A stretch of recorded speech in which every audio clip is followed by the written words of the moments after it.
Мама!» Мальчик ворвался в комнату, шиб ведерце у печи, и оно дребезжа отлетело в угол. Мальчик махал руками от возбуждения, он даже рассердился и топнул ногой. «Ну, мама!»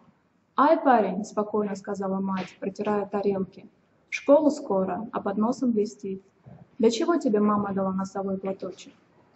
Мальчик, едва не плача, дернул мать за подол. Непонятливая какая. При чем тут носовой платочек? Какой еще такой носовой платочек? «Мама, ведь там приехал...» «Кто приехал?» «Учитель, к бабе Дарье». «Что такое?» Блюдце с голубями выскользнуло у мамы из рук и в черепки. «Ай, мама!» У малыша заныло в животе. Он хорошо знал, что бывает за разбитую посуду. Сметливый мальчик попятился к двери, толкнул ее задом, еще раз шмыгнул носом и был таков. Она стояла возле стола, прижав к лицу мокрое полотенце. «Приехал, значит». Вода, разлитая по столу, прочертив узор на клеенке, побежала на пол. Потом струйка иссякла, и только редкие капли, кап-кап, стали падать на пол. Вот ведь дело какое! Сергей Аласов приехал, а сама завороженно следила за каплями, кап-кап. Все так же с застывшим взглядом, ощупью, она подобрала осколки и почувствовала, какими слабыми стали ее руки, будто весь день таскала мешки. Прошлась бесцельно по комнатам. Из гардеробного зеркала на нее участливо глянула женщина с печальными глазами. Она улыбнулась нехотя своему отражению, и отражение покачало головой. «Ой, Надежда Алгысовна, что-то будет».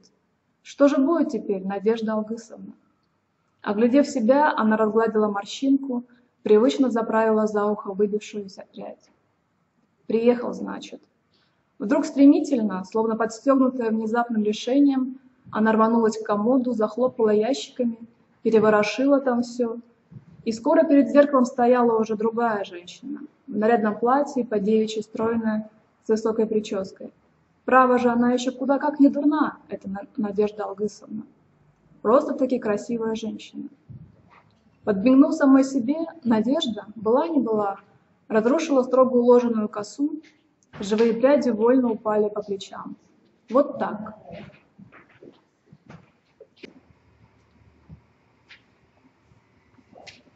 Затем она взяла с полки первую попавшуюся книжку, постояла с минуту, чтобы успокоиться, и вышла из дому.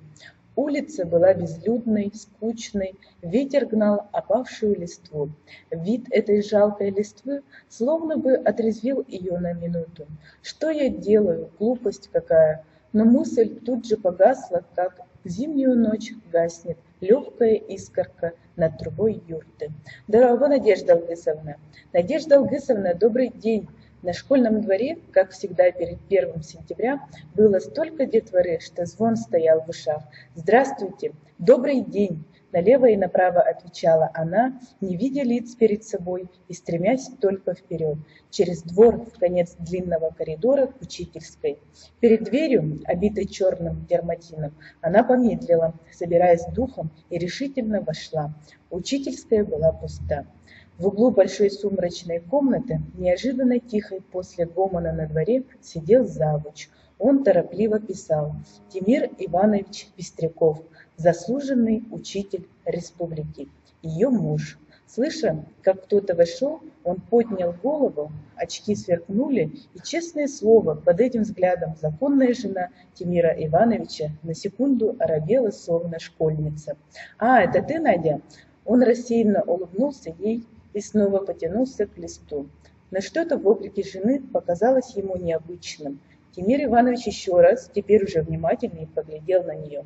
Ты что, Наденька, дома все в порядке?» Тут взгляд его упал на страницу под рукой, и человек забыл обо всем. Никому так трудно не приходится перед новым учебным годом, как завучу. Такая должность хлопотная, Господи прости, врагу не пожелаешь. Надежда тихонько вышла. Он вернулся вечером, уже затемно, и с порога сказал: «Новость у нас, Аласов приехал, дождались наконец. Приходила баба Дарья, в гости зовет, тебя, конечно, тоже. Пусть дети сами ужинают, а мы давай пойдем. Голубая моя сорочка глажена?»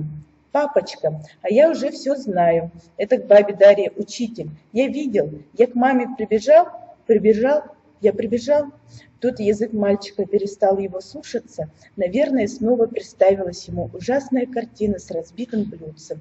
Он умолк и покосился на маму. Мама была такой сердитой, что даже отец забеспокоился. «Надюшка, ты не заболела ли? Голова что-то, извинись там за меня».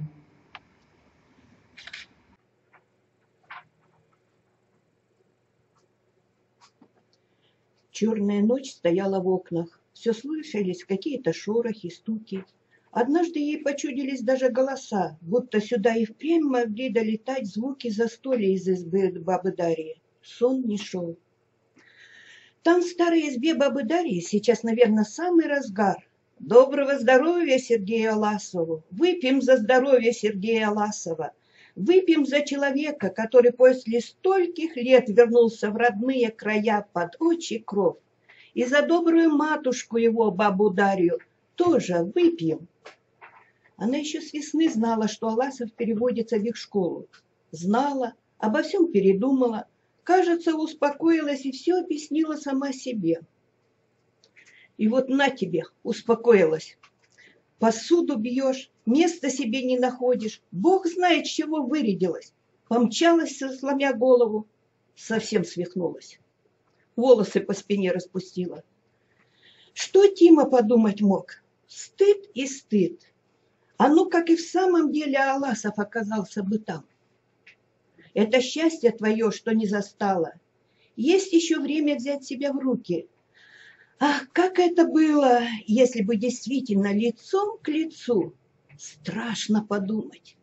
Лицо его. Совсем он взрослый теперь.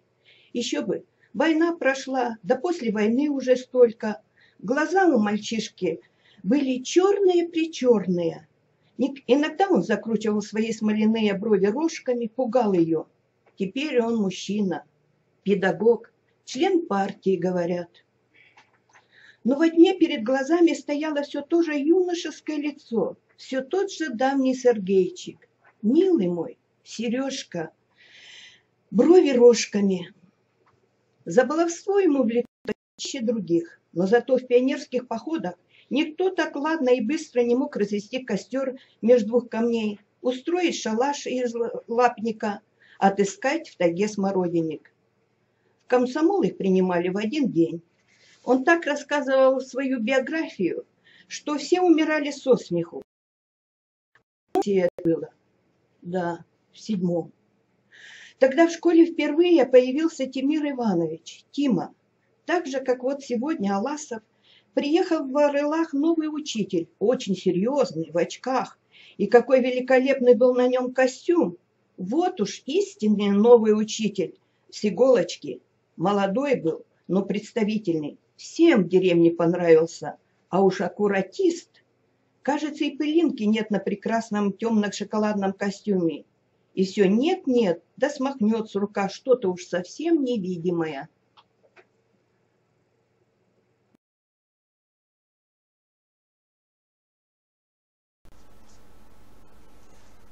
Ничто не укроет ребячьего глаза, и через неделю любой в классе мог в точности изобразить, как новый учитель географии стряхивает с себя невидимые пылинки.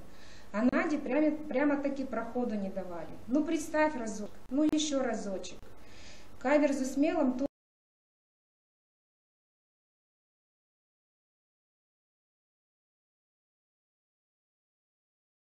недобрая шалость, конечно. Тем более, что Тимир Иванович сразу же показал себя как умный педагог. Уроки географии в классе любили. Сейчас и не представить даже, почему они так над ним потешались, детьми были.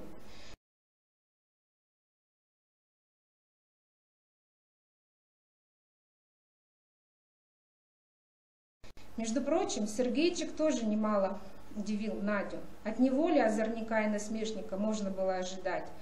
Они с девчонками настраивались повторить шутку.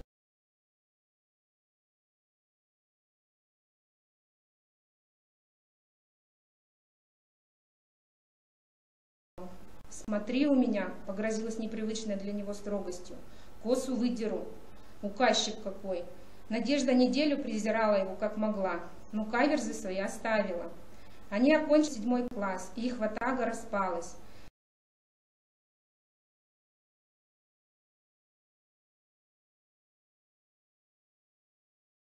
тогда была 7-летка, чужая школа. С каким тоскливым чувством шла она туда, плакать хотелось. Но первой, кого она встретила, вот счастье.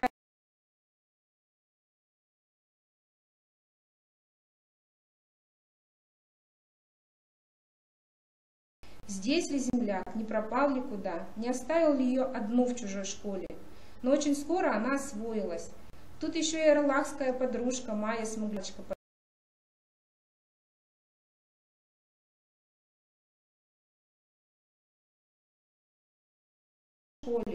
Если и поздно идти после уроков, она ближе к Сережке, под его защиту. На каникулы они ехали в Ирлах на какой-нибудь попутной подводе.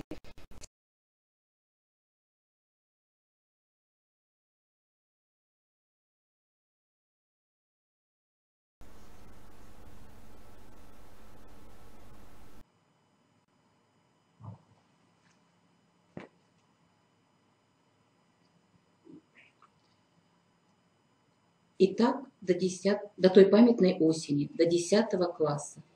Казалось бы, какая особая разница? 10 класс, 9 класс. Но все вокруг становится необычным от одного сознания. Вот, кончается. Вот после каникул мы пришли в школу, и старше нас нет уже никого. Мы выпускники. И мальчишки уже не хватали девочек за косы, и уже не затевалась в школьном коридоре общая хора Симсии. Чаще, чем прежде, вечера с танцами. Но какие они теперь странные вели себя на этих танцах. Девушки, оттанцевав с девушками, забираются в свой закуток, шушукаются, ненатурально смеются. А в другом углу зала парни ненатурально громко спорят о морском деле и о роли конницы на войне. Все переменилось. У Маечки завелись сердечные секреты с неким Сеней Чичаховым, капитаном сборной по волейболу. А Сережа, тот словно бы стал даже сторониться Нади. Да и она уже не тянулась к нему, как прежде.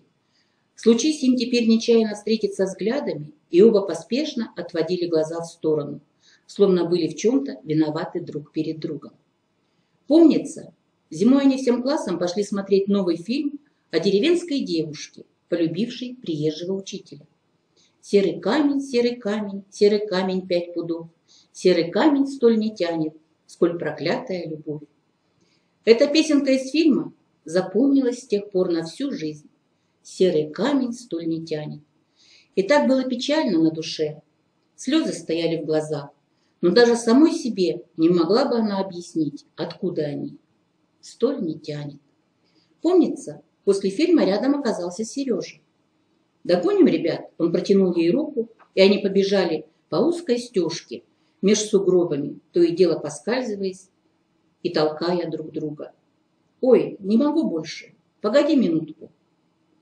Он стоял рядом, набычив голову своей мохнатой шапки, и продолжал держать ее руку в своей. Надя сделала попытку высвободиться, но он не отпустил.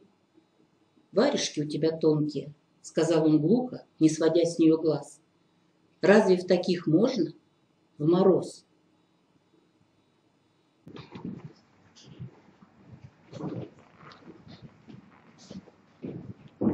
Он сдернул с рук свои меховые. «Вот, надень». «А как же ты?» «Нет, возьми назад». «Не возьму». «Но я прошу тебя, Сергейчик, прошу тебя, Сергейчик». И он сказал тогда: «Наденька». Ее словно опалило. «Нет-нет», — сказала она торопливо, чтобы хоть что-то сказать. «Ты забери рукавички». Он взял ее руку вместе с рукавицей и притянул к себе. «Не надо», — сказала она, сама себя не слыша. «Вдвоем давай, в одной рукавице». «Давай, вдвоем». Они пошли близко друг к другу, потому что тропинка стала еще уже. Он одной рукой держал ее под локоть, а другая рука была в рукавице, одной на двоих. Они шли молча. Надя, наверное, не смогла бы и слова произнести. Все в ней было сосредоточено на этой рукавице, будто вся она была там. Каждая жилочка напряглась в ней, когда его рука, сначала робко, потом все крепче стала сжимать его руку, и пальцы их приплелись в рукавички. И уже нечем было дышать под этим большим морозным небом. и голова кружилась, как на качелях. Потом они еще постояли сколько-то времени у ее дома. Надя не могла представить, сколько. Все так же, руки в рукавичке, не разжимая горячих ладоней. Наконец она осторожно высвободила свою, не глядя на него и ничего не сказав, нырнула. Вот и все, что было. Ровно, уверяла она, не поцеловала руки в одной руке. Самим собой поворачивает веселье. Кики не туда, а сюда. Какой-нибудь подруге. Но зачем? Руки в руку. Почему? Почему ты перестал кроме него от причины? Раз на дню встречались взгляд, чтобы было вокруг в одном ярости. Он в эту минуту уже и помнил в сердце. Стыдно сказать, помнилось из этих последних школьных месяцев. Что-то там было, какие-то ужасные страхи перед выпускными экзаменами. Билеты, отметки, букет на столе комиссии, торжественно обставленный последний звонок, девчонки обнимаются и плачут. Закончили. На выпускной вечер пришли гости, родители, были речи, сердечные напутствия, снова целовались, обнимали учителей. Все это, как положено, проделывала и Надя. Но и на экзаменах, и на торжествах все равно каждую минуту она думала только о нем, о Сережке. Совсем с ума сошла. Закончился выпускной вечер. Разошлись гости, проводили по домам любимых учителей и снова на часок вернули в школу. На этот раз уже взрослыми. Тихонько, благоговейно обошли они класс за классом, потом сели за парты, где кто сидел. В зыбком свете белой ночи впереди перед нею была вихрастая Сережкина голова. Она хотела бы думать о разлуке со школой, но думала о другом. А что, если сейчас она прощается с Сергеем навсегда? Не о разлуке со школой, о другом заплакала. Вот такой она была благодарной ученицей. На завтра, воскресенье, бывшие десятиклассники накупили в складчину мяса для шашлыков, консервов и отправились в лес.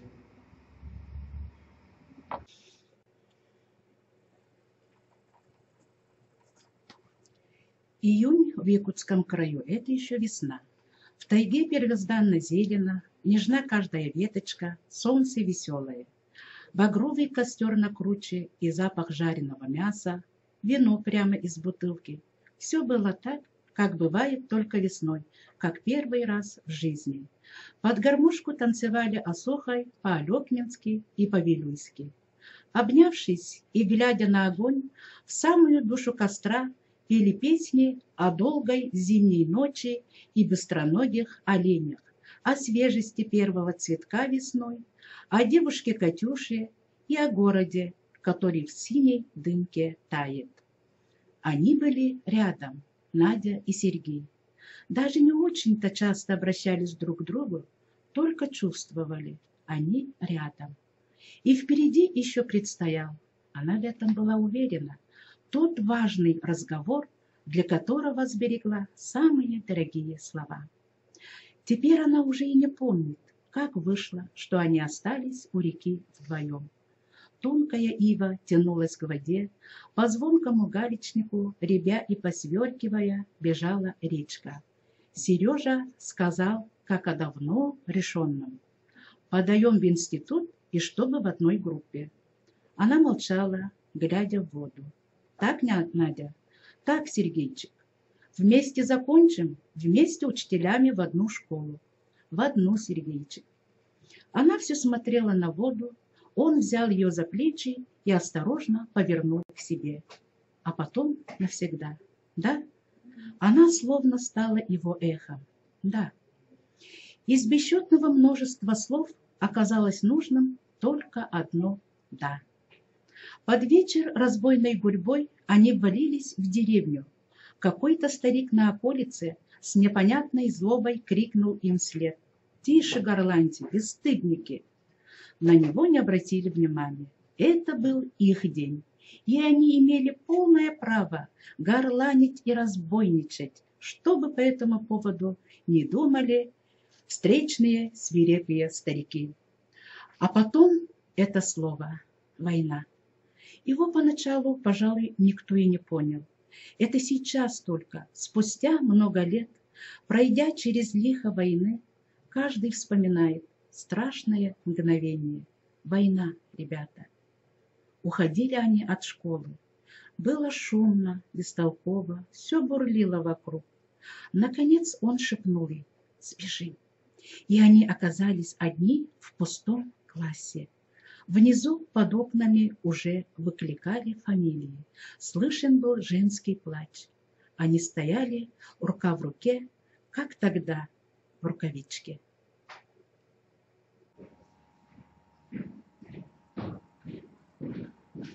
За последние дни, как стало известно, что он уйдет на войну, Надя 1000 раз пережила эту минуту. Знала до последней малости все, что должна была сказать и что сделать. Она должна была сказать, что с самого детства, когда еще чуть не голышом бегали, и потом в Рылахской школе, и здесь, в райцентре, всегда, всю жизнь она только его одного выделяла среди других. Знала, что он будет ее судьбой, и что без него для нее счастья нет. Она должна была сказать ему все это и крепко-крепко обнять и поцеловать так, чтобы он почувствовал этот поцелуй столько дней и месяцев, сколько им доведется быть в разлуке. Но она стояла перед ним и ревела. Слезы мешали видеть его лицо. «Не надо, Надя, ну не надо. Это ненадолго, вот увидишь, мы их разгромим». И тут за окном безумным голосом кто-то завопил: «Стройся!» Народ заметался. «Никуда не уходи отсюда», — сказал Сережа, держа ее за плечи. «Не уходи, я сейчас вернусь». И, неловко ткнувшись губами в ее мокрую щеку, выскочил: «Я мигом». Он не вернулся. Их построили в колонну и уже не выпускали. Из окна она видела, как Сережа все пытался что-то сказать военкому, но раздалась команда, и колонна призывников, взбив пыль, двинулась в окружении гласящей орущей толпы. Надя выбежала из класса. Чем дальше уходили ребята, тем больше редела толпа по бокам колонны. Когда вышли на Якутский тракт, парней сопровождали уже только самые близкие и самые верные. Надя, как могла, поспешала держать за руку Майи. Вся в своей любви и в своей беде, она в последние дни мало что замечала вокруг и только сейчас подумала: а ведь у Майи в душе та же чернота. Среди колыхающихся голов на дороге уходил и Сеня, ее жених.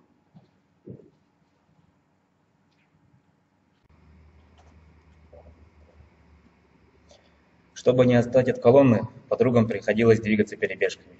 Они спотыкались о корни на лесистой обочине, отступались ямы, но ничто не могло заставить их остановиться. Ведь они могли еще видеть наяву то, что завтра останется только во снах. Так и запомнилось: острые плечи Сергея, ярко-синяя кепка, сбитая на затылок, горбатый мешок за плечами. Время от времени он оборачивался, махал рукой, она тоже махала ему, перебегая по кочкам. Так все и снилось потом. Корни поперек пути, алая вечерняя пыль, застилающая колонну, и его запрокинутое, необычайно светлое в низком солнце лицо.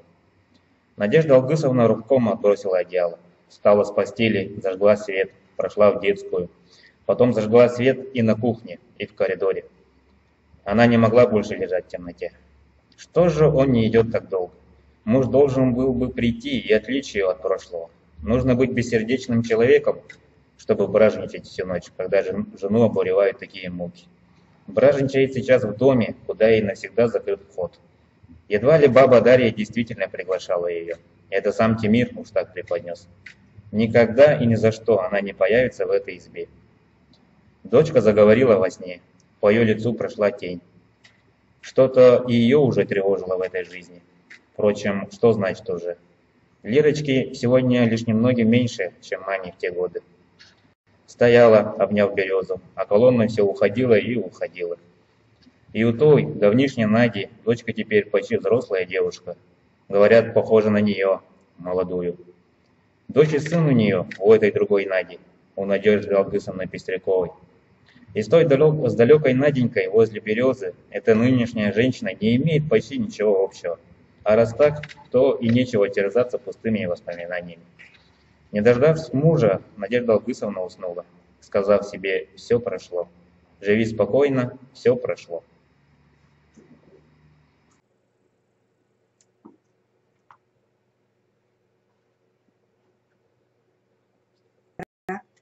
Шоферы в такую пору норовят свернуть, как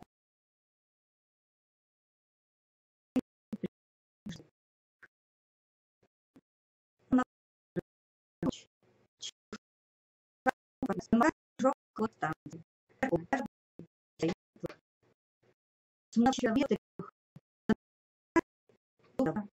Лишь кто знает здесь все, до последнего камешка, поймет в ночи, что это за изба и где стоит тот забор. Когда знаешь и любишь, видишь даже во сне.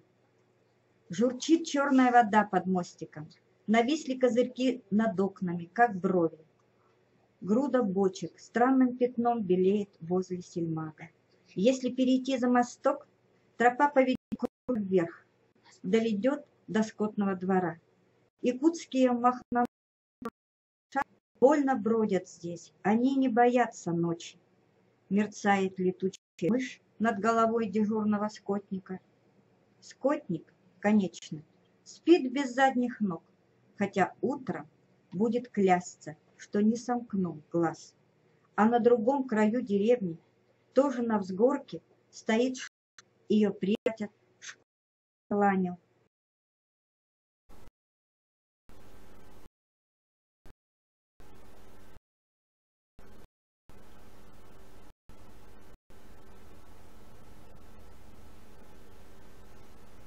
Первое сентября для всех одно.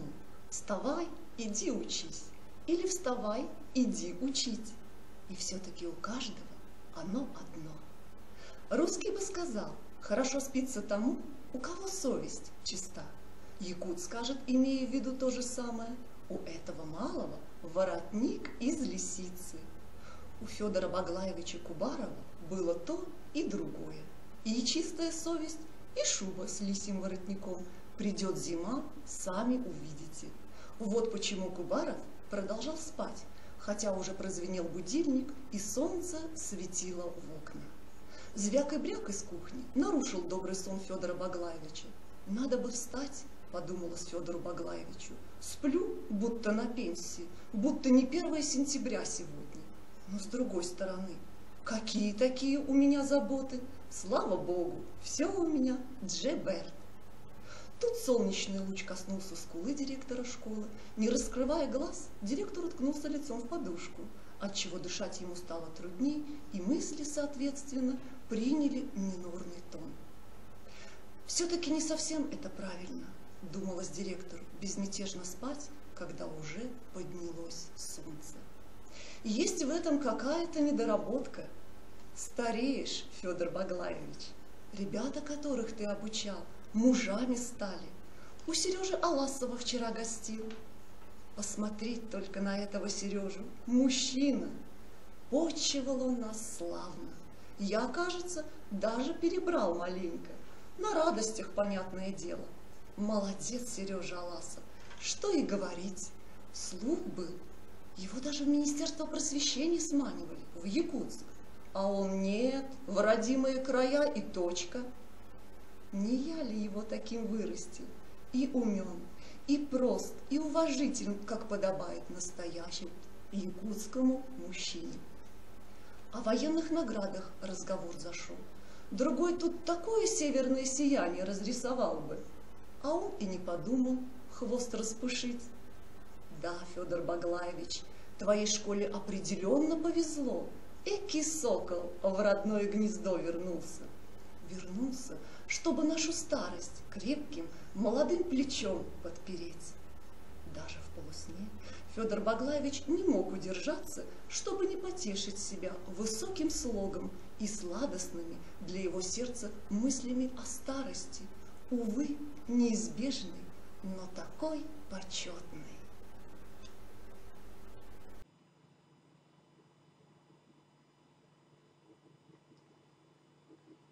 Директор Орловской средней школы Кубаров Федор Баглаевич был из тех людей, возраст которых не сразу определишь. Вроде бы далеко не молод, но и не стар. Если обозреть Федора Баглаевича со спины, обратить внимание на шаркающую походку, на его побелевшие по рантам вечные сапоги, если дело летом, или на меховые кюрюме, если зимой, косматые, по-дедовски, подвязанные к поясу кожаными ремешками. Старик стариком. Но стоит заглянуть в его живые медвежьи глазки, на щеке, выступающие на плоском лице, словно крепкие маленькие яблоки, обратить внимание, что волосы на его стриженной, как у школьника, лобастой голове почти лишены седины. И скажешь по-другому, совсем еще молодец. А между тем Федору Баглаевичу далеко за 60. Где-нибудь на людях, особенно в молодежной компании, Федор Баглаевич, загнав свою знатную трубку из березового корневища добрых полпачки табака за раз и, пыхнув случаем идущим облаком, охотно пускается в рассуждение о прошлых днях, когда в Якутии водились борцы, которые сворачивали шею трехгодовалому быку, бегуны, обгонявшие летущую утку, удивительные по своей дерзости таежные разбойники. У Кубарова выходило, что он и сам в некоем роде был причастен и к борцам неимоверной силы, и к бегунам быстрее утки, и даже к разбойникам. Словом, был Федор Баглаевич в Аралахе весьма видной фигурой. Он и родился здесь, и жизнь здесь прожил. Лишь на 3 года отлучался из Аралаха, чтобы пройти курс наук в Якутском педучилище. Давно это было. Проводив первый год войны прежнего директора на фронт, Кубаров с той поры так и оставался на директорской должности. Он был бы удивлен и даже, пожалуй, возмутился бы, если на каком-нибудь учительском совещании докладчик не призвал бы равняться на Орловскую школу. Но такого ни с одним докладчиком, слава Богу, еще не случалось.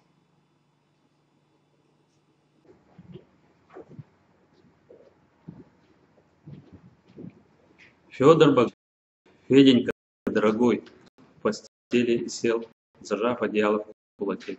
Ну, конечно же, Левин. Кто бы другой посмел таким образом обращаться с директором? Или новый учебный год нам без руководства начинать? Всеволод Николаевич. Нет, давай, Федор Баглаевич, поднимайся, на зарядку становись. Ах, стар я уже для зарядки, жалобно сказал Кубаров, все еще не сдавая своей позиции и оставаясь в постели. Стар? Левин наклонился к нему и шепотом, будто сообщая великую тайну, проговорил. Когда человек стареет, он совсем мало спит. Ему каждый час все дороже. Бывает, совсем сна лишается. А ты у нас молод, Феденька, спи. Прости, что потревожил. Вот такой он Левин. Можно сказать, второй директор в Орловской школе. А бывает, что за советом иной к Левину прежде пойдет, чем к Кубарову. От недавнего удовлетворения, с каким Федор Баглаевич проснулся, не осталось и следа. Директор сукоризной оглядел свои голые ноги и стал натягивать штаны.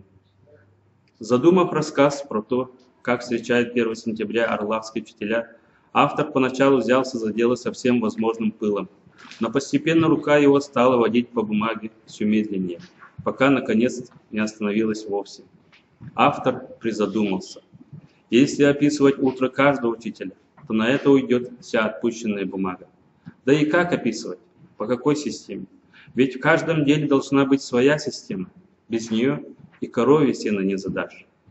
Может описывать учителей по дисциплинам, литература, математика и так далее. Или идти по служебной лестнице, сверху вниз, начиная с директора. «Погоди», — сказал тут автор сам себе, — «вот тебе какая-никакая, а система. Показал директора, а теперь зайди с другого края, изобрази рядового из рядовых. Вверх, вниз, старость, молодость». Тут автор воодушевился и вновь принялся за дело.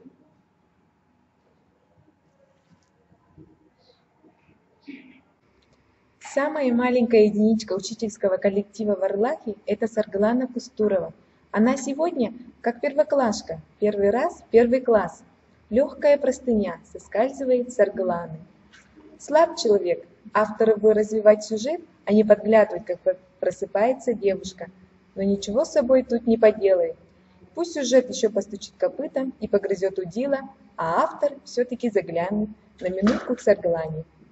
Простыня соскользнула с девушки, и Сарглана, как была в ночной сорочке, босиком метнулась к столу.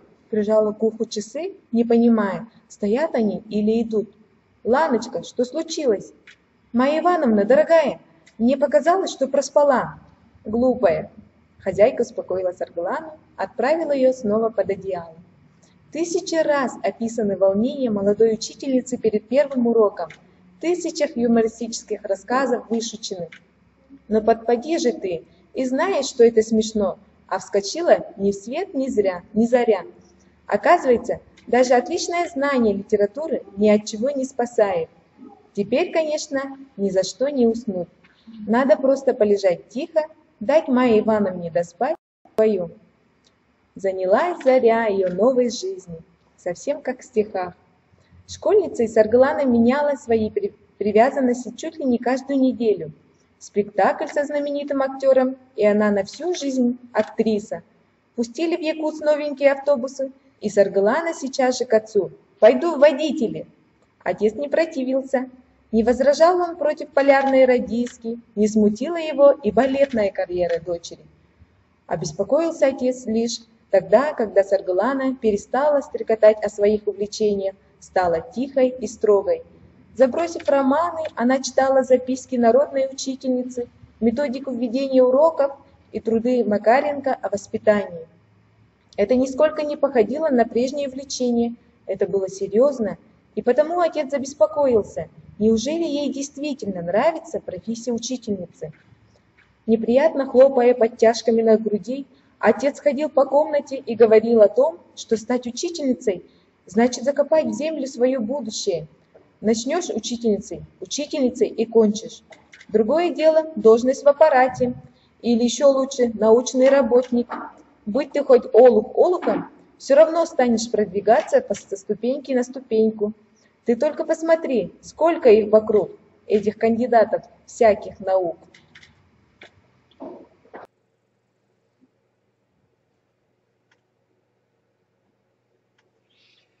Недаром у себя в министерстве за столом главного бухгалтера Тарас Тимофеевич наводил страх даже на министра. Человек он был решительный и сам принес дочери авиабилет в Москву. Все сговорено, будешь поступать на биофак университета. Саргалана полетела в Москву, но в университет даже не зашла. О том, что дочь все-таки учится в педагогическом, Тарас Тимофеевич узнал месяц спустя. За год, проведенный вне дома, изменилось ее отношение к родителям. Сказать честно, она теперь уже не так любила их, как раньше, особенно отца. Эти его отвратительные слова о педагогике, а его вечное недовольство всем простонародным, хотя сам он родился в якутской деревне, старики его. И сейчас, однажды на 3-м курсе, была встреча с французскими студентами. Песни на родных языках. Всем хотелось послушать песни морозные и загадочные Якутии. Но как признаться, что она не знает до конца ни одной якутской песни, что говорит на родном языке, как иностранка? Кто этому поверит? Разбрызгивая от ярости чернила, Саргалана написала отцу длинное письмо. Он вырастил ее дурочкой. Ей стыдно за себя и за его родительский эгоизм. После института она поедет преподавать в самый отдаленный якутский наслед. Перед родным народом она искупит и свою вину, и вину родителей. 3 года спустя мать лежала с мокрым полотенцем на голове. Отец, небритый, мрачный, ходил из-за угла в угол, правда уже не кричал, как когда-то, и не хлопал подтяжками. Саргалана была уже готова отказаться от своего решения. Так ей стало жалко родителя, но она все-таки отправилась в Орлах. Уезжая, она чувствовала себя и несчастной, и ужасно гордой. Поступила по-своему. Деревня Орлах стояла в окружении дремучих лесов, но в ней была настоящая десятилетка с интернатом, с отличными производственными мастерскими.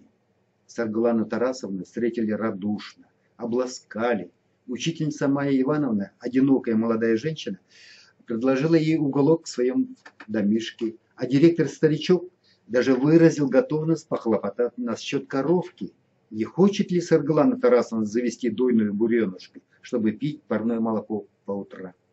Сарглана едва не рассмеялась вслух. Коллеги то и дело предлагали ей свою помощь, что-то советовали, каждый чувствовал себя ветераном рядом с такой молоденькой. И вот сегодня 4 часа Сарглана Тарасовна дает свой первый урок через 3,5.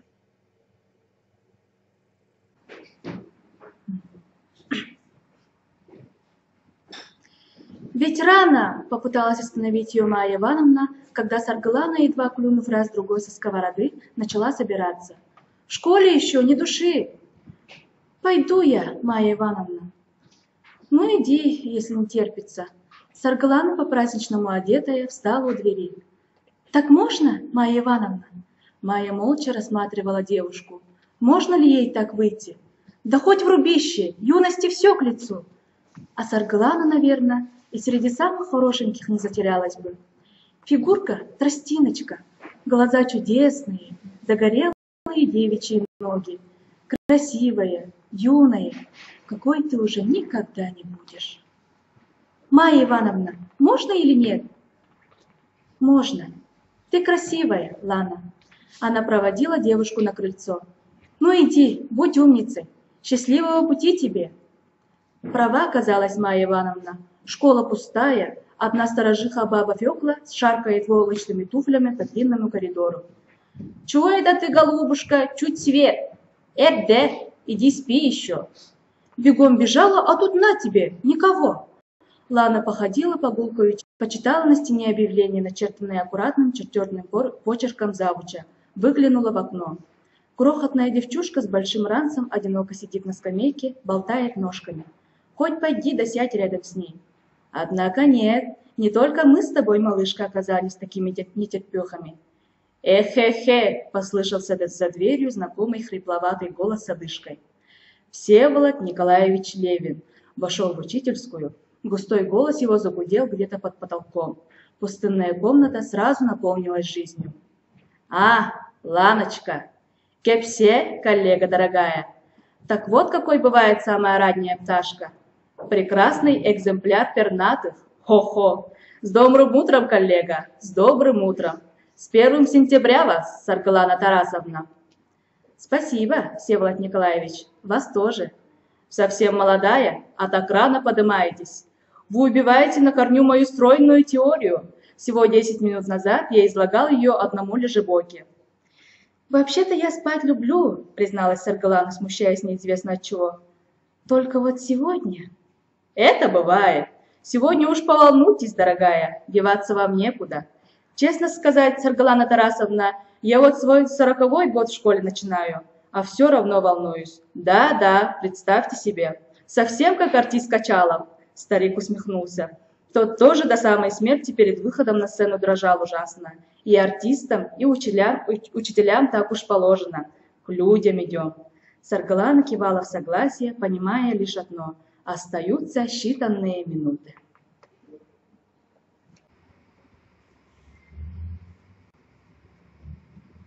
Учительская постепенно заполнялась. Девушки то и дело обращались с вопросами. Кто-то громко хохотал у самого ее уха. Аласов, как и она, новенький в этой школе учитель, что-то назидательно сказал ей. Она бессмысленно поглядела на этого Аласова, на его странные брови, загнутые рожками. Рядами вдоль коридора стояли ученики на торжественной линейке. Белые фарточки, красные галстуки, серьезные ребячьи лица.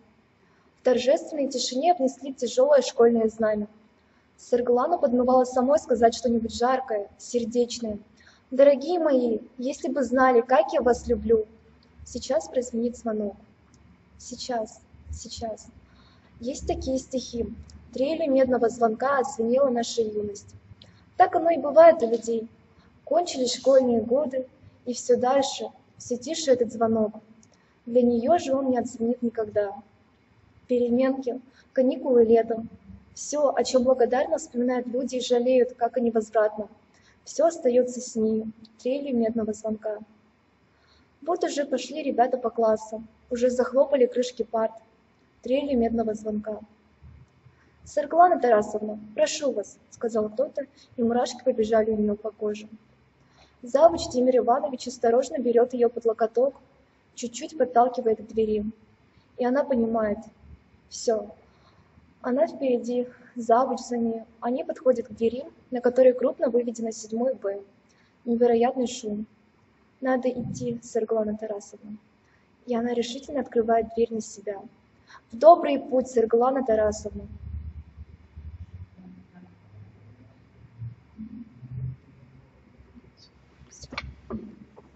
На стене тикали древние ходики с амбарным замком вместо гири. Эти ходики Аласову помнились еще с тех времен, когда он бегал по школе мальчишкой. Вот таким же, как те. Он выглянул в окно, школьный двор был полон детворы, стекла позвякивали от их голосов. Аласов разложил на директорском столе планы, любезно приготовленные для него Тимиром Ивановичем, попытался вникнуть в бумаги, но вскоре поймал себя на том, что только водит глазами по строчкам. Снова он в той же школе. Самая памятная пора в жизни связана с этими стенами, с этим крепко вытоптанным двором, со старой лиственницей, на которую лазил мальчишкой. Кажется, и сейчас еще ощущаешь, какая шершавая на ней кора.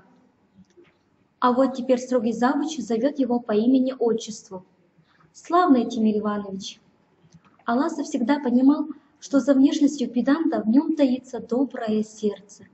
Надо думать, Надежда счастлива с ним. Тимир Иванович вчера передал ее извинения, не пришла погостевать, была нездорова. И Майка не явилась. Мы, Сергей, вдвоем отпразднуем твое прибытие. Среди начальства не хочется, ты уж не обижайся. Глупая, ему ли обижаться? Вдвоем? Чего же лучше? А Майка хороша стала. Кто бы мог подумать, что из худенькой смугляночки, как пирожок зажаренный, может возникнуть этакая краса. Брови стрельчатые, косы по плечам. Не якуточка-северянка, а княжная грузинская. Вчера за столом Майю Унарову хвалили наперебой. Выросла в талантливого педагога, прекрасный сад выходила. Впрочем, школьные патриархи кого только не прихвалили. Старики всех помнили, знали судьбу каждого. И для каждого у них нашлось доброе слово. Аласов лишний раз подивился, как крепка стариковская память. Помнят ли они эти выросшие теперь или даже состарившиеся Федотки, Катриски, Сережки, Уйбаны? Помнят ли они своих учителей так же, как учителя помнят их? Где могилы тех, кто не вернулся с войны? В каких степях, под какими кручами? А здесь, в памяти учителей, они, погибшие, все еще живы. Выводят первые свои каракули на листе, бегут, сломя голову по школьному коридору.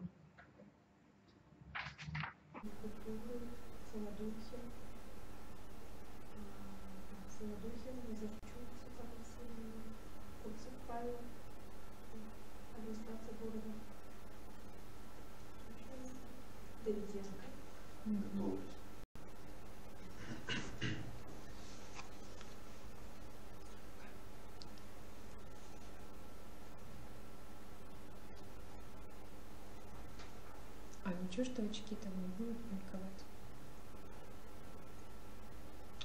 Просто так это не можешь.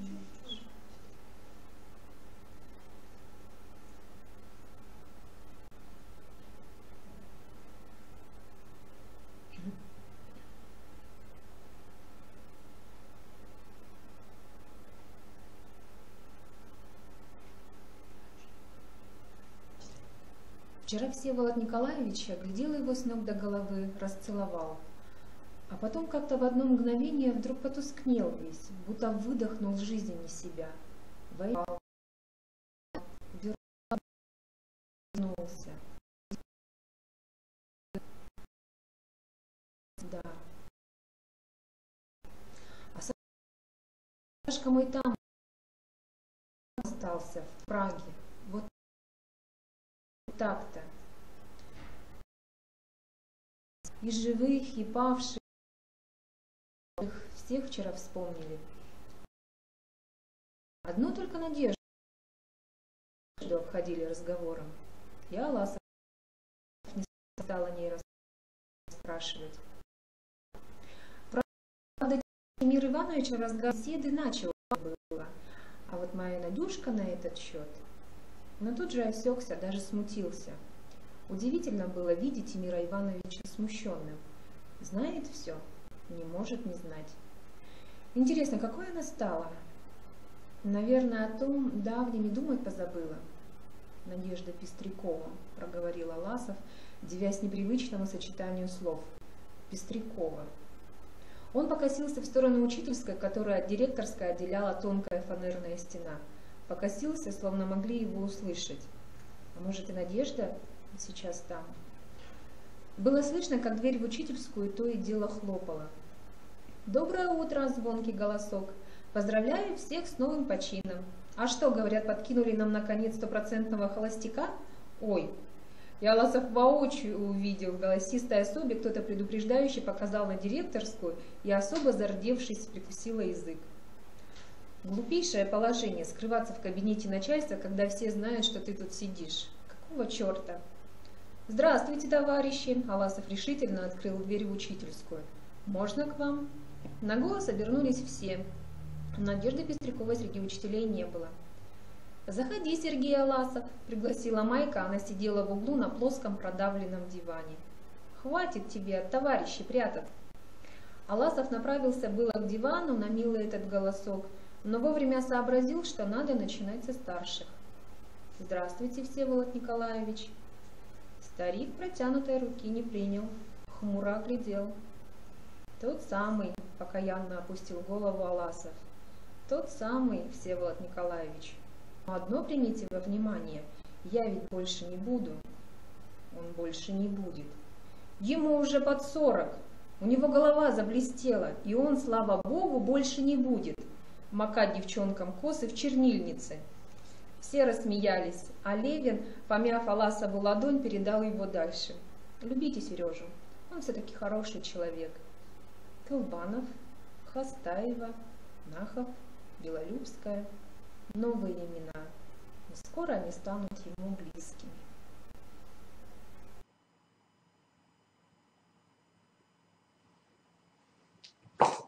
Саргалана Кустурова. Ладошка у девушки горячая, личико в красных пятнах. Волнуется, что ли? Так, обходя всех, Аласов добрался до Майи и плюхнулся рядом с ней на диван. «Другой бы в такой день раньше всех пришел», — сказала Майя. «Проявил бы почтительность к коллективу. Каким был бесшабашным, таким и остался». Глаза ее смеялись, и снова, как вчера, Аласов удивился ее красоте. Майка положительно не знала себе цены. Сидит, болтает о разных разностях. Кажется, заговори с ней о чем-нибудь серьезном, и не получится. Беспечный, ни к чему не обязывающий разговор не мешал ему осматривать учительскую, слышать ее. «Ой, дорогая, как вы раздобрели за лето! Неудачное расписание, у меня 3 окна в неделю. А вам, Саргаланочка, я самое главное скажу. Забудьте, что это первый ваш урок. Чувствуйте себя так, словно вы уже в возрасте Всеволода Николаевича». Некая особа в модном джемпере и вся сверкающая, кольца, браслеты на руках, серьги, постреливает взглядом в сторону дивана. Кажется, Степанидой Хостаевой назвалась. Не это ли только что острила насчет холостяка? Тот вон, Колбанов. Коротышка с лицом в кривь и в кость, изборожденными морщинами, глаза щелочки, красные веки. Определенно где-то видел его раньше. Где-нибудь в Якутске, наверное. А этот по-хозяйски выставил ноги вперед. Да у него протез, похоже. «Добрый день». В дверях стояла дама в сером костюме с высокой прической. Да, Надежда. Она самая. Располневшая, вальяжная, почти не похожая на прежнюю, на ту длинноногую голенастую девчонку. И тем не менее она, Надежда Пестрякова. Общий поклон и прошла к окну. Узнала ли его, скользнув взглядом по лицам? Наверное, не узнала. А может, узнала, но не испытала при этом ни малейшего интереса? Если так, то совсем хорошо. Ему эта встреча представлялась куда мучительней. Он снова повернулся к Майе, с преувеличенной веселостью продолжая прежний разговор. Появлению Пестряковой Майя, судя по всему, тоже не придала значения. Только взяла у него из рук газетку, скрученную жгутом. Сам того не замечая, он измочалил несчастную газетку. Белая труха сыпалась ему на брюки. Звонок на торжественную линейку оборвал их беседу. Аласов подал Майе руку, помогая встать из дивана. Начинался новый учебный год.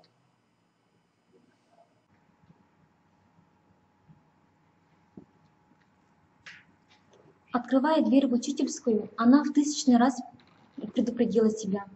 Сейчас ты увидишь его, помни же обо всем.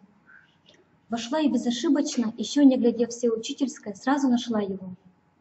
Какой молодой! Почему он такой молодой? Ноги пронесли ее к окну. Руки сами принялись раскрывать какие-то журналы, карандаш сам собой делал пометки. Удивительно молодой, скажи, пожалуйста. Будто не было этих бесконечных лет. А губы так совсем мальчишечьи. И волосы ежика. У Нарва Майка чему-то хихикает, отмахивается ручкой. Интересно, что ей так весело? Еще раз добрый день, дорогая Надежда Алгысовна, прошамкал рядом Кылбанов. Узкие его глаза совсем закрылись от удовольствия приветствовать жену дорогого товарища завуча. Почти не разжимая рта, только для нее одной, Кылбанов прошелестел. А я гляжу, кого это вы так внимательно изучаете. Ба, нового учителя, оказывается. Этот Аласов определенно смутил покой всей нашей прекрасной половины.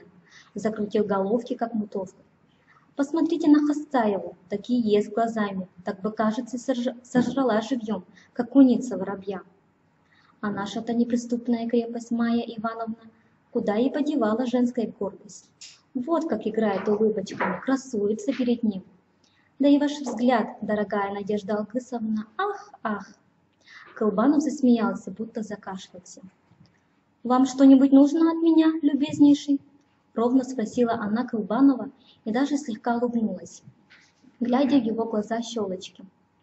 «Если бы я была мужчиной, то за ваше любопытство попросту набила бы вам физиономию».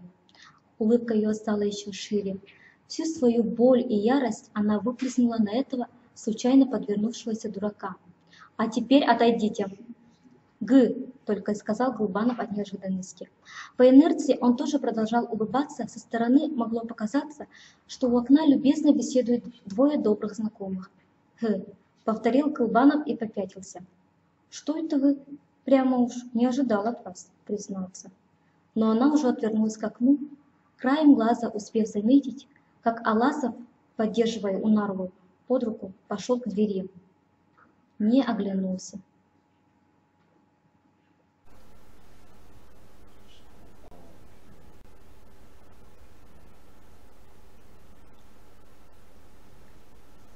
У меня? Да? Да.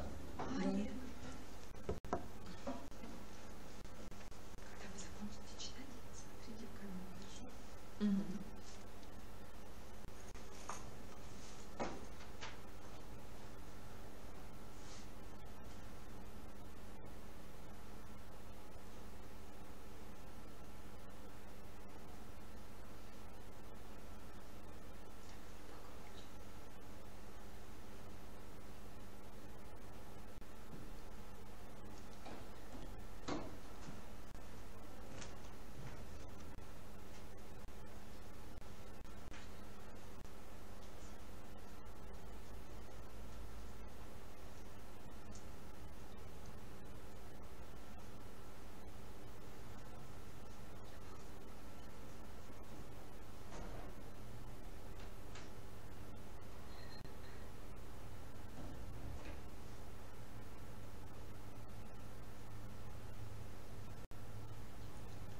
Аласова в 10 класс повел сам директор. В классе было шумно. Федор Баглаевич попытался было добиться тишины, но без успеха. Но, махнув рукой, он стал скороговоркой объяснять, что и кто Аласов, назначенный к ним классным руководителем. Значит, до ноября. Как бы про себя, но достаточно громко прокомментировал кто-то с задних парт. В классе захихикали. «Кто это там?» «А, все тот же Монастырев. Ну-ка встань, голубчик. Опять застали? Так-то ты начинаешь новый учебный год». «Точно так», — без тени смущения поднялся с последней парты долговязый парень. «Дерзишь?» — растерянно спросил директор. «Дерзу», — серьезно ответил Монастырев. Аласов молча наблюдал жалкие педагогические усилия Федора Баглаевича. Наконец закрылась дверь за директором, класс зашумел еще пуще, потом стал утихать. Безучастная фигура нового учителя, глубоко задумавшегося о чем-то своем, невольно заинтересовала всех. «Тише, тише!» И вот в классе воцарилась уже совершеннейшая тишина, когда стало слышно, царапается березовая ветка в окно. Учитель все молчал. «Почему же ноябрь?» — наконец спросил он негромко, словно подумал вслух. «Не до октября или января, а именно до ноября. Это ты, кажется, столько мне отмерил». Монастырев снова поднялся над партой. Теперь уже совсем неохотно. Всем своим видом говоря, чего привязались, жизни нет никакой. «Почему ноябрь?» — спрашиваю. «Ноябрь — конец первой четверти. Что же тут непонятного? А больше одной четверти у нас воды не держится». «Что так?» Парень иронически пожал плечами. «Выбивается из сил, должно быть. Селенок не хватает». Он явно красовался перед классом. Лица ребят застыли в немом восхищении. «Во дает!» «Хорошо объясняешь», — отметил Аласов. «Наверное, чувствуешь себя ухарем-молодцом? К учителю-то режешь. Сам черт тебе не брат, а? Не дождешься перемены, чтобы в коридоре распушить хвост? Видели, как я нового учителя срезал? Любишь горцевать? Признайся, девчонок еще и теперь за косы таскаешь». «Таскает!» — пискнула какая-то толстушка. «Проходу не дает».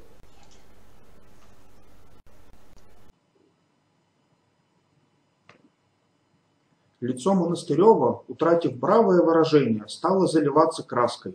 Он маялся на виду у класса, и сесть без разрешения учителя не смел, и стоять ему было неловко. Зыбки бывают симпатии толпы, перед коей лицедействуешь. Вслед за толстушкой еще кто-то пустил шпильку в недавнего кумира. Верно, Юрче, только дай повыставляться. Аласов поспешил усадить бунтаря на место, чем, надо думать, уберег его от окончательного падения в глазах общества. Но чтобы поставить точку, он все-таки присовокупил в его адрес. «Очень ты унылый человек, Монастырев. Этакий шалун-переросток, многократно осмеян, но все-таки жив, курилка.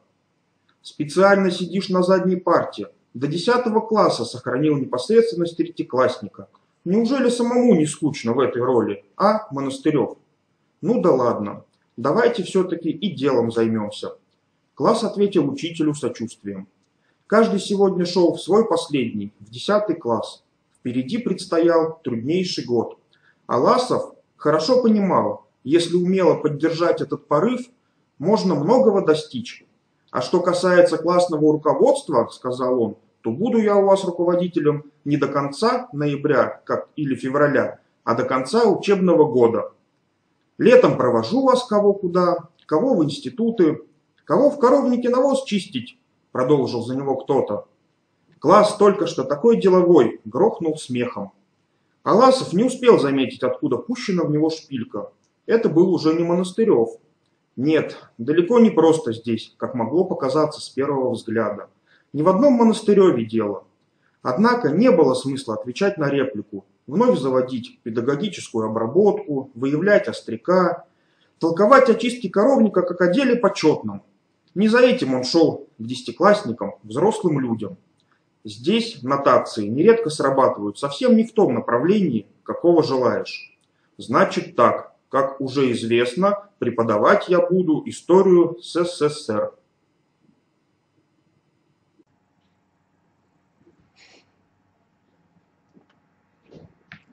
Аласов узнал ее по четким шагам, не оборачиваясь, помедлил, ожидая. Он шел, опустив на грудь Майя, догнав и тронув его руку. Жест, свойственный только ей. Так ласточки прикасаются к воде всего лишь на миг, чтобы тут же смыть. Самое поразительное, говорил он себе, что я таки не понял, как же я теперь руковожу. «Правда не понял», — ответил Аласов, подивившись, как точно она угадала. Честное слово, именно об этом он и думал сейчас, пытаясь разобраться в минувшем дне. Они пошли рядом, прохладой тянуло по земле. В глубокой предвечерней тишине с другого конца деревни долетал звон железа. «Мои подопечные, насколько я понимаю, в прошлом году забаву себе придумали. Классоводов выживать», — заговорил Аласов. «На легкий хлеб в этом классе рассчитывать не приходится. Школа в целом, что же, вполне образцовая школа, доброй своей славе соответствует. Ну что ты улыбаешься? Или не образцовая? Образцовая, сам увидишь. Ты ведь не на один день к нам. Навсегда, Маечка, если, конечно, на то твоя воля будет. Майя шутки не приняла. Лицо ее постражало и потемнело. Она вдруг сказала с обезоруживающей прямотой: «А я бы на твоем месте сюда не приезжала. Нечего тебе здесь делать. Загадками говоришь, как понимать прикажешь? У них ведь семья, Сережа, дети. Какие дети? Ну, у Надежды и Тимира Ивановича. Сережа, разве молодость можно вернуть? И разве у тебя есть право разбивать чужую семью?» Аласов прямо-таки опешил. «Погоди, Майя Ивановна, ты какую-то чушь несешь. Дети, семья разбитая. Неужели ты правда думаешь, что я приехал у Пестрякова жену отбивать? Не одна я так думаю. Ну вот еще лучше. Однако на всех дураков прости меня, но ты-то...»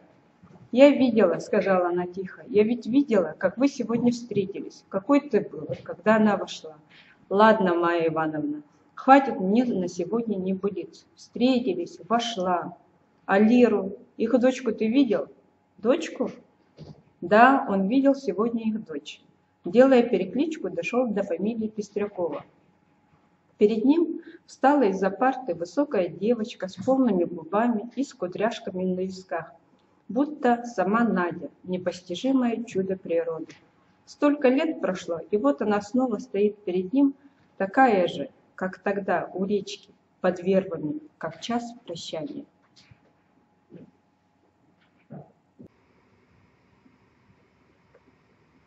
Догадавшись, наконец, сказать ей «садитесь», он еще добрую минуту просидел, уставившись в журнал, приходя в себя. «Ты видел их дочь?» — спросила Майя.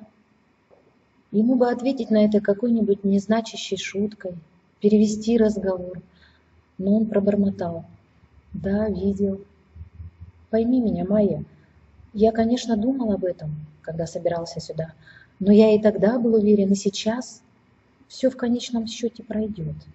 Ведь в нас самих этот конфликт давно разрешен, и это главное». «Ты думаешь, разрешен?» Они шли теперь рядом. Ольховой веточкой он сшибал головки засохших репейников.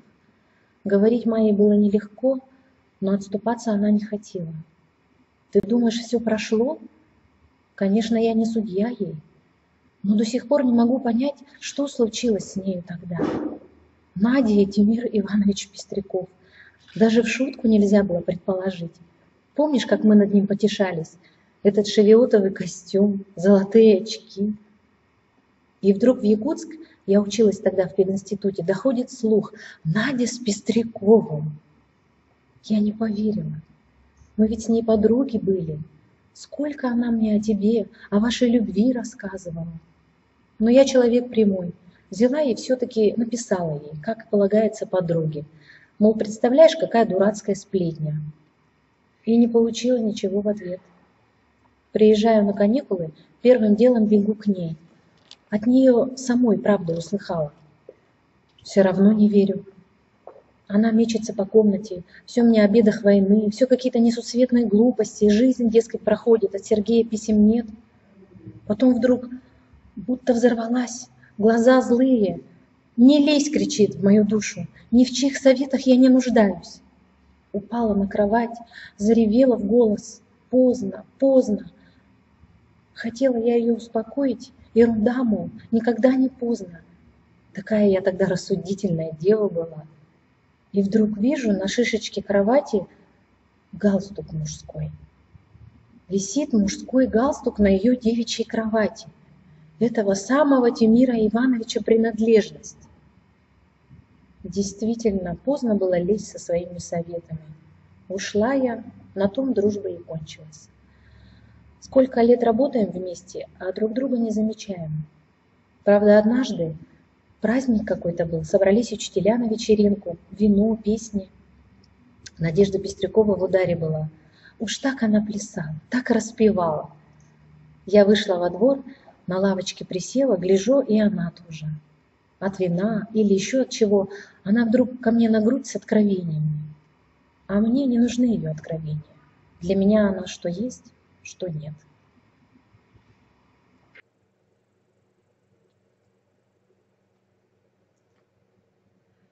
Так прямо и сказала тогда. Может, слишком уж прямо. Она тут как бомба лопнула. Когда дружили, не знала я за Надькой такой психопатии. «Виковуха!» — кричит мне. «Старая дева! Теперь поняла, кто из нас прав. Ты видела моих детей, а у тебя что?» Не стала я дальше слушать, поднялась с лавочки и домой. Даже в ее словах не виковуха поразила. Это, в общем-то, верно, виковуха я и есть. Но слышал бы ты, каким голосом она на меня кричала. Тогда и поняла я. Не все для Надежды Пестряковой безболезненно обошлось. Не все прошло. Жжет ее изнутри. Нехорошо она виковухой-то, мрачно заметил Аласов. Учительница, интеллигентка. Да уж, интеллигентка.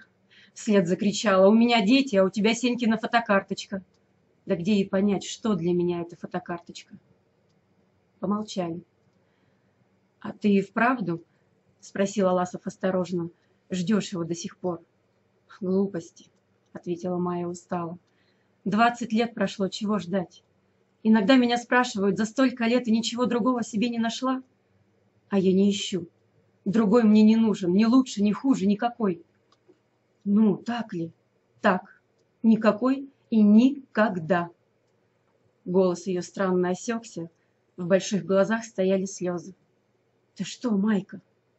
«Ничего. До свидания, Сережа». Она оттолкнула его руку и, повернувшись, быстро зашагала назад. Он остался на пустынной улице с болью и недоумением, глядя ей вслед. Бедная женщина. «Гутен абенд!» Уже пошли тетрадочки. С улицы в открытое окно заглядывала Степа Хостаева.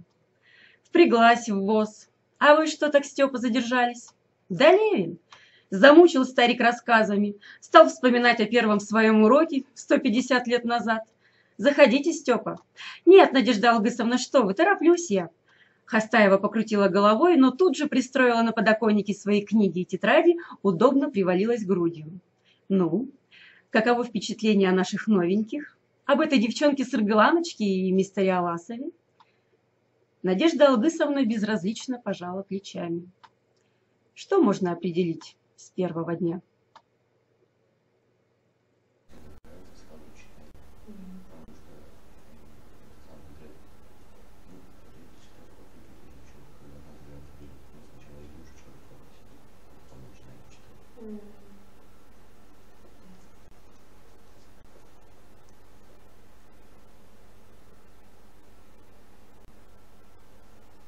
Сразу текст начинается читать. Как на сразу читать.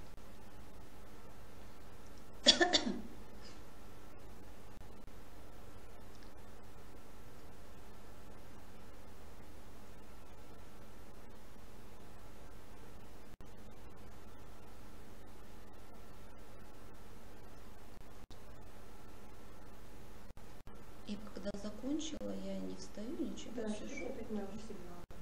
И смотрите в камеру.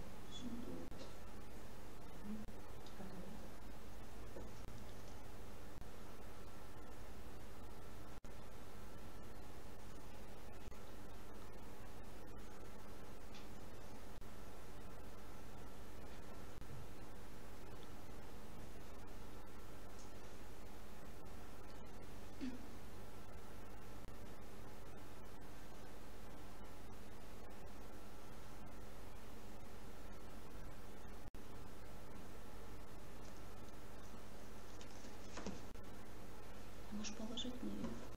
Как он это сделал? Лучше поднимите.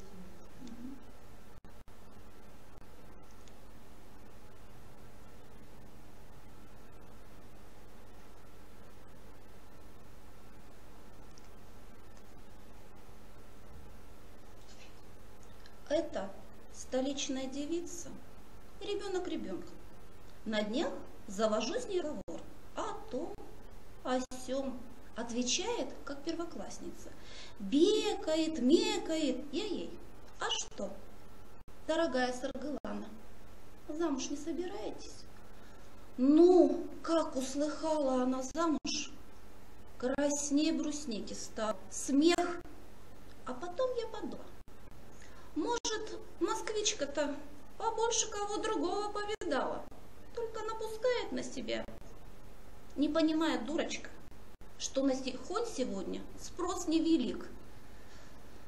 Степа, это уж как понимать.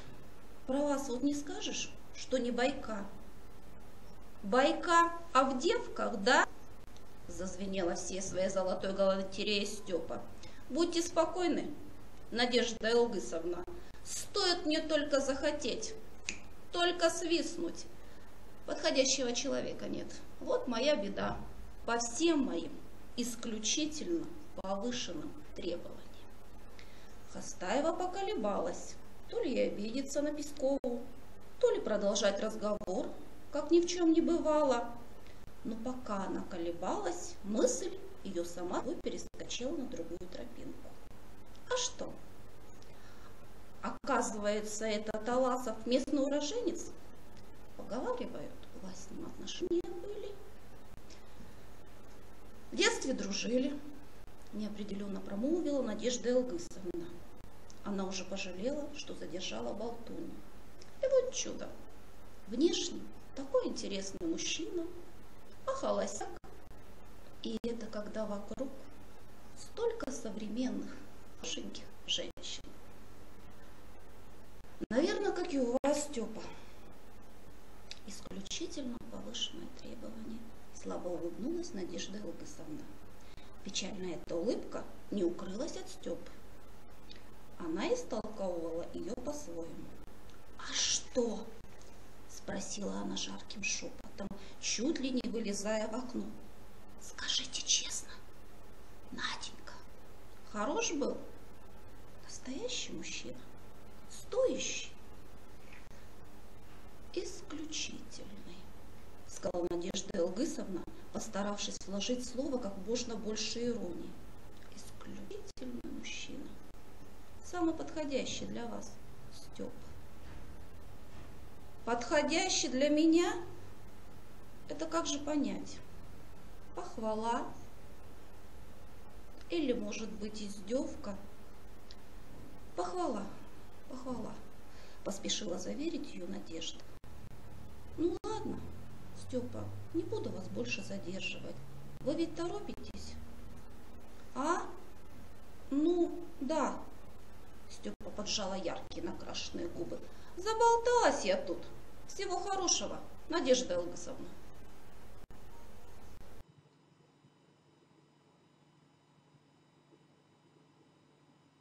Нищенка, нищая духом женщина. Надежда вдруг чуть не вскрикнула, подумав так о себе.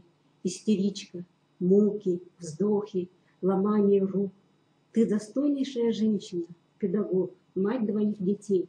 Через все годы замужества ты свято пронесла честь жены и матери, ни малейшего, ни единого пятнышка. И вот позволяешь себе так распуститься, так низко пасть. И тут же одернула себя. Перестань, дорогая, поясничать. Перед собой-то прожила век верной женой, а сейчас заметала сердечко. Что тут удивительного? Потому и заметалась, что всегда жила праведно. Трещинка тебе уже чудится пропастью. Бывает, что и добродетельная жена ведет себя как 15-летняя невинность, прячет от всех какую-нибудь засохшую веточку, и кажется ей эта веточка опасней бомбы. Надежда с усмешкой потянула на себя нижний ящик комода, под стопкой белья нащупала старую пожелтевшую карточку. Девочка Наденька с юным Сережей Аласовым. Вскоре после свадьбы, в один из глухих зимних вечеров, Тимир долго сидел за столом, разглядывая фотокарточки и читая письма Сергея с фронта. В этой щекотливой ситуации муж повел себя на редкость достойно. Сколько в письмах Сергея встречалось такого, что могло бы взорвать любого другого мужчину. А он внимательно прочел сумасшедшие строки признаний, все ласковые слова, которыми фронтовик награждал свою далекую подружку. Ничего не стал ей выговаривать или вдаваться в подробности. Просто заметил, закончив чтение. Это уже все в прошлом. И я тебя, Надюшка, ни в чем не виню. Однако теперь хранить не стоит. Она сидела перед горящей печью, и он принес ей всю пачку. Наде ничего не оставалось, как кинуть ее в огонь. Треугольники писем, фотокарточки вспыхнули жаром, будто в ней самой что-то взялось огнем. Но странное дело, вместе с болью Надя почувствовала и облегчение. Что сгорело, то сгорело. Но не все сгорело. Много времени спустя она случайно нашла в старом учебнике эту любительскую карточку и оставила ее у себя, не показала Тимиру. Так, любопытство ради, какими они были тогда.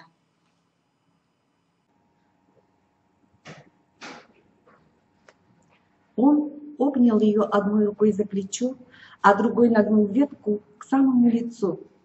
У него на белой кофточке пятнышко, похожее на значок. Но это не значок, а цветок сардана. На карточке он серый, а в действительности был розовый. Сергей хотел сам прикрепить цветок, но дотронулся ненароком до ее тугой груди, отдернул руку, будто обжегся. Уши его запламенели. Тогда она сама подняла цветок, прикрепила к блузке и улыбнулась. «Экий ты неловкий!» Тут Сенька и сфотографировал их. Странная штука, человеческая память. Спроси, например, что тебе сказал муж поутру, или как он вел себя в прошлый понедельник. Ничего не вспомнишь. А вот про цветочек зачем-то помнишь, про давний пустяк.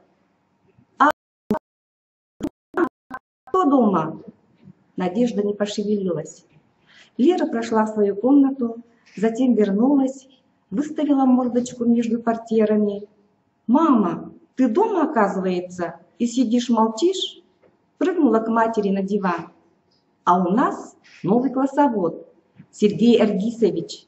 Такой славный. Мальчишки стали его испытывать, эти свои штучки. А он Юрчу Монастырева так садил, что весь класс смеялся. Девчонки наши влюбились в него с первого взгляда. Ребята каркают. Вот погодите, все они, учителя, одинаковые. А ведь сразу видно, если хороший человек. Командиром был на фронте.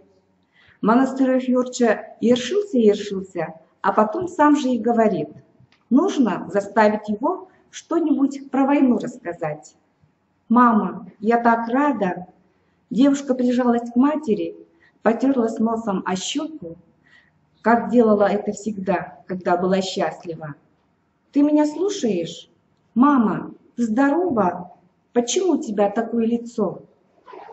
Тут девочка увидела фотокарточку, схватила ее и стала разглядывать.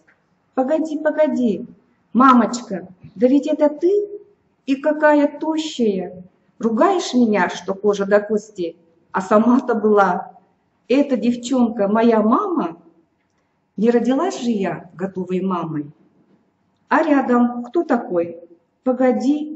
Лера быстрым взглядом стрельнула на мать, потом опять на карточку, шепотом спросила. «Мама, это Сергей Эргисович?» Мать кивнула головой. «И вы с ним дружили, да? Мамочка, что с тобой?» По лицу матери текли слезы. Лера почувствовала, что и у нее глаза на мокром месте. «Мамочка!» «Тише, доченька, тише, родная моя!» Прижала девочку к себе. «Я и сама не знаю, с чего плачу. Ласточка ты моя!»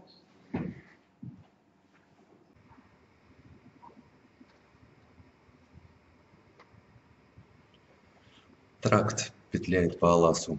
С увала на увал, с увала на увал. Наконец он с трудом взбирается на волчью сопку. Вершина ее голая, только одинокая лиственница стоит. Несведущий человек подивится. На ветвях старого дерева висят выгоревшие, иссеченные ветром лоскутки, ленточки. Качается на ветру длинный волос из конского волоса.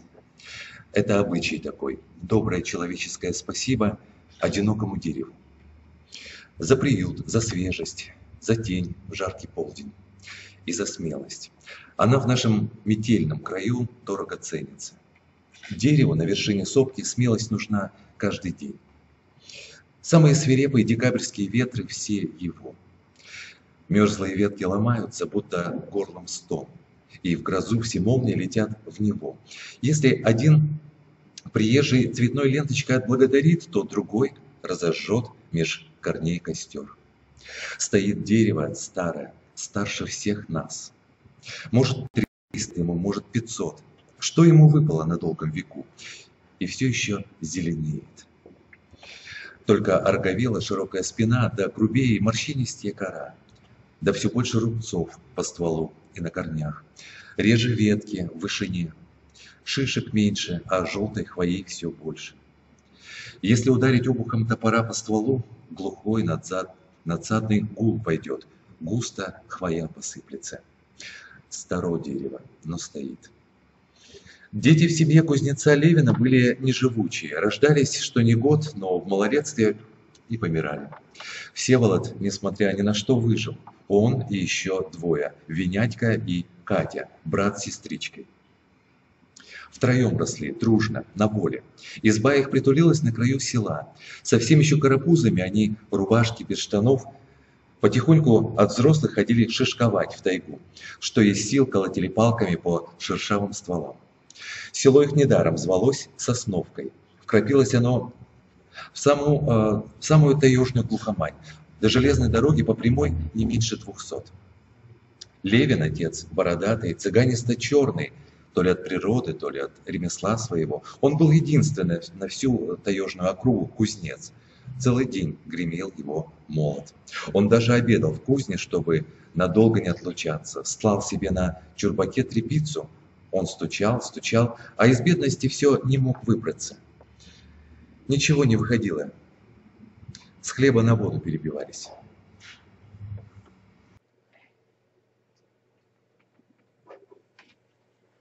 О тех давних временах в памяти Всеволода сохранилось. Звенит в ушах, не смолкая, железо о железо. И вдруг тишина, будто оглушила, будто слуха лишился. Это кузнец Левин ушел на войну. По какой-то особой мобилизации, когда уже подчистую выбирали, попал и он в аркан, который получается из серой солдатской скатки. Далеко от Томской губернии шла война. Русский царь чего-то там не поделил с японским. И без Левина цыганов у них, как видно, ничего не получалось. Никогда раньше кузнец из родного села и носа не казал, а тут подмог Дэн. Многое забылось, но час, когда воротился с войны отец, запомнился в самых малых подробностях. Всеволод тот вечер едва дотащился до постели. 2-й год батрачил он по найму Архиповых. А уж Архиповы даром никого не держали, умели выжать из работника. Всеволоду и 10 не было, совсем мальчишка, откуда силе взяться.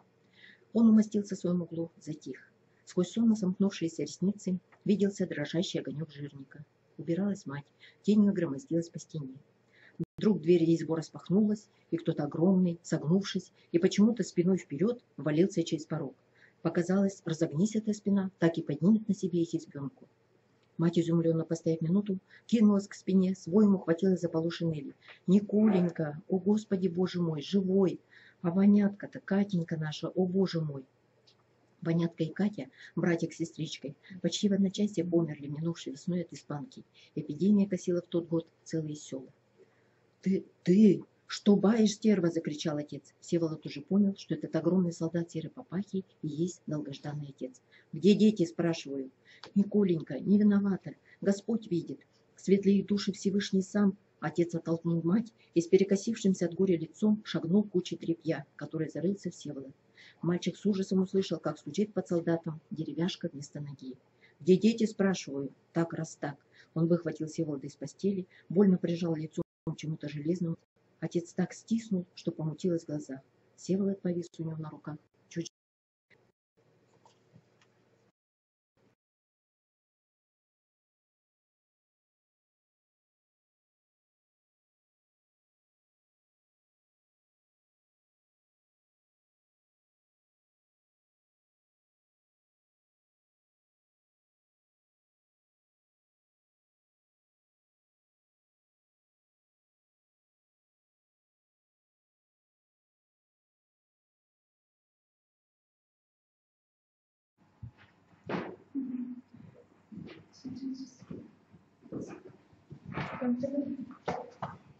Потом солдат до утра сидел перед огромной бутылью, пьяно мотал головой, зажатой меж ладоней.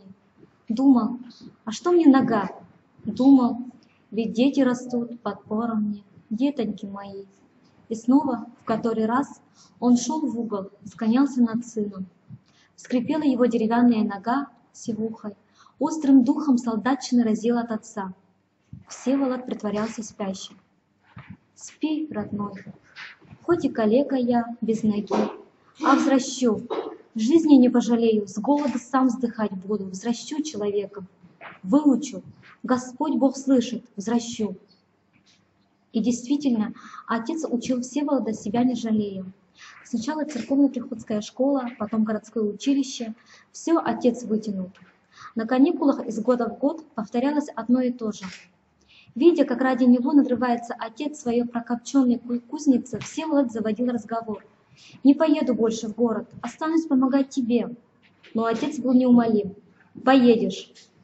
Училище Всеволод окончил успешно, и выпадало ему место в учительской семинарии. Не каждому по тем временам такая честь.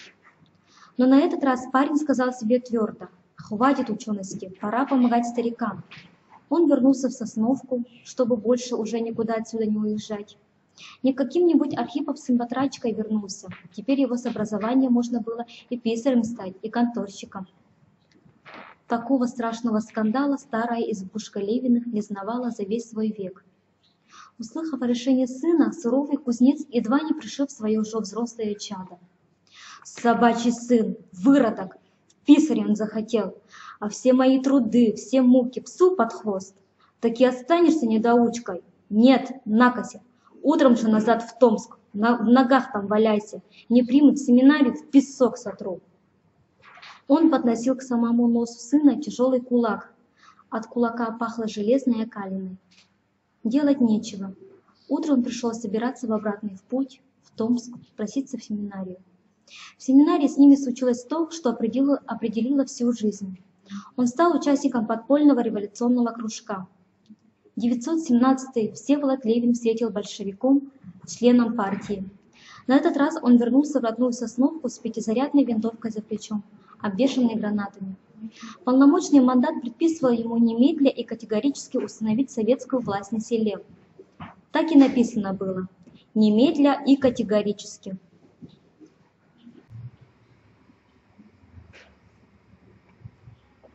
О революции таежная Сосновка знала только по слухам. Всеволод Левин был первым живым красным, первым для сельчан вестником новой жизни. Нужно было видеть, с какой радостью встречала его беднота, вечные трудяги вроде его отца. Кузнец, теперь сребробородый и оттого, кажется, еще более черное лицо, стоял на сходке позади всех. Деревенские выбирали ревком. Сын ораторствовал, обещал расправиться с сосновскими мироедами. Он стоял у стены, Левин-цыган. Поверх голов смотрел на сына ненавидящими от слез глазами и без звука одними губами повторял каждое его слово. Это была награда полной мерой за все лишения, за вековой горький труд. Сын вырос, как мечталось, человеком. На другой день отец с матерью провожали сына снова в губернию. Далеко за околицей присели у высохшей на корню сосны. Мать прижалась к Всеволоду, зашлась в слезах. «Не плачьте, мама», — сказал он и поцеловал ее в голову. «Не плачьте, наша жизнь только начинается. Все по-другому будет, свобода теперь. Прошлое забывать надо, а я вернусь скоро, детишек здесь учить буду». В те дни он на самом деле был уверен, что жизнь, о которой мечтали, воцарится с завтрашнего дня, что все трудности в прошлом, и это прошлое нужно поскорее забыть. И вот тогда, на той росстане, старый кузнец Левин сказал слова, которые потом на своем долгом веку сын вспоминал не раз. «Это хорошо бы, чтобы сразу по-новому, как ты в речи говорил. Только боюсь, уж прости меня, старого, если что не так подумалось. Я их, кровососов, не по науке, а горбом знаю. Чует сердце, не сдадутся они вот так, за здорово живешь. Драка может получиться. Большущая драка. Господь тебя оборони, Сева, свидимся ли еще?» а ждать тебя будем. Так он и оставил их у черной сосны, двух совсем седых стариков, отца и мать.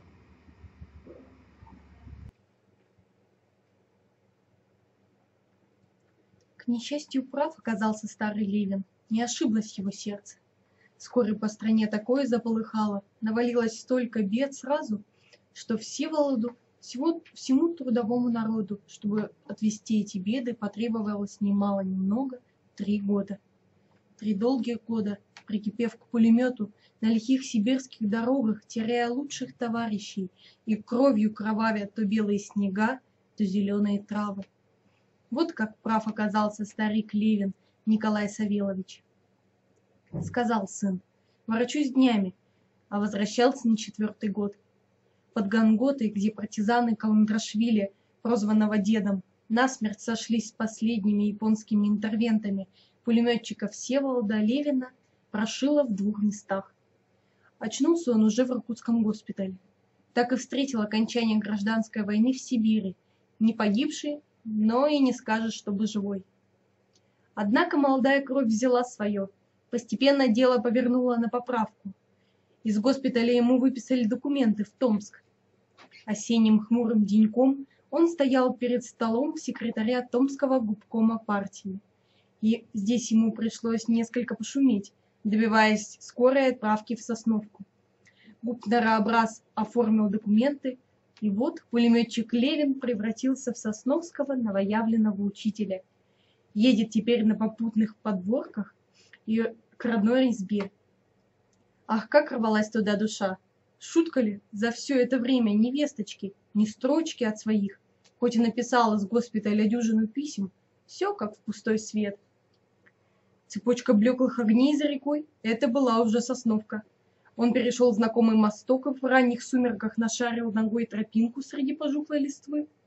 За бугорком, вот только перевалить на самом краю деревни, только вот обогнуть гривку молодых сосенок, закрыть глаза покрепче, постоять секунду, открыть и как чудо. Он едва не закричал. В ложке за разросшимися за 3 года сосенками ничего не было, только бурьян да груда мшелых камней, ни избы, ни кузни, ни баньки в огороде. Будто ошибся, будто с отвычки не в то место завернул. Но стояла все та же надвое разделенная береза, в которую когда-то опиралась отцова кузница. Но светилось окошко в избе соседа Михалева.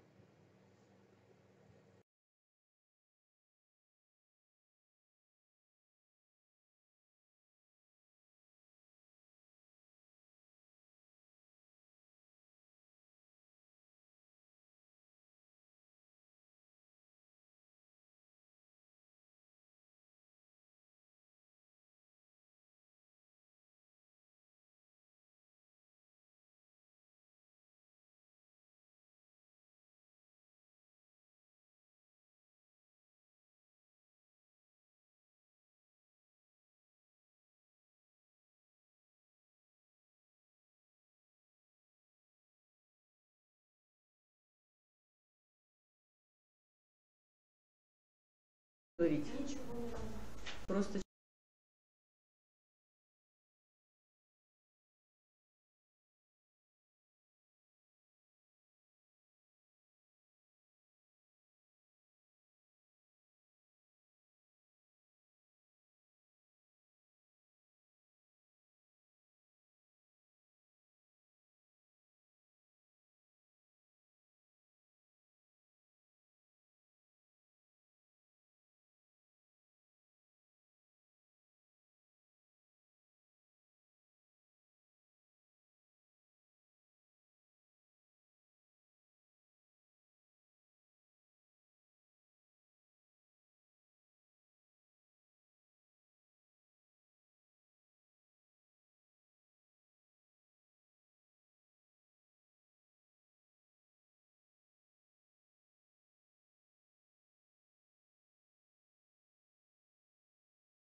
Когда Всеволод постучал в дверь этой избы, оттуда послышался знакомый голос Андреевой жонки.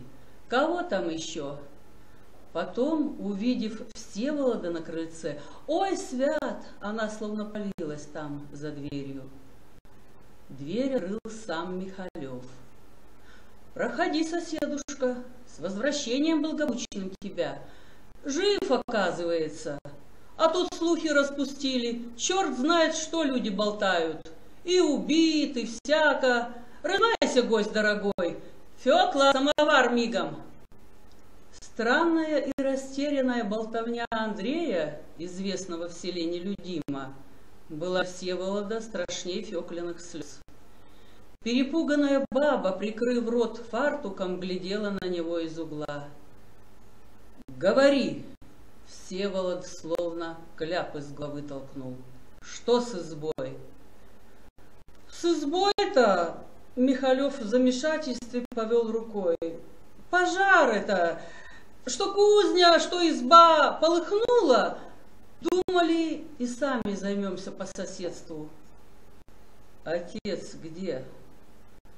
«Погоди, успокойся». Всеволод схватил соседа за плечи, притянул к себе. «Слышь, Михалев!» И словно вырвал из него.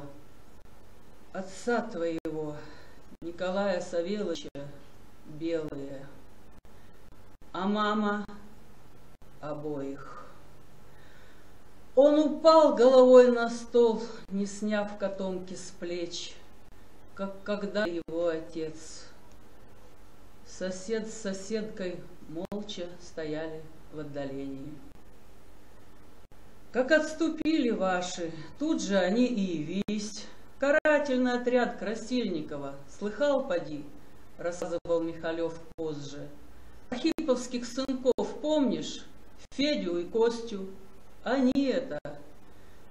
Всех показали, кого ты тогда в ревком выбирал. У кого сыновья с красными или еще что. Суд устроили. Да какой там суд? Истребили до одного, а избы подожгли. Думал, наша вот-вот займется, с ним заодно. Да мои же не ревкомовцы, никто ведь они. А сам ты, вот то-то. Видать, не видывал, но люди говорили, как повели их на расстрел. Савелович, отец твой, то есть, на деревяшке своей скок да скок, а не для смеху костылек у него выбей. Закричал он душегубом: вот вернется, дескать, сынок мой Всеволод, Сева вам припомнит. Тут его и до места не довели. Что-то делал он в школе, с кем-то беседы вел. Однажды даже в застолье его затянули, с прибытием и погиб помянуть. Но все как в дурном сне. Сева вам припомнит, будто сам своими ушами слышал это однажды. Так явственно кричит отец: Сева вам припомнит.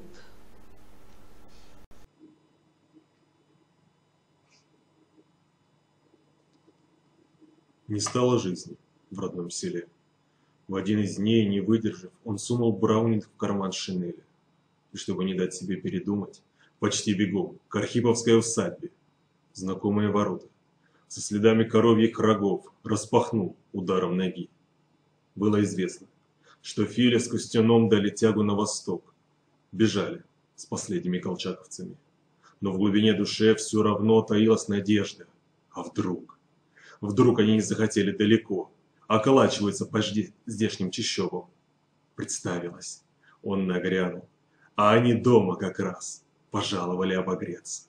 Нагрянул, распахнул ворота, а перед ним нос к носу Филя или Костя.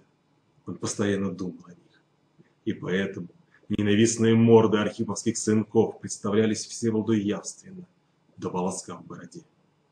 Когда всходил на крыльцо, он уже совсем был уверен, тут они. Пальцы на Браунинге свело, как судорога, Всю обойму до последнего патрона, в ненавистной харе, в упор, рта бы не дал им раскрыть. Но встретил Всеволода один, Архипов отец.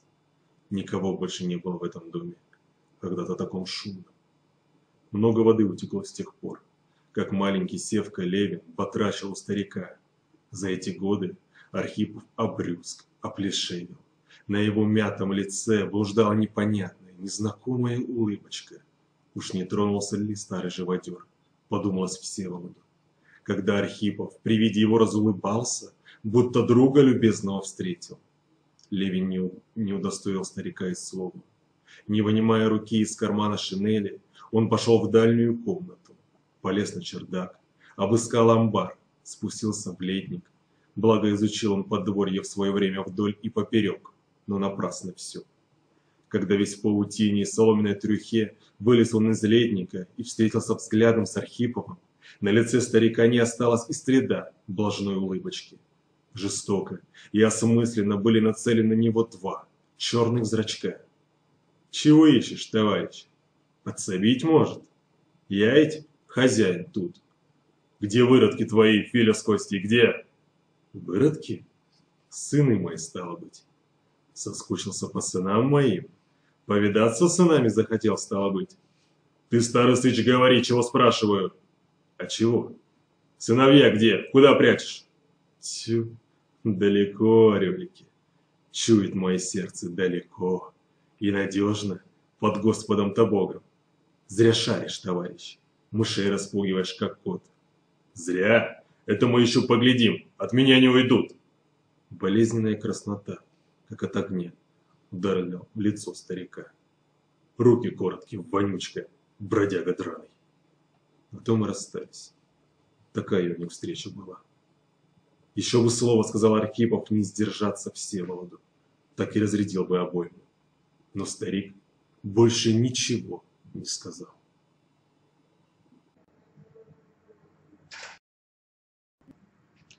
В эту зиму Всеволод Левин не столько учительствовал, сколько мотался с чановским отрядом по окрестным пущам, помогая очищать родной край от бандитского отребья. И все думалось, нападет на след. Когда ты молод, и душа твоя в боевом запале, когда легко несет тебя вперед могучий поток народной борьбы, и верные товарищи бок о бок с тобой, в такую пору верится, что все по плечу, что нет на свете беды, какую бы ни сумел превозмочь, стоит только захотеть. Но вот наступает час, когда с болью и недоумением понимаешь, есть на свете такая беда. Та же сила в руках, и так же сердце, но руки так, кому в бурных твоих снах горит, летят по ветру клочья пламени, и мать смотрит тебе в самую душу. Всеволод, просыпаясь, стонал от бессилия. Он дошел до точки, за себя уже не ручался. И тогда, бросив учительство на полусловие, Левин через сутки снова оказался в кабинете губкомовского секретаря, от которого давно ли яростно добивался назначения в Сосновку. Он рассказал секретарю все без утайки. «Больше не могу. Хоть к стенке ставьте». И секретарь понял его. Левина освободили от учительства, хотя сельские учителя были тогда дороже дорогого. «Куда ж ты теперь?» – спросил участливо секретарь. Дорога у Левина могла быть только одна – на восток. Там еще громыхали отголоски большой грозы, и все еще дрался с белыми дедушка. «К деду двину, куда же еще?» – ответил Левин. «Получается, что не добрал я маленько. С этой святой парой с Филей да с Костей у меня теперь вся жизнь скрестилась». Он верно рассудил.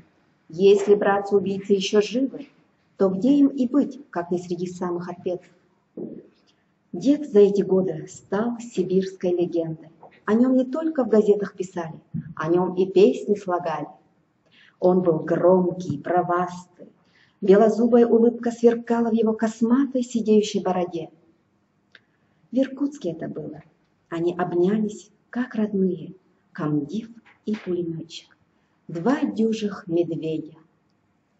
Ай да Левин, ай молодец, вот угодил. Прям сказать, Подарок ты мне. Наказание у деда посверкивал новенький, тогда еще невиданный орден боевого красного знамени.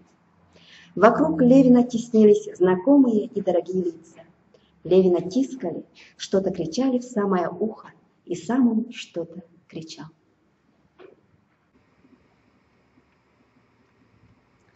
Знаменитый отряд Каландрашвили только что прибыл маршем из Преамурья. Теперь ему предстояла труднейшая из всех кампаний – поход в Якутию. Подонки белогвардейшины, загнанные на якутскую окраину и обреченные, метались там по просторной земле, от улуса к улусу, зажигали костры контрреволюции, надеясь раздуть их, покрыть пламенем мятежа всю Сибирь. Не сразу спохватилась революционная власть. Было упущено дорогое время, и теперь якутский нарыв настолько созрел, болезнь так пошла вглубь, что никто уже не мог поручиться, как повернется дело завтра, особенно если учесть, что и на Дальнем Востоке, в монгольских степях, еще клубились такие же мрачные тучи, вооруженной контрреволюцией.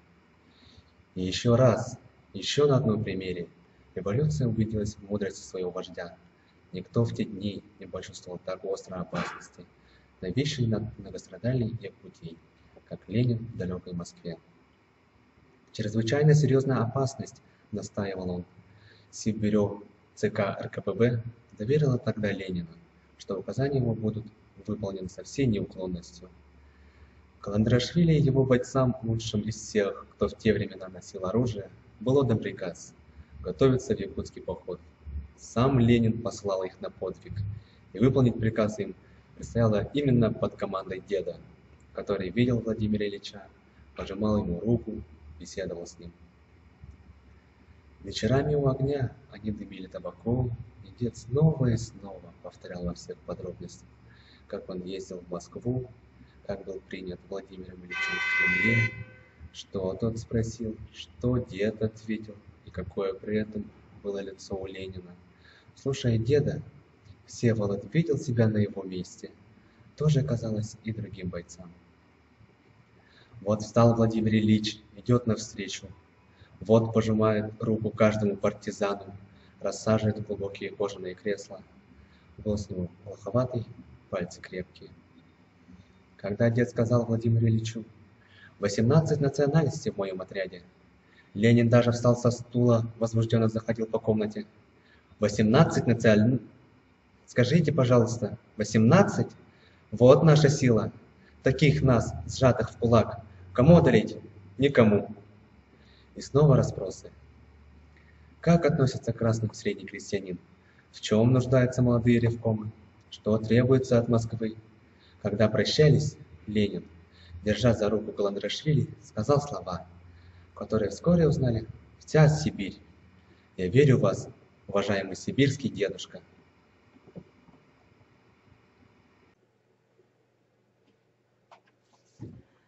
Никогда, как в эти дни перед походом, не были так близки сердцу суровые слова.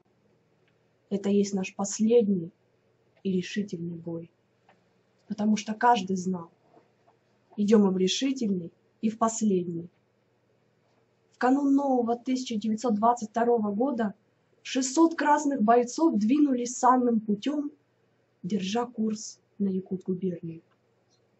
С головной ударной группой при своем культе-пулемете ехал в перегруженной кошовке и Всеволод Левин. Никому в отряде он не стал рассказывать, что пережил в Сосновке. Хранил эту боль в себе. Лишь деду признался однажды: общую задачу я понимаю, но у меня и свое поперек горла. Нужно двух знакомцев отыскать. Если есть справедливость на свете, непременно отыщу. И ты уж, Нестор Александрович, не обессудь. Я тут заранее винюсь. Над этими двумя собственный суд чинить стану.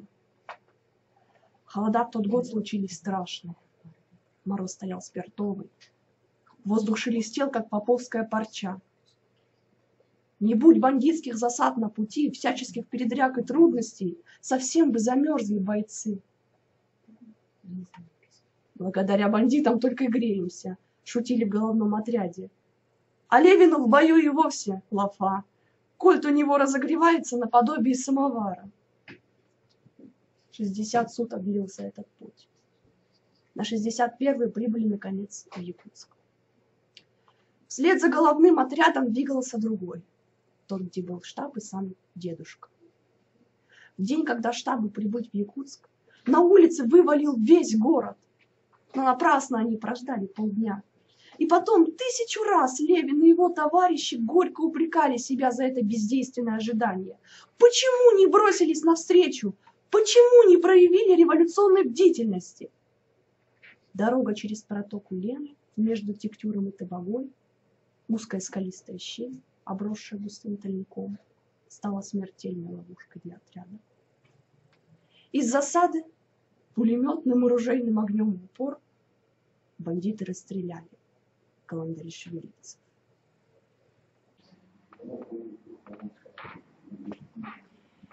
Еще не в силах постичь всего случившегося, Левин увидел на истоптанном черном от пороховой гари снегу, среди стрелянных гильз, среди трупов людей и лошадей, среди изломанных кошелок и перевернутых саней, увидел тело деда. Каландарашвили лежал, раскинув руки в широко распахнутой доте. Голова его словно вмерзла в лед. Алые сгустки крови цвели вокруг головы. Валялся рядом пулемет без замка. Дед в последний миг успел забросить его далеко в снег. И всего-то 2 ранки было на его могучем теле. Одна пуля попала комдиву в голову, другая — в сердце. Не стало легендарного сибирского деда. Для Левина после отца он был самый дорогой человек.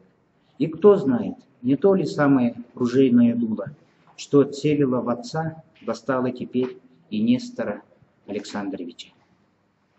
То ли самое или какое другое, что тут гадать? Со страшной простотой вдруг понял Всеволод, стоя над трупом комдива. Не в Филе с Костей дело. Плакали бородатые мужики, красные бойцы, сняв перед убитыми шапки со своих повинных голов. Уничтожать контрреволюцию до корня, выжечь нечисть, не давая себе ни сна, ни пощады, биться до конечной победы или до той пули, которая найдет и тебя, как нашла вот дедушку. Прошедшего через столько смертей, преодолевшего столько трудностей, чтобы пасть 6 марта 1922 года в скалистом ущелье между Тектюром и Табагой. История о том, как каландарашвилевцы оплатили за гибель своего командира, какие испытания и подвиги выпали им на долю в суровой Якутии, как наконец был выполнен ленинский приказ и республика стала свободной, эта история не для одной, для многих других книг, которые будут еще написаны. Скажу только о Левине. Он со своим кольтом участвовал почти во всех сражениях, записанных в революционную летопись Якутии. Довелось ему хлебнуть горячего и в Кантагайском бою, и под Никольском, и в Сосыл-Сысы, в этой беспримерной в истории ледовой осаде.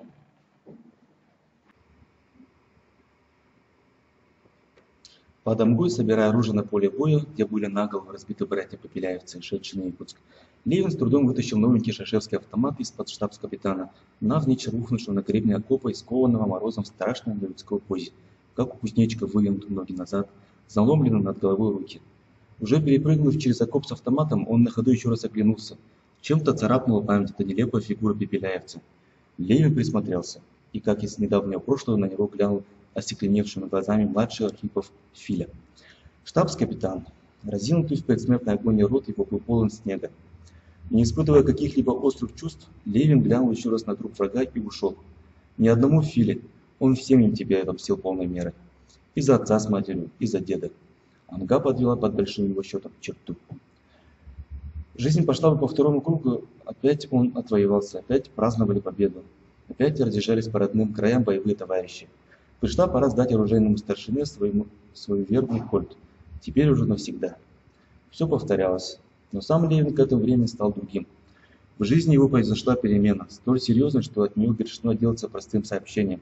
Не рассказать, как вошла в жизнь Левина светлолицая Аннушка, чтобы потом появиться на свет и Сашки, мальчишки русоголовому, но с глазами смоляно-черными и по-якутски узкими. А было это так.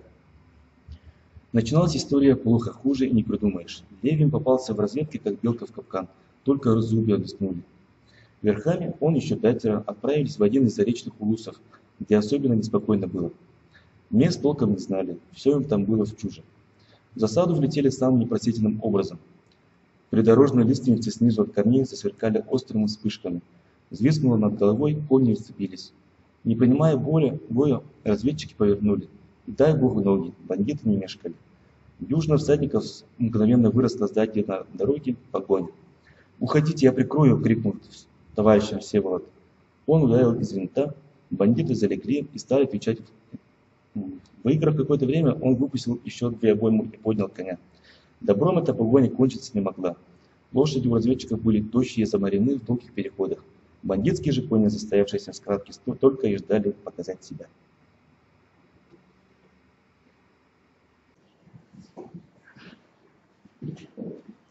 Гнедой нес Левина просекой. Ветки хлестали по лицу, когтистый кустарник рвал коню бока. Ошалев от боли, тот сигал по кустам. Вернее, было бы спешиться и осмотреться. Но мысль об этом едва мелькнула в голове, как вдруг все закружилось. Вместе с седлом он нырнул под лошадиное брюхо. В скачке лопнула, не выдержав подпруга. Еще некоторое время он чувствовал, как обезумевший конь тащит его. Пытаясь выдернуть ногу из стремени, он схватился за куст, но тут, будто из пушки в упор, громыхнуло в ушах, зазвенело, и все померкло. Очнулся Левин на снегу под деревом, видимо, тем самым, о котором его трахнуло на лету. Коня и след простыл. Не было с ним и винтовки. Но и погони, слава богу, не было слышно. Удивительная тишина стояла вокруг.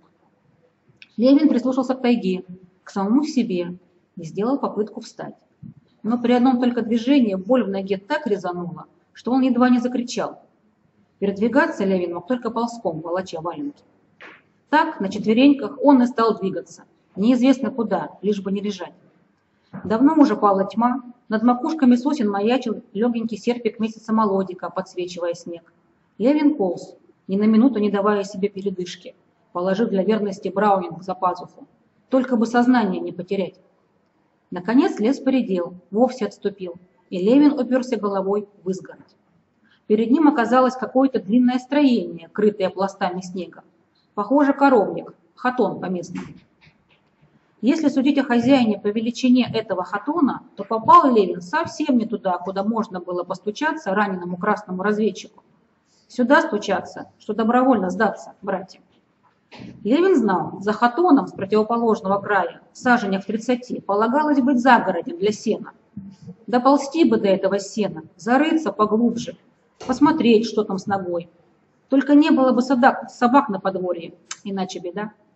Он так сосредоточился на этих 30 саженях, что испугаться не успел, когда прямо перед ним со скрипом разверзлась дверь хатона, и женщина, закутанная в шаль, едва не наступила торбосами на руки. Она с испугом отпрянула. «Ай!»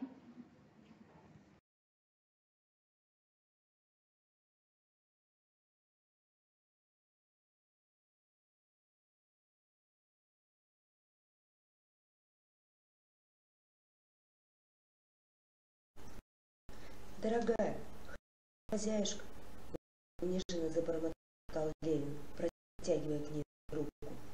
«Тетенька, ранен я, ногу повредил». Тут он вспомнил кое-какие якутские слова, раньше слышанные. «Мин ячугей, кутан насох». «Не бойся, мин красный, мин хамначит, коня надо, за мной гонятся бандиты, понимаешь, ад надо». Слыша слова на родном языке, женщина чуть успокоилась. Показывая на хатон, она быстро стала говорить по-своему. «Туда, ползи!» Только и понял Левин. Дверь в коровник она уже открыла. Затем, неловко уцепившись за его шинель, помогла перевалить порожек. Забеспокоились, завозились коровы.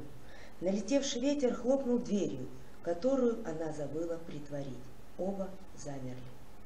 В самом дальнем углу коровника Левин привалился между яслями и стеной. Она забросала его сеном. Тихо-тихо лежи, тут я даю. Спасибо, тетенька, дорогая.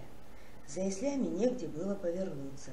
С большим трудом он добыл из-за пазухи Браунинг, зажал его в руке, хотя мало было надежды, что оружие поможет в таком положении. Можно ли довериться этой тетке? Не попал ли он в ловушку? И не лучше ли, пока не поздно, выбраться отсюда на волю? Сил хватило лишь на то, чтобы подумать об этом. Ловя ускользающую мысль, он засыпал. Будто валился с кручи, будто погребен был не под сенной трухой, а под обломками скал. Уже не пошевелить рукой, не разжать веки. Пришел Левин в себя от громких голосов в хатоне. Женщины доили коров и перекликались между собой. Окошко в стене хатона, плитка льда, вмурованная вместо стекла, слабо белела. Снаружи уже занялось утро. Потрескивали лучики, их неверное пламя отражалось на мокрых стенах. Левин сдержал стон, даже язык прикусил, так болела нога. Два знакомых якутских слова то и дело повторялись в болтовне доярок: бандит и красный. Видимо, и сюда дошел слух о вчерашней стычке между разведчиками и белыми братьями. Кто знает, может, прибилась его лошадь или винтовка нашлась. Может, братья сейчас вовсю шарят по дворам в поисках исчезнувшего конника. Сквозь щели яслей была хорошо видна спина той, которую ночью он напугал до полусмерти. Она доила молча, не поднимая головы от ведра. Но вот лучина, воткнутая в корявый стол, нагорела, стала меркнуть. Женщина встала, чтобы очистить уголь. Огонек ожил под ее рукой, и Левин успел разглядеть лицо своей спасительницы. Та, кого он принял за тетеньку, оказалась девушкой, довольно милой к тому же.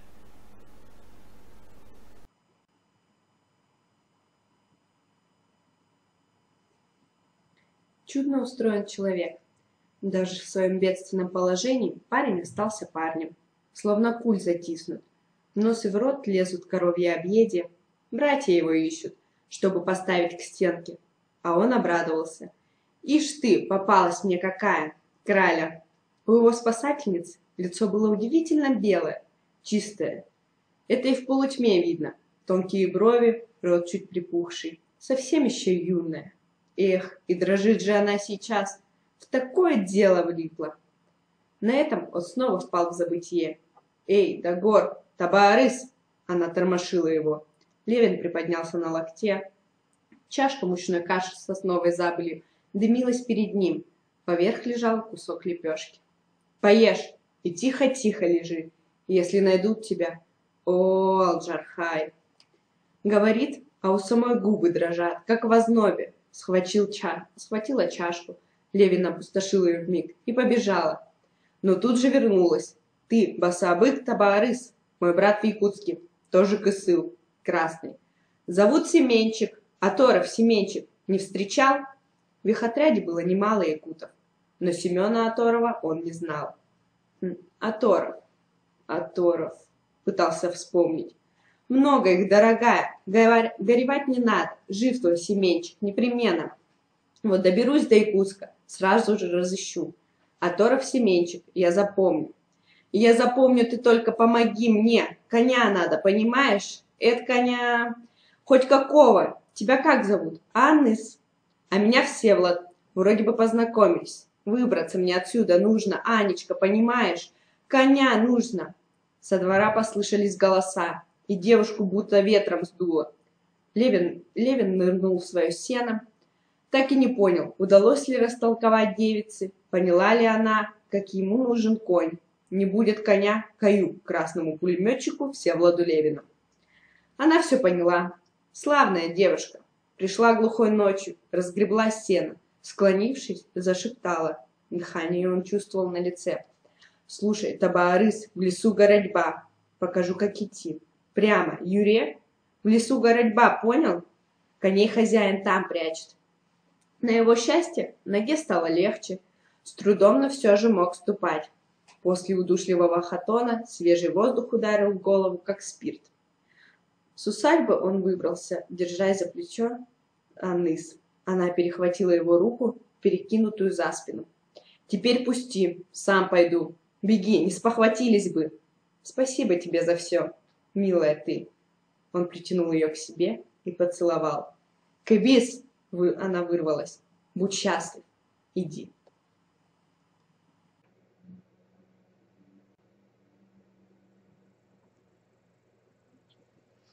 Она пожелала ему счастья, грешил он на ее братца.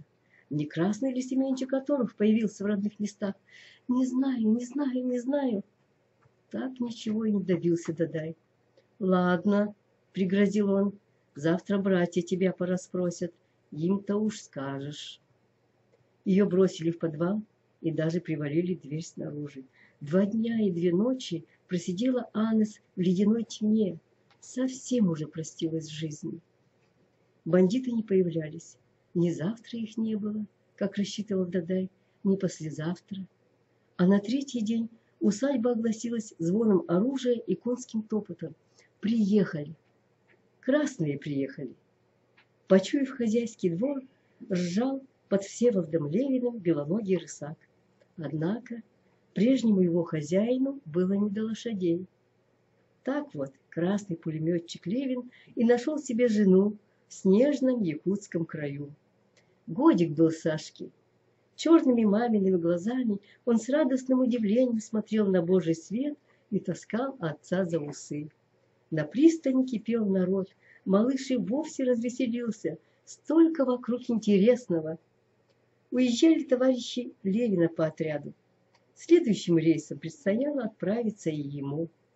Выбрали они с Анныс для постоянного жительства губернский Томск. Возвращаться в Сосновку только рано бередить. Ничего дальше из своего наследия не видевшая, оглушенная этим огромным, по ее представлениям, городом Якутском, Аннушка с любопытством и тревогой ждала встречи с Томском.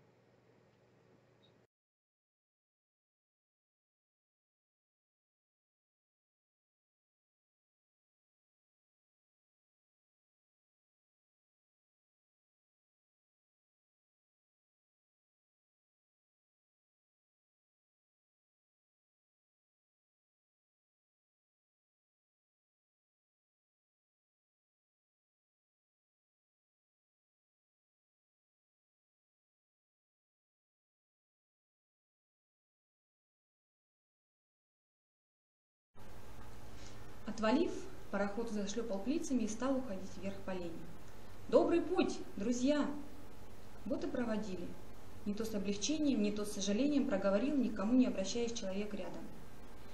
Левин глянул в бок и узнал Амосова, председателя Совнаркома республики. Он только что держал речь на митинге. Точно так, Максим Кирович, по-военному подобрался Левин перед начальством. Проводили. В одном отряде служили. С дедушкой всю Сибирь прошли. Левин я, назвал себя бывший командир пульроты. А это жена моя, Анна Левина. Он притянул Анну за плечи, взял у нее из рук Сашку, завернутого в одеяльце. Сашка выпростал ручонку навстречу новому человеку. «Самый главный ваш?» – спросил Амосов. «Так точно», – подтвердил Левин. «Александр Всеволодович. Человек неясной национальности, не то русский, не то якут». Только познакомились, а уже шел у них разговор по душам. Левин стал рассказывать, как собирается устроиться в Томске, как страшится жена предстоящей поездки. Да и сам он возвращается к мирному труду не без робости. В пулеметчиках за эти годы успел основательно подрастерять свою семинарскую премудрость. «Давно в партии?» – поинтересовался Амосов. «С самого 917-го». Амосов покачал головой. «Ай-яй». Левин не понял, что так его огорчило. «Учитель и коммунист», – еще раз покачал головой Амосов и добавил. «Уезжает учитель и коммунист». Все трое стояли у самой воды, глядя вслед парохода, который превратился уже в малую точку, но зато распушил по всей реке хвост черного дыма. «Жалко, когда такие из Якутии уезжают», – сказал Амосов. «И это вы твердо насчет Томска?» «Твердо». Левин даже рукой рубанул. Столько было на этот счет разговоров за последнее время, столько ему предлагали разных соблазнов, и туда приглашали ехать, и сюда, но он уже просто боялся снова заводить этот трудный разговор. Все взвесили, до последнего золотника. В Томск и никуда больше. Ну-ну, сказал Амосов со вздохом. Ну-ну. Они распрощались дружески. Амосов крепко пожал руку Левину, потрепал за нос Александра Всеволодовича, а маленькую ладошку Аннус на минуту задержал. Счастье тебе, Аннушка Левина. Поедешь далеко, новые места увидишь. Удачливая ты, прямо тебе скажу. Такого хорошего мужа себе нашла, и сына такого родила. Он все не выпускал ее руку.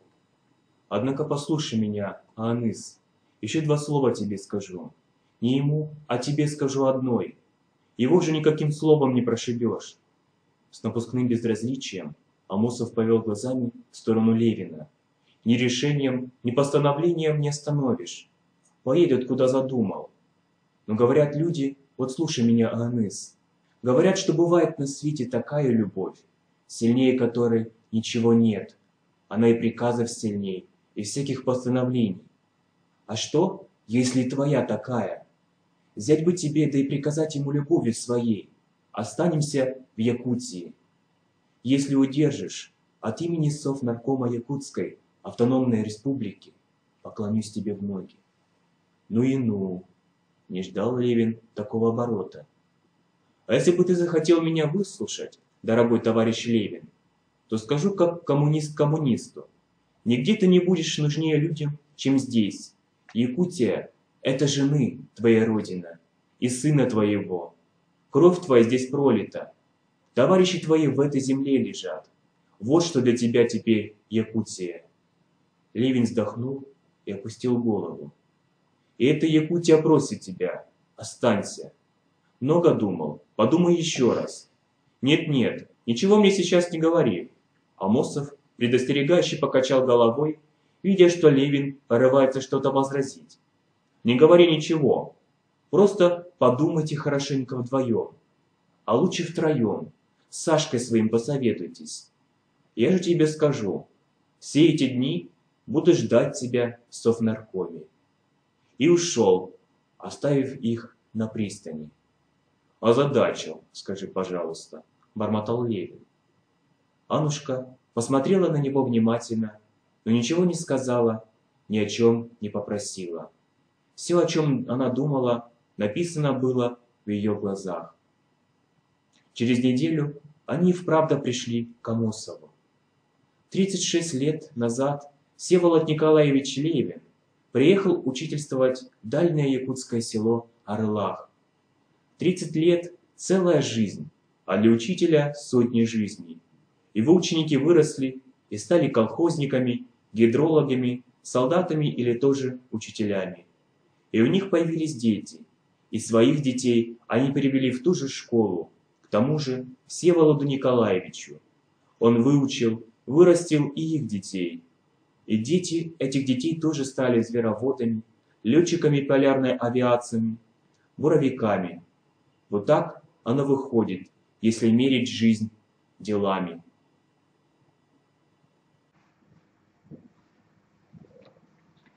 У председателя Орлахского сельсовета нет на правой руке пальца. Его и учителя Левина одной гранатой окрестили бандиты, которых отряд Чона выкуривал из тех вон лесов. Есть на сельском кладбище 2 могилы. При одной лишь мысли о них обрывается сердце. А когда спускаешься к реке, по правую руку видны сгнившие сваи, развалины хатуна. Когда-то это был добротный коровник. Учителю же Левину он казался прямо-таки прекрасней хрустальных дворцов. С него начинали в Орлахе движение за здоровый быт.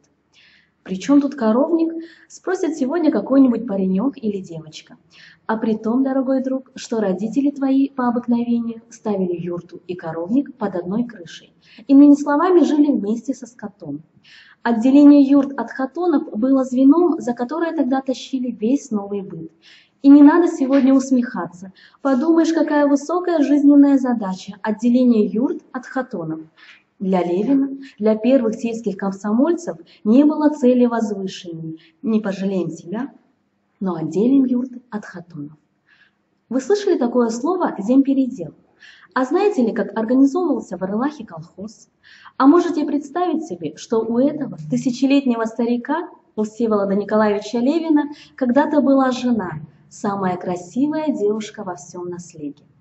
Она была белолицая и так легко вспыхивала ярким румянцем. И сын у них был, Сашка, Александр Левин. В Праге есть кладбище советских солдат, погибших при освобождении чехословацкой столицы. Там, на белых плитах, длинными рядами выбиты русские имена. И среди них строчка «Александр Левин, 1923-1945». Имя русское, волосы у него были русые, а глаза черные-причерные, как у матери. Он был единственным сыном старого учителя. Был и остался. Есть люди, о которых можно сказать, что история Отечества прошла через их сердца. Однако в Орлахе не в ходу такие цветистые речи. В Орлахе о Левине просто говорят «наш учитель». Он приехал сюда молодым, золотоволосым, а потом голова и усы его побелели от слепящих якутских снегов. А теперь он так стар, что волосы его снова стали желтеть. Вот идет по Орлаху учитель Всеволод Николаевич Левин, родной человек.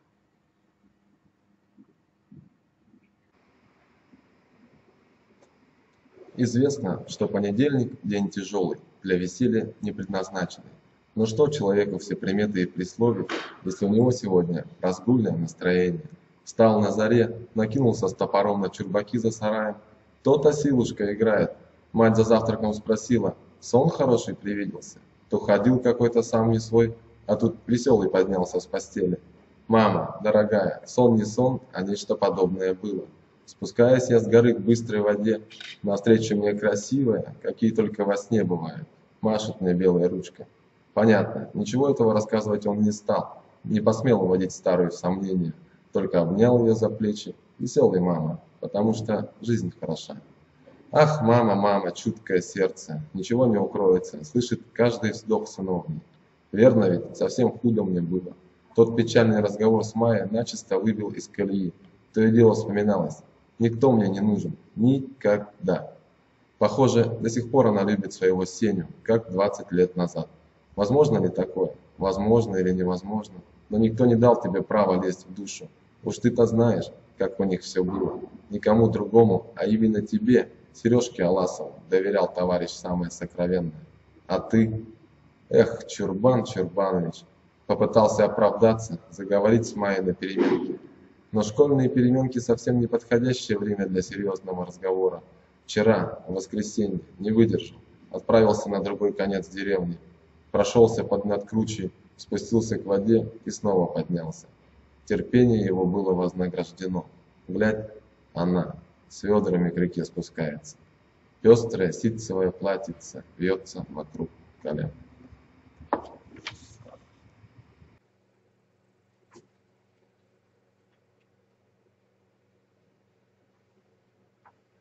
Ба, кто это в наши края пожаловал?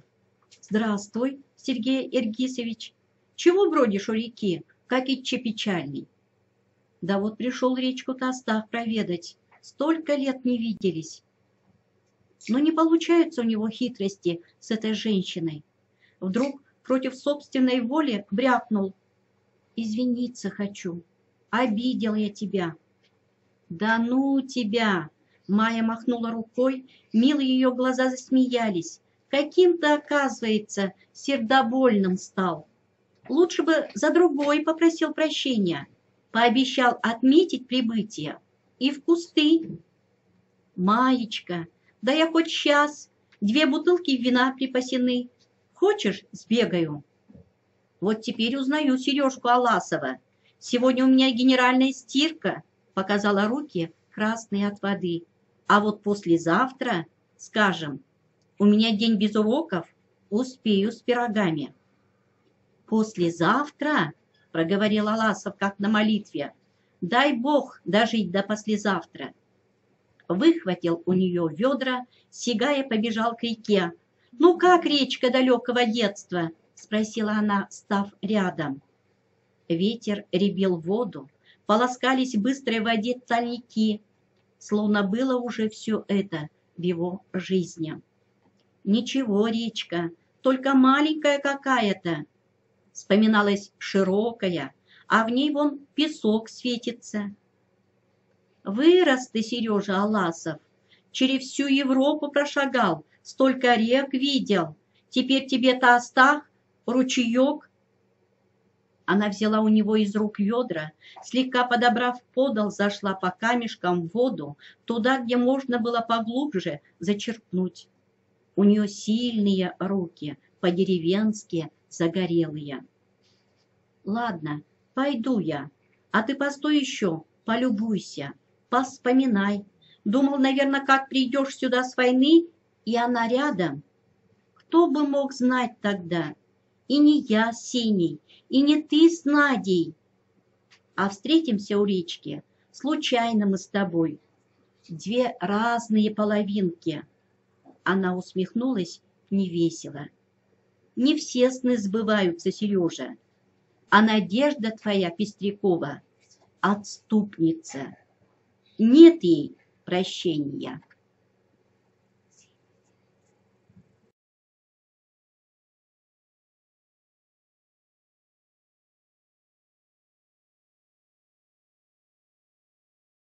Если еще раз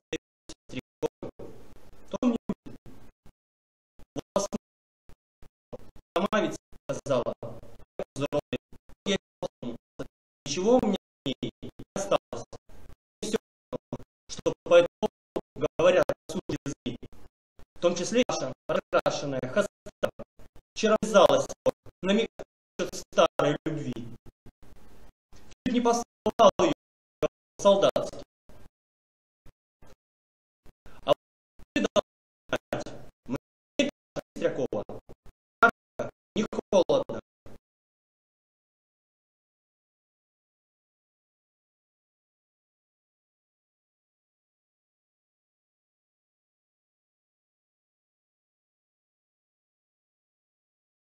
Что вспомнилось ему сегодня утром. Он приглашен в гости, и весь завтрашний день они будут вдвоем. Черт возьми, Сережа Аласов, вдвоем с мамой. Он говорил о себе, рука, уничтожая завтра, шагая в школу. С тем же настроением пришел на урок. Ему сейчас не водить пока. Перемен. На школьном дворе затеяли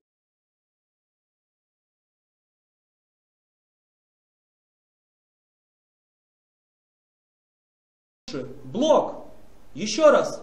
Вот вам блок. В разгар игры он не сразу заметил, что зоолог Сиктяев стоит на крыльце и подает ему выразительные знаки. «Кончай, мол, зовут вас». «Что там еще?» – спросил Аласов, на ходу заправляя рубашку. «Чрезвычайное происшествие. Вашим детям завуч шует. Гроза!»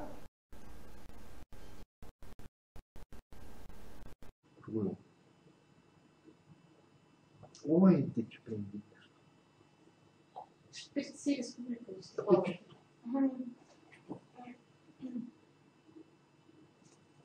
В учительской и прям была. Шисяновича даже пошатывало. Лицо его было бледнее обычного. Но гром и молнии метал не он, а его супруга, Надежда Алгысовна. «Вы классный руководитель», — накинулась она на Аласова, едва он переступил порог. «Вы должны отвечать за класс. Я этого так не оставлю». «Чего этого?» — спросил Аласов как можно спокойнее. «Сергей Ергисович», — взял его под руку завуч. «Дело в том, что ученики вашего класса отказываются учиться. Забастовка?» «Они отказались учиться», — повторил завуч, пропустив вопрос Аласова мимо ушей. И Надежда Алгысовна вынуждена была покинуть класс, не закончив урока. «Да-да», — закричала Пестрякова, — «именно так, была вынуждена. Я прошу их, поднимите руки, кто выполнил задание. Ни одна рука не поднимается. Вызывая к доске, не выходят». Экой крикухой стала с годами веселая Наденька. Шея вздулась. Лицо пошло пятнами. Но почему они решили бойкотировать урок Пестряковой? Давно это копилось между десятиклассниками и учителями. Вот и взорвалось. Однако почему именно против Надежды? Как она кричит! Майя верно сказала. Раньше за Надеждой такой психопатии не водилось. Ах, Майка! Кто бы подумал, что завтра у нас с тобой пир горой. Чего они кричат? Брызжут люди мрачные, если у нас завтра с тобой пир горой. Знали бы Пестряковы, о чем в эту минуту размышлял Аласов, отчего он не к месту заулыбался. «Они мне еще ответят», — продолжала между тем Надежда, — «не класс, а сборище хулиганов, включая вашу дочку», — полюбопытствовал Нахов. «А с вами я вообще не разговариваю». «О, горе мне», — простонал Нахов, — «со мной вообще не разговаривают». От неуместного этого шутовства завуч скривился, как от зубной боли. Его раздражал не только Нахов. Вот и Аласов, вместо того, чтобы обеспокоиться происшедшим, сидит на краешке стола и улыбается неизвестно чему. «Товарищ Аласов», — сказал завуч, обрубая словопрение, — «сейчас в 10 классе урок якутской литературы. Думаю, что Василий Егорович не станет возражать, если вы перед уроком проведете с учениками энергичную беседу».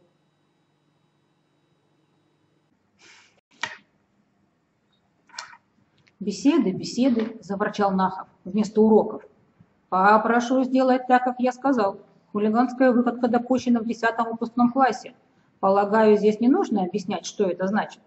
Надо сейчас же по горячим следам выявить зачинщиков. Завтра заберем педсовет. Сергей Иргисович проинформирует нас». Помучившись с класса минут 10, Аласов махнул рукой. Нечего и время терять. Нахов, демонстративно отойдя к окну, не принимал в беседе дознания никакого участия.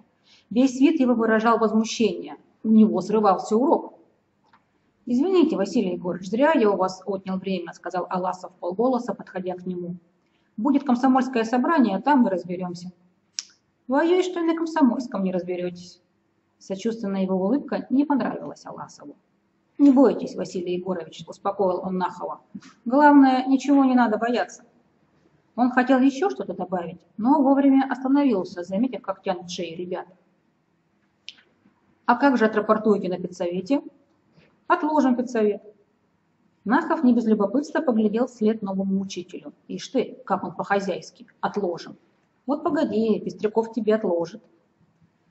Аласов постоял минуту в коридоре.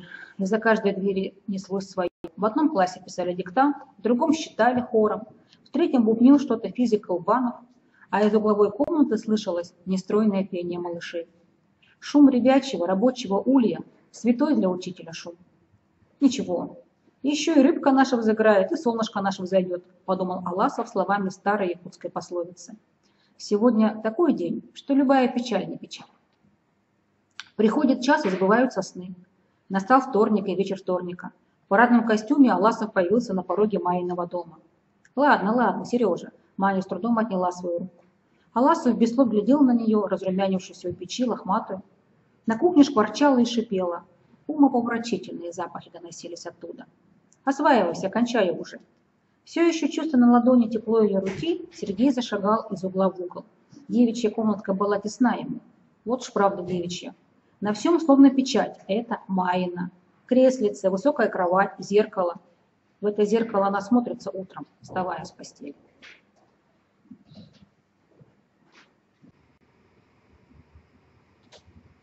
В простой рамке портрет. Юноша с запрокинутым лицом, хохочущий рот. Снимок размытый, нерезкий. Из-под рамки выглядывает чье-то отрезанное плечо, переснято с групповой карточки. Они с боем выиграли кубок по волейболу. Весь райцентр кричал «Ура!». Фотодеятель из местной газеты щелкнул их, еще разгоряченных победой. Отрезанное плечо – это как раз его, Сергея Аласова, плечо. На маленьком столике стояла еще одна карточка, тоже Сеня, в гимнастерке, пилотке. Лицо его здесь было черно, брови насуплены, парню можно было дать все 30.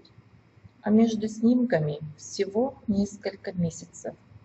Первый снимок – их юность, школа, волейбол, а второй – война.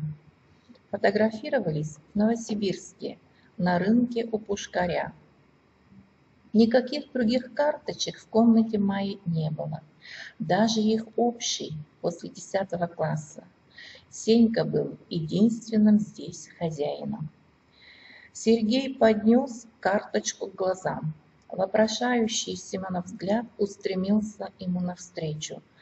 Взгляд человека, которого через 1,5 года убьют на войне. За спиной солдата был изображен рыцарский замок и белые лебеди на пруду. Он не слышал, когда вошла Майя, только почувствовал дыхание рядом. Майя через плечо тоже смотрела на карточку. Без погон почему-то. Разве тогда еще не было? Тогда еще не было. Он осторожно поставил карточку на место, но она снова взяла ее, протерла стекло фартуком. «Расскажи», — попросила, — «как все это было?» «Да я ведь рассказывал и писал подробно». «Расскажи», — повторила она. Она села в креслице, он стоял, прислонившись спиной к стене. Снова, в который раз, стал он пересказывать, как они шагали строем по лесному тракту, как на полпути остановились на свой первый солдатский привал, и Сеня Чичахов, лежа рядом с ним, головой на мешке, сказал тогда: «Майя с твоей Надей там остались, они подруги верные. Давай и мы с тобой до самого конца». И Сергей ответил: «Давай, Сеня». Новобранцев повезли на барже по Лене. Они спали бок о бок, ели из одного котелка. Почти совсем не спускались с палубы вниз, ведь видели Лену первый раз в жизни и, может, последний. Однажды их подняли среди ночи по тревоге, зачитали сообщение Совинформбюро: советская авиация бомбила Берлин. Вот уж возликовали, как только баржу не перевернули.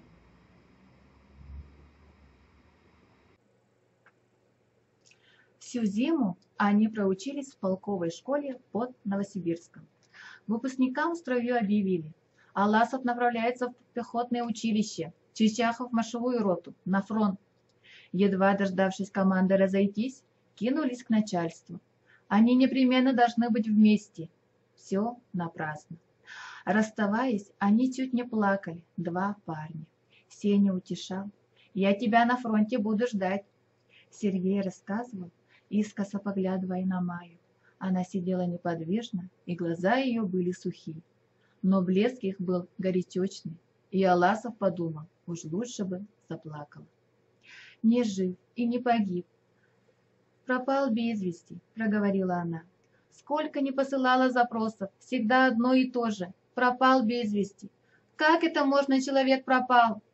Она встала, выдвинула ящик маленького столика.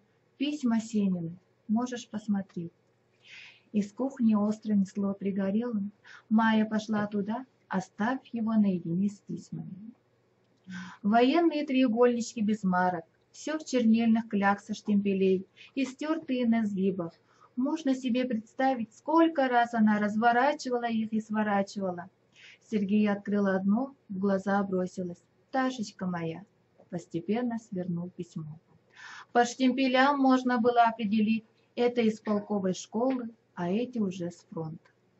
Одно письмо было особенно истрепано, наискосок по нему выведено расплывшимся химическим карандашом: «Передай дальше по цепи». Видимо, последний. Сергей, почему-то оглянувшись на дверь, развернул треугольник. «Милая, золотая моя, вот уже 2 дня, как он молотит нас то сверху, то в лоб, но о смерти не думаю. Пока даже не царапнула. Живу и буду жить. Вернусь к тебе». Они разлили вино по рюмкам, подняли, не чокаясь. За Сеню первую, за Сеню. Может, впервые в жизни Аласову с такой сосущей тоской захотелось напиться, но вино было слабенькое. Чтобы не обидеть хозяйку, он старательно ковырялся в жареном. Сама Майя ничего не стала есть. «Никогда!» — закричала тогда на тропинке. «А ведь и вправду никогда! Ни я, ни кто другой. Это у нее даже больше, чем любовь. Зарубцовываются самые страшные раны. На ноже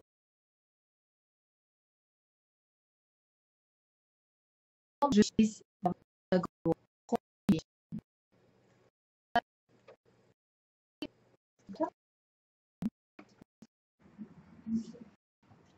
Все разлили. Говорили о войне, с несдержанным раздражением ответил он и тут же поправился. И о вас, конечно. Старались представить себе, как вы здесь с Надей. Тебя он очень любил. Аласов поднял глаза и поразился незнакомому ее облику. Резко прочерченные к подбородку морщины, седые нити в волосах. Нет, давным-давно она уже не та девушка, какой показалась у речки с ведрами. Проскрипели шаги под окном, кто-то на пороге шумом стал обивать ноги. «Это ты, Сарглана?» «Я, Майя Ивановна». «Ах да, у Майи ведь жиличка. Сарглана Тарасовна, молоденькая литераторша». Как он, собираясь в гости, не вспомнил об этом? И слава Богу. Теперь они сидели за столом втроем. Аласов изо всех сил стал ухаживать постоялицу. Сарглана Тарасовна вблизи и вовсе ребенок. Глазки, кудряшки. Вино она выпила с гримасой, будто кислоты глотнула. А теперь давайте за нашу приживаемость. Мы ведь сами, Сарглана Тарасовна, оба новенькие в школе, не так ли? Девушка вместо ответа только взглянула умоляюще. «Сергей Аргисович», — сказала Майя, легко тронув Аласова за руку, — «давайте лучше по-русски будем говорить. Саргланочка по-якутски не может так быстро». «Как?» — изумился Аласов. «Да она что, не якутка выходит?» Ему не ответили. За столом воцарилось неловкое молчание. Но когда снова заговорили, беседа продолжалась уже по-русски. Теперь Сарглана Тарасовна держалась куда бойчей. Принялась рассказывать о своем недалеком отрочестве, вспоминать студенческие годы. Потом пожаловалась, как плохо у нее получается в школе. Ребята не слушаются, урока то не хватает, то слишком долго тянется время. «Я вам одно скажу, дорогая Сарглана», — вдруг прервал он девушку. «Будет у вас ребенок, непременно учите его якутскому. Потому что не дело это». Он поймал предостерегающий взгляд Майи, но не остановился, а даже с вызовом пристукнул ладонью по столу. «Да, не дело. Однажды в Якутске, останавливая такого сопляка, спрашиваю что-то, а он мне: по-вашему не говорю. По-вашему. Я так вам скажу, дорогая Сарглана». Но та неожиданно поднялась и кинулась из комнаты. Майя укоризненно глянула на Аласова. «Сергей, ну разве можно так?»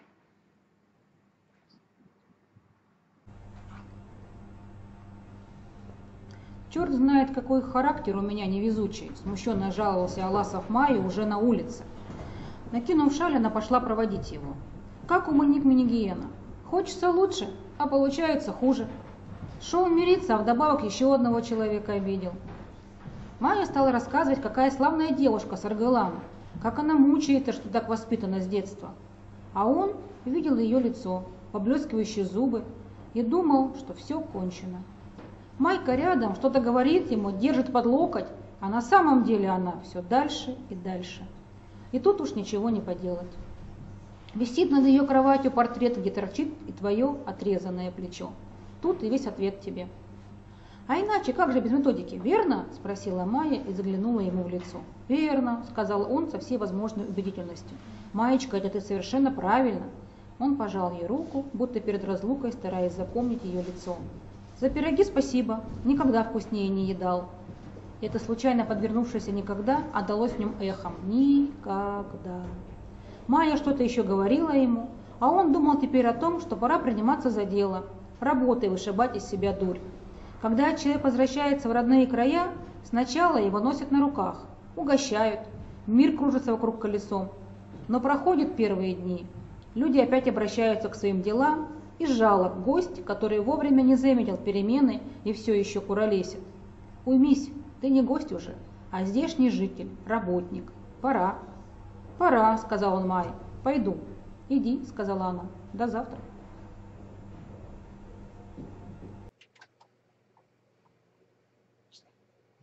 Который день дождь и дождь. Небо еще недавно такое высокое, теперь тяжело лежит на вершинах деревьев, намокшим грязным одеялом. Натянув на плечи свой элегантный московский плащик, с непокрытой головой Саргалана сбежала со школьных ступеней прямо в дождь и, не обходя луж, побрела улицей. Минул еще один школьный день, безрадостный, зря прожитый. Как гордо стояла она на торжественной линейке, педагог среди педагогов. Но вот большой школьный корабль спокойно тронулся в путь, каждый занял свое место, а что она? У нее все хуже и хуже. Борис Куличиков ужас, что натворил в тетради. Да неужели ты не запомнил ничего? Ведь только что прошли. Только что. Теперь и мальчик изумился. Он ничего не помнил. Ничегошеньки. Она долбила им. Казалось, сама себя превзошла в терпеливости. Все бесполезно. Вылетела словно в форточку. В том же классе на днях Тима Денисов спросил: «Саргалана Тарасовна, а почему мы в 5 классе учили интересные стихи, а в этом году такие скучные?» Действительно, почему? Все посмеиваются. Начинать без мук значит обкрадывать свою биографию. Завуч посидел у нее на уроке и сделал заключение. Слишком мягкое обращение с классом. Враки. Ей противопоказано заниматься педагогикой, как другим медициной или парашютным спортом. Недаром говорят, что бездарный учитель враг, от него вреда больше, чем от детской эпидемии. Она все шагала по лужам, деревня кончилась, началось огороженное жердями картофельное поле, все перерытое в пожухлых стеблях. Дождь, на минуту притихший, зарядил с новой силой. Пришлось свернуть под защиту ближней березы. Кичливые ее слова, брошенные отцу: «Еду в село учительницей», теперь вспоминались ей в таком жалком свете. Учительница, бездарь безнадежная. Опершись о мокрый ствол, не в силах сдержаться, она заревела в голос. Но слезы не принесли облегчения. Стало еще обиднее за себя, такую неудачливую, всеми брошенную. Они были щедры на приветствие и посулы, но разве кто-нибудь хоть пальцем шевельнул, чтобы помочь ей в несчастье?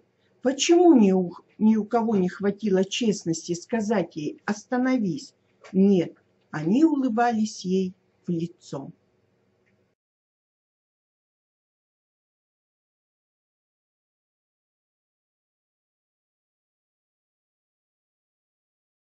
Какой там храм сжег Геростат и что сказал Пестолоцци, но никто не объяснил, почему для Тимы Денисова стихи могут стать скучными.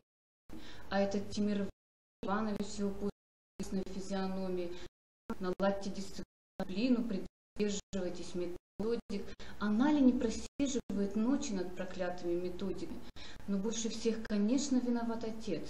Это он воспитал ее посмешищем для людей, притворяется любящим, пишет: «Ланочка, если тебе будет трудно на селе, бросай все и возвращайся в Якутск. Хорошее местечко ждет тебя». Уверен, что она не выдержит. Давно приготовил местечко. Слово-то какое отвратительное. Плети дождя сбивали с березы последние листья. Они проносились мимо, черные, разбухшие, чудные, не зеленые, золотисто-желтые, какие жизни ей показывали в кино.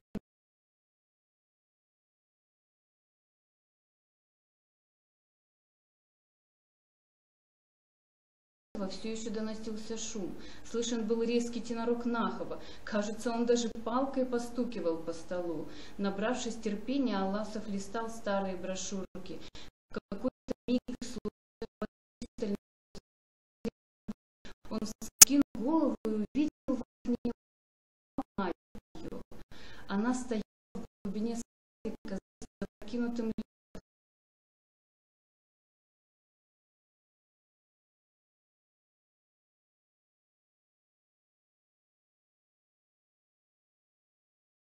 Как недавно изящно выразилась местная газета, преподавательница биологии М.И. Унарова отдает весь жар души. Хотя оно и правда. Едва ли где еще в условиях вечной мерзлоты можно встретить такую коллекцию, как при школьном саду у Майи. Малина, земляника,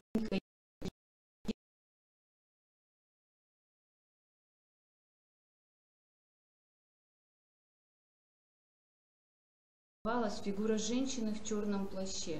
Невидимый сам, он мог разглядывать ее сколь угодно, но Аласов силой заставил себя отвернуться от окна. Если человек однажды сказал себе все, он обязан поступать, как сказал.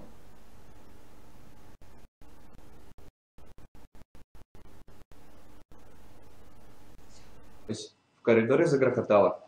Вал ребячих голосов докатился до учительской. Нахов так резко захлопнул дверь за собой, будто ушел от преследователей. «Ох, ох!» — грохнул он, тяжело отдуваясь. «Едва не растерзали дорогого своего учителя, башибузуки. И знаете, из-за чего?» Нахов явно обрадовался, что в учительской есть с кем перемолвиться. «Не представите, из-за образа парторга Толбонова», — назвал известную книжку. «Было бы из-за чего рога ломать. Скажу по секрету, образ этот весьма откровенная книжная липа, не живой кровинки. Но и учитель, как-никак, обязан воспитывать уважение к литературе. Я и покриви душой, мол, сам по себе Толбонов и не удался, но его роль в произведении и тому подобное. Тут они меня и взяли в оборот. Разве такой пустозвон, кричат, достоин называться парторгом? Вот, друг мой Аласов, какой строгий народ у нас растет. Даже за такой, в общем, малый грех, как пустозвонство». «Ну, положим, пустозвонство не малый грех», — улыбнулся Аласов. «Вы так думаете?» Нахов посмотрел на него серьезно. Куда серьезнее, чем того требовал их разговор.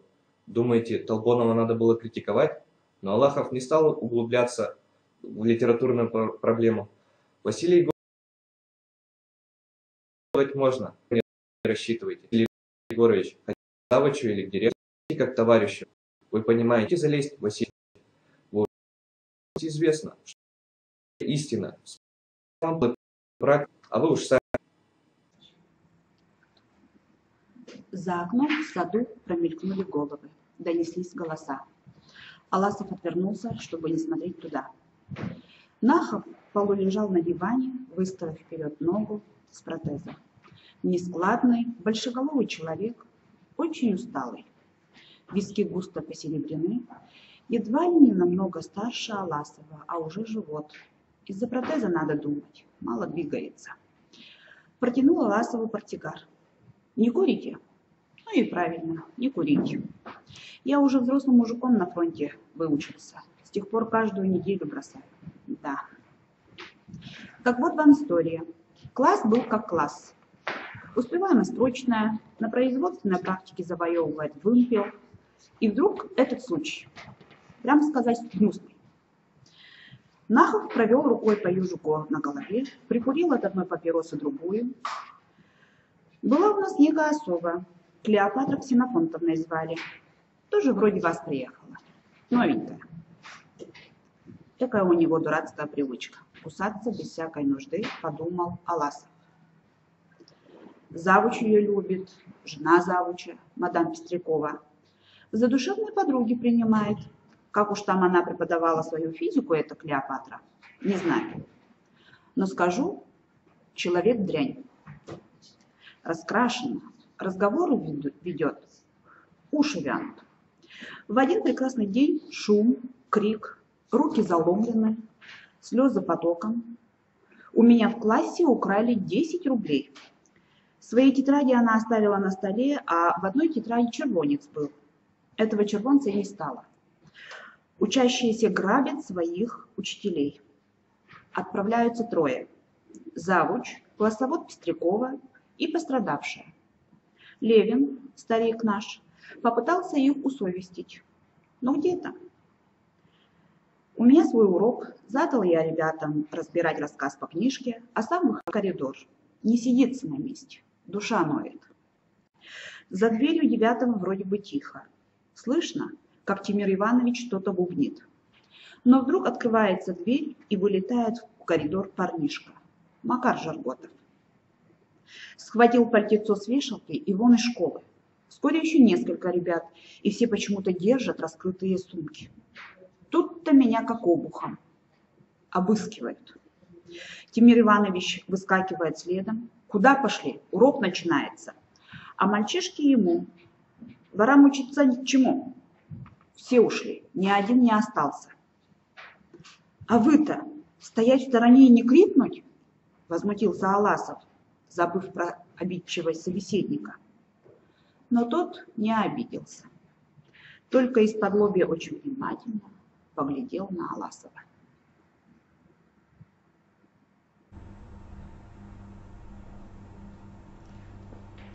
Вы что, действительно об этой истории ничего не знаете? Да откуда мне? Может, вам и простительно. Почему я не крикнул, говорите? В этой школе нет никого, кто кричал бы громче меня. Едва до суда не докатился. Не чаял, да вдруг в этой истории главным ее персонажем стал. Закричал я громко, когда увидел обыск. Прямо-таки внутри зашлось. Влетел в 9-е, что уж наговорил этим обывателям, потом и вспомнить не мог. Но если верить акту, который они передали в прокуратуру, так я и выражался нецензурно, и оскорблял, и даже пытался учинить физическую расправу. К акту червонец пришпилили, вещественное доказательство. Нашлась на тот случай у меня в кармане 10-рублевая бумажка. Я ее физиономию Клеопатре и швырнул. А прокурор что? Да ничего, прокурор, выгором в приказе отделался. После меня дважды предлагали перевод в соседний район. Но уж нет, с Наховым у них ничего не выйдет. Оставить ребят в руках Пестряковых? Вот им. Нахов сложил кукиш и повертел им перед лицом Аласова. Понятно? Понятно. Не оставлю ребят, повторил Нахов с такой категоричностью, будто именно Аласов отсылал его в соседний район. Вас тут много любителей философии, а до драки доходит, все философы в кустах. На завтра я всех учителей обошел. Нельзя же было оставлять это дело. В нашей школе детей обыскивают. Подумайте. Поддержали меня? С одной стороны, с другой стороны. С одной стороны, я вроде бы прав, что возмущаюсь обыском. Но с другой стороны, не имел права замахиваться палкой. Потихоньку спустили на тормозах. Вроде ничего такого и не было. Клеопатра уволилась скорехонько. До конца года не дотянула. А между прочим, домработница ее, простая душа, проговорилась потом. Червонец-то в другом месте нашелся. С мужем, доктором своим, Клеопатра всю ночь проскандалила. Он ей: откройся, как было, проси прощения. А она: ты что, позора моего хочешь? И пошла себе Клеопатра дальше следить по школам, как навозная муха по стеклу. А ведь в школе сволочь с дипломом, это, знаете ли, страшно. Мальчишки первые дни ждали, надеялись, что кто-то их защитит, разберется в несправедливости. Ведь в школе им день и ночь внушают: в нашем обществе правда непременно восторжествует. Нет, на сей раз не восторжествовала. К нашему великому стыду и позору. Думаете, они не узнали, о чем проболталась домработница? Думаете, возня вокруг Нахова осталась тайной для них? А Макар Жирготов, который первый крикнул: нет у вас права школьников обыскивать, тот и вовсе исчез из школы. Заболел, отстал. Якобы сами родители настояли, чтобы парень шел работать. В райцентре какой-то сапожной артели ему место нашли, а учится вечерний. Способный малый был, в отличниках ходил. Получается, сказал человек правду и пострадал за нее. Для класса это как рыбья кость в горле. Саднит, не забудешь о них. Ждали справедливости и дождались. Тогда и начали бороться за правду сами. Пошла холодная война с учителями. На старое напласталось новое, как снежный ком с горы. Пестрякова вскоре отказалась от классоводства, поставили Колбанова, и тот полетел. Понимаете теперь, коллега, в какую вы кашу попали? Человек новый, да шишки у вас будут лететь старые, хорошо вызревшие. В голосе Нахова прозвучала злорадная нотка. А меня уважают. Тут ничего удивительного, на сегодняшний день я единственный из учителей, кто по их сторону баррикад. Держу с ними оборону против Пестрякова и иже с ним. Против Пестрякова и иже, в задумчивости повторил Аласов. Против Пестрякова, опытного педагога, заслуженного учителя республики. Нахова словно стеганули. Заслуженного, республики. Как вас прикажете понимать? Моська лает на слона? Да нет, не об этом я. А впрочем, мне наплевать, о чем вы. Извините, нет времени вникать. Вы меня спросили, я вам откровенно рассказал. А уж верите или не верите, ваше дело. Только замечу одно. Не обольщайтесь званиями. Будьте здоровы. Попытался встать, но тут же со стоном повалился на диван. Побледневший его несколько минут оставалось неподвижным. Затем стало розоветь. Нахов вздохнул, наотмашь отер лоб, отпускает брови. Достал из кармана пузырек, добыл пилюли, бросил в рот. Плохо становлюсь. Помоложе был, не заметил, а теперь славно. Хоть архив сдавай нахова, чтобы перестал наконец путаться в ногах у сослуженных. Аласов, будто сам испытывая его боль, помог нахову устать, подал упавшую палку. Где вас так, Василий Егорович? Ну что? Западная Украина, февраль 44-я. Какая-то деревушка и название не запомнил. Западная Украина 44-й. Я же там воевал, маршал Конев. Нет у нас Жуков. Выходит, соседями были. Снова потеплел Нахов. Но характер его и тут сказался. Впрочем, кто не воевал, он даже с осень. Теперь добывает из этого большие и малые выгоды. Они шли молча. Солнце прощальное дело на закате. В школьном саду уже никого не было. Лопаты и грабли были аккуратно составлены у заборчика. Ушла. Искоса, поглядывая на спутника, Аласов подумал. Наверное, клянет себя за откровенность. Идем вот и рядом, два воина. Но тебе-то Нахов в своем строю не тислит. Один он мученик. За правду. Держу оборону против всех. А между тем, далеко ты не праведник, дорогой Василий Егорович. С твоим-то неуживчивым характером, неустребимым стремлением во что бы то ни стало уесть ближнего. Недаром учительской боятся твоей страсти, превращай каждую невинную фразу в спор. Только и ищешь случая высказать свою правду глаза, такой непростой характер. И словно подтверждение Нахов за школьной калиткой вдруг повернул в свою сторону, не пожав руки, не сказав ни слова. Пошел, тяжело выбрасывая ногу с протезом. Потом он все же остановился, оглянулся. Взвешивать да вымерить по миллиметрам не мое дело. Я солдат, знаете ли, буду пока не рухну. А порох еще есть у Нахова. Если бы и зашагал, уже не оглядываясь. Весь тут человек, неистребимый солдат Василий Нахов.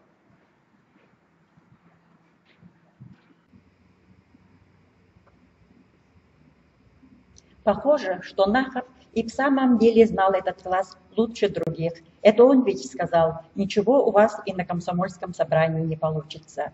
Аласов не торопил класс. Пусть обдумают, осознают. Но, кажется, вышло наоборот. Класс только укрепился в своем. Внешнее собрание шло как положено. Комсорг Саша Брагин в своем докладе дал оценку. Выступающие каялись. Да, виноваты. Да, я не вышел к доске, когда Надежда Алексеевна вызывала. И исправлюсь. Выходило, что вся эта сидячая забастовка – простое недоразумение, печальное стечение обстоятельств. Каясь, ребята лукаво косились в сторону классного руководителя, который молча сидел у стены за партой, гость комсомольского собрания. Они говорили нарочито занудливыми, казенно-бюрократическими словесами, принимая во внимание недопустимое мое отставание. Все собрание было вызовом ему, классоводу. Вам нужно было мероприятие, мы его проводим, не придерешься. Но чего вы добились в результате? Неподвижно сидя за партой, Аласов на этом собрании устал смертельно. Будто полдня рыл окоп полный рост. Устал от напряженности, от того, что все пытался отыскать в выступлениях какое-либо зерно. И еще от того, что после рассказа Нахова каждая мелочь здесь приобретала особый подтекст. Любое словце царапало. Сейчас будет предоставлено слово учителю, он обязан сказать им что-то очень серьезное и веское. Получилось глупо.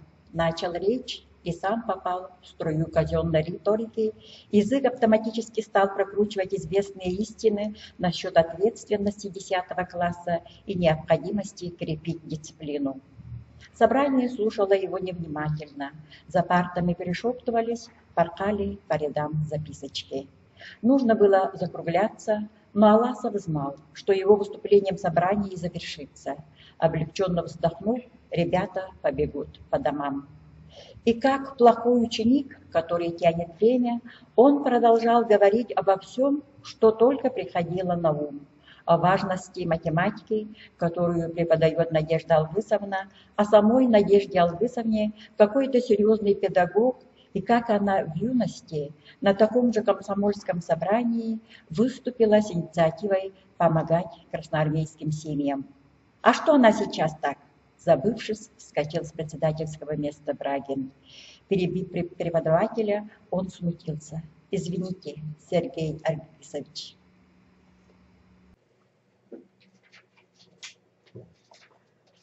Этот выкрик Брагина был, пожалуй, единственным душевным откликом на длинную речь классного руководителя. Но Аласов недаром считался когда-то мастером по разжиганию костров. Он ухватился за реплику. «Что, сейчас? Что ты хочешь этим сказать, Саша? Считаешь, что сейчас учителя мало интересуются положениями в семьях? Или ты другое имел в виду?» «Ничего я такого особенного не сказал. Саша, ведь это нечестно. Ты парень взрослый и можешь представить себя на моем месте. Ты классный руководитель, отвечаешь за класс, и вот в 10-м случается неприятное происшествие. ЧП. Ты приходишь помочь ребятам, а они ломают комедию. Понимаешь, о чем я говорю, Саша Брагин?» Лицом к лицу под пристальным взглядом учителя не просто сидеть. Брагин парень серьезный, обычно из-под профессорских роговых очков смотрят. Спокойные, полные достоинства глаза. Тем более заметно сейчас, как он растерян. В конце концов, вы можете рассматривать этот вопрос как вам угодно. Здесь комсомольское собрание. Но мне хочется рассчитывать хотя бы на простую человеческую порядочность. «Сергей Аргисович!» – скричал Саша. «Вы совсем не так меня поняли. Мы ничего против вас. И вообще. Если уж на то пошло, я скажу. А то получается, что только класс виноват. Правду не надо скрывать». «Какая же это правда?» «А такая. Третьим уроком у нас была тригонометрия. Надежда Алгысовна стала проверять домашнее задание. У Егора Кудаисова не выполнено. Она давай ругать его. Разгильдяй, лентяй. Отчима Егора стала склонять. Пьяница, хулиган. Таким, говорит, и ты будешь. А он ей, в общем, сгрубил. Она его из класса. А он, не пойду. Тут мы стали Егора защищать. А она кричит. Лентяй, так почему же он плохо учится? И тут такое дело. Никто не может ей объяснить. Потому что скажи при Егоре, он же сквозь землю провалится. Хотя все знают. Что все знают? И где сам Кудаисов? Почему его нет на собрании? Он не комсомолец. Это даже хорошо, что его нет. При нем бы я не стал. Понимаете, Сергей Аргисович, у него очень пьяница страшный. Мотористом на электростанции работает. А мать болеет, 2 девчонки еще в семье. Все хозяйство у Гошки на руках. Сестренок нянчит, обед готовит. Какие там уроки? Придет в класс и дремлет, хоть отдохнет маленько. А помочь ему невозможно. Никого на порог к себе не пустит. Боится, чтобы не увидели их жизнь. Только попробуй заговорить с ним. Да и отчим у него там такой. Кого хочешь, может запросто за дверь вышвырнуть. Дома у Гошки каторга, а в школу придет, здесь его еще больше ругают. Из класса гонят. Разве это по-человечески? Разве правильно? Неправильно, одним духом отозвался класс. Не имела права выгонять его. Пеструха всегда злобится. Аласов поднял глаза и увидал за партой у окна личико Лиры Пестряковой. Оно было бледно. Девушка судорожно перебирала косы на груди. Бедная девочка. Это ведь о ее матери так.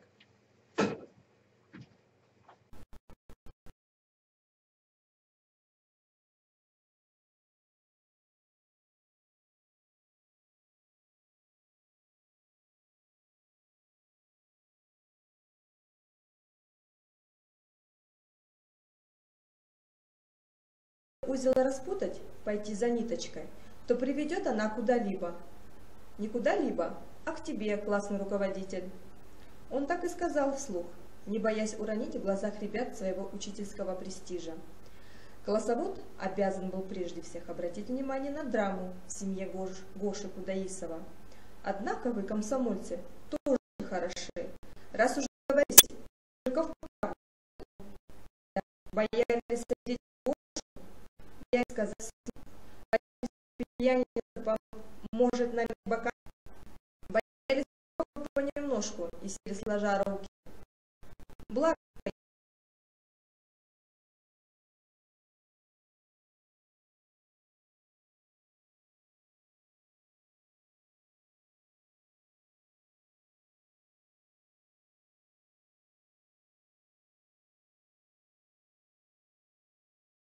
в учительской. Все пойдем.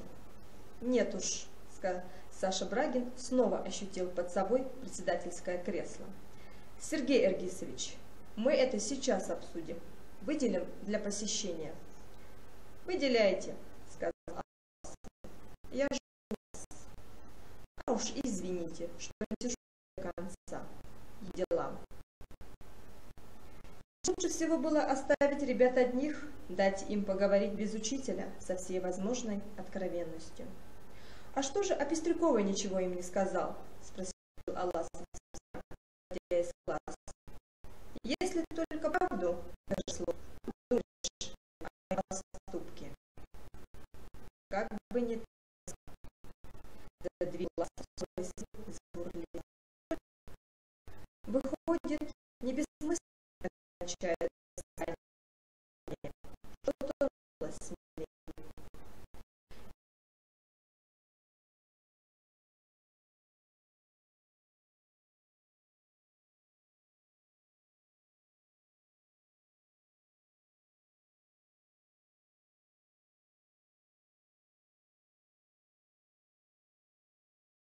Напротив, толстушка-хохотушка. И фамилия у нее подходящая. Тигирюкова.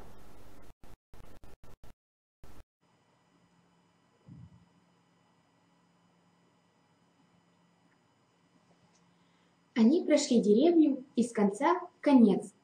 Неподалеку от колхозной электростанции остановились у дощатой халупы-времянки, одного из тех строений, что сколачивают за неделю. Крышу кроют чем попало, стены для тепла засыпают опилками. Вместо ручки к двери был приколочен обрубок толстой веревки. Поочередно они нырнули в халупу. На приветствие никто не ответил. Комната без мебели, с почерневшими от копоти стенами и мутным оконцем могла бы показаться нежилой, если бы в дальнем темном углу не происходило нечто странное. Взлетали руки, слышался детский плач и грозный мужской рык. Причитала женщина. Аласов с порога кинулся туда. Плечистый мужик, пьяный, в разодранной рубахе, душил на кровати женщину. Гоша Кудаисов пытался схватить мужика за руку. В ногах дерущихся путались две маленькие девочки. «Мать! Мама! Отдай!» — кричал Гоша. Женщина уже хрипела. Белки глаз у нее выкатились, на губах была пена.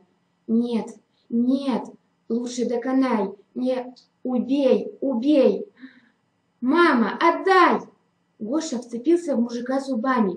Тот одним движением плеча отшвырнул его на середину комнаты. Аласов бросился к душителю, рывком развернул его на себя и, что было сил, ударил кулаком в заросшую рыжей-щетиной морду. Детина, саженного роста, раскинув руки, полетел спиной к противоположной стене. Такой удар сгоряча! Силясь понять, что произошло, он полежал с минуту, сосредоточенно глядя на разодранную рубаху, потом поднял глаза на Аласова и вдруг с неожиданной прытью вскочил на ноги, схватил широкий кухонный нож с плиты. «А, в моем доме?» «Брось нож!» — приказал Аласов, и весь напрягся. Пьяный шел на него, пригнувшись и широко расставляя ноги. Нина с Верой, визжа, рванулись к двери. Саша Брагин очутившись на пути пьяного, кинулся к Аласову. Не то хотел прикрыть учителя собой, не то спастись за его спиной. «Брось нож!» — крикнул Аласов еще раз. И тут же, сделав обманное движение в сторону, ахнул пьяного в подбородок. Тот снова отлетел в сторону. Нож со звоном ударился о пол. Теперь мужик долго не поднимался, только в горле его клокотало, как в чане. Тихо скулили девочки-сестренки, забившись к матери на кровать. Теперь мужик долго не поднимался, только в горле его клокотало, как в чане. Тихо скулили девочки-сестренки.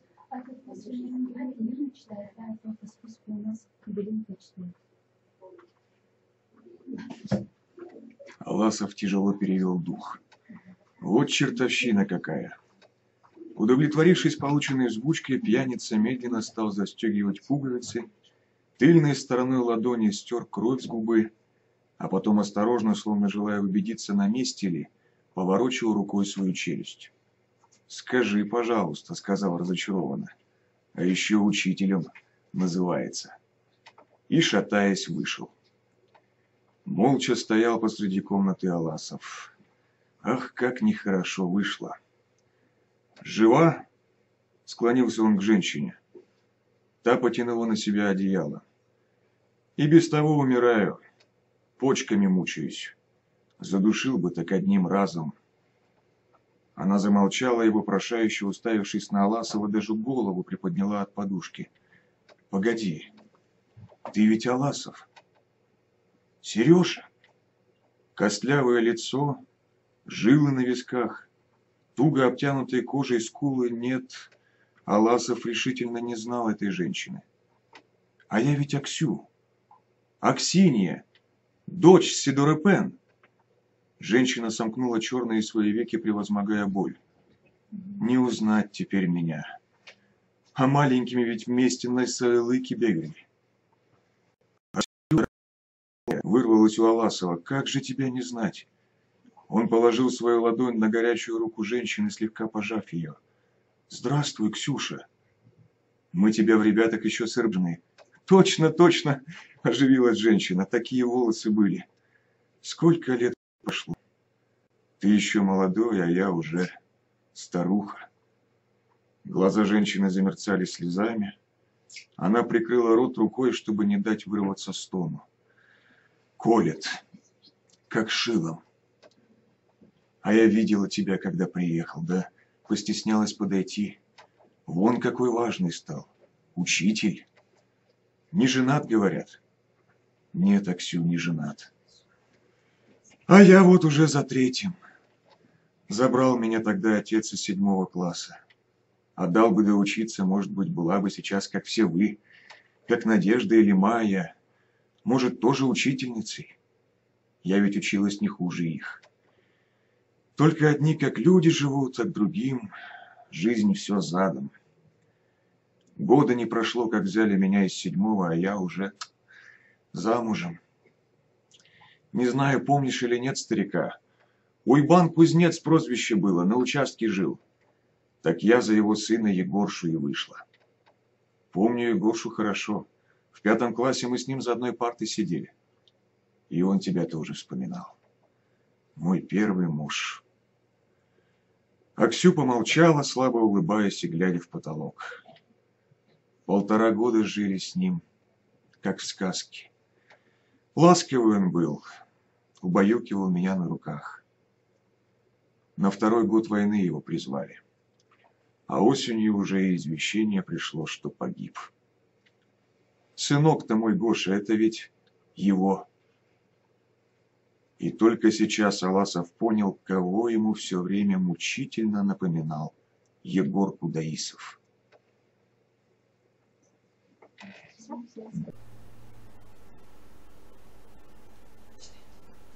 Все ждала, надеялась, а вдруг ошибка с похоронкой. Делать нечего, пришлось поверить. Вышла замуж 2-й раз. Ладно, Аксю, потом расскажешь. Тяжело тебе сейчас.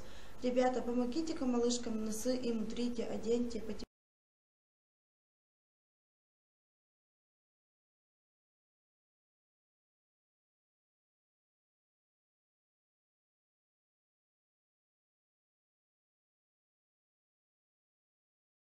важенький будет, покладистый, поискать такого, но пьет.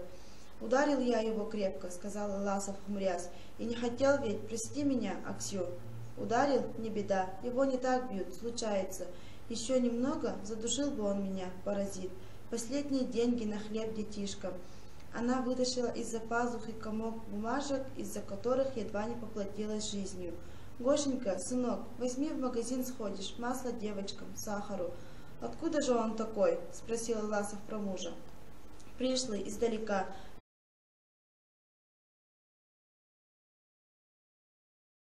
Силу зажала. Прости, Сергей, думаешь, наверное, безумная это. Только нарвала она своим уже. Меня уболтают. Хочу, чтобы такого слыхал. Не от распутства это. Человек, чем ему хуже, тем все больше надеется. Вот повезет. Гоша у тебя в классе. Он славный мальчик, ласковый, как отец его. Ты уж последи, Сергей, чтобы не обижали там Гошу по старой дружбе. Не держи на него зла за отчима. Ну что ты, Аксю, как можно говорить такое? Крохотная, только начавшая ходить, девочка на слабеньких рахитичных ножках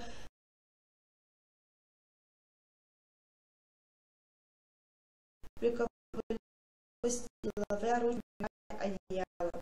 А кто поплатил тебя упала на подушку. Малышка заплакала, а Ласов схватил ее, посадил рядом. В больницу управление дала. Гоша пришел управление машины. Председатель Егор Егорович как на грех в отлучке. Завтра, говорят, пойдет машина после обеда. Какой черт! Аласов хлопнул шапкой с себя по руке. Завтра после обеда. Потерпи маленько, Аксю. Я сейчас же добуду тебе машину. Сергей, Сережа, стой, не надо. Куда я сейчас поеду? Дети без присмотра. Дети не беспокойтесь. Все в порядке будет. Ну, как можно. В ходу остро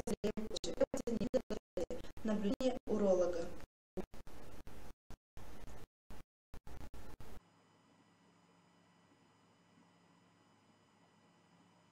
Колхозное правление было пусто.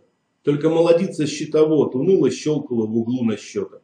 «Вот уж не знаю», — сказала она Аласову. «Легковушка у нас поломанная, а на грузовой кирпич на ферму возят. Уже, наверное, загрузились, возле зерносклада». Аласов бегом кинулся к складам. Навстречу ему из-за поворота выехал тяжело груженный кирпичом грузовик. Аласов замахал руками: «Остановитесь!» Толстощекое круглое лицо высунулось из кабины. «Тебе, дядя, жизнь надоела? Под колеса бросаешься!» «Слушай, парень», — переводя дух, сказал Аласов, — «женщина там, больная, надо в больницу, быстро». «А я тут при чем? Я кирпич везу по разнарядке». «Приятель», — сказал Аласов как можно дружелюбнее, — «прояви рабочую сознательность. Тут кирпичи, а там человек, живой. Вот справка, видишь, требуется немедленная госпитализация. Беда ведь может случиться». Намек на возможный трагический исход подействовал на парня неожиданным образом. Он и вовсе не стал разговаривать. «Слышишь, отпусти, ничего не знаю, что мне сказано, то и делаю. Отпусти, тебе говорят». Он тронулся, но Аласов по-прежнему висел на подножке, держа дверцу. «Стой, дурья голова, человек ведь! Отойди!» Парень замахнулся на Аласова, пытаясь столкнуть его с подножки. «Отойди, тебе говорят!» «Что за базар?»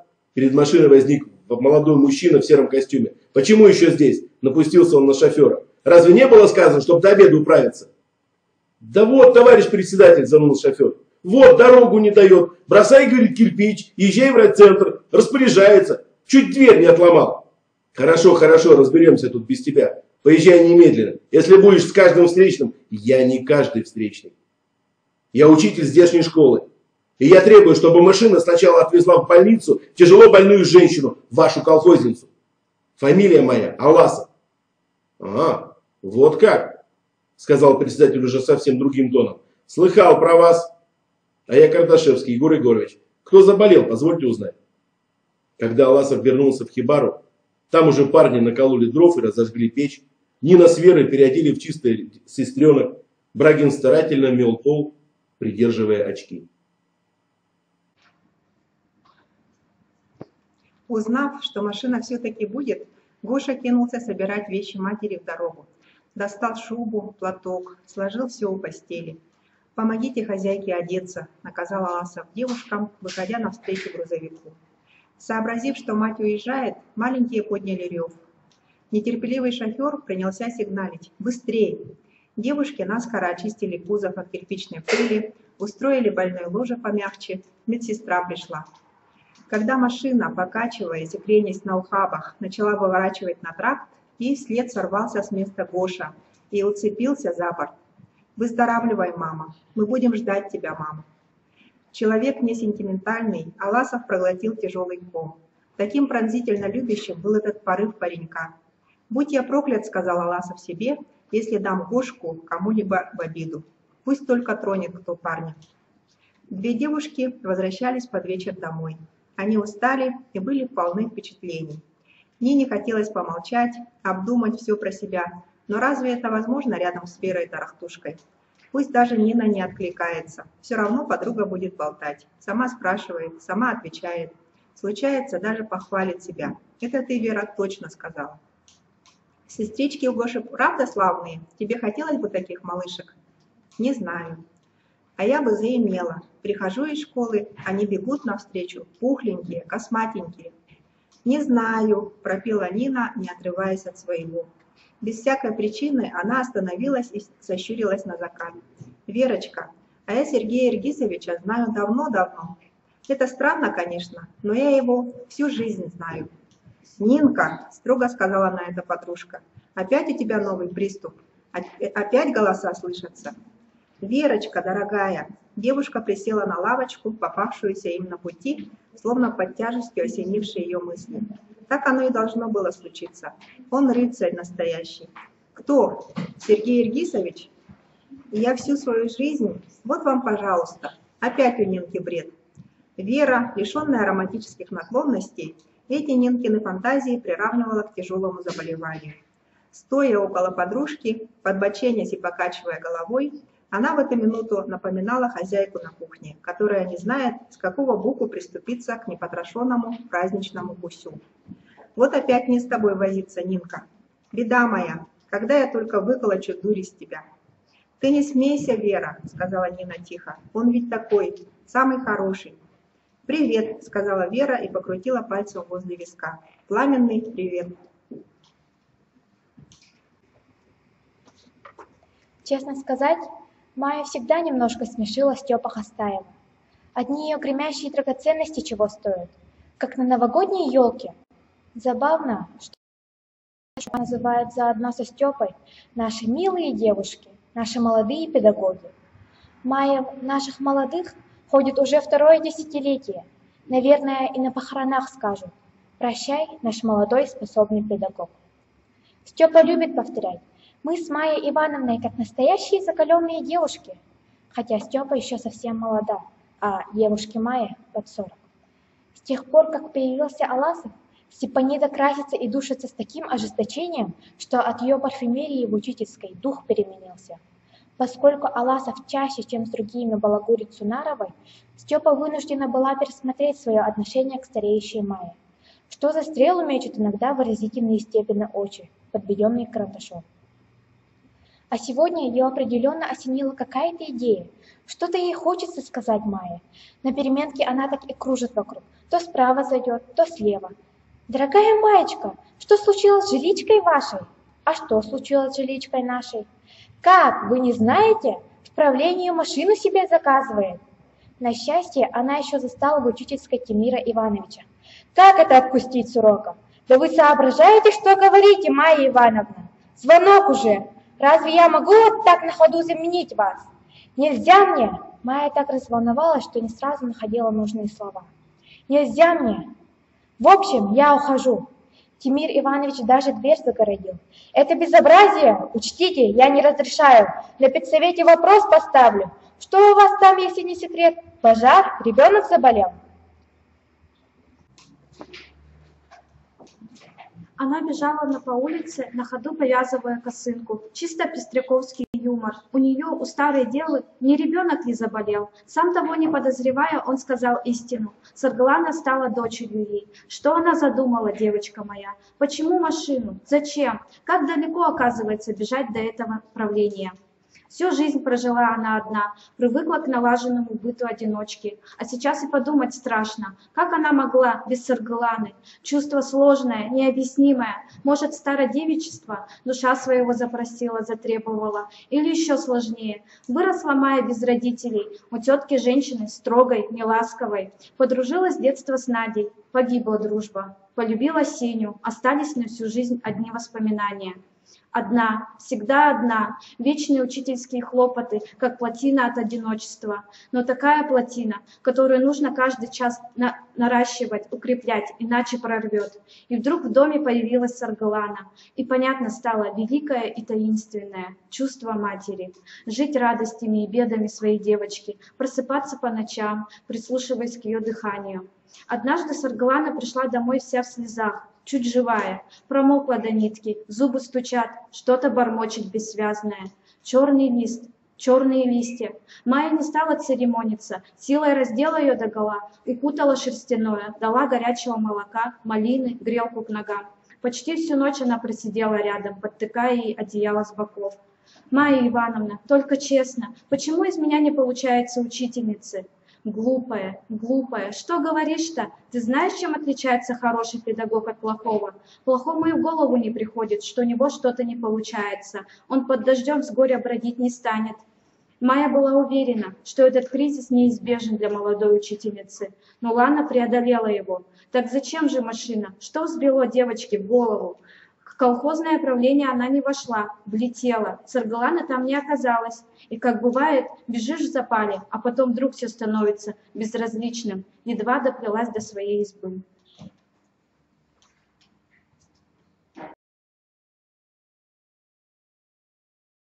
Голая стена над кроватью, где еще утром висел коврик с оленем. На кровати стоял раскрытый чемодан. Девушка вскочила, стараясь заслонить его спиной. Майя привалилась к дверному косяку. «Ничего, ничего, собирайся, девочка. Что могу тебе еще сказать?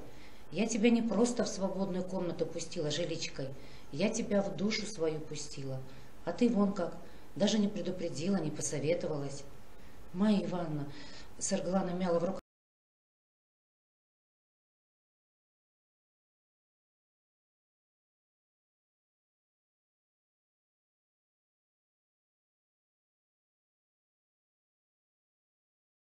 «вы ведь не захотите уехать, не попрощавшись со мной, правда?» «Да что вы, Майя Ивановна, машина будет совсем поздно, и я собиралась вам... Я ведь еще не еду». «Ничего, Саргалана, ничего. Твердо решили? Хорошо обдумали?» «Все обдумала. Все, Майя Ивановна. Но нет больше сил. Ну какая из меня учительница? Нужно совесть иметь. И вы, пожалуйста, не уговаривайте меня больше, не тратьте времени». «Я не уговариваю. Я не матушка тебе, не старшая сестра. Просто прожили 1,5 месяца под одной крышей. Одно только запомните, Саргалана Тарасовна, придет день, когда вы горько, горько об этом пожалеете». «Майя Ивановна, да, пожалеете», — сказала жестко, как никогда не говорила раньше с младшей своей подругой. «Не бойтесь, не буду произносить признание. Тут все объясняет одно простенькое словцо. Бежите». «Майя Ивановна, нет уж, выслушайте меня до конца. Бежите тайно, никого не предупредив, бросаете на произвол судьбы своих мальчишек и девчонок. И это у вас называется «надо совесть иметь». Ай да совесть! Как вы только... Вот мы ребятам объясним, почему у них нет больше уроков русского языка. Сказать у Саргаланы Тарасовны, видите, совесть заговорила? Тем и запомните Серлаху. «Майя Ивановна, ну зачем вы так говорите?» Это было жестко. Слова, которые она произносила, ранили ей сердце самой. Но Майя должна была сказать это, как бы не любила Саргалану.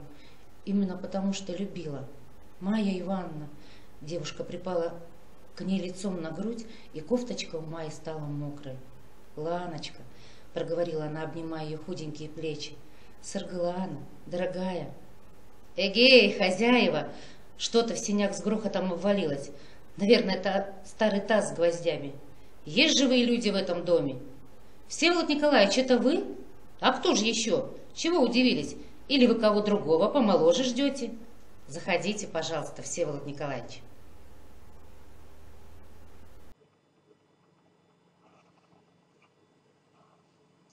Лира сказала себе: еще 5 минут и пойду. Больше уже невозможно. 5 минут она терпеливо простояла у окна, но улица была по-прежнему безлюдной. Тогда Лира быстро собралась и отправилась в школу одна. Каждое утро она случайно встречала на этом углу Гошу Кудаисова, и они вместе шли до самой школы. Встретились по дороге одноклассники. Что тут особенного? Дружба их началась с прошлого года. Гоша и тогда часто пропускал уроки, а переписывать пройденное просила у Лиры Пестряковой. «У тебя почерк хороший». И вдруг все рухнуло. Виновата в этом была только она одна. Лира давно знала, как плохо у Гоши дома. Дико даже подумать, голодают в наши дни. Бывает, намазываешь булку маслом, и вдруг вспомнишь о Гоше, о его сестренках. Если бы она могла хоть чем-то помочь ему. Но заговорить об этом с Гошей, даже намекнуть, нечего было и думать. Гоша не простил бы ей жалости. Потому и разговоры у них были беспечные. Об уроках, о новом фильме, о чем угодно, кроме главного. А несколько дней назад произошло это непоправимое. Было воскресенье. Ей понадобился учебник физики, который она накануне одолжила Гоше. Лира, недолго думая, отправилась к Кудаисову домой, к их бедной лачушке возле электростанции. Кудаисов сидел на заваленке, держал на коленях по малышке. Девочки были очень похожи друг на друга. Они ревели одинаковыми голосами. Пытаясь унять сестренок, Гоша надувал щеки, что-то выкрикивал и сам едва не плача. И тут вдруг увидел перед собой Лиру. Лицо его исказилось, и как грубо он закричал на нее: Ты! Убирайся отсюда! Что пришла? Что надо?» Ей даже показалось, что он замахнулся. Лира кинулась бежать. На следующее утро он не появился на углу, прошел в школу другой дорогой, и на второй день его не было, и на третий, когда решали на комсомольском собрании, кто пойдет вместе с Сергеем Аркисовичем. Его фамилию даже не назвал никто. Назначили двойняшек Нинку и Веру, куда их больше всего интересует судьба Гоши Кудаисова, а она и думать не смеет. Зачем только мама стала придираться к нему из-за какого-то несчастного домашнего задания? Ах, если бы Лера могла вовремя остановить маму, как неприятно говорили о ней вчера на комсомольском собрании. Лера обожала свою маму. Она выросла в гордости за маму. А когда в старших классах стала вовремя убедилась. Нет среди учителей никого умнее, чем ее мама. Даже отцу заслуженному учителю республики, если правду говорить, далеко до мамы. Лера всегда казалось забавным, что из всех девчонок деревни именно ей выпало на долю необычайное. Учиться у собственной мамы. Вот у доски стоит, рассказывает новый материал учительница, которая после урока будет кормить тебя к обеду. Мы вместе сидеть, заправшись ногами на диван, слушать по радио концерты из Якутска. Будем стирать, картошку на зиму перебирать. Но потом она стала понимать, нет, это не только забавно и приятно. Когда твоя мама учительница. В прошлом году, когда отец с матерью и той дурой Клаей Батрой стали обыскивать ребят в классе, Лера едва не умерла со стыда. Но, видимо, любящее сердце всегда оправдает и защитит того, кого любит. Конечно же, во всем была виновата раба Клеопатра. Это она вовлекла родителей в позорное дело. Так и теперь, когда из-за Гоши снова на все лады склоняет мамино имя, Лира и сейчас не спешит разделить общий гнев. Надо, чтобы для всех была равная правда. И для Гоши, и для класса, и для мамы. Ведь сидячая забастовка на мамином уроке – это отместка за прошлое. Ей мстят. А разве это хорошо? Ах, мамочка, За последнее время с ней происходит что-то странное. Всегда спокойная и ровная, она вдруг стала сердиться по пустякам. В школе ходит будто оскорбленная, голова у нее все время вызывающе вздернута. Смеется совсем редко. Разговоры за обедом у них теперь какие-то принужденные. А как она расплакалась над старой фотографией. А вчерашний случай. Сели за стол, и мама вдруг: «Поздравляю вас, уважаемый завуч. Поручаешь Аласову призвать хулиганский класс к порядку, а он на комсомольском собрании выступает с речью. Дескать, мы, учителя, во всем виноваты, а вы, ученики, во всем правы». Что за черт? Папа швырнул ложку на стол. Кто тебе это наговорил? Почему наговорил? Лира вернулась с комсомольского собрания и все рассказала. «Мама, как тебе не стыдно? Разве я так говорила?» «А как ты мне говорила?» Теперь и мамина ложка со звоном полетела по столу. Такого в семье еще не было. Братец Сургут со страха даже стал скулить потихоньку. «Или не ты мне рассказывала, что Аласов даже не стал искать виновников, а пошел с комсоргом помогать этому разгильдяю Кудаисову? Разве это не подстрекательство против учителей? Ты уже взрослая, могла бы понять, что к чему».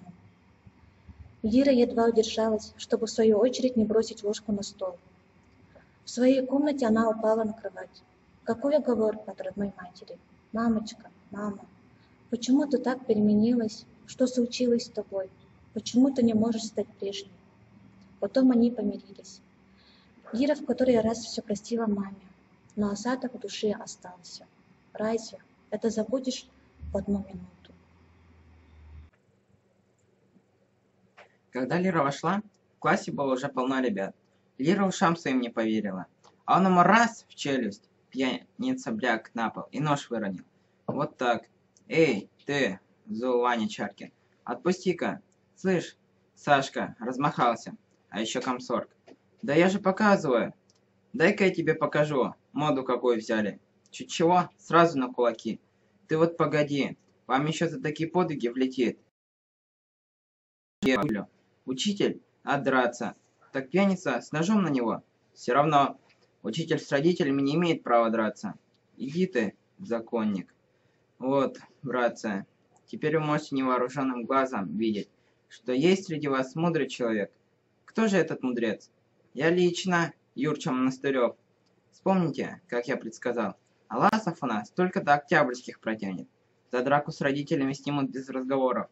Но если мы такого классовода не сбережем, тогда мы и вовсе пропали. Почему это не сбережем? Надо сберечь. А то посадят нам опять пеструху. При слове «пеструха» Лиру обдало жаром. Это ведь про маму ее, как про корову какую. Стоп! Тихо! Саша Брагин постучал ладонью по доске. Тише, говорю. Это верно. К Сергею Ильгизовичу легко придраться. Скажут, раз учитель должен был убеждение, как у графа Льва Толстого. Он на тебя с ножом, а ты на него со святым словом. Начальство ни за что свой пестряков в обиду не даст. А на нашем классоводе отыграется. Слышите, батыры? Сказал Саша Брагин. И все притихли. А что если нам отделаться малой кровью? Во спасение. Пойти и извиниться перед Надеждой Алгысовной. Причить зародыша, а? Нет, хлопнул книжкой о парту Юрча Монастырев. Я? Нет. В чем же таком? Хоть вы и не правы, нами, холопы ваши, не юродствуй. Остановил его Чемпосов. Сергея Аргисовича спасать надо. А ты все с гордостью своей, капитан первого ранга. Это правильно, что Надежда Алгысовна неправильно поступила, сказал Ефим Сердитов. Но урок мы все-таки сорвали. Разве правильно? На собрании вчера все заявляли. Мы неправильно себя вели, а сегодня уже другое говорим. Разве так правильно?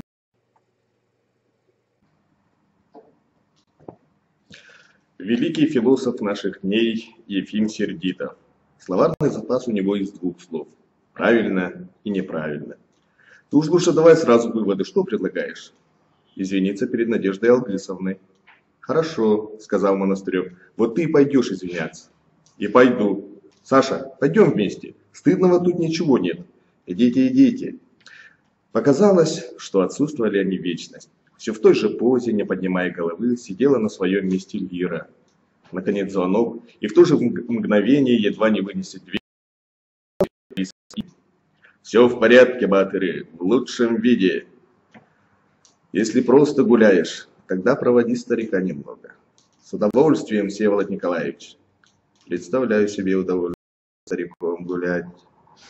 Рядом с Левиным далеко не уйдешь. Приходится приноравливаться к его стариковскому шагу. Всеволод Николаевич ступает медленно, отмеривая каждый шаг тростью. Не идет, а движется. От такого передвижения и мысль старика спокойная, мудрая. Это у нас мыслишки как зайцы. Скачем, торопимся, и мысли скачут. Так, Сергей Иргисович, говорит Левин, скосив глаз. Ай да Сергей Иргисович, пришел, увидел, победил. Вся школа столько бьется с дикой оравой, а он раз-два, и вчерашние тигры ягнят. Извиняются, краснеют, ножкой шаркают. Ай да Ласов, и Макаренко, и Ушинского перещеголял. Всеволод Николаевич, ей-богу, я тут совершенно ни при чем. Ребята сами, вот честное благородное слово. Честное пионерское под салютом всех вождей, как говорили когда-то. Ладно, поверю, что тут ни при чем. Просто случилось педагогическое чудо. А вообще-то, как дела, как живешь? Одержал победу, а нет радости на челе. Что так? Да ничего, Всеволод Николаевич. Вроде бы все в порядке.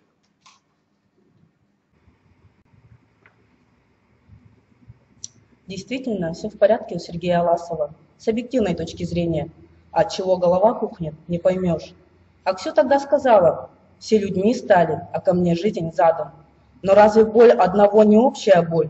Ведь писал же когда-то Маяковский, чтобы на первый крик «товарищ» оборачивалась земля. Мысли, как круги по воде, одна гонит другую. За историей Аксю беда парнишки Гоши Кудаисова, а с ним связана сидячая забастовка. Сама судьба 10 класса.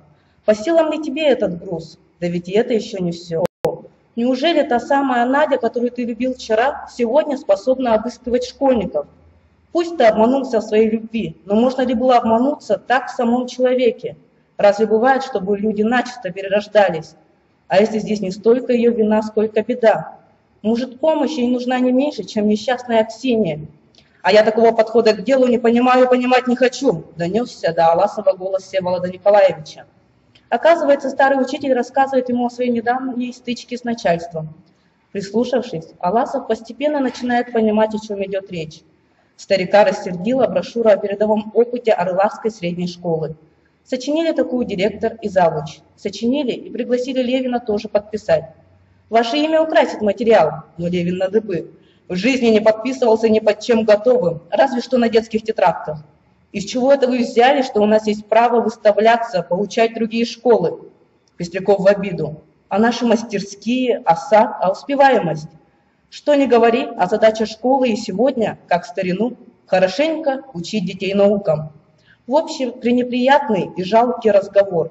Так и не подписали? Еще чего. Всеволод Николаевич разволновался так, что сразу потерял сходство с патриархом. Лицо его покраснело, отчего седина стала еще белее.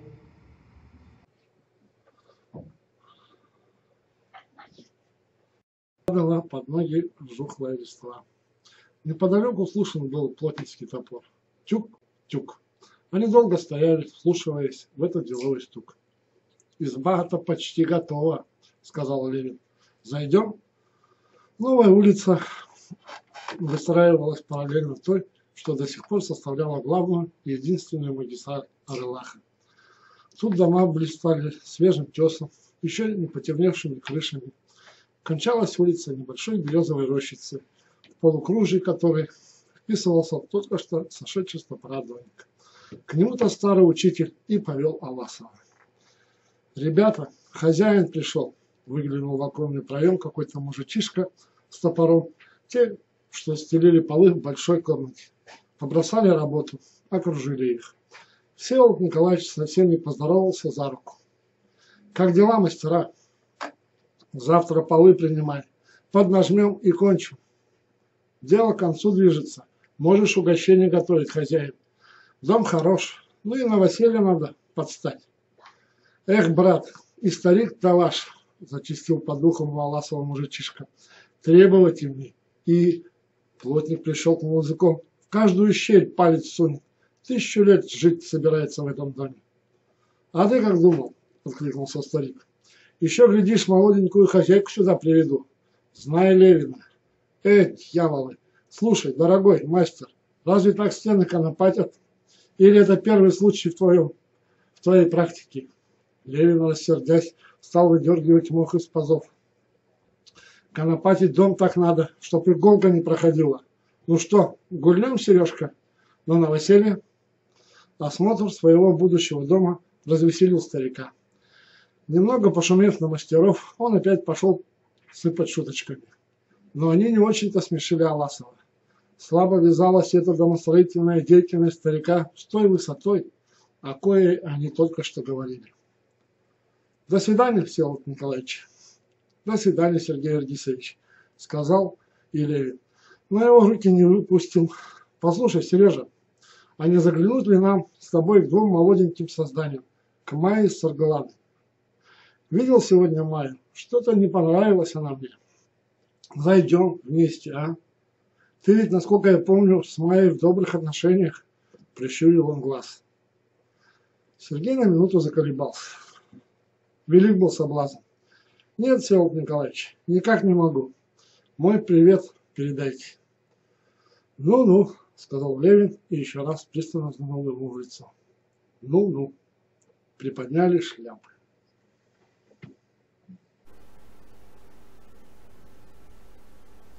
Заходите, пожалуйста, Всеволод Николаевич. Гостем будете. Проходите. Пока Левин возился у порога, Саргалана нырнула в свою комнату, а Майя успела привести себя в порядок, поправить прическу. Только заплаканные глаза выдавали ее. Но старик, кажется, ничего не заметил. Незваный гость, как известно, хуже татарина. Однако из всех Чингисханов я смелый, и только потребовал, разве что я укусу. Майя Кулина по гостям поехала. Так что я Саргалана, выбирайся сюда, похоже из-за богами. Делать не Саргалане старый. Да. Левин почесал свои усы. В какое-то мгновение Саргалана перехватила в зеркале его внимательный взгляд. Захолонула внутри. Знает, что он не было, но ничего толком не понимает. Всеволод Николаевич, говорю, грех мой великий. До сих пор не побывал у вас на занятиях. Не везет человеку. У вас урок, я занят, а свободен, у вас уроков нет. Но даю честное пионерское, как один тут мой старый друг говорит. Исправлю ошибку в ближайшие дни. Пустите на урок. Пущу, едва промолвила Саргалана. Ох.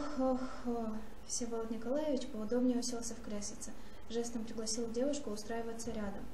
Меня нельзя не пустить, потому что этих самых ребят, которых вы теперь учите, я сама лично, коллега дорогая, 4 года пестовал. Вам, педагогам-предметникам, и не понять всей психологии учителя изначально.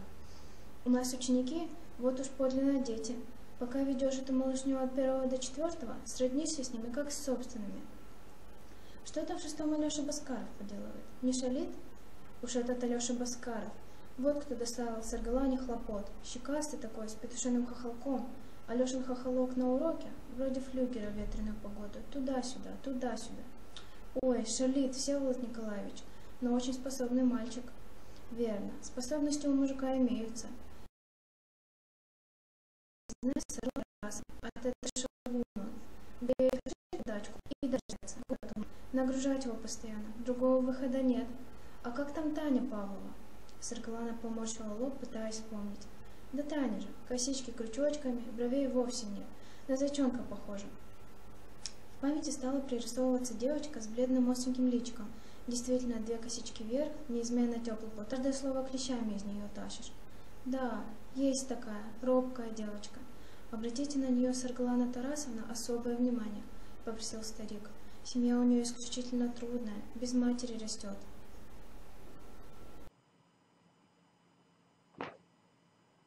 Саргалана одним ухом слушала его, а другим ловила каждый звук за окном. Добрую половину из тех, кого называл старый учитель, она, честно говоря, просто не помнила. Не знала и не узнает теперь никогда. Тем не менее, она старательно кивала, а в одном месте даже засмеялась, поддержав шутку. На ее смешок из кухни выглянула Майя Ивановна и, ничего не сказав, снова скрылась. Дайте мне расписание своих уроков, Саргалана Тарасовна. На следующей неделе я побываю у вас, послушаю московскую коллегу. Договорились? Договорились. Боже, что я говорю? О чем мы можем договориться, если за той дверью чемодан собранный стоит? Стыдно, стыдно. Улыбаешься, поддакиваешь, и в каждой твоей улыбке ложь. «Обедать!» — позвала Майя Ивановна. За столом она спросила: «Что это вы так оживленно обсуждали без меня?» «Мой предстоящий визит к Саргалане Тарасовне на урок. Приглашает на будущей неделе». «Вот как!» Саргалана уткнулась в тарелку. «Всеволод Николаевич, Майя смешалась, не зная, продолжать ли. Вы не обидитесь, если я вам сейчас глупость скажу?» «Маечка, дорогая», — запротестовал гость, — «что за придворные церемонии со стариком?» Свечерело. Машина не появлялась. За окном было тихо. Саргалана поняла: не приехал шофер. Ну и пусть. Майя отметила про себя. Ожила девочка. После обеда они удобно устроились в креслицах перед горящей печью. Свет мягко очерчивал их лица. Руки старика, протянутые к огню. Майя продолжала: «Часто слышишь, молодым сегодня не понять давние года. И верно. Но вы, люди старшего поколения, вы-то понимаете, почему молодые не понимают?» Уф, запуталась. Понимаете, не понимаете? Сэп, ничего, Майя, говорите. Мы-то вас непременно поймем. Героические подвиги. Необыкновенные люди. Под пытками молчали. На снегу спали. Без воды и без пищи. Как сысы. Умом понимаю, но представить себе не могу. Как возможно такое? Человек ранен. Сегодня бы с такой раной до 2 месяца в больнице, до месяц по бюллетеню, да на курорт. А тогда перебинтовался человек кое-как, и снова в бой. Из железа он, что ли? Я вот палец приморожу и в слезы. Без еды, наверное, и дня не вытерпела бы. Некоторое время они сидели неподвижно, слушали, как потрескивают дрова. Конечно, Маечка, не просто все это. Сегодняшняя молодежь с удивлением смотрит на сверстников Чапаева. А пройдут годы, и, может, вот так на нашу дорогую Саргалану Тарасовну молодежь молиться будет. Ведь она, скажут, из невероятного поколения. Атом, космос, целина, великие стройки. Саргалана в некоем роде с юных лет героическая личность. Из столичного института добровольно уехала в нашу глушь. Как ее будут называть те, что за ней следом пойдут? Орлицей. Саргалана отвела глаза в сторону. Разговор этот непрост. А вот насчет железных людей могу сказать с достоверностью. Люди как люди были. Тоже пальцы отмораживали. И больно было. И с голодухи волком выли. И в отчаянии об стенку головой. И так бывало. Да-с. Левин усмехнулся. Знаю, хуже нет старика разговорчивого. Но если желаете, послушайте одну историку. 30 с лишним лет назад, в самый глухой из якутских наслегов, они приехали поздней осенью. Молодой учитель, его жена, совсем еще юная, и сын в пеленках. Осень уже лихо забирала. Вещей у них было, что на себе надето, да еще армейский котелок с кружкой. Ямщик, который их вез, посоветовал юрту 2 бездетных стариков. Хорошие, мол, люди, тихие. Один арон хозяева уступили жильцам, а на другом спали сами. Учителя, русского человека с браунингом, старики поначалу побаивались. Не на шутку. Но Аннес разговорила их, расположила к себе, внесла спокойствие в их души. Переночевали. Утром я отправился представиться в наследный совет. Нашел избенку, хожу. Посреди комнаты стоит человек. Длинный, ужасно худой, кости до кожи. Перед ним 1-2-1,5 якутов, в шапках и торбозах, трубки в зубах. Он им какую-то бумажку читает, пламенно так выговаривает, как с трибуны. То и дело вздымает кулак над головой. Красноармейская шинель на нем, заломленная на затылок коммунарка. Я уже по-якутски мало-мало понимал. От своей Анны набрался.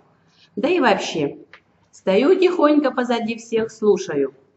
Баями таеном, угнетателем бедняков, обломать рога без всякого разговора, баев вниз гнать, бедняков поднимать.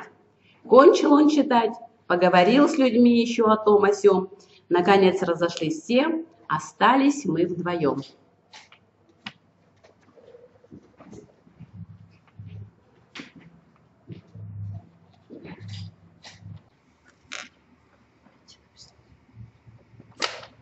Отрекомендовался я. Ух, как он мне обрадовался, учитель приехал. Звали председателя Семеном Кымовым. Тоже воевал, из госпиталя едва живым выбрался. Вот уже наследие нас двое, коммунистов, говорит мне, да так у него это звучит, будто нас 1000. Уж мы им теперь покажем. И стиснув своим кулаком, грозит кому-то. Потом оглянулся на дверь, подает мне бумагу с печатью, ту самую, которую только что излагал. Будь другом, прочти, что из исполкома пишет. Сначала я и понять не мог, а когда понял,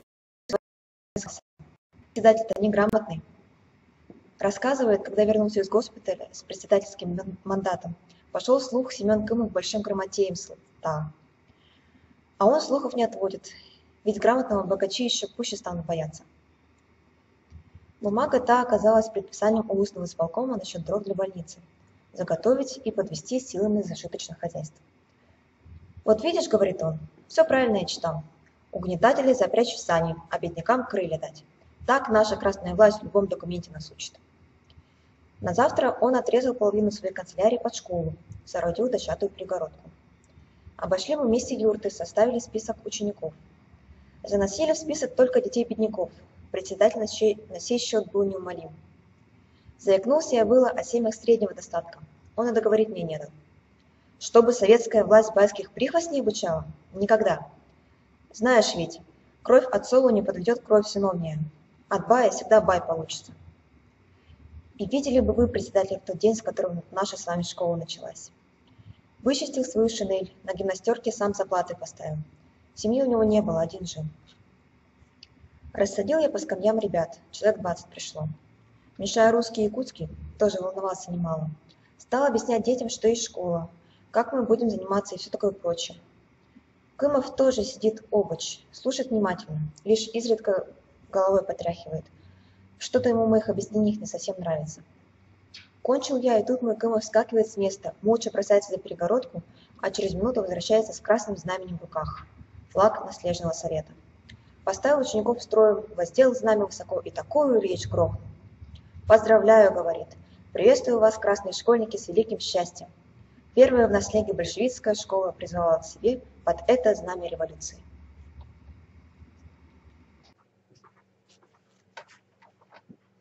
Если оратора хочешь похвалить, о нем обычно скажешь: произнес пламенную речь. И все-таки, хоть и многое пламенных речей слыхал за свою жизнь, такой, как Кымова, не приходилось. Вот уж действительно живой огонь. Едва ли не слезы у него на глазах, весь как струна, будто в небо летит, что-то орлиное в нем проглянуло. Именем красных бойцов, отдавших жизни за наше счастье, поклянемся быть верными знамени. Ребята по одному подходили под флаг, который Кымов в руке держал, звонкими своими голосочками повторяли слова клятвы: «До самой смерти будем большевиками». Незабываемая эта картина клятвого знамени. Да, чертовски волнующая. Натура у меня грубая, солдатская, а тут стою, губы кусаю. Потом Кымов мне флаг передает: от имени наследного совета дарится школе знамя, чтобы всегда оно осеняло нас, бедняцких детей. И еще, говорит, обратите внимание, очень верные слова: нам нужны, говорит, не просто грамотеи, а грамотные большевики. Некоторые твердят в наши дни: школа извечно для одного создана, наукам учить. Левин фыркнул недовольно в усы. Таким бы с Камовым поговорить, он бы им уточнил формулировку. А то ишь ты. Впрочем, ладно, отвлекаюсь опять. Так мы и начали свой первый учебный год. Ежедневно вместе с моими маленькими учениками появлялся в классе и председатель совета. Якутских учебников тогда в помине не было, да я тогда и вообще не смог бы по-якутски. Даю урок по-русски, Кымов тут же по-своему переводит ребятам. Правда, порой перевод его слишком уж затягивался. Вслушиваясь, а он им не про стихи Пушкина, а опять о революции, о задачах советской власти, о классовой борьбе. Мне помогал и сам потихоньку учился, выводил на листке каракули, а когда ребята разойдутся, расспрашивал меня, что непонятно. Я ему сказал как-то: «Семен, все вы со школой да со школой, о совете своем не забыл?» А он сдвинул брови, такой был характер, и гневом и радостью вспыхивал, как от спички. «Если ты так думаешь, — отвечает мне, — то глубоко ошибаешься, товарищ. В чем задача наследного совета? Советскую власть укреплять. Как ее укреплять? Воспитывать молодежь, готовить себе достойную смену. Все, что завтра, все в детях. Для большевика нет на свете задачи главней, чем воспитание молодежи». Был он человеком поистине государственного ума. Такое о Семене я бы смело сказал. Пусть и не образованный, и не знаком со всеми тонкостями большой политики, а большевизм всем своим существом понимал. Да что там, я со своим семинарским образованием, с партийным опытом не сошлись. Такая история вышла. Старый байбас привел ко мне своего младшего, смышленый парнишка, на моего Сашку чем-то похож, такой же нос с картошкой. Очень мне понравился. Ладно, говорю, пусть учится. Хотя знаю, байбаса к беднякам никак не причислишь. А вечером влетает ко мне Кымов, когда только успел прослышать. Лица на нем нет, глаза горят бешено. Ужинали мы как раз. Он не здравствуйте, не к Сашке, как обычно, а с налетом по столу, так что жирник замигал. «Ты мне, Левин, только одно слово скажи. Коммунист ты?» «Коммунист», отвечаю. «Врешь, лизоблюд ты, с богачами спелся». Тут и я взорвался от таких слов. Душа терпит, да меру знает. «Я спелся?» — кричу. «А ты знаешь, кто моего отца с матерью изничтожил? Знаешь, сколько ран на мне самому?» Однако тут же спохватился, понял трезвой головой, что этаким манером мы далеко с ним зайти можем. Он ведь дипломатии ни в чем не признавал, ломил напролом. Ладно, думаю, пусть из нас двоих я буду умней. Сдержал гнев, пытаюсь спокойно ему объяснять про то, что дети за родителей не ответчики, что нам никого из молодых не следует отдавать в руки каких-то иных воспитателей. Постоял, послушал он, набычившись. Потом надвинул свою коммунарку на лоб. Уже на пороге обернулся. Скулы у него олеют болезненным румянцем. «Вот попомни, Левин, пока я сижу председателем совета, ни одно байское порождение учиться на средства советской власти не будет. Я тебе это официально говорю». И старика Байбас об этом предупредил. Видимо, предупредил он старика серьезно. Сын Байбаса в классе так и не появился. Жалко было мальчонку.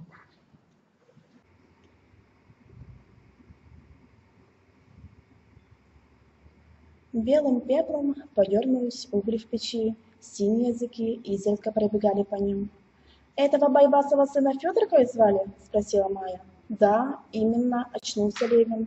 «Федор Стручков, он все-таки учился потом, в колхозе бригадиром работал, ушел на фронт, под Ленинградом погиб». «Так что же он, Кымов-то ваш?» — увлеченная рассказом Саргалана уже забыла прислушиваться к курице. «Диктатор какой? Диктатор?» — усмехнулся старик. «Тогда Саргалана Тарасовна и слова-то такого ко мне, представляется, не знали. Диктатура это была, диктатура пролетариата. Ею-то мой Кымов как раз и руководствовался. И диктаторами в те времена у нас в Сосновке, знаете, кого звали? Только я домой заявлюсь на каникулы, как ко мне народ идет письма диктовать. Шутка ли? Грамотный человек объявился. Отец, бывало, выглянет в окно, опять твоих диктаторов черт несет. За мой долгий век, дорогая Ланочка, ни одно слово обличия не изменила. Вам, как преподавателю русского языка, можно было бы на эту тему интереснейшую беседу придумать. Богатей. Думаете, всегда так было? Ругательством? Бедность, думаете, всегда одинаково понималась? Кстати, как вот вы лично понимаете слово «бедность»? Но это все одинаково понимают. В доме мебель бедная, на человека одежда бедная, некрасивая. Мебель? Вот бы вы все по тогдашним бедность представили. Пол села в Страхоме, в Лишаях, а население то, что полфельдшера нет, медсестры какой-либо, вообще никакой медицины начисто. Можете себе такое вообразить? Юрта прямо на земле стоит, едва угаснет камелек, и уже чувствуешь, как морозище надвигается на тебя. И у нас с Анной одежонки никакой, что было теплого, старались ребенка укутать. Весь мой доход, учительская зарплата, и ту выдавали в раз несколько месяцев. Молодой я был, в расцвете сил мужик, а семья голодает, у самого бывало во время урока голова от голода кругом пойдет. Бедная Аннушка моя, ни словом, ни звуком, всегда ровная, веселая, дал же Бог характер. Вторым ребенком она тогда уже ходила и работала, за миску молока, за стакан масла, соседям хлопоны обмазывала навозом, за скотом ухаживала, жена учителя. Я была настрого ей запретил, не смей и точка. На что ей делать оставалось, на что рассчитывать? Одно дело, взрослый голодает, а у нас Сашка.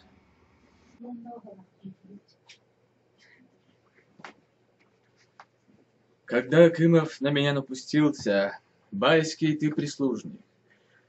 Была у этих его слов своя особая подоплека.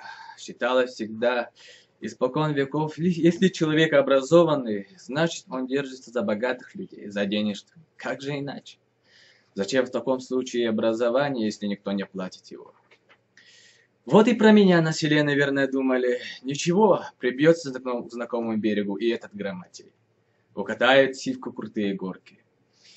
Позже я хорошо понял, откуда была такая ярость Кымова, когда он из-за байбаса набросился. Видимо, показалось ему все. Сдался учитель, не устоял. А сельские почтенные правда нажимали на меня изо всех сил. Прихожу как-то раз с уроков, вижу в руках у Сашки лепешку, толстенным маслом намазанную. Моя бедняжка Анны с восторгом глядит, как малыш уплетает за обе щеки. Что такое? Откуда у нас масло? И тебя угощу, говорит жена, и достает миску доверху, прямо-таки в глаза ударило сиянием. Желтое такое масло, от одного вида его по животу тепло пошло. Старый Маппы прислал гостинца. Сашка ему наш очень нравится. А Маппы в те времена был знаменитой в Орлах личностью. Мироед из мироедов, настоящий эксплуататор. До революции наследным князьком был. Услыхал я о таком подарке, и словно над ухом другой голос зазвенел, кымовский. «Коммунисты или байский лизоблюд?» Отвернулся я от Сашки, чтобы не видели лепешку у него в руках. Говорю жене. «Сейчас же возьмешь эту миску и отнесешь обратно. И чтобы никогда, ни в какие веки, никаких гостинцев». А Анис прямо-таки со слезами. «Сева, — говорит, — ведь мы потом заплатим за масло, когда деньги придут. Глянь только на ребенка, на самого себя, как иголку проглотил. Сердце разрывается на вас обоих глядя». Но я ей железным голосом: «Сейчас же возьмешь это байское масло и отнесешь обратно». Оделась моя Аннушка, ни слова больше не говоря. Взяла миску под полу и ушла. Вернулась также молча, разделась, забралась под одеяло. Лежит неподвижно. Старик я, все давно в моей жизни было.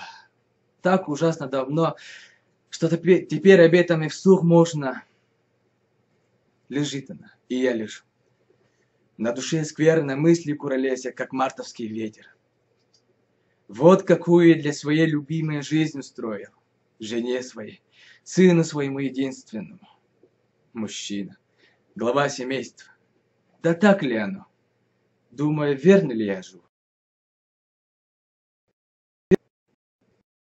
Лежу, и вдруг чувствую, вся в слезах. Прости меня, золотой мой, милый. А ведь знаю, что нельзя, что это вред тебе. Прости меня, не сердись. Мы без их масла проживем. Вот каким оно бывает, любящее сердце-то. Драгоценный подарок во всей судьбе моей, а Аныс, короткая любовь моя. Ну да ладно.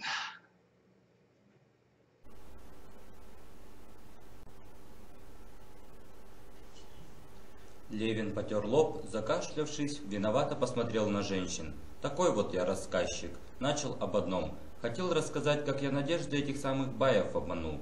Проходит некоторое время, и заявляется ко мне сын старого Маппыя, как ни в чем не бывало. Отменный такой лоботряс, помню даже, как звали его, Никулаской.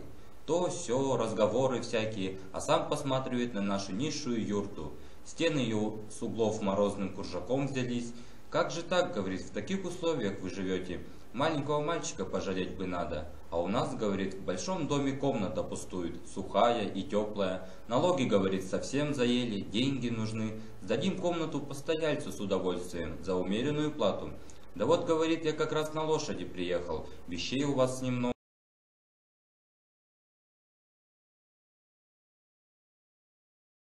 Очень развелась, говорит, было гостя, говорит, должен друг помочь. Я но как зацепился своим языком, тут все и вскипело. Вскипело у меня характер в арахе, будто ему возился. Я боялся отпуска, нажал, что тот порог Юры чуть ли не курим. Что Кулацкий пожаловал.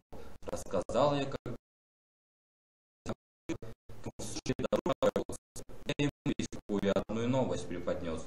Вот это да, кричит. Смотри-ка, купить нас захотели. Вот это да. Не дает им наша школа покоя. Никак не дает. Он меня дьяволом, полом для крысов. Я всегда лопаточкой специальной. Муравью юрту льдом как следует. Сразу внутри теплее стало. А еще через день тот же Никулаский привозит мне на своей лошади целый воз сухих дров старой заготовки. Глаз не поднимая, пошвырял и уехал. Можно себе представить, какую с ним провернул организационную работу боевой председатель наследного совета. Поняли те, что добром меня не взять, переменили тактику. Я как-то сразу это почувствовал. Крепко им захотелось выжить русского учителя из села. Всех каверс теперь и не пересказать.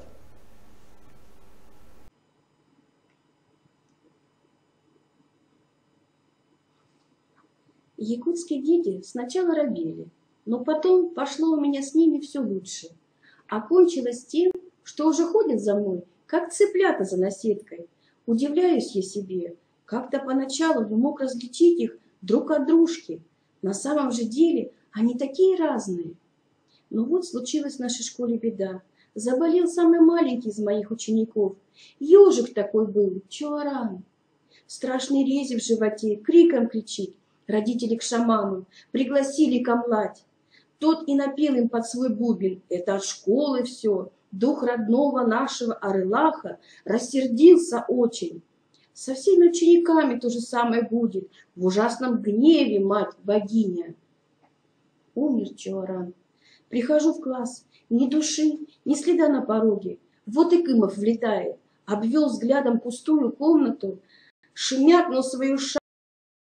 Молчит. Что тут ответишь? Сейчас это просто смешно, когда суеверие, власть шамана над людскими душами, все было такой дьявольской проблемой. Даже не вообразите себе. Недаром у Ленина религия хуже всякой сеухи, она из человека раба делает. Пожал я плечами. Честно говорю ему, не знаю, Сэмен, что и предпринять. Но вот глаза Семена останавливаются на знамени, что со дня открытия школы у нас на стене висит. Срывается он с места, хватает флаг, никуда не уходи, говорит, жди меня здесь, и выскакивает из школы. Такой он был, пред нас совета Кымов. В могущество красного знамени верил безгранично. Всегда говорил, человек у этого знамени, если только он не бай, не белобандит, никогда не скажет неправдивого слова, никогда не сделает вреда родному народу. Я взглянул в окно. На санях с развернутым знаменем, рвущимся по ветру, Кымов летел селом. Уж не знаю, что он говорил сельчанам, как пересилил запрет могучего шамана, только не прошло и часу, как стали сходиться в школу ребята, те, что поближе жили. Входили по одному, боязливо поеживаясь, озираясь, будто впервые в этот класс попали, будто это какая-то людоедская пещера. Видя, что я, хоть и проклят шаманом, цел и невредим, и страшное предсказание не спешит сбываться, мальчишки мои несколько приободрились, но все-таки стол мой огибали подальше и на разговоры отвечали нехотя через силу. Можно представить себе, какое невероятное испытание выпало этим маленьким, неискушенным сердцам. Они уже всем своим существом жили в мире советской школы, того светлого, что каждый день открывает учеба. Они любили меня и знали, что я их люблю. Но шаман, страх перед ним с молоком матери впитан. Вскоре неукротимый мой Кымов привез на санях остальных учеников. «Они хорошие ребята», — сказал он как истину, добытую в итоге всего этого трудного дня. «Они славные ребята, я каждому из них верю. Помнишь, как они клялись перед знаменем стать настоящими большевиками? Они ими станут. Нужно заметить, предсказание Кымова сбылось. Именно из ребят того давнего нашего школьного выпуска и выросли первые комсомольцы Наслега. И Легентею Нахсорову, когда он колхоз ставил, они первыми помощниками были. Никто не затерялся в жизни, о каждом можно сказать, оправдал надежды. Возобновились наши занятия, подумалось, отступились недруги, кончились мои тревоги. Да как бы не так. Прихожу однажды, ребята сгрудились у крыльца. «Почему не заходите?» Показывает на дверь, а к двери бумажка прикреплена. Череп со скрещенными костями и печатными буквами. «Учитель, даем 5 дней сроку. Не уберешься из Арылаха, получишь пулю в лоб». Ребята смотрят мне в лицо, следят, как я читаю, от страха глазенки вытаращили. С самым беспечным видом, весело усмехнувшись, снимаю бумажку с двери, не торопясь, рву на мелкие клочки и пускаю по ветру с ладони. «Пошли учиться». Вздохнули они, обрадованные, кинулись по местам. И все-таки в этот день какой-то особенной была тишина в классе. Звякнет за окном, все вздрогнут, как по команде.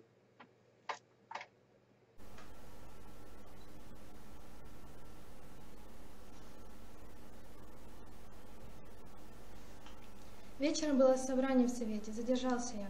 Возвращаюсь домой совсем поздно. Вдруг из-за поворота тень мне навстречу. Я уж был браунинг взвел. Гляжу, мой ученик Тихон Абрахов, этакий длинный подсолнушек, на глазах вытянулся подростка, тормоза уже отцу выносит. Вытаскивает из голенища нож, притягивает мне. Что это? Ничего понять не могу. Нож, отвечает. Зачем он мне? Пригодится, может быть.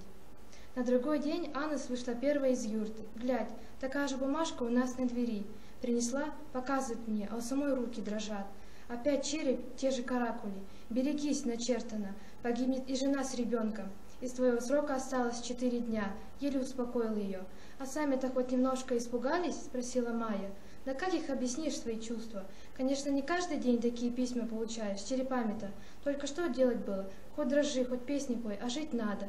Прошел срок ими назначено, а я по-прежнему являюсь на занятии. И ничего мне.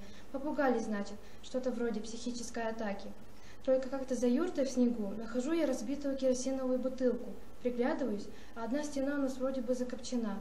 Юрта от дома обмурована. Как стекло звенит. Разве тут от бутылки загорится? Шучу сейчас, а тогда не по себе было. Понимаю, не так уж и не безобидны эти черепа до кости. Стал Браунинг на ночь под подушку класть. Сплю неспокойно, полслуха. Через 2 дня после этой керосиновой находки слышу сквозь сон. За стеной осторожные шаги, снег похрустывает. Не зажигая огня, ноги валенки, шинель на плечи, тихо выбирается из юрты. Смотрю, прижался в тени, но опять лунно. Кто-то, говорю негромко, Элот, я, очень знакомый такой голос. Подхожу, чурбанин сидит, Семен Семенович, собственный. Ты тут делаешь? Да ты стоишь, а сидишь зачем? Мой друг вытаскивает из-за пазухи револьвер, величиной из добрый окорок. Я только раздобыл такой. Выразительно повертел у меня под носом. Понял? Поверх старой шинели у него заячий зипунишка, еще более ветхий. Замерз мой Кымов, едва губами шевелит. Как говорится, пигового жеребенка родила. И давно тут сидишь? 2-ю ночь. Бутылку видал? Только боюсь, что заприметили меня, сволочи, не показываются. А показались, были бы им череп и кости.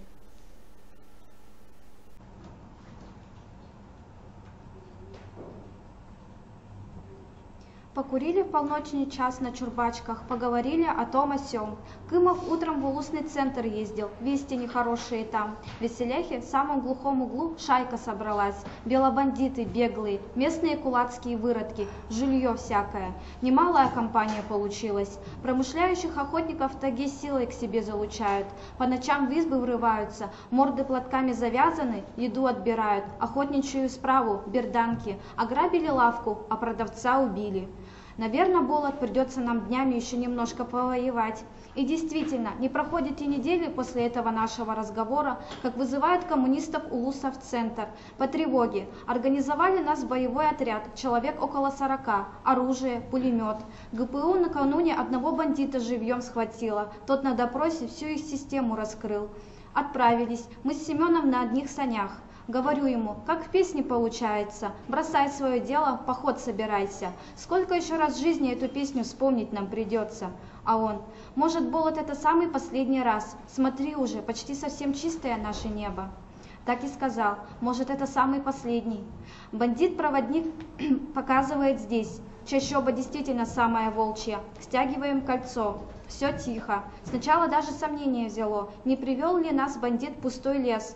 Ползком по снегу, оружие на изготовку. Ничего.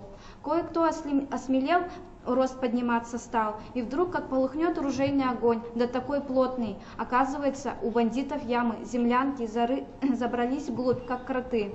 Залегли мы, стали им отвечать, только все попусту. Наши пули для них ничего не значат. Совсем светло стало, можно осмотреться, прикинуть, какова у бандитов дислокация, куда их подземные ходы-выходы идут. Наш командир, уполномоченный ГПУ, своего пленного за собой по снегу таскает, заставляет объяснять, что к чему, слышим. В той крайней траншее братья Антоевы, а эти Антоевы как раз из нашего наслега. В прошлом году корову украли у соседа, да попались, бежали в лес. Это же бедняки, говорит Кымов, самые настоящие бедняки из бедняков, на преступления от голода пошли, они же не баи, у них сердце для правды открыто, я поговорю с ними, они нам путь дадут. Никто и сообразить не успел, а Кымов уже ползет в сторону крайней траншеи, она от всех сторон. Обернулся, еще раз мне крикнул, это же наши, трудовые бедняки. Для Кымова слова «трудовой бедняк» как высшая похвала звучали. Чистота и благородство бедняка были для него вне всякого сомнения. Вот он перед уже самой траншеей, шумит им. Хабырыс, Егорша, это я, Семен. Послушайте-ка, что скажу. И дальше про советскую власть, про черные дела Баев, про союз всех бедняков на земле. «Не стреляйте!» — кричит. Я сейчас подберусь к вам поближе и еще скажу. «Не стреляйте! Убьете меня одного, какая вам польза? Я спасти вас хочу. Вас богачи в ловушку заманили». Молчит траншея. Семен и вовсе ободрился. «Не бойтесь меня, я же без всякого оружия». И тут, став в полный рост, показывают свои пустые руки. Ах, какой болью сжалось у меня в тот миг сердце. Даже дышать перестал. Как во сне все. Вот сделал он шаг. Еще один. И еще. Руки протягивают вперед, как-то доверчиво. По-детски выгнул ладони. Они выставили в него в упор. Бедный мой Семен, словно недоумевая, развел руками, простонал: «О, несчастные!» и упал. Не помню уже, как схватил гранату, как кинулся к ямам с криком «Семен, Семен!», словно еще было что-то подправить. Снова мы возвращались в Орлах вдвоем. Я вел лошадей, голова у меня перевинтована, а на санях бьется о перекладины окаменевший на морозе труп Семена, все в той же шинели и коммуналке. Скорбная весть о смерти нашего председателя уже облетела Орлах. Встречал нас буквально весь наследник. И тут-то я понял по-настоящему, как его любили люди, как дорог и нужен был весь этот костром горящий человек. Бережно снимали его тело с саней. Не могу и передать вам, как велико было мое горе. И не знал я, еще ужаснее вещь ждала меня в селе. Не стало моей Аннушки. Судьба словно решила добить меня одним разом. чтобы после такого уже и не поднялся. Память смешалась, ничего не могу вспомнить связно. Помню, как в отчаянии сорвал кровавый запекшийся бинт с головы, как иду снежной целиной, утопая по пояс в снегу, иду напролом. Кто-то хватает меня сзади за плечи, хочет остановить, но я вырываюсь, снова иду, и снег видится мне красным. Она умерла, не приходя в сознание. Не спасли ребеночка, которого носила. Умерла. Она будто переживала эту свою беременность. Все сказалось — голод, паденщина. Когда стали подходить сроки, Аннушка и вовсе почувствовала себя худо. Решили ее увезти в Улус, в больницу. Запрягли молоденького, едва объезженного жеребчика, а везти нарядили подслеповатого коллегу Хуосоя, совсем старика. Через час после отъезда Хуосой вернулся в разодранной шубейке, без шапки. О, беда! Жеребчик раздурился, понес, сани врезались в придорожную сосну. Их так и похоронили в один день и час. 2 могилы рядом, Аннушки моей и Семена. Какие-то люди приютили Сашку, накормили и спать уложили. Я пришел после похорон, всю ночь при свете жирника просидел в ногах у спящего мальчика. Глядя на его лицо, с длинными, как у Аныс, ресницами, с остреньким, как у Аныс, таким милым подбородком и с ямочками на щеках. Тогда-то, в ту страшную ночь, и пришло ко мне твердое решение. Надо уезжать отсюда. Спасти хоть мальчика, Сашку. Кроме него у меня никого не было. Уезжать в Томск, на Урал, за Урал, как можно дальше. Панический страх охватил. В день отъезда я пошел попрощаться с дорогими могилами. Безмолвно было на кладбище. Березы стояли в куржаке, небо мглистое, тяжелое. Ни день, ни ночь. Долго просидела я там неподвижно, тоже весь куржаком покрылся. Совсем стемнело, огоньки в селе закраснели. Вспомнилось мне, подъезжали мы к Орлаху впервые, увидели эти самые огоньки. Аннушка нашему маленькому Сашке показывает: смотри, Тойо, какие светлые, скоро дома будем, жить здесь будем. Всю дорогу мечталось ей: будет у нас большой из звонкой сосны рубленый дом, все окна залиты светом. И никто не менет дома учителя, ни путник, ни сосед. Всякий зайдет, и для всякого во всякое время будет накрыт стол. Она так и не увидела ничего этого, ни дома своего, ни самовара на столе. Юты, даже малышу кроватку не нажили, клали тут же, на скамью.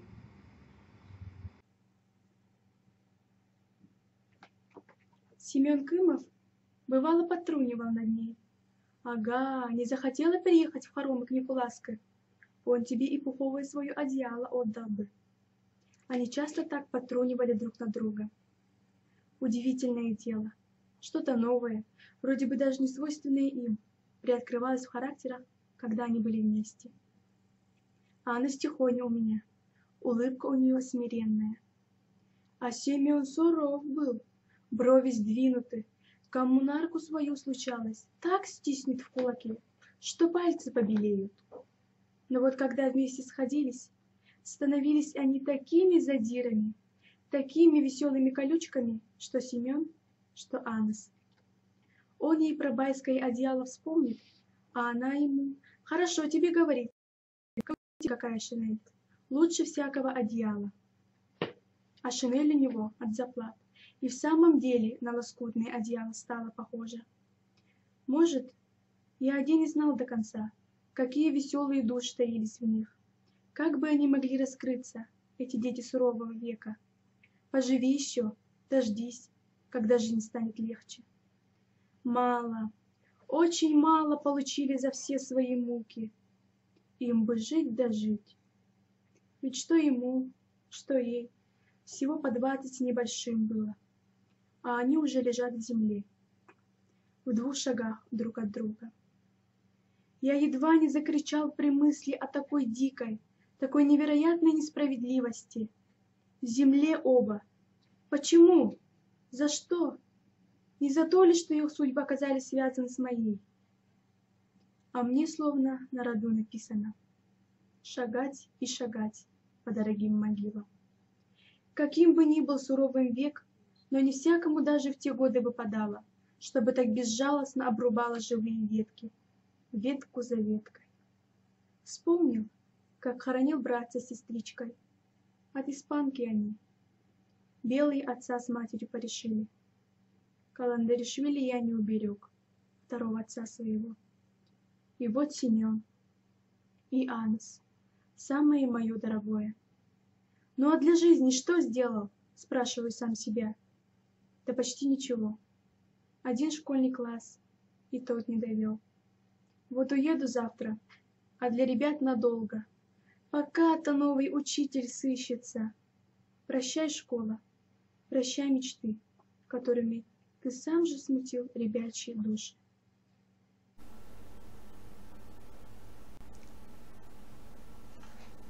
Всеволод Николаевич повел рукой перед собой, словно отметая что-то. Нет, не высказать, что передумая в тот вечер. Слов таких не сыщешь. Но одна мысль, которая неожиданно пришла тогда, и сейчас еще все кажется мне важной. Да, завтра я уеду, думал я. Так повернулась моя судьба. Но ведь у 20 моих ребят, учеников, с этим отъездом что-то в судьбах круто изменится. Пойдет не так, как могло. Майя, Ланочка, мы здесь все трое учителя. Всеволод Николаевич повернулся к женщинам. Под его большим и грузным телом креслица заскрипела. Вам, без сомнения, хорошо знакомо это чувство. С него, собственно, и начинается педагог. Вдруг пронизывает оно тебя всего. Ты педагог, и в твоих руках человеческие жизни. От тебя лично зависит, куда эти жизни повернуть. И у этого мальчишки, и у этой девчонки. Понятно, каждому это чувство приходит по-своему, и свой срок. Но до меня оно по-настоящему дошло в такой вот невероятный час. На кладбище. Нет, нет, сказала тогда себе. Не надо больше других мыслей. Одну себе мысль оставь, про Сашку. Уезжай без малейших сомнений.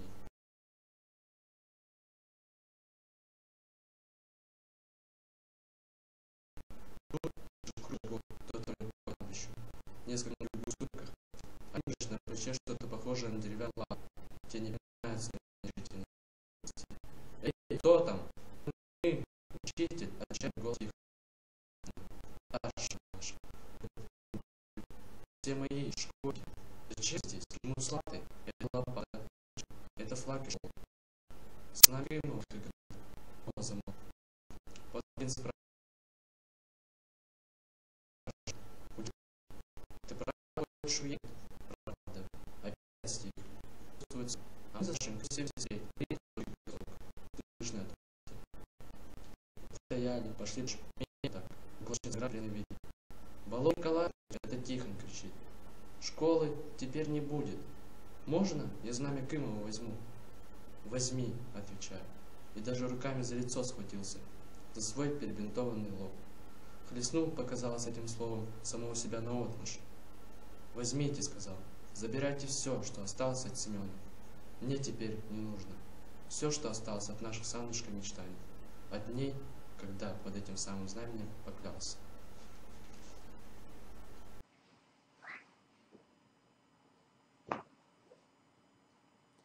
Впрочем, тут уж философия пошла. О минуте, которой целая жизнь обязана. О том, знаете, что есть среди многих правда, одна, главная, все себе подчиняющая. Не стану об этом, не ради морали рассказывал.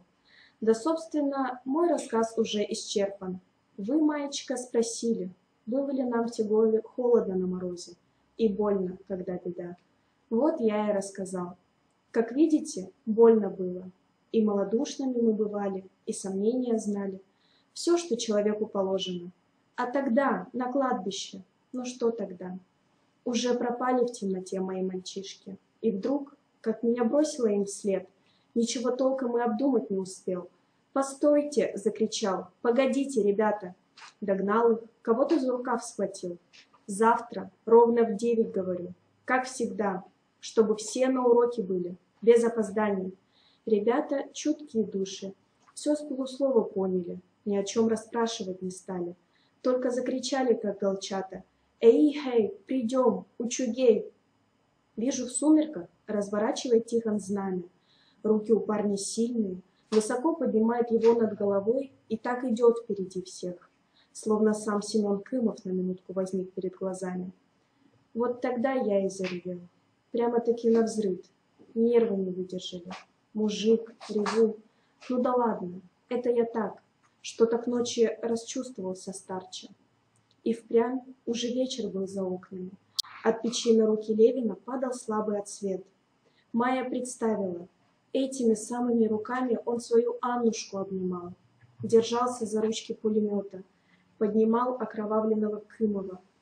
Тяжелые, с темными набухшими венами руки человека, прожившего бесконечно долгую жизнь. Стало так тихо, что было слышно тиканье будильника. «Вот от какой беды спасли меня ребята», — сказал Левин. «Бежал бы я тогда, до конца дней своих грех в душе носил». И тут Саргалана услышала за окном шум мотора. Фары, едущие мимо машины, ослепили окно, скользнули по стене. «О, проклятая! Неужели остановится? Проезжай, проезжай, прошу тебя!» Но она не проехала. Шофер заглушил мотор прямо перед крыльцом. «Эй, люди!» — закричал. «Здесь учитель все проживает. Мигом давай, ночь на дворе, опаздываем. Будь я проклят с такой шоферской жизнью!» Майя обернулась к девушке. «Вас, Саргалана Тарасовна». Ее только на то и хватило, чтобы потрясти головой. «Нет». Майя выбежала на крыльцо. «Здесь никто не едет. Отправляйтесь себе спокойно». «Черт бы вас побрал!» — выругался шофер. «То так, то этак». Майя усмехнулась в ответ. «Какой сердитый молодой человек».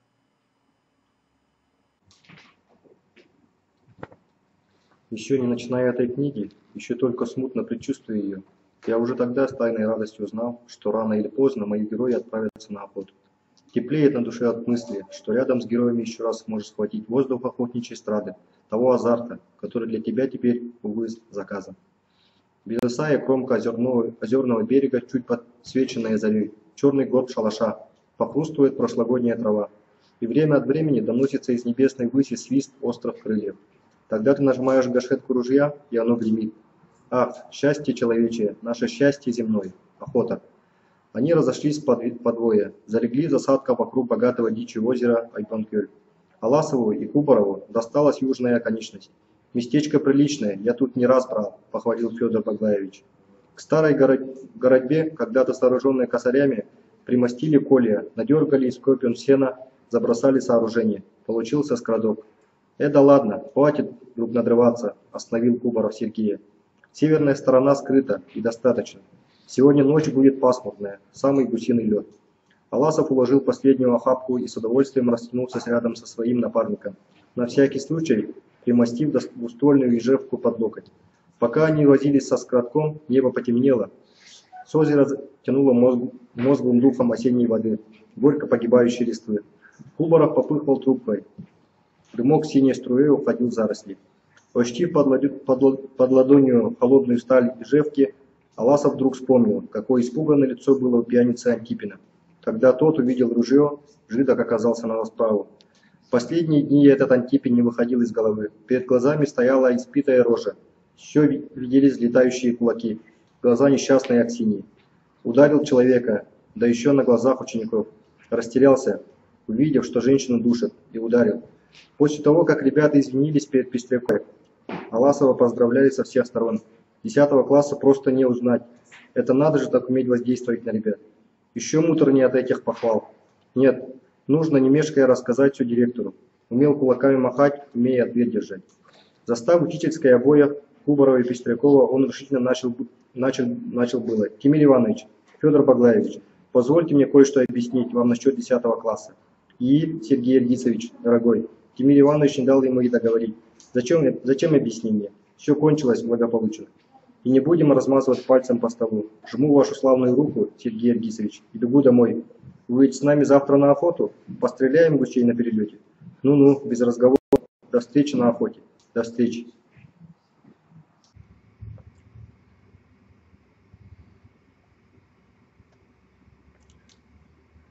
Сафрон Петрович Данилов. Пока бьется сердце. Сюрях таверен тухары. Глава 12. Охотничьи страсти. «Черт возьми, — сказал себе тогда Аласов, — как все-таки мир естественней для человека, чем ссора». Однако благодушие в один миг слетело, когда Аласов, придя домой, услыхал от матери: «Тебе тут пьянчушка-моторист приходил. И что у тебя, сынок, может быть общего с этим обормотом?» Вот так штука. Уж не задумал ли его должник, проспавшись, продолжить с учителем кулачный разговор? Тревога оказалась ложной. Голубь мира в этот день словно воспарил над грешной головой Аласова. Моторист заявился вскоре, трезвый и смущенный, как девушка. Тиская картуз, он стал невнятно объясняться. «Прощения просим. Говорят, с ножом я. Ничего не помню. Детей пожалейте, не заводите дело». И тут Аласов непроизвольно потянулся к Ижевке. Как раз чистил ружье в сегодняшней охоте. Нужно было видеть, как в испуге шарахнулся Верзила с табуретки.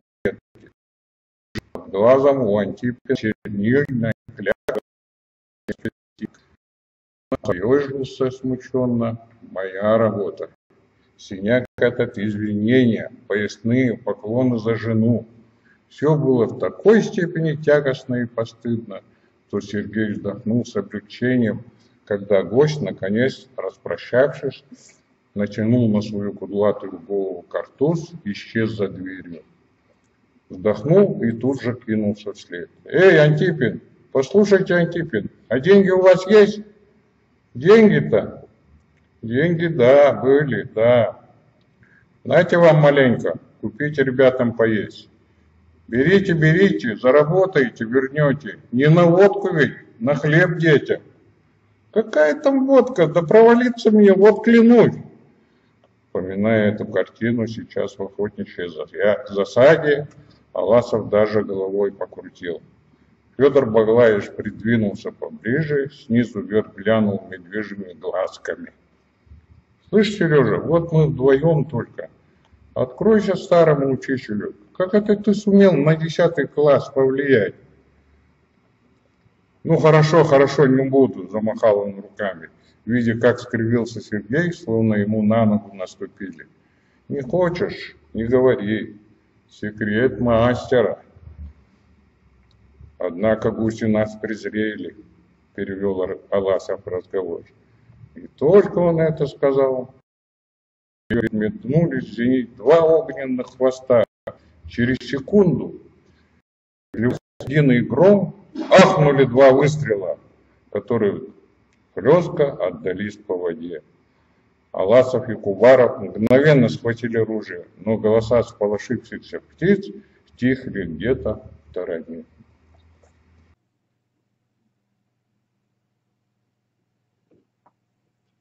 Поторопились, черти. Ведь договорились стрелять, когда гуси к самому озеру подлетят. Один промажет, другой помог бы. 2 слепца собрались. Кто там? Да, Тимир Иванович в своих золотых очках и Колбанов вьюн. Вьюн? Не вьюн, а самый настоящий желтобрюх. Не мне бы это говорить про учителя, но я тебя, Сережа. Насчет этого Колбанова, как сына родного, хочу предупредить. Остерегайся. Человек из тех, что и шепот на веревку нанижет. Спасибо, Федор Баглаевич, засмеялся Аласов. Только бояться-то мне нечего. Самогонку тайно не гоню, фальшивых ассигнаций не печатаю. А кто тебя знает, хихикнул Кубаров. Вы ведь молодые, ух! Ночь заметно свежела. Лужица у ног Аласова подернулась тонким литком. Холодно. Плохо наше дело.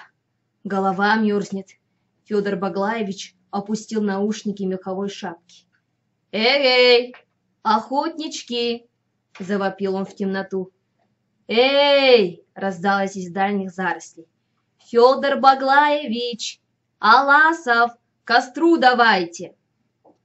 Когда напарники добрались до овражка в вивниковых зарослях, там уже весело трещал костер, все были в сборе.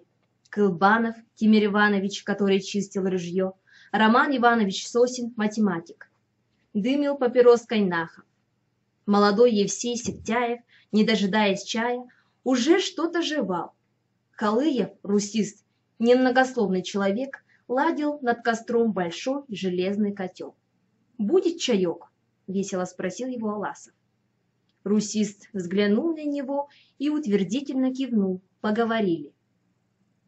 А наш Кылбанов, наш Аким Григорьевич, дорогой, перед тем экзаменом всю ночь в скратке посидел.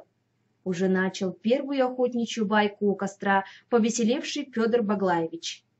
Кылбанов, став героем анекдота, заранее скривился. Только ты не обижайся, Аким Григорьевич, я ведь правду говорю, ничего не выдумываю. Просидел он, значит, полную ночь в скратке, а на утро экзамены. Только и успел, что штаны переменить. Явился в класс, присел за столом комиссии и дремлет потихоньку. А тут девочка одна вышла, Машенька, я ее помню, такая голосистая, так и звенит. Не знаю, что уж нашему Акиму Григорьевичу приснилось, только он вдруг в самом неподходящем месте как взлетит над столом. «Гуси!» кричит, «Гуси!» И хвать Тимира Ивановича за руку. Он рядом сидел. Девочка с перепугу к порогу. Все рассмеялись, пронял смех и самого Акима Григорьевича. Ого, гуси, значит. Вот это охотник. Девочку за гусенка принял.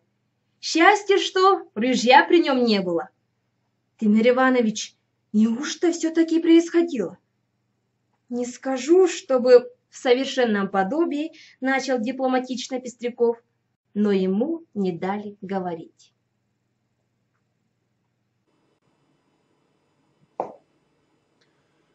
Вскипел чай в котле. Усевшись в кружок и расстелив газеты перед собой, охотники стали выгружать припасы из рюкзаков. Аласов извлек несколько бутербродов, кусок вареного мяса, соленый огурчик, а к огурчику пузырек. «Нынешнего мужчину без вина на гусей не выгонишь», — сказала мать, когда он засомневался было насчет пузырька. Взять взял, а сейчас почувствовал себя с этой посудиной не совсем уверенно. После драки с Антипиным вдруг стал ощущать какое-то сомнение во всем. Скажут, он еще к тому же и выпить не дурак.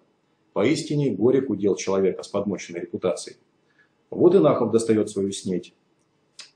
Пощелкал языком Кылбанов. Не многовато ли товарищ Нахов прихватил на одного? Почему же на одного? Я ведь знал, что ты, братец, будешь пустым сидеть, слюну глотать. Я и на тебя рассчитывал.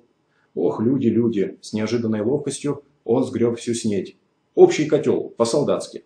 Моя! Только и успел крикнуть Кылбанов вслед заячьей ножке. Развеселившись, охотники принялись чаевничать. «Ну как вам у нас, Сергей Эргистович, нравится?» – спросил общительный Сектяев, самый молодой среди присутствующих. Было видно, что ему-то все нравится. «Как находите охоту в наших местах?» «Хорошая охота. Хоть и не пострелили пока ничего. Когда-то на этом озере мы по дюжине уток брали за зорьку. Когда-то? Вы, Сергей Эргисович, совсем как Федор Баглаевич, а старине-то. Да все-таки 20 лет прошло. 20? Ого! Вы, оказывается, тоже имеете право о силачах и бегунах рассказывать. А представить только, что здесь через 20 лет будет в нашем Орлахе, заметил кто-то. Да ничего особенного, вставил Нахов с усмешкой.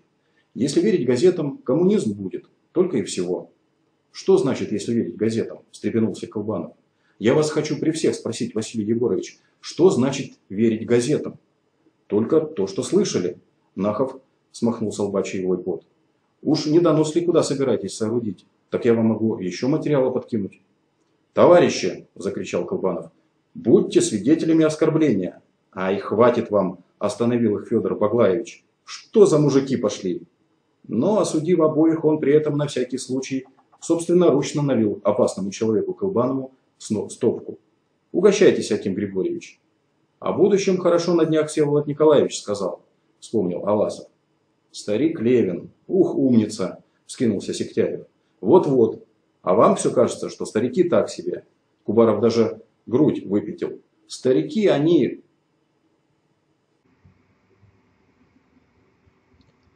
Но такой благостный поворот беседы был не по вкусу ершистому Нахову. Он с упорством набивался на скандал.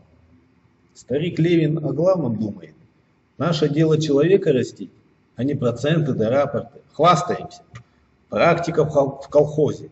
А землю они любят? Научили мы их любить? Весить 100%, 1000%. А наших медалистов с позором в институтах заваливают. Вот так мы работаем на коммунизм. Верно, Василий Егорович, взвился Сиктяев. Вот верно. А что верно? Поинтересовался Тимир Иванович, до того хранивший молчание. Кто мешает вам работать так, как товарищ Нахов? В темноте было видно, как смешался Сиктяев, даже отодвинулся от костра. Я это к тому говорю, пояснил завуч, что критику мы все, мы вообще, я считаю демагогией.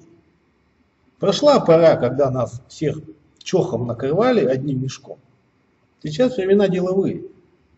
Не выполняем своих задач. Кто именно? Федор Баглаевич? Сиктяев? Аласов? Я как заведующий учебной частью школы? Нет. Каждый из нас выполняет свою задачу. Я лично делаю все, что в моих силах.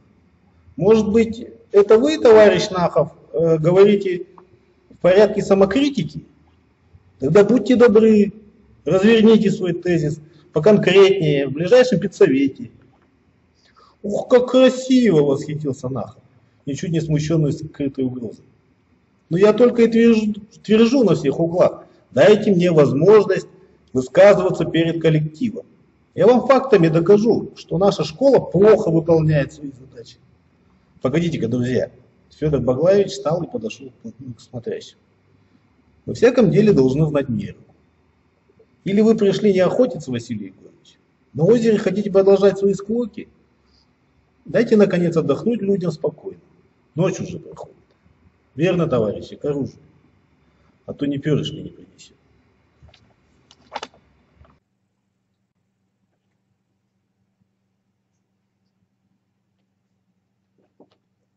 Все дружно поднялись, двинулись к воде.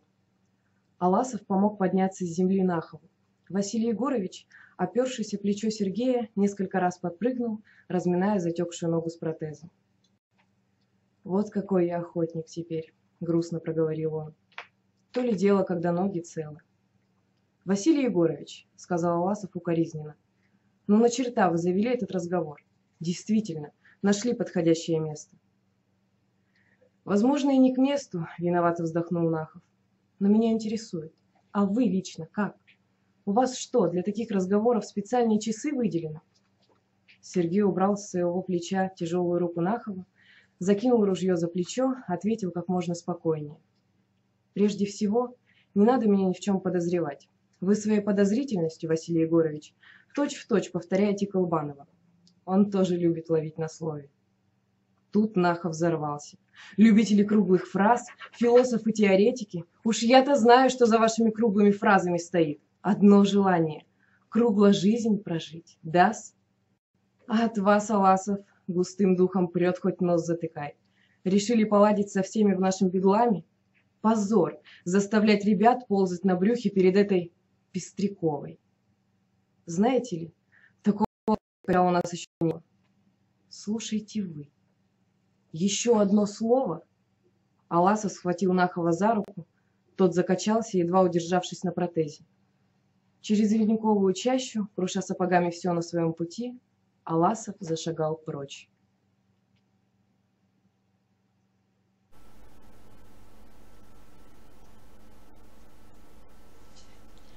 Маю поздравляли шумно и радостно, вокруг плавали ахи и охи. Великолепно! И выставка, и вечер, колхозы утерли нос. Если на маленьких участках растет, должно и на больших вырасти.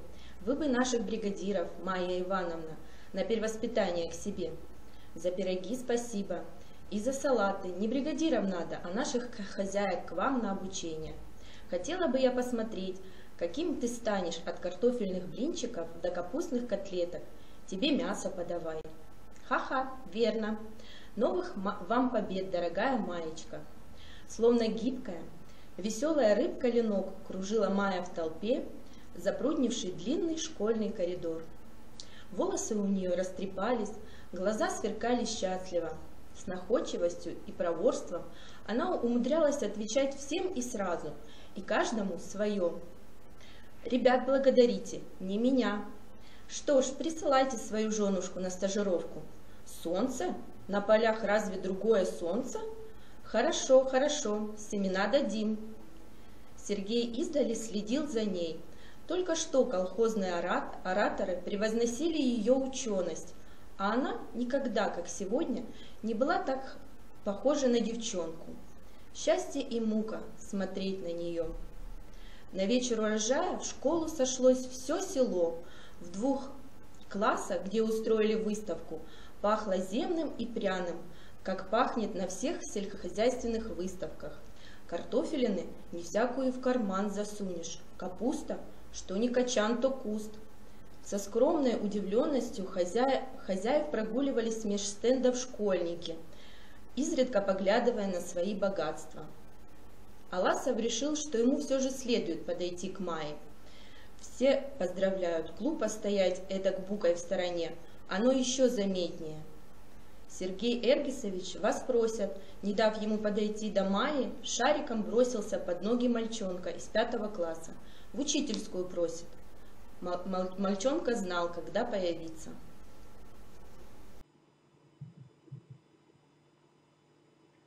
В учительской Аласова ожидал ушастый парень в парадном костюме. Тимир Иванович представил его Аласову. Вожак колхозной комсомоле Аял Семенович Ефимов. По собранию хотим провести с десятиклассниками. Как о решенном деле сказал вожак Аласову. Какое такое собрание? После 10-го остаться всем в колхозе, взять обязательства, обратиться с призывом к другим школьникам. Я только от телефона сообщил в райком, тут такой вечер, а они хуже железа, пока горячо. Парень засмеялся на волне общего энтузиазма. А вы откуда узнали, что десятиклассникам хочется остаться в колхозе? Кто узнал? Я, что ли? Да ниоткуда. Из райком комсомола указания по телефону. А райкому откуда известно? Почем я знаю? Парень уже сердился на бестолкового учителя. Что тут непонятного? Сначала нужно речь от руководства школы, потом от самих десятиклассников. Простота этого сценария покоробила Аласова. Не слушая дальше, он сказал: «Нет, друг мой, не будет сегодня собрания». «Это почему же?» «Преждевременно. Дай-ка им Кромусом и доложи». «Да как же это, Тимир Иванович? Вы что молчите? С меня же райком и стружку снимут». Тимир Иванович только развел руками. Классный руководитель, хозяин класса. Нужно было еще поработать. Он усадил себя за стол, заставил раскрыть тетрадь, но дело не шло. Капустные кочаны, белые передники юных поварих, прыгающие от возмущения губы комсорга и Майя. Бывает, взглянешь на что-то ослепляющее, и оно долго стоит в глазах пятном. Так неотступно стояло в глазах ее счастливое лицо. Сергей закрыл тетрадь и вышел. После яркой лампы ночь показалась чернее сажи. Ни неба, ни земли. Перевалило за середину октября, но все еще держалась необычно теплая для здешних мест осень. Издалека доносился собачий грёх. Неожиданно небо вдали посветлело. Огни далекой автомашины обозначили зубья леса. Волгая ночь будто впитала в себя шум мотора, и необычным казалось зрелище. Во тьме беззвучно выросли 2 огненные жерди, покачались в воздухе, перемахнули через деревянную и уперлись в низкие клубящееся небо. Наверное, в сельпо привезли товар из райцентра.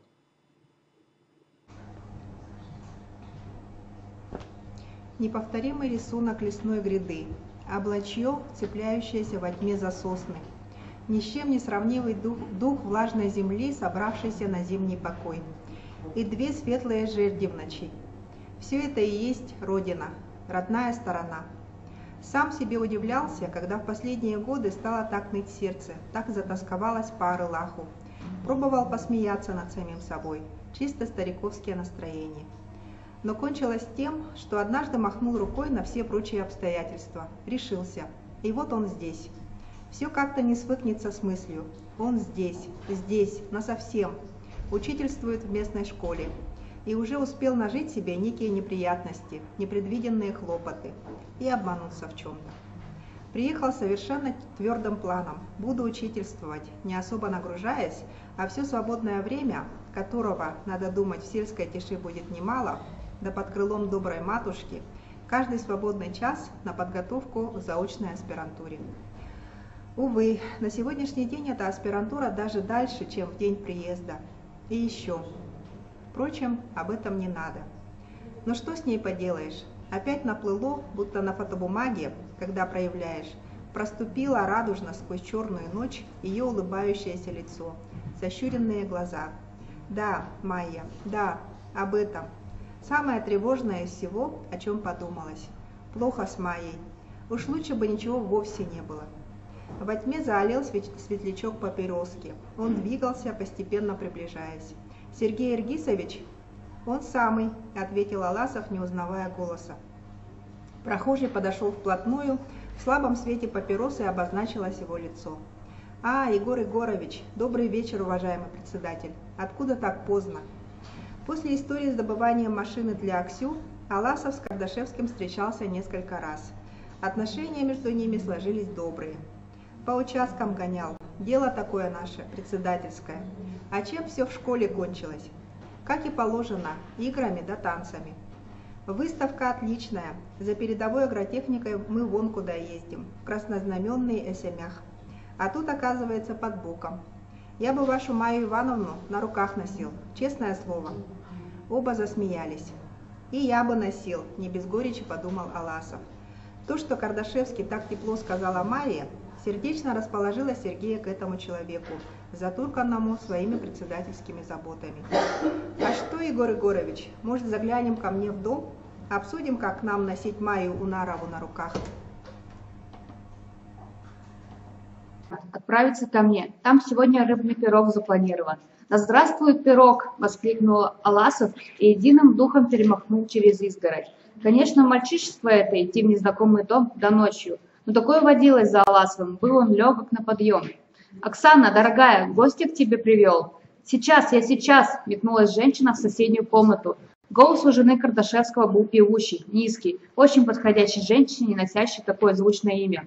«Присаживайтесь там и извините меня, пожалуйста».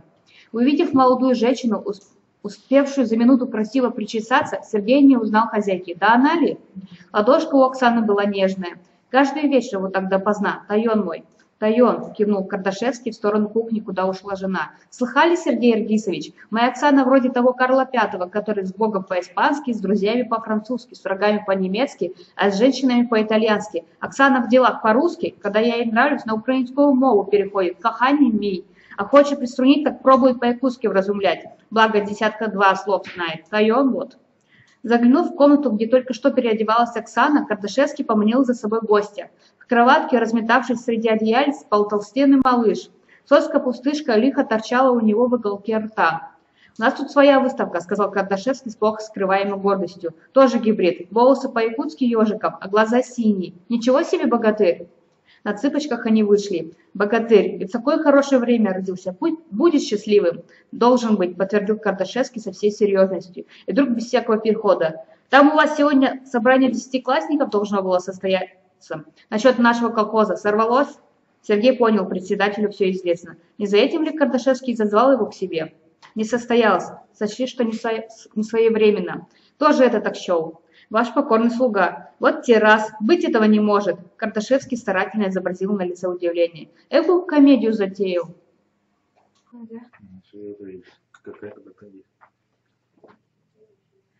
Аласов засмеялся. Теперь удивился Кардашевский. Чего же тут веселого? Он даже начальственно постучал мундштуком по пепельнице, будто на колхозном собрании. Вопрос этот, Сергей Аргисович, очень серьезный. Поставлено на карту будущее колхоза. Молодежь рвется в город. Не тому я смеюсь, что считаю вопрос пустяковым. Прошу извинить меня. Аласов посерьезнее. Почувствовал, от того, как сложится этот разговор, будут зависеть дальнейшие взаимоотношения с председателем и больше, как вообще пойдут у него дела в Орлахе. Он помолчал, размышляя, как бы толковее изложить все, что было передумано, выношено в спорах с самим собой. Однако председатель понял молчание Аласова по-своему. Гость уклоняется от разговора. Видимо, и он много ждал, тоже хотел разумной беседы, а не просто стычки и спора. Мягко тронув гостя за колено, председатель сказал доверительно. «Вы поймите мое положение, Сергей Аргисович. Не думайте, что я вторгаюсь в школьные дела, хочу залезть грубым копытом в тонкое дело воспитания. Если я заговорил об этом, так это от великой беды и нужды. Вот вы попробуйте взглянуть на эту проблему отсюда, с нашей колокольни. Говорят, сами виноваты, создавайте молодежи условия, чтобы она без всяких понуканий шла к вам. Может, со временем и создадим, но создадим лишь с помощью молодежи. Не со стариками же и старухами. Заколдованный круг какой-то. Вот вы выступаете против того, чтобы действительно остаться в колхозе. Может быть, для этого и для кого-то диковато звучит обстоятельство, обязательство остаться в колхозе. Но, повторяю, не от хорошей жизни это. Или они останутся, и колхоз расцветет, или разъедутся, уйдут. Тут на шарулах ходит закрывай. На лице Кардашевского тяжелая забота. Можно было представить, как огорчил его срыв собрания в 10 классе.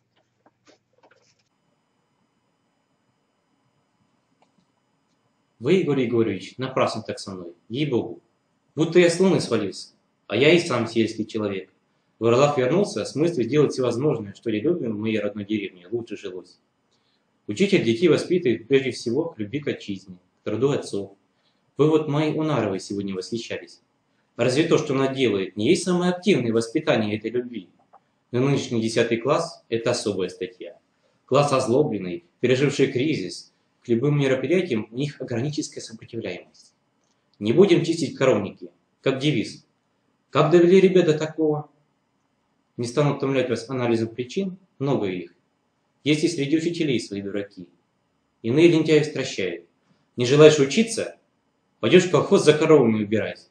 Правда, в последнее время в классе немного стронулось. Ну так почему же? Карандашевский даже подался к Аласову. Но почему же вы в таком случае возражали против собрания? Докончил его мысль Аласов. Скажите мне прямо, Егор Егорович, разве вам такие работники нужны, которые подпишут обязательства сгоряча, а завтра стынут и скажут: вот как нас поймали, на волне энтузиазма. Как говорит тот ваш долдон, что с телефона, с ножом в горло, подай ему обязательства. Такие вербованные едва ли колхозу нужны. Цена им известна. Разве в прошлые годы в школе не проходили такие собрания? В порядке массового охвата.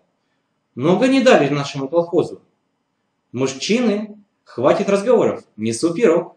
Оксана, выразительно подбоченясь, встала на пороге. Выглядела она живописно. Ширая украинка, прекрасная в своей молодости. Олицетворение того, что видится мужчине за словами: домашний очаг, семья. Можно было представить себе, какое-то счастье для Карандашевского, его Оксана. Пусть любые неприятности, но всегда знаешь, что вечером эти руки обнимут тебя, а эти губы... Ласов отвел взгляд. Не прочла бы она его грешные мысли. Сергей Ергисович, вернитесь к действительности. Позвольте вам как гостю. Вот кусочек. Вы всегда такой задумчивый, Сергей Ергисович. Или это мой Егор вас расстроил? Улыбка у нее милая. Глаза синие-синие. Карандашевский разлил по рюмкам вино. Ладно, Сергей Ергисович, давайте за наше общее дело. Выпей ты с нами. Очень уж тост ответственный.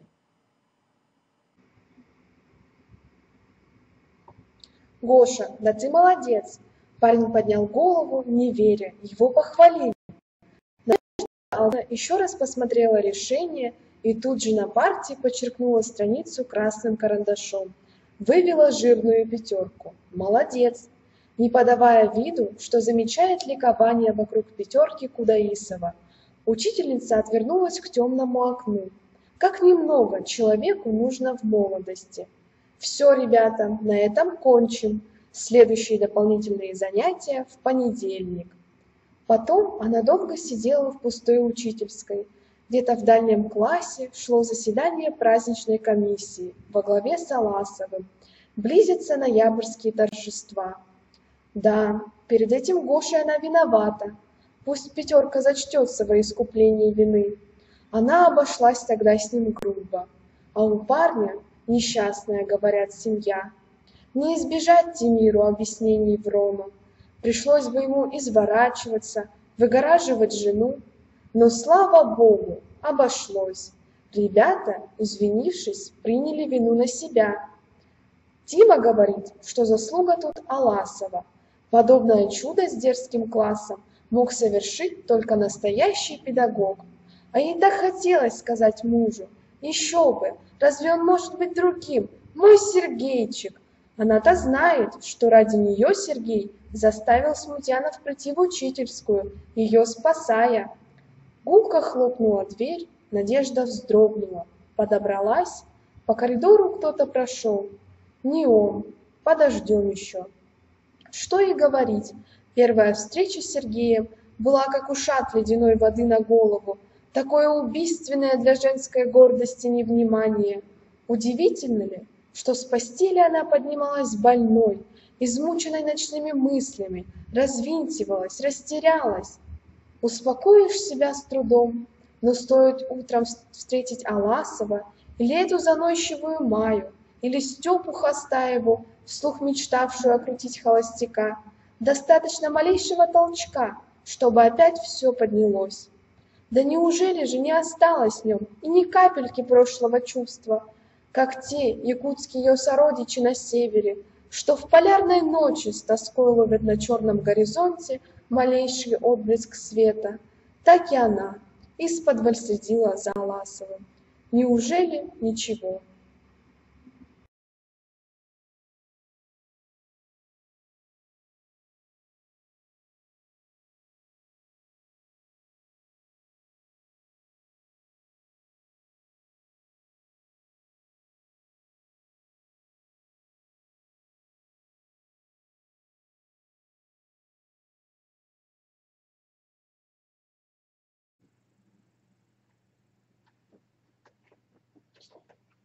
Однажды, перед стареньким трюмо в учительской, она поправляла прическу и вдруг увидела в зеркале обращенные к ней глаза.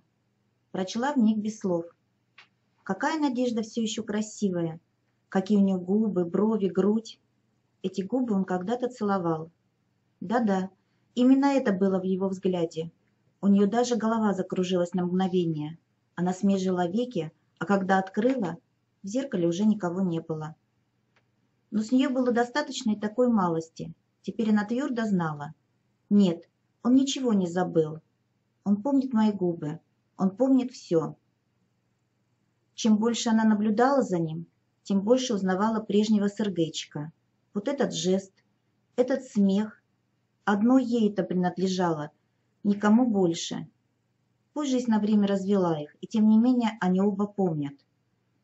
После открытия у зеркала появилось чувство, словно между ними произошло что-то необыкновенное, словно состоялся решающий разговор, которого она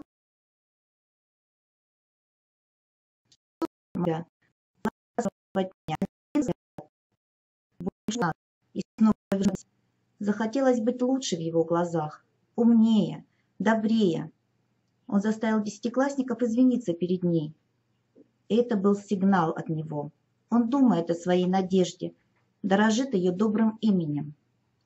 На днях Аласов подошел к ней. «Нельзя ли для моих десятиклассников организовать дополнительные занятия по математике?» «Ну, конечно же!» Не дав себе подумать, воскликнула она. «Конечно, Сергей Иргисович!» «Спасибо, Надежда Алгысовна!» И коснулся ее руки. Он ушел. Зазвенел звонок. А она еще стояла у окна, все не убирала руку с подоконника, все не хотела, чтобы ушло тепло его прикосновения. А дальше пошла сказка о рыбаке и рыбке. Уж не хочет быть она столбовой дворянкой. Одного взгляда, одного прикосновения руки ей уже мало. Представилось. Доведись им встретиться наедине, не на переменке, а где-то спокойно и укромно. Какие бы слова она от него услыхала. Недаром родители выбрали ей это имя – Надежда. Однако благоприятного момента не выпадало, и тогда она сказала себе: лисица, которая долго ждет бурундука с дерева, на всю жизнь остается остромордой. Не ждать, а самой надо ковать свое счастье.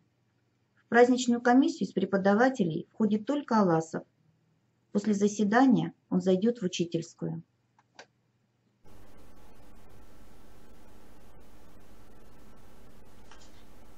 Топ ног по коридору. У самой двери остановились. Голос Сергея. О чем-то еще там они не договорили. Боже, как они долго. Ага, ребята прощаются. Надежда Алгысовна, что так поздно? Да вот, дополнительные занятия. Как это в армии говорят, ваше приказание исполнено. Выполнено. Так точно. Кстати, могу поздравить, Сергей Иргисович. Ваш Кудаисов сегодня честно заработал первую в жизни 5 по математике. 5. Надежда Алгысовна, я рад. И за вас рад, и за парня. Такая радость на лице. Смешно думать, что от мальчишеской пятерки. Я за вас рад. Боже мой, ну почему же я молчу? Надо задержать его разговором. Он ведь уже снял с вешалки шляпу. Сергей Аргисович. Пальцы ее нервно шелкали в портфеля. Сергей Аргисович, а мне, знаете, вспомнилось... Вон, видите дерево? Лиственница. Ничего она мне напоминает? Ну да, вы, конечно, уже 100 раз успели позабыть. А вот некоторые помнят до сих пор. Девчонка, страшно глупая. Что приготовление кого? Ничего лучше не бывает. Дерево, на виду школы. Туда залазить, а назад как? В банках. И та самая ловкая возврат этот девочка так обхватила его за шею, что едва не задушила спасителя, а когда спустилась, она ему в благодарность еще и волосы вцепилась. Хорошо помню. А я и на час не забывала. Вечер после кино, одна варежка на двоих. Так давно, так давно. Вот и лиственница с тех пор почернела. Но ведь зима, Надежда Алгысовна, а по весне, надо думать, опять зазеленеет. Если хотите знать, Надя, что он слышит? Надя, Сергей.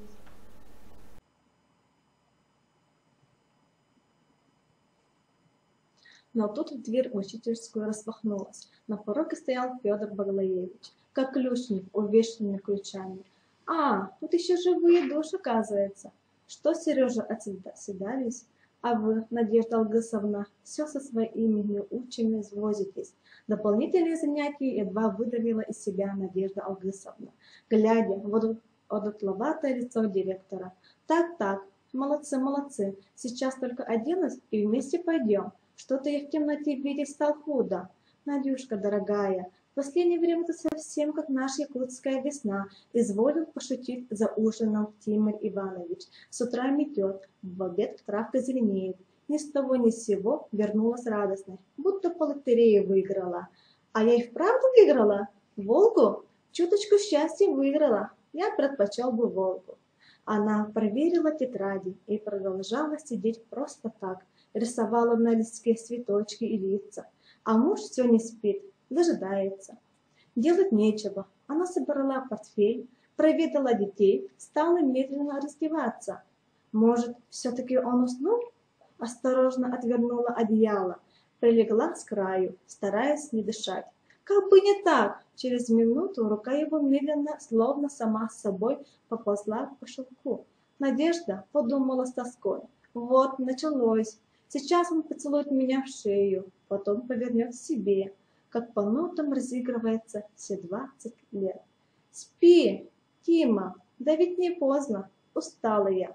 Вот-вот, 2 дополнительных на одной неделе. Совсем себя не жалеешь и меня не жалеешь. Давай спать, может, я обидел тебя? Ну ладно, спи, спи, пташечка моя, просыпайся утром веселой. Тут он поцелует меня в плечо, подумала Надежда. И точно, он приложил ее к плечу губы, откинулся навзничь и через минуту уже похрапывал. Счастливый человек.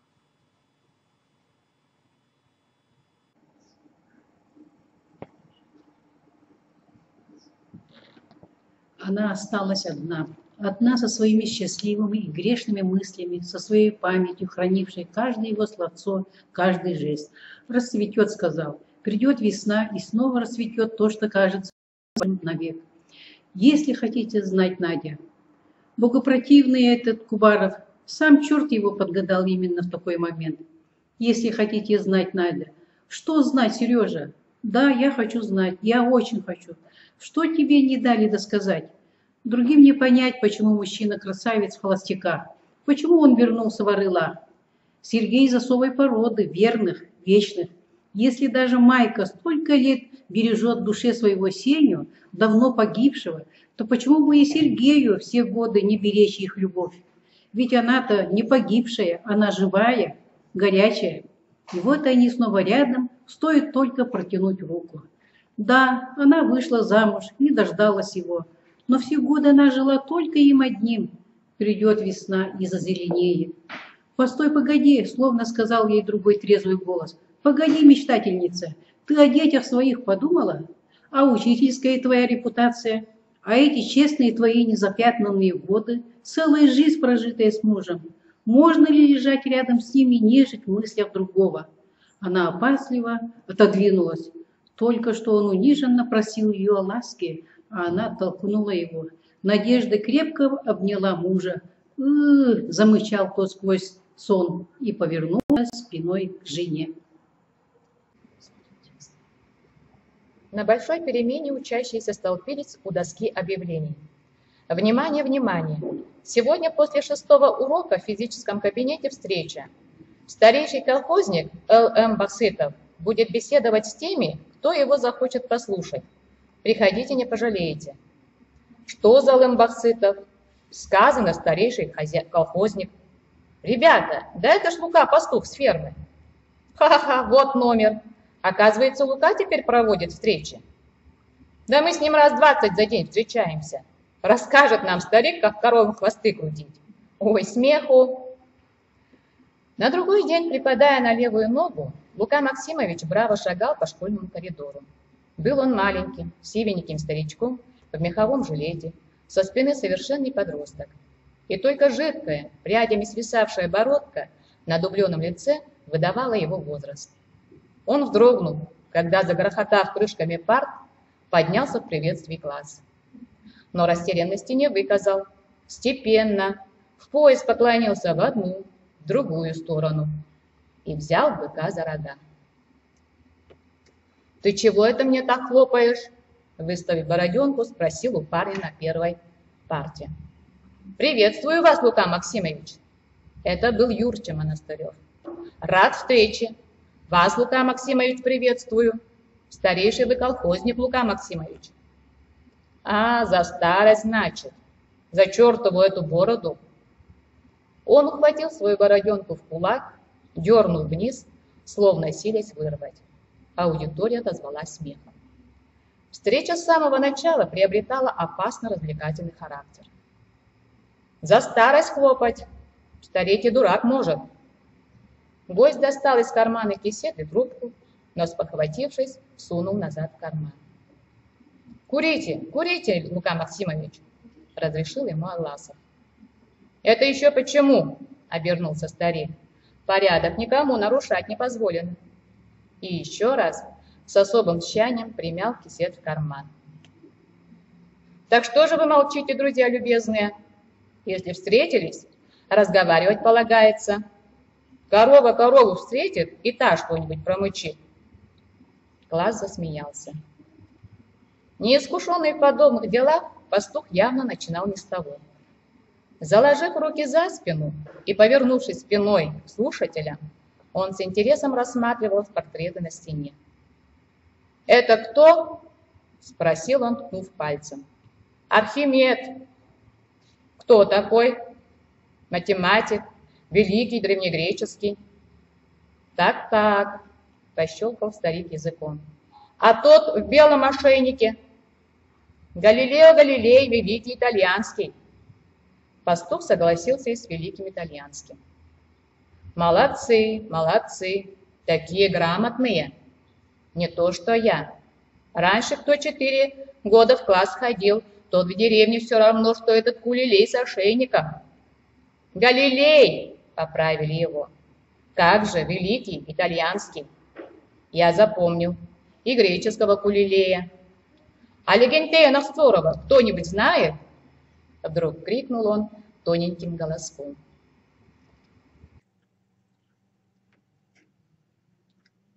Ребята приумолкли.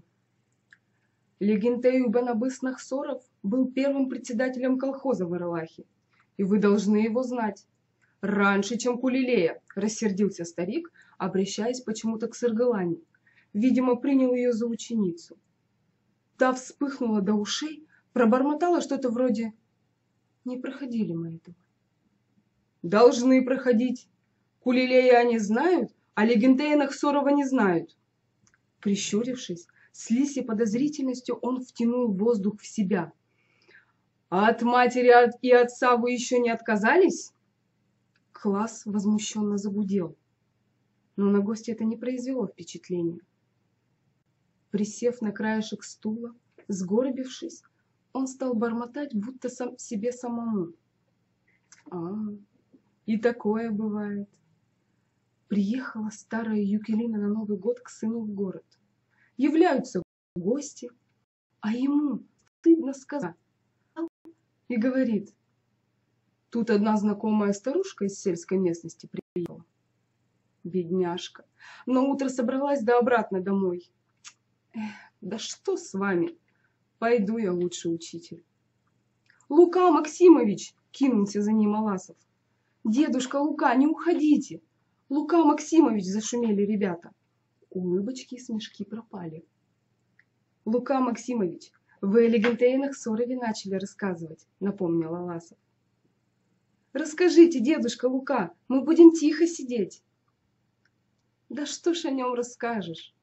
Сменил гнев на милость Бахсытов. Вернувшись, он удобно присел на стул, маленький, щупленький, ноги едва достают до пола. Соколом он был среди людей, отцом родным был каждому. Колхоз этот от него пошел, а мы от колхоза. Как не знать такого человека? Кулилея они знают.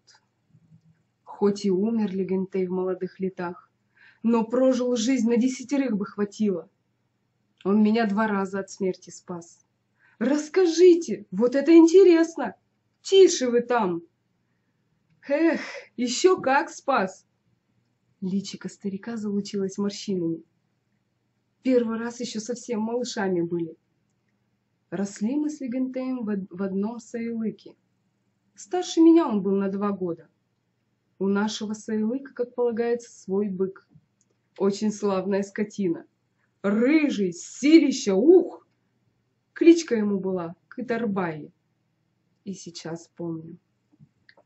А в соседнем Саилыке черный бык славился сордой. Тогда у детей самая любимая забава была быков стравливать. Однажды договариваемся, будет драка. Раздразнили, разъярили мы своего Кытарбая. Ох, и здорово! Пена у него на губах землю роет. А соседские ребята, вот они своего сордая гонят. Тоже шум подняли страшный. А уж как заставить 2 быков подраться, не мне вас учить.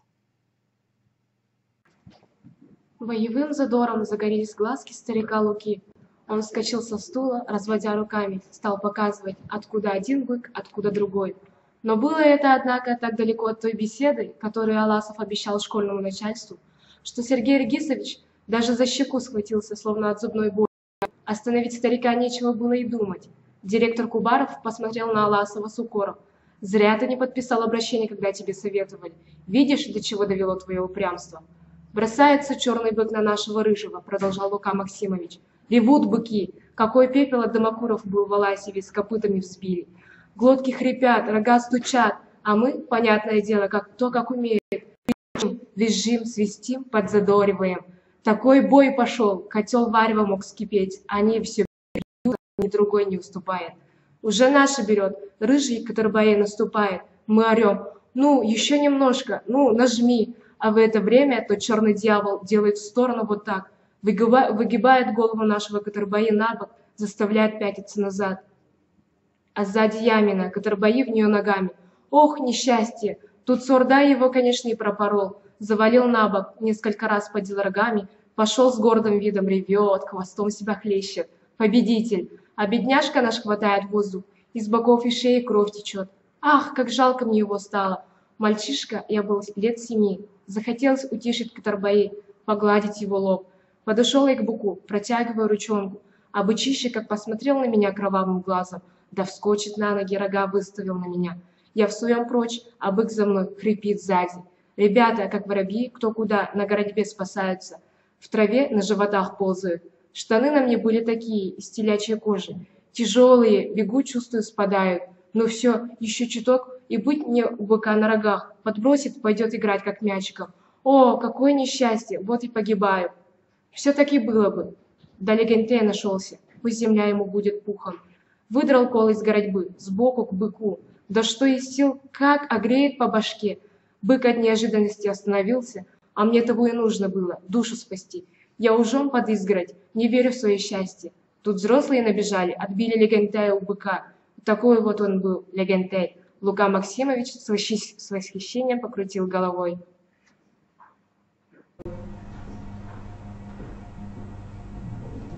Класс зашумел. Переволновавшись вместе с рассказчиком, ребята вздохнули полной грудью, будто сами спаслись. «А второй раз?» – вспомнил кто-то. «Дед Лука, давай про второй раз. Что-нибудь тоже интересное». Старик, громко засопев, из-под лобья глянул. «Я вам не для интереса рассказываю, а то, что по правде было. Может, кому и не нравится». «Нравится, нравится. То-то же!» – старик победно задрал бороденку. «Тогда слушайте и молчок. Да. А другой случай был уже на самом исходе его жизни. Много воды утекло. Стал наш Легентей настоящим народным богатырем. Ух, какая сила была в нем! И ума сколько! Когда Кымова нашего бандиты застрелили, Легентей после него совет принял. Потом учиться его в Якутск взяли. Вернулся из города, запустил в богачей ураган с пургой. Как раз большие перемены пошли по земле якутов. Байские наделы отобрали, из бедняков колхоз организовали. Появились у нас и дома свои, и поля, и стадо коров небывалое. А я при этом стаде, можете поверить, самым главным был. Так и звали – Лухачан, коровий тайон. До скота я охоч и сообразительный. То лето очень засушливое было, трава не уродила. Я предлагаю, половину стада яловых донетелей угоним на Хапталах остров на Лени-реке. Вы же знаете его. Там все лето мы и траву косили, и стадо пасли, и зиму там перезимовали. Корма вдоволь было. Весна, значит, вот-вот река вскроется. Должны были помощников мне подослать, чтобы скот назад гнать. А их все нет да нет. День за днем проходит, река совсем потемнела. А в один вечер слышу, затрещал лед, поднялся. Мое счастье, снега в тот год мало было. Рассчитывал я так. Паводок спокойный будет, не стану скот с места трогать. А уж если что, погоню на высокий край острова. Я так себе думаю, а река возьми да вздурись. Налилась вода потопом. Вот как я сам себя наказал. Чуть свет, взваливаю пожитки на горб, погнал скот на другой конец острова. Кто был на Хапталах острове, так знает, там посередине низинка. Вот ее уже водой залило. Коровки мои, трехтравные нетели, что за проказницы? Эти никогда не могут степенно идти, куда их гонишь. Задерут хвосты, да норовят пастуху побольше хлопот наделать. Дошло мое стадо до воды в низинке, и ни в какую. Я их в одну сторону, они заворачивают в другую, а они в обратную. Вот началось для меня мучение, зло и обида. Хоть садись и волосы на себе рви. Вода сзади прибывает, движется по нашему следу, заливает остров. Что делать? Кому молиться? И вот поднимаю голову, вижу, уж не снится ли, люди там на берегу, бегают у воды, руками машут, что-то мне кричат. Понял, помощь мне пришла. Да только как они могут теперь помочь? Река между нами вот-вот закипит, лед битый, льдина на льдину лезет, нет, не помогут. Но что это такое? Мелькает черное по белому. Не ворона бродит по льдине, не волка занесло.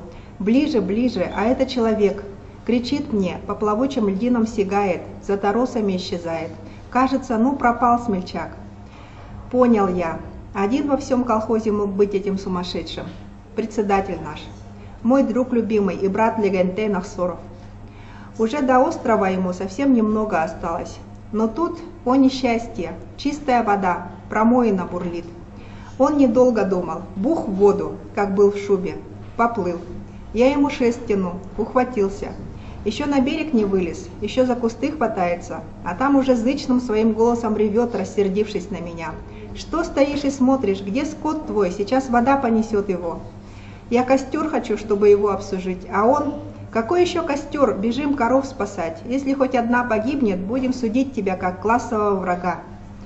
Кинулись мы на коровенок, жердями их беспощадно колотим, гоним через воду. Иных быстро обратали, с другими помучились. Какую приходилось за рога Легентею вести, а мне сзади погонять. Нахлюпались в ледяной воде за всю свою жизнь. И вовремя. Все, что было земли по ту сторону низинки, прямо на глазах ушло под воду. Глядь, а там уже сплошное море. Ну, маленько опоздай, мой Легентей, и очутился бы я со своим стадом подо льдом, уплыл бы в ледовитый океан. Никогда бы вы не услышали моего правдивого рассказа. Когда же согнали скот в безопасное место, развели, наконец, костер, обсушились, поели. Были у меня 2 коровы дойные, я Легентея кипяченым молочком отпаиваю. То сё, неужели не спасу?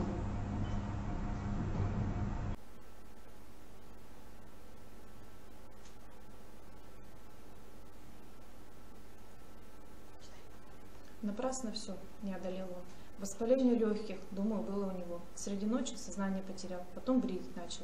На рассвете пришел в себя, говорит мне, голову пробует поднять. Луха, а луха, что же это со мной? Как бокам больно, задыхаюсь совсем, не дают бока дышать. Я над собой власть потерял, слезы у меня текут, кричу я. Что же ты наделал, Легентей? Зачем ты сунулся? Ты ведь умирать сюда приплыл. Зачем тебе было в воду лезть? Уж лучше бы я со своим стадом подо льдом пропал. Моя глупость, мне и тонуть. Что ты наделал, Легентей? Долго лежал Легентей с закрытыми глазами. Совсем силы его покинули. Потом все-таки открыл, через силу говорит. Кашель его бьет, лицо синеет, а он сюда сказать спешит. Что сказал, на всю жизнь мне запало, слово к слову. Сказал мне, что ты, Лухачан, здесь, мол, по-пустому. Как же мне было не плыть, когда вижу, колхозное стадо гибнет. И ты, друг, мне с детства гибнешь. Радоваться надо. Всех до последнего теленка спасли. Размножится стадо, через 10 лет колхоз уже сотни коров будет владеть. Сколько благодати от них людям. Такая жизнь хорошая идет нам навстречу. Лухачан, за нее и умирать не страшно. Ты запомни, Луха, нам и умирать не страшно. Сколько бед мы знали, помнишь? Земпередел проводили, кулаки вредили, а как стога хлебные у нас пожгли. И все-таки мы колхоз поставили на ноги. Ведь мы ничего за это в себе не имели. Все для людей, каждое зернышко, все для них. Потому мы и будем всегда жить в этом среднем мире. Луха достал кисет и спички, раскурил трубку, пыхнул дымом. Легентей в земле давно, а я все живу. Вот какая история. Совсем старик Луха зажился, не зная, что до такого черного дня доживу. Приду в школу к молодым, они скажут, Легентей Нахсоров, кто такой? Не знаем такого. Кулилея знаем, а Легентея Нахсорова не знаем. Так где же они все были эти годы, что Легентея Нахсорова не знают? И он колхоз с кровавыми мозолями для них построил, а они говорят, зачем нам в колхозе навоз таскать, мы лучше в город уедем, а колхоз пусть старый Луха тянет.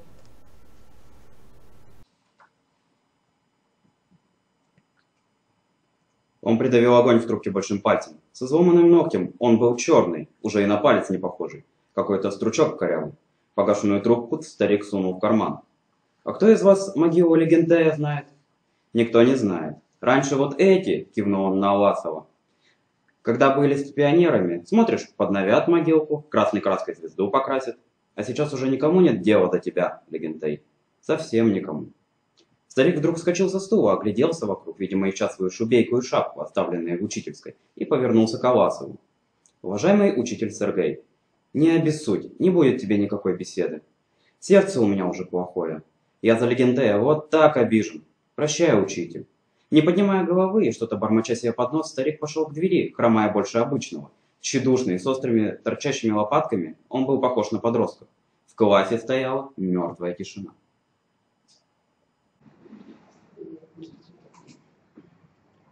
С утра в избушке, где жили подруги, дым стоял коромыслом. Обе носились из кухни в комнату с тарелками и бутылками, сталкивались на бегу, смеялись, суетились, волновались. К часу, когда должны были пожаловать гости, вдруг Майя обессилила. А вдруг никто не придет? Но гость ныне пошел аккуратный. Точно в назначенный час на пороге послышался глуховатый басок Всеволода Николаевича. Следом явился Евсей Сяев, потом Аласов с бабой Дарьей. С праздником! Давно не виделись. Сергей, вручая Майе книгу в подарок, сказал: «Не думал, что меня в этот дом пригласят еще раз. Гость с испытательным сроком». Майя шутливо шлепнула его по губам: «Не болтай глупостей». Баба Дарья, освободившись от шалей и сняв гарусный косетчик, притянул Майю к себе. «Ну-ка, наклони, деточка Майя Эстер, головку свою Да, я понюхаю тебя. Потом тоже проделала и смотрите какая, как белочка, глазенками туда. И такое имя красивое, Саргалана. Вся жизнь у тебя будет, Саргаджала, хорошенькая какая. Через минуту она уже хлопотала на кухне, выпроводив Маю к гостям. Иди, Чичамота. Вот с Белочкой вместе. И не возражай того-сего, все сделаем как надо. Опаздывал только Нахов. Однако стоило Левину посетовать на это вслух, как в дверь постучали. Василий Егорович Нахов и его супруга Евдокия Михайловна оказались легки на помине. Кто сказал, что Нахов может опоздать к такому столу? Еще с порога замахал тростью. Я фер такой, что к вину из того свеча прискочу.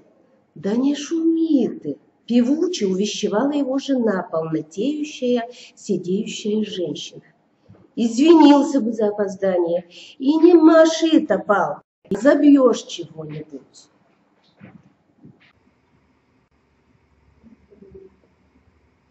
Нахов торжественно пожал мужчинам руки, поздравляя с праздником, а когда дошел до бабушки Дарьи, звучно поцеловал ей руку. «Это еще что?» – торопела та. «Пальцы старушки целовать». «Не старушке, а женщине», – поправил Нахов многозначительно. «Маечка, дайте припасть и к вашей ручке. Я, Майя Ивановна, сегодня утром уже немного выпил с одним таким же калекой-солдатом. Не обессудьте. И пока жена моя не слышит, позвольте откровенно вам сказать. Я, Майя Ивановна, изо всех женщин, существующих в свете, к вам отношусь вот ей с величайшей симпатией. Кстати, где наша Саргалана Тарасовна?» «Хоть ребенка-то не смущай», — дернула его за полу пиджака жена. «Вот такой он у меня. Другой мужчина выпьет и уже в звериной шкуре, а мой готов со всеми перецеловаться». «Ой», — возразил ей про себя Аласов, вспомнив Нахова на охоте. «Не такой уж он у тебя голубь». Впрочем, Нахов и сам опротестовал заявление жены. «Нет, Джебджейчан». Свою Евдокию он назвал на якутский манер. «Не со всеми. Если это будет, скажем, Тимир Пестряков, то и так я с ним целоваться отказываюсь». На его лице была написана такая решимость не лобызаться, что все рассмеялись. «За стол! За стол!» Отведенное бабе Дарье место между Майей и Сергеем чем-то ей не понравилось, она подсела к Левину, и Аласов оказался рядом с хозяйкой. «Вот видишь, Майя Ивановна, какие повороты судьбы. Хочешь, не хочешь, а придется тебе со мной в соседях». «Ой, Сережа, странно ты стал говорить в последнее время. Вроде девушки-кокетки, все на комплименты напрашиваешься. Успокойся, ты гость у нас желанный, и сидеть рядом с тобой удовольствие». Что не скажешь, ей все какая-то то несусветица получается. Думаешь пошутить, а выходит жалоба. «Ах, я тебе не нужен». За столом между тем подняли бокалы, все повернулись к Левину. «Надо понимать, слово предоставляется такому-то», догадался старик. «Ну что ж, как и следует в этот день, первый тост за Великую Октябрьскую социалистическую революцию». Тут он умолк на минуту, рассеянно вертя в пальцах тонкую стеклянную рюмку. «Все проходит. А эти слова на века, за Октябрь. Вот я их сейчас сказал, а мне через 100, через 1000 лет кто-то эхом откликнется за Октябрь. Будут эти слова произносить за праздничными столами все новые люди, новые поколения, и все мы в веках будем повенчаны этими словами за Октябрь. В них мы всегда оживаем. Ну, радости всем и удачи». Гостевание пошло. Жареное заливное строганина и супай. Рыбка всех видов.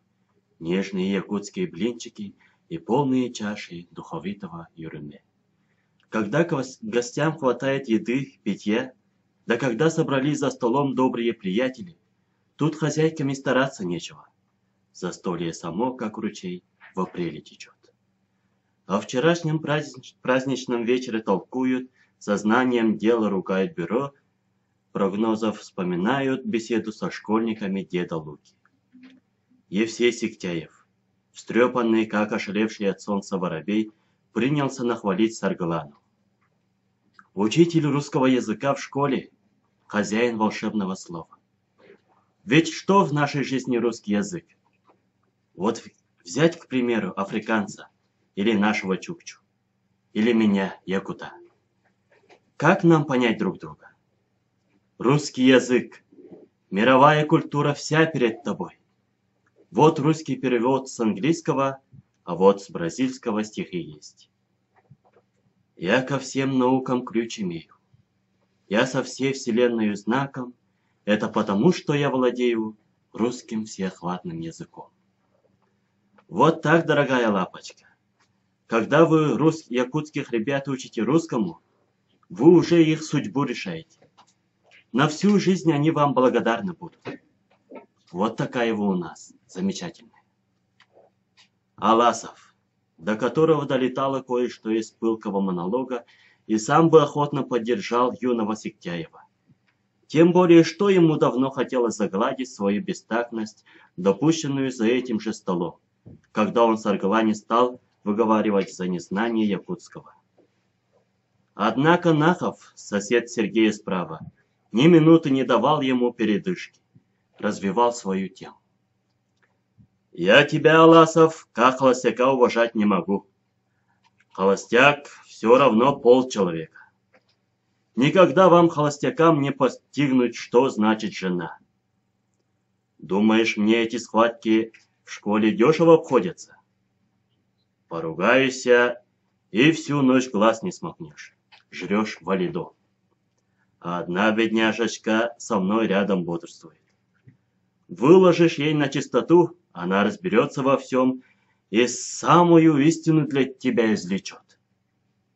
Жена — лучшее лекарство мое. В самую худую минуту вдруг-то вспомнишь, а ведь у меня жена есть, обруганный, оплеванный, все равно ты ей дорог. Нет, Аласов, женись, тебе говорю. Я тебя за Макара Жиргутова уважаю, что вернул, сдержал слово. Право, молодец. Если ты, Сергей, больше ничего уже в Орлахе порядочного не сделаешь, уже за одного Макара Жиргутова тебе спасибо. Тост, товарищи. Дарья Даниловна, по старшинству. Баба Дарья протестующе замахала руками, но все-таки поднялась. Чего того всего я могу сказать вам, таким умным, начала тихо, милым да светлым. Рада я, что меня в гости позвали к таким милым деточкам. От меня, хозяйкам, пожелание будет, чтобы на следующем празднике того всего рядом с ними за столом по правую руку молодые хозяева сидели. Один рядом с моей стырь, а другой рядом с Ланочкой. Верно, отличный тост. Горько! Рявкнул по духам у Аласова Нахов. И все засмеялись. Они сидели рядом перед пылающей печью. Майя, проводив гостей, грела озябшие руки. Часто закидывая голову, она смеялась, рассказывая, как они с Евдокией Михайловной вели под руки Нахова. Оба смешные. Чем больше спорят, тем виднее, что любят друг друга. Нахов для меня вроде другой стал. Они забавные, согласился Алазов, вспомнив, как с простодушной искренностью Евдокия Михайловна расхваливала мужа. Какой замечательный человек ее Вася, и как ей без него жизни нет. Конечно, иным людям Васин характер может и не нравится. Думает, что на язык злой, а у него это, поверьте, от застенчивости. За всех он переживает, все к сердцу принимает. Я ему говорю: Вася, да разве может один человек все рытвины заделать и все ухабы сравнять? А он: кто же дебдейчан их заделает и сравняет, если я пройду мимо, и ты пройдешь мимо? А стеснительный, поэтому иной раз и напускает на себя грубость. Людям кажется, Нахов человек толстокожий, а он добрый и обидчив, как малый ребенок. После застолья, дав своему благоверному немного отдохнуть, Евдокия Михайловна быстро и ловко помогла мужу надеть валенки и шубу. Всех вызвавшихся проводить она придирчиво оценила взглядом и выбрала Маю. Мы с Майей Ивановной лучше всего с ним сладим. Сергея оставили на хозяйстве. В праздничной суете забыли вовремя закрыть печную вьюшку. К вечеру стало страстно холодно. Оставшись один, Аласов с рвением принялся кочегарить. Когда Майя вернулась, в избе опять было тепло и домовито. Печь гудела, как самолет перед взлетом.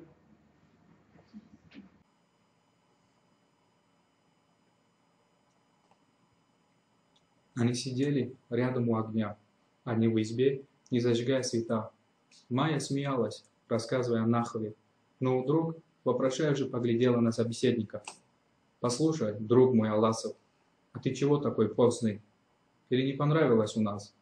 Вот, теперь и ты на комплименте набиваться стала.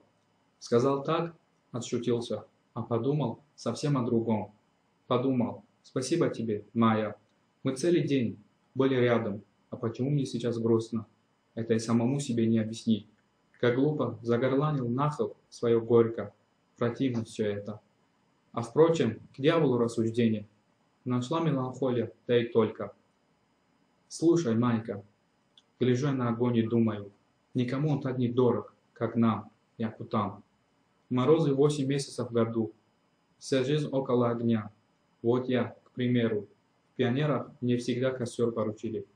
Истопник по призванию, потом на фронте, и там костры, еще на охоте. Умолк на полусловие. Они сидели, не отрывая глаз от огня, каждый в своем. Ланочка-то моя в сапожках убежала, такой мороз. Вдруг сказала Майя. Ай-яй, отозвался Сергей, не простудилась бы. Смолистые поленья трещали в огне. Тикали часы, от Майиных волос пахло чем-то лесным, горьковатой хвоей. И тут почудилось ему, после шумного праздника остались хозяева и сидят у огня, он и она. А девочка их убежала на танцы в одних сапожках, не простудилась бы. Знаешь, о чем мне сейчас подумалось? Но то, что подумалось, он рассказать не посмел, переиначил. Посреди беспредельного мира стоит одна единственная юрта, горит в ней печь и 2 человека у огня, даже озноб по спине. Не пугайся, Сереженька, сказала Майя, поняв его по-своему. В этом среднем мире с тобой рядом у огня сидит еще 3 миллиарда с лишним тебе подобных. Все бы ты насмешничала, сказал он безнадежно. Ничего он ей не в силах объяснить.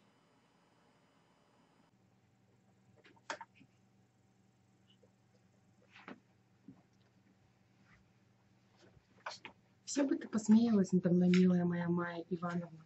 Впрочем, ты сегодня верно сказала. Что-то Аласов жалостливым стал. Мне, дорогая Майя, и самому противно иметь дело с таким Аласовым. Всю жизнь считал себя человеком разумным, способным посмотреть правде в глаза, привык не терять своего лица в любых бедах. А что же сейчас?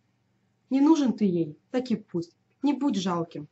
Оставайся ей другом, открытым, без недолмолвок. Нельзя терять этой дорогой простоты в отношениях. Оставайся для нее Серегой Аласовым, каким она тебя знала всегда. И к чертям эти слюни, ко всем чертям.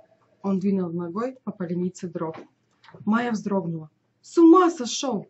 И что это значит ко всем чертям? А это значит, что нужно послать к чертям рассуждения у огня об одиночестве. Он нашарил выключатель на стене, щелкнул, комнату залил свет. Вот тебе, Майка, приказ. 5 минут на сборы, идем в клуб, на танцы. И не маши ты на меня руками. Нет. Вот видишь, и в печи затрещало. Да я и танцевала в последний раз, лет 100 назад. Чего-нибудь пожалостливый придумай. Одевайся, а то я сам тебя одевать начну. Кстати, и валенки Ланочки отнесешь. Быстро, мы молоды и веселы. У нас кровь как кипяток. Мы танцевать идем.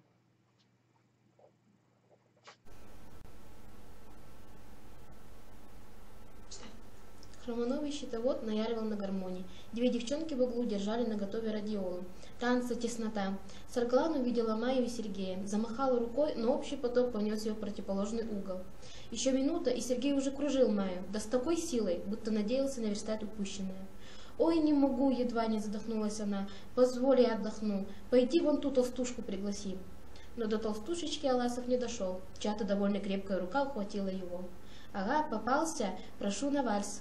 Степанида Хостаева, при всем своем золоте, в ярком, вызывающе открытом платье. «А я смотрю, уж не снится ли? Сам Аласов на танцах. С праздничком вас, Сергей Аргисович. И нельзя ли повеселей, поживей ногами работать? Сейчас такой час, когда всю учительскую важность можно отбросить.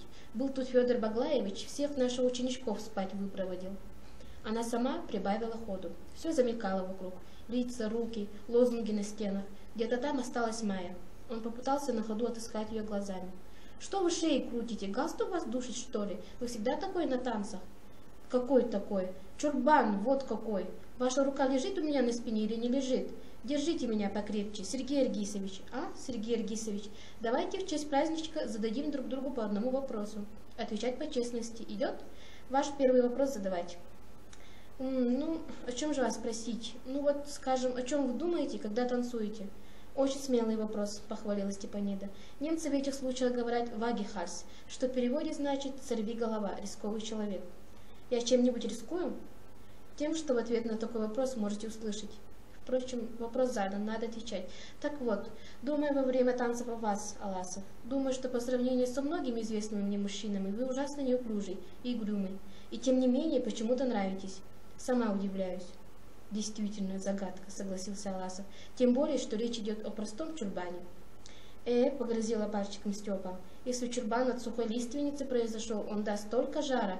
Теперь мой вопрос. Не буду оригинальничать, отвечайте, что вы обо мне думаете? Самую правду, я не обижусь.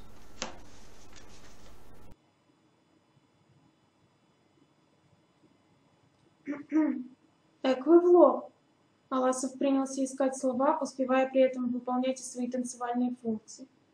Девушка, вы, несомненно, хорошая, красивая, разве что модница чересчур, да боевита, как мальчишка. Красивая? Не возражаю. А насчет того, что скромности не хватает, что за беда? Обратите внимание, у входа на скамеечке ваша хорошая знакомая сидит, Майя Унарова. Образец скромности. Только я не желаю быть такой. Мне ее долю лишь по приговору народного суда. Обнимите меня покрепче. Что за партнер? Но тут, к счастью, танец закончился. Проводив Степу к свободному стулу, Аласов поспешил к Майе. Около нее уже стояли Саргалана и Сектяев, оба красные, как молотобойцы в кузнице. Известие о валенках привело Саргалана в восторг. «Вот спасибо, Майя Ивановна! Ах, как я люблю вас!» «Все мы ее любим», — сказал Аласов, поднимая Майю за руку. Краем глаза он заметил, как с первыми тактами пометнулась в их сторону Степа. «Все мы ее любим!» Он положил руку на спину Майи, крепко обняв ее, как только что его учили. «Сегодня, Майя Ивановна, мы танцуем все, без разбора, и только вдвоем. Наберись мужества, Маечка дорогая». Она так и не смогла уснуть в эту ночь. Множились в глазах огни, она плыла, полузакрыв глаза. Только вдвоем, весь вечер. Почему она вышутила его, когда он сказал о том, что на огромной земле двое сидят у огня? Потому что тогда у печи и сама подумала о том же. Испугалась, как бы он не прочел ее мысли. До странности остро захотелось сладкого. Майя встала, пошарила в темноте возле буфета. Что-то звякнуло у нее под рукой. Она на лету успела подхватить портрет, соскользнувший с гвоздя. Это была Сенина карточка. «Сенечка! О, Сенечка!» За весь день она ни разу не вспомнила и не подумала о нем. В праздник и не вспомнила. «Сенечка, жизнь моя, прости». Отошли, а Аласов все еще продолжал ходить по гостям. Началось с Гоши Кутаисова. «Как там мама? Выздоравливает?» «Выздоровела», — засиял Гоша. «Бегает уже. Собирается на ферму в Доярке. Очень вас благодарит. Говорит, передай, чтобы в гости зашел. Скажи, завтра зайду». По слухам, моторист Антипин стал в последнее время прикладываться меньше. Кто знает, может и остепенится человек. Побывав у Гоши, он на другой день решил заглянуть к Юрче Монастыреву, потом к Чампосову. Так и пошло. К вечеру мороз прижал, полушубок на плечах казался легким пиджачком. Тьтя, холодище. Легли снега, но теплее не стало. Якутская зима с каждым днем набирала силу. Аласов остановился завязать наушники шапки. «Доброго здоровья, Сергей Аргисович!» Пригляделся. За высоким плетнем стоял мужичонка в потрепанной телогрейке, перепоясанной кушаком. Сосин? Ну да, тот самый математик, с которым были на охоте. «Здравствуйте, Роман Михайлович. Вот вы куда забрались, оказывается». «Да, забрались», — охотно согласился Сосин, воткнув вилы в снег, подышал на руки. «Раньше в учительском общежитии жили, возле школы, а потом вот построились. Свой домишко, хозяйство. Заходите, гостем будете». Аласов продрог. Хоть погреться, что ли, несколько минут. Сосин повел гостя по дорожке к дому под лай пса, беснующегося у сарая. «Вы не бойтесь, он у меня на привязи». Дом у Сосина был поставлен как-то странно, своими боками, словно закрывал от улицы подворье. На подворье могучими штабелями громоздились колотые швырковые дрова, в синеве вечера белели снежные шапки на стогах сена. Под стать самой избе высился амбар, он воровал, сизые клубы велись над крышей. За амбаром у нас свиной катушок и хатон. Судя по курганам навоза, коровника обитала отнюдь не единственная. «Разулся дядя», — отметил Аласов. «Сюда, сюда!» — вел его хозяин. На ходу крикнул свет. «Акулина, ну-ка, выгляни на свет! Акулина!» «Чего разорался?» — донеслось из недр коровника. «Куля, выгляни, гость у нас!» «Что еще за гость?» Из коровника с деревянной лопатой на руках показалась толстуха, сама Акулина Евстафьевна. Бог мой, что за картину являла собой учительница в эту минуту? Облезлая, выношенная до дыр заячья шапка, какое-то тряпье вместо пальто, подхваченное волосяной веревкой, задубевшие от навоза опорки на ногах. В избе Сосиных было тесно, шкафы, шкафчики, какие-то одежки на стене. «Раздевайтесь, пожалуйста». «Да я ведь на минутку, тороплюсь я». «И, никаких». В большой комнате, треть которой занимала массивная кровать с горкой подушек мало меньше, Аласова усадили в почетный угол к теплой стене. Мальчик и девочка, очень похожие на хозяйку, сидели из дубовых рам на стене. «Детки наши, старшая в Якутске учится, парень в армии».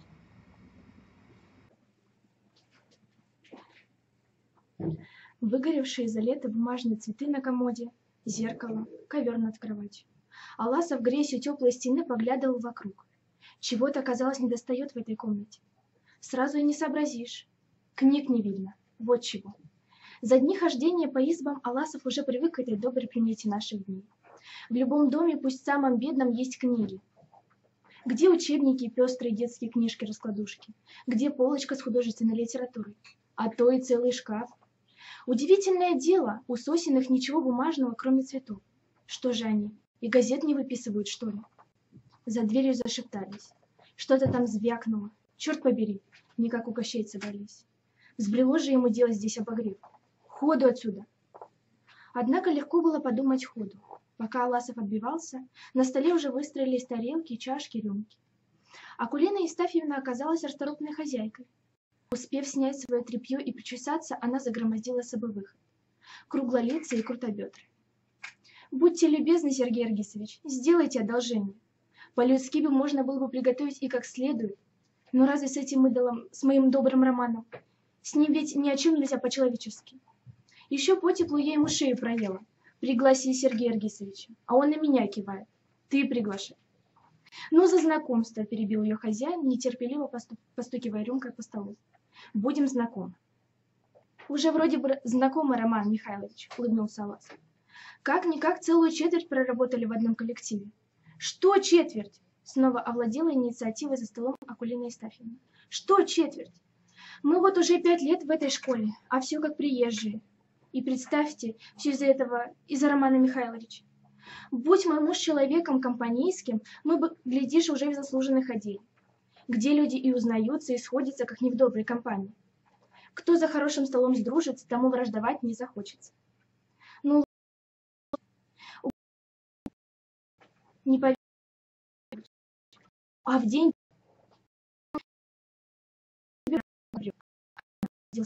Вот муж Сергей Расуран. Наконец Аласов не выдержал. «Я готов, спасибо». «Не пускай его, Роман!» — закричала бдительная Акулина Евстафьевна из кухни. «Совсем почти ничего не съели». Но Аласов был уже на ногах. Он шел на решающий прорыв, понимая, что если сейчас он отобьется, то не выпустят они его до глубокой ночи. «Бегу, товарищи, спасибо за угощение». «Какое это угощение?» – отвечала польщенная Акулина Евстафьевна. «Вот будем чаще ходить друг к другу, вы еще узнаете, как мы хороших гостей почуем. Как у нас у якутов говорится, гостя на ладошку посади. Спасибо, что заглянули, а то есть некоторые, уж очень возносятся, вроде Пестряковых, сколько раз их приглашали. Вот директор, добрый человек, есть и пьет у нас охотно». «Тимир Иванович не вини», — возразил хозяин. «Ты его не вини. Тимир Иванович отличный человек, я люблю его. Это жена у него стерва, идет нос к потолку, а он добрый человек. Во всяких школах мы побывали, слава богу, видели начальство. Нет, Пестряков хоть строг, но жить с ним можно. У Пестрякова этот бандит Нахов на своей хромой ноге особенно не распляшется». Атласов даже спиной почувствовал всю силу ненависти, с какой в этом доме говорили о Нахове. «А что нам, Нахов, поладили?» – спросил он. Но Акулина Евстафьевна оттерла своего мужа, затараторила примирительно. «Что нам ладить с ними или не ладить? Мы люди тихие. Если что, лучше обойдем сторонкой. Вы ведь с этим Наховым не в обиду будет сказано, Сергей Аркисович. Вроде бы друзья-приятели. У Майи Унаровой вместе праздновали. В нашей маленькой деревне и дворы общие, и дымы смешанные, и все известно. Да и не в укор вам, хотя, как старшая по годам, и поостерегла бы вас. Этот Нахов, ой-ой-ой, что за птица!» Аласов не удержался. «Чем-нибудь напугал вас?» «Не напугал, не напугал. Нам, слава богу, пугаться нечего. А вот слышали бы вы, что он в прошлом году на педсоветах болтал? Иным учителям говорит, свиньи дороже учеников. Это надо же! А молодой дурачок Сектяев. Ну и что же? И такие встречаются. А дурак Сектяев начал щерить свои редкие зубы и на нас пальцем тыкать. Акулина Евстафьевна с разбегу не сразу остановилась, но постепенно смысл замечания гостя дошел до нее. Как это встречаются? Я говорю, что верно Нахов подметил. Есть и такие учителя, словом, будьте здоровы. Хозяева ничего ему не ответили, Сосин угрюмость глядел себе под ноги. «Мы люди тихие и мирные», — сказала Акулина Евстафьевна очень внятно. «Мы, Сергей Аркисович, не враждуем с теми, кто нас не задевает. Но говорят ведь, что и самую смирную коровку не надо дразнить, боднуть может. До свидания, спасибо, что зашли». До ворот Атласова никто не провожал. «Неужели ты пойдешь?» 10-й раз начинала мама все тот же разговор. «Пойду». Лире нравилось отвечать одним и тем же коротким и категорическим словечком. «Тимир, это чудовищно! Выгнать детей на холод, в метель. Почему ты молчишь?» Отец смущенно поправлял очки. «Надюша, неудобно это. Весь 10 класс пойдет, и только одна наша девочка. Ведь просьба исходит от партийной организации. Секретарь Бурцев приходил. Скажут, Пестрякову свою дочь не пустили. Между прочим, метель утихла. Ах, эти вечные расчеты. Что подумают, что скажут. Поведет ребят, конечно, Аласов. Этот Аласов, я смотрю, стал у тебя любимчиком? Ну уж бы скажешь, с чего бы я его особенно любил. Неплохой учитель, инициативный и только. Делайте, как хотите. Пусть девочка обмораживается, замерзает.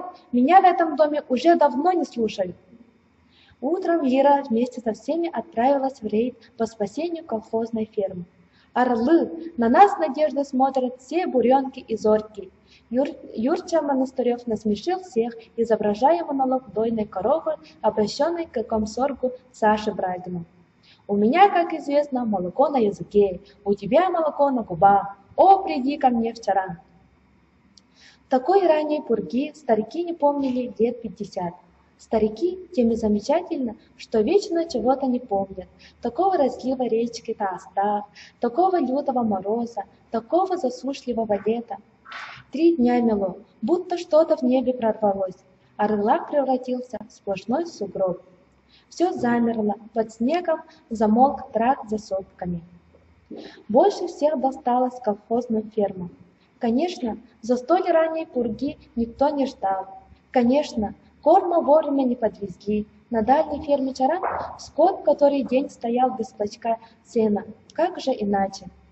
Пытались послать туда машину, но она, едва выйдя за околицу, забуксовала в снегах.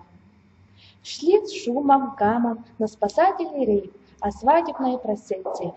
Позади всех Аласа вел унылого школьного мерина, незаслуженно носящего кличку Аббасы. Тяжело груженные инструментом сани то и дело увязали в сугробах. Несколько парней специально были прикомандированы к мерину и саням. Однако веселого настроения хватило только на полдороги. Шутки и песни стали постепенно стихать, колонна все больше растягивалась, пошагай-ка в этих снегах. Мерин Аббасы и вовсе отстал.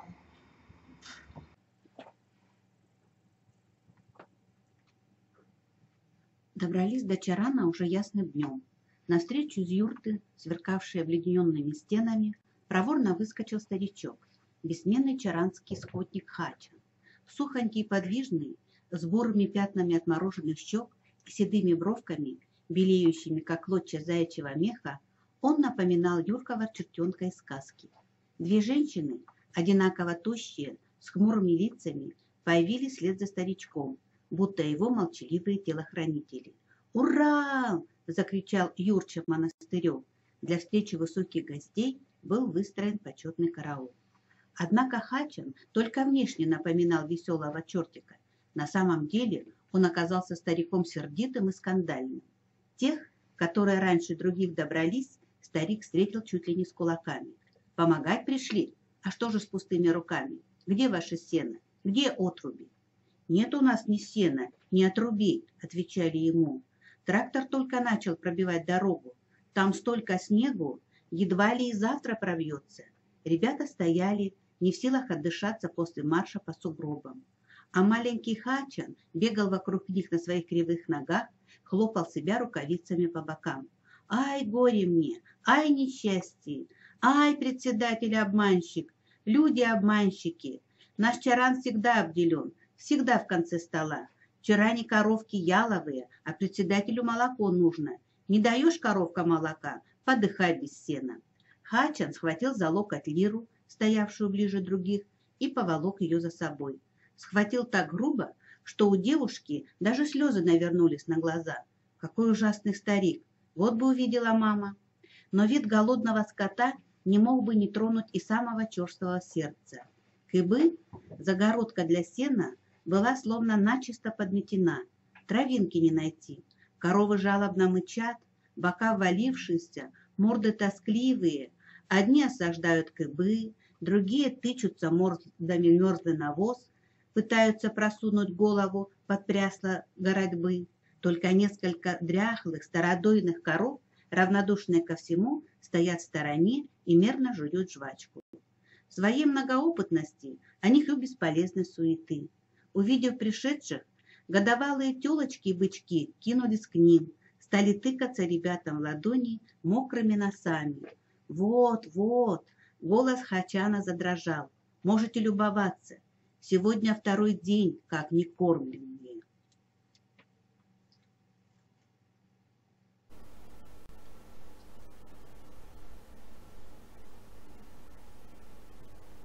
Начинаем. В углу два бычка возились у корявого ивового пня. «Гляди-ка, забаву себе нашли, будто собаки с валенками играются». Старик услышал это, повернул Гошу Кудаисову свое маленькое личко. «Играются! Тебе бы так играться! Корони грызут с голоду! Не видел никогда, как коровки бревном завтракают? Вот, полюбуйся, да потом председателю расскажи. Или вы приехали голодным бычкам концерт показывать?» Кричал старик, мычали бычки, трещали пресла под напором коровьих лбов. Ребята смотрели на все это потерянные. «Бедняжечка, горькая моя!» Лира погладила по мягкой шорстке телочку со звездой во лбу. Та обнюхивала ее, прося пищи. «Ну нет же, нет, понимаешь, нет у меня ничего. Если бы я знала. Если бы она знала, что увидит здесь». У мамы, провожавшей ее в Чаран, одно было в голове, как бы ее девочка ноженьки не приморозила. Мальчишки по дороге развлекали девочек остротами и шли на ферму будто на представление. А здесь тонут от голода несчастные животные. Здесь бегает вокруг хатона отчаявшийся старик. Как же так? Легендой Нахсоров колхозный скот спасал, жизни своей не пожалел. А эти, сказал Гоша, на скулах его, как у взрослого, заходили желваки. Лира благодарно посмотрела на парня. Вот и у Гоши душа болит. Как только не стыдно Кардашевскому. Из-за поворота дороги показались остальные спасатели. Беспорядочной толпой или волоча ноги, они шагали за санями.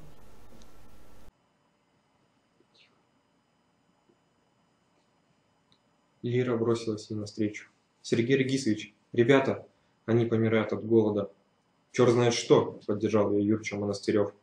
«Сергей Регисович, давайте без передышки за ветками. Эй, народ, быстрее топоры и лопаты сгружать».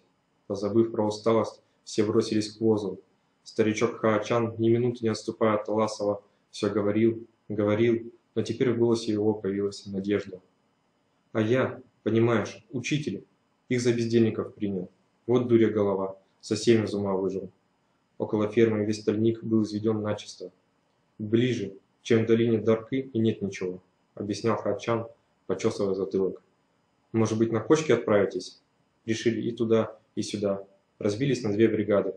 В долину Даркы ребят повел Аласов. Юрча и Гоша с сонным Мерином под узды замыкали колонну.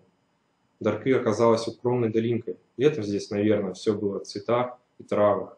Однако тальниковые кустики, как бы отмечавшие невидимый сейчас под снегом речной берег, были совсем редки. Излазив долину вдоль и поперек, по пояс в снегу, охотники за кормами всего-то и добыли охапку лозы на пяток веников. Исход экспедиции решил Мерин Аббаасы. Конягу с санями оставили на бугре. Подремав некоторое время и, видимо, изрядно продрогнув, Мерин по собственной инициативе направился в ложбинку по ту сторону холма.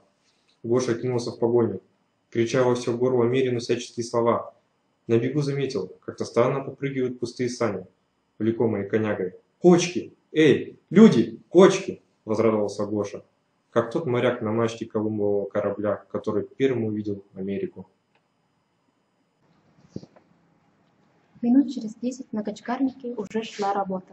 Стоит хорошенько расчистить снег, да загнать поглубже лопату, да нажать как следует, как поросшая щетинистым мхом кочка с хрустом вывернется. Корм. «Лира, Верочка, несите к саням, складывайте в кучу». «Эх, любишь, брат Монастырев, кочки, они даже лучше веток. Я знаю, тёлки к кочкам хорошо относятся. А я их топором. Гляньте, как я их топором. Куда там твоя лопата? Хрясь и летит с одного удара». Лира выдернула кудрявую головку кочки, которую только что срезал Гоша. Какая она мягонькая и совсем зеленая. «Хрясь, хрясь, не жалей плеча, добрый молодец. Лира, подхватывай, бегом к саням и назад бегом. Работа. Это тебе не картошку копать. Не выроешь сегодня, так завтра выроешь. Здесь работают спасатели. Тут ты понимаешь, что значит настоящий труд. Лира, Вера, на сани грузите, чтоб сверхом было, и на ферму галопом. Поживей, девочки, поживей. Довезете сами?» «Довезем, Сергей Аргисович, мы галопом. Живей и ты, коняга, живей. Покажи, какой ты черт на самом деле. Не спи на ходу, выручай своих рогатых собратьев». Замаячил впереди гребень фермы. Лире кажется, что даже сюда ветер доносит рев голодной скотины. Как там ее телочка, жива ли еще? Гляди, а вон наши с топорами, бригада номер 2. Боже, что они там делают? Лира взглянула с саней, куда показывала Вера, и обмерла вся. «Что вы делаете, Сергей Аргисович?» – завизжала она, словно учитель Даркы мог и на самом деле услышать ее. Роняя кочки, Лира на ходу скатилась с саней, побежала по глубокому снегу, не переставая при этом визжать. «Что вы делаете? Сейчас же остановитесь!» Ребята с Кимом Терентьевым во главе рубили топорами березу. 3 березы, заснеженные и розовые на солнце, стояли здесь, на виду у фермы, несколько часов назад. Теперь 2 лежали на земле срубленные, их разделывали, а Ким уминал снег вокруг людей. Истошный крик остановил их. Опустив топоры, с некоторым даже изумлением глядели парни на бегущую к ним Лиру Пестрякову. На девушке лица не было. Подбежав наконец, она словно подкошенная рухнула, обхватив руками ствол последней, еще живой березы. «Не дам рубить!» «Да ты что, сдурела, что ли?» Вот напугала девка. Как это не дам, если сам старик Хаачан велел? Веточный это корм, понимаешь? Не дам. Мы кочки везем, воз целый. Еще будут. Не прикасайся, говорю. Подбежала Вера, человек решительный. Она без долгих слов принялась вырывать топор из рук парня. Отдай, Терентьев.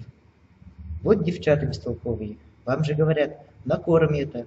Березовые ветки, если хотите знать, лучше всяких почек ваших. Лучше? Она 20 лет росла, а ты ее за минуту топором. Душа у тебя, как у топора этого, из железа. Кончай, парни, сказала, а эту не трогайте. Ладно, ребята, в общем, верно, жалко березу, 2 пока хватит. И ты в слезу, мужик.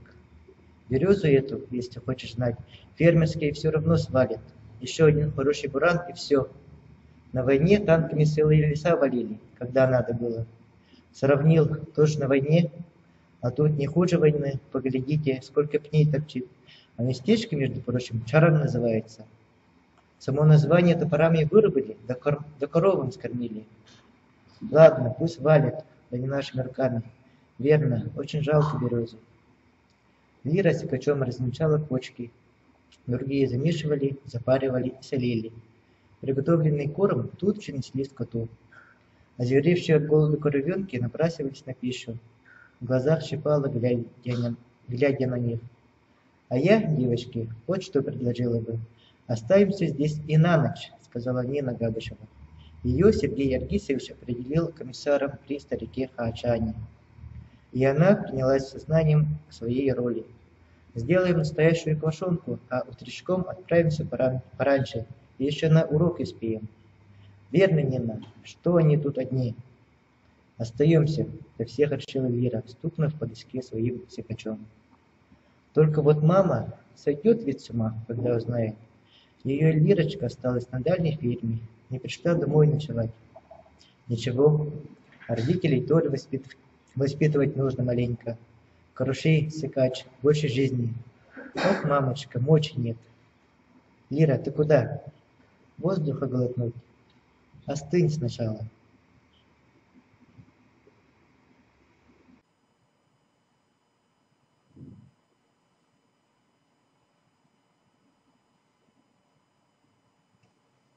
После душного коровника на воздухе благодать.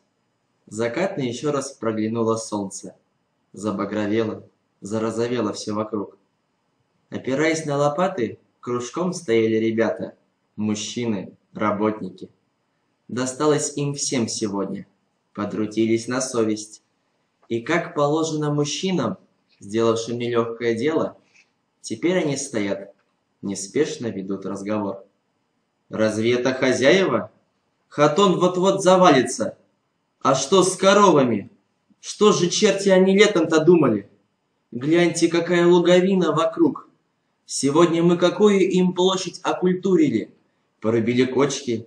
Теперь там отличная травка будет, только коси себе. И это за один день. Привести бы тут луга в порядок. С этой даркой можно сено на весь колхоз запасти. Точно.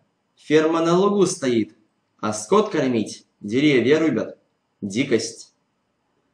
Эх, надеялись, что в этом году зимы не будет. Не планировали. Но рассудительный Макар Жерботов вносит в пылки эти обличения трезвость. Луга улучшать. Нас вот раз за год сюда выгнали. Постучали мы денек лопатами. Только нас Чаран и увидел. Нам ли Хаачана носом тыкать?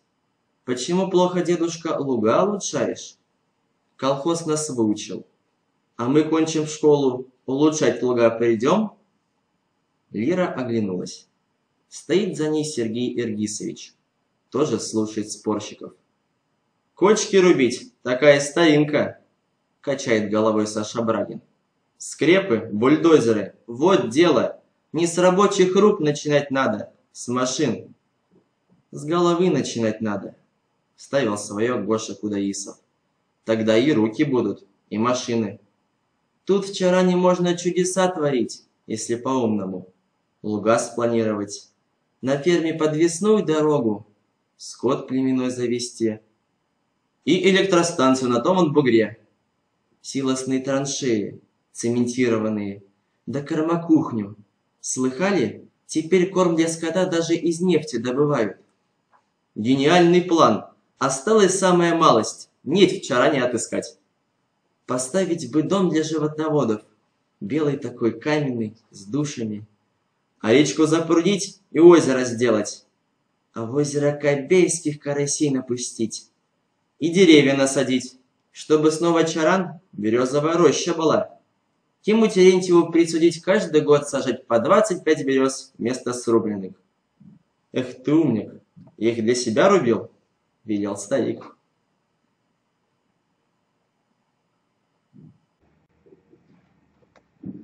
Эхе-хе, хозяева молодые, легок на помине явился старик Хачан, как из сугроба возник. Теперь, когда его коровы получили кое-что, и сам скотник повеселел. Эхе-хе, как вы все распланировали хорошо. Да не получится. У нас, дед, получится, захотеть только. А вот и не получится. От фермы Чаран через год и следа не останется. Под корень ее. От деревни далеко, дороги к ней плохие. Вот направление, как порешили. А мы по Кардашевскому доступнем кулаком. Руки прочь от Чарана и оставят твою завалюху. Помоги вам, Танара, пробормотал старик, несколько ошеломленный такой молодой уверенностью. Я старый конь, не хочу с Чараном оставаться, я и родился здесь. Он обернулся, поманил Аласова пальцем. Поди-ка сюда. Слыхал, какую красивую сказку придумали? Озеро, белый дом. Разве это серьезно? Как знать, ответил Аласов. Вот ведь наш Юрча сказал, только бы захотеть.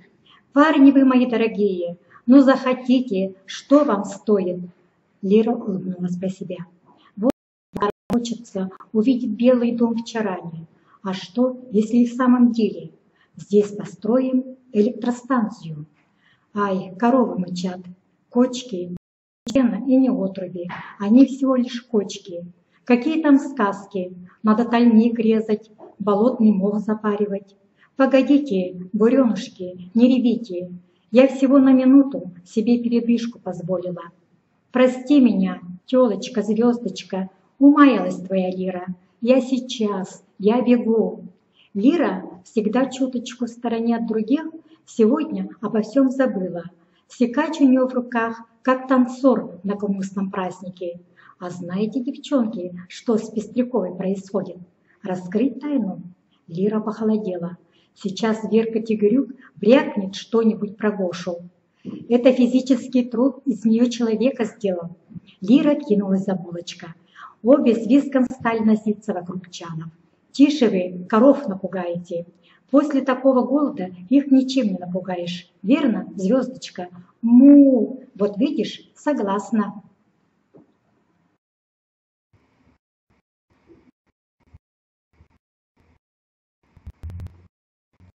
Она дура, неужели дня это была не нам так и вылетают из плеча. Ты волшебник, так что же? Я бы построил самый большой космический корабль и вывел такие семена, которые расти не по дням, а по часам. Космический корабль и удивительные семена нужны Семе Брызгалову для экспедиции на Марс, который пустыня, а нужно сделать, чтобы там были сады. Себе самому он отводил скромную роль командира космической экспедиции, а ответственной за озеленение Марса назначил преподавателя ботаники и зоологии Майю Ивановну Унарову. Деловито и уверенно Сема разъяснял, почему озеленение поручить именно их юнацкому кружку. О волшебстве он просто вспоминал, поскольку речь с точки зрения Брызгали о вполне реальном. Космос, Марс, растения,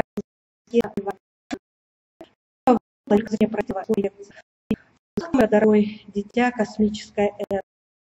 Не чувствовать перед тобой годы. Когда Саргана училась в своем 6-м, ей и в голову не могли прийти такие деловые рассуждения о Марсе. А я ведь, Семочка, не из прошлой эры. Мне совсем еще недавно было 20. Что ж, спасибо за Марс и за Майю Ивановну, что удостоил ее такой чести. Она хороший человек, достойна быть ответственным лицом в марсианской экспедиции отважного космонавта Брызгалова. В следующих победах волшебного было больше. Тима Олисов хотел бы превратиться в человека-невидимку и летать без крыльев, а Толя Курбатов предлагал себе план истребления всех водородных бомб вместе с поджигателями войны.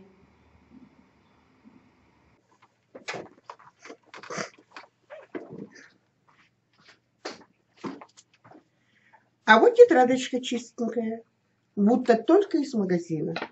Отличницы Дины Сергучевой. На уроках отвечает, словно читает на память учебник. За партой не шелохнется, не отведет от тебя глаз. Всегда наутюжена, каждая складочка на месте. Что же в твоей чистенькой тетрадочке? Маленький ты мой, всем ребятам пример. Если бы я была волшебником, прочла Саргалана, я бы постаралась еще лучше усваивать весь необходимый учебный и внеклассный материал, чтобы никогда не получать 4, а только 5. Дальше описывалось, как бы Дина с помощью волшебства выполняла и все другие пункты, отмеченные в ступеньках пионера и в правилах поведения учащихся в школе и вне школы. Бедная ты моя! Хоть бы разочек дрогнуло у тебя перо в руке, хоть бы брызнули от сильного нажима чернила, написала бы шальное что-нибудь. Нет, все правильно, Дина, Диночка. С малых лет глухое сердце. Почему? Саргалана еще раз прочла написанное Сергучевой, как бы ища ответ на свой вопрос, но за ровными строчками, как за забором, ничего не разглядела. Вспомнилось, как однажды зашла она к отцу Дины, заместитель председателя здешнего колхоза. Отдельный кабинет, табличка на двери. Хочу вас обрадовать, ваша дочь учится очень хорошо. Но Сергучев отец отрубил, как резолюцию наложил. Обязана учиться очень хорошо. Все наше внимание уходит на двоечников, а за таких, как Дина, вроде бы и беспокоиться в школе нечего. Нечего. Так ли? А вот кто-то пишет, что будь в нем волшебная сила, всю ее употребил бы на одно – оживить Владимира Ильича, лежащего в мавзолее на Красной площади. Саргалана глянула на обложку. Алеша Татыганаев. Ах, Алешенька, почему ты не волшебник? Он оживил бы Ильича и по праву близкого теперь человека попросил бы его приехать к ним в Орлах.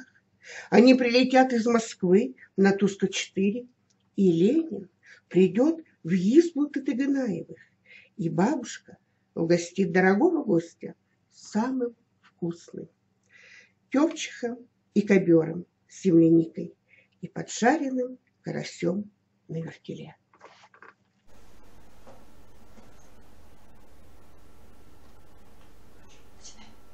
Стопка тетрадей перед Саргаланой заметно убывала.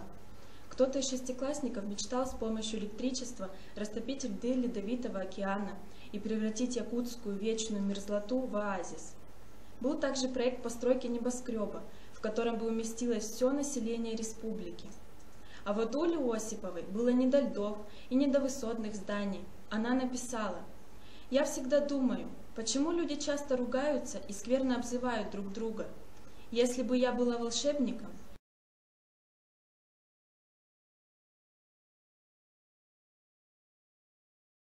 уничтожила слова, сделала так, чтобы все люди на себе забили существо вздрагивает от каждого стука. Деревенские говорят, скажи мастера Осиповой, стой крятся, то заживется, потащи друга в суд. Надо крятся, немедленно на миру, с кулаками. Можно себе представить, сколько зайчиков на обни, чтобы так метить брать, таскать осками. Саргалана попала в дом доме Осиповых дважды. Особенно тягостным оказалось первое посещение. Отца она не застала. Мать встретила учительницу враждебно. Ходила по избе распатланная, швыряла вещи. Видимо, и в этот день уже успела поругаться со своим муженьком. Тут же, при учительнице, мать погрозила девочке.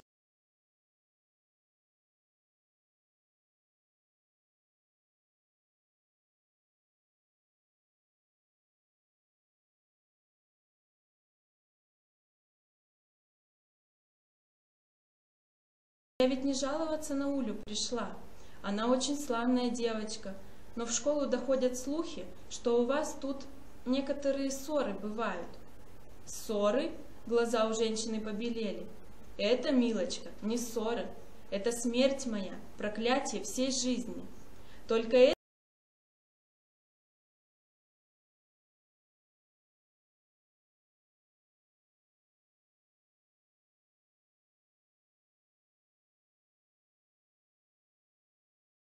Сейчас Саргылане даже вспомнить было противно, что она еще услыхала в избе Осиповых, пока наконец не сообразила ретироваться к двери, пролепетав с порога какие-то жалкие слова об ответственности родителей. И вот Уля пишет: «Отчего люди злые?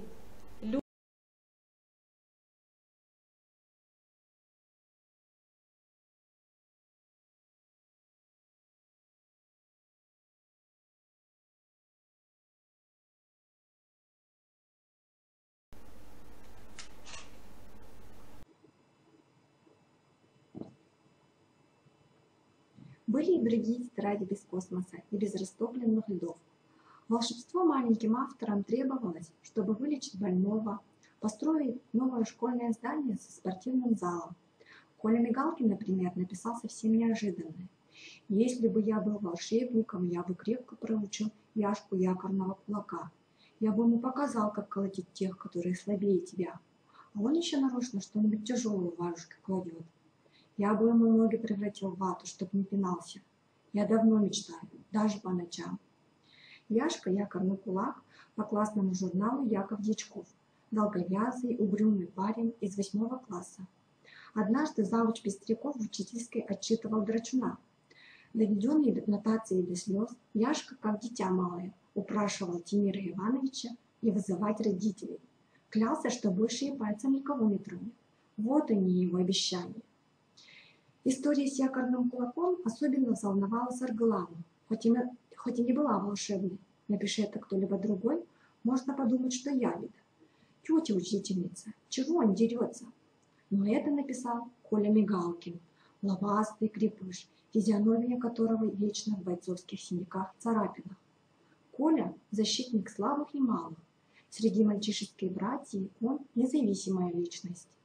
И уж если Коля открылся перед своей учительницей сокровенно, даже ночью снится, значит, это настоящее, из души идет.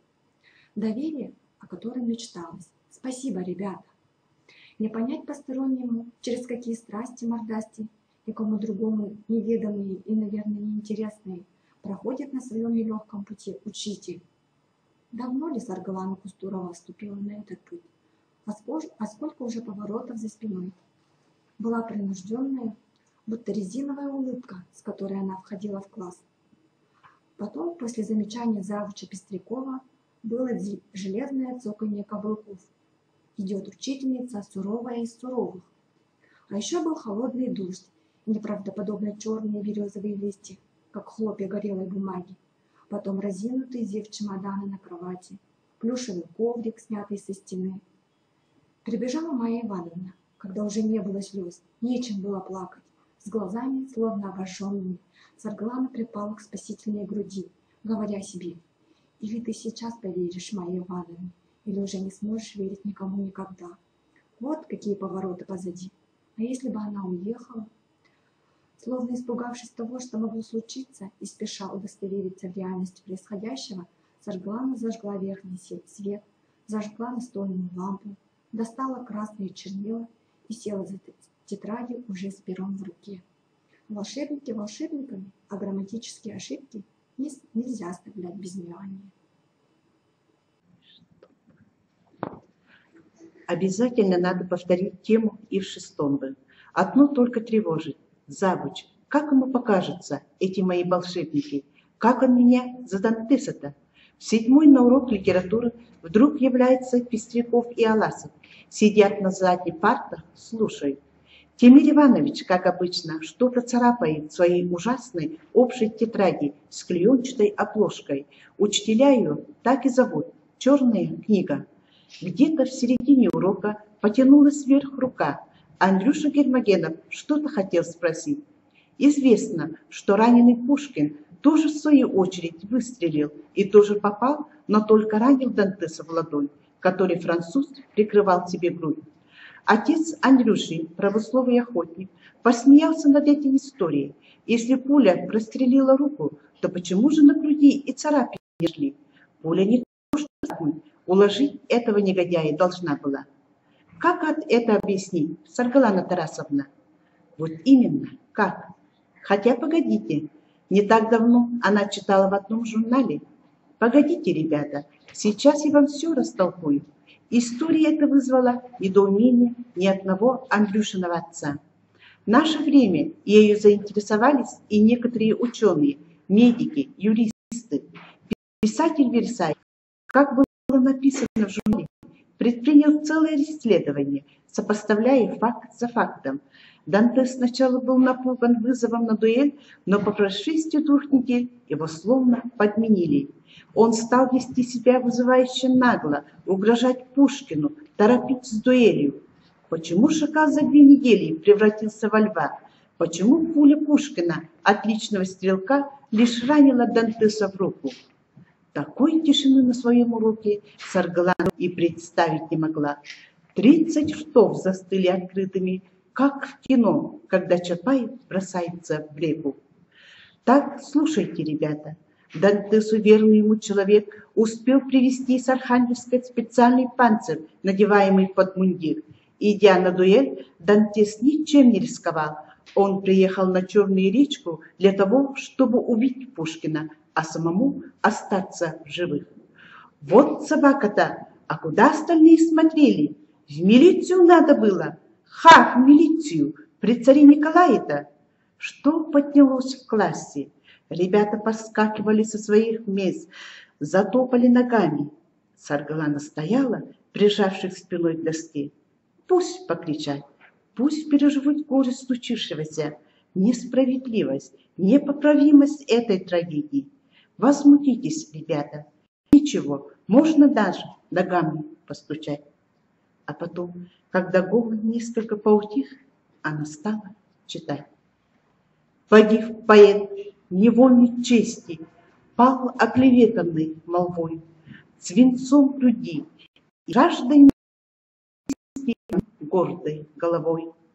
Смертельно ранен поэт, откинув голову, лежал на снегу, ветер трепал его черные кудри, а убийцы, злорадно щуря глаза, следили, как на белом разрастается алое пятно. Тогда напрасно вы прибегнете злословию, оно вам не поможет вновь, и вы не смоете сей вашей черной кровью поэта праведную кровь.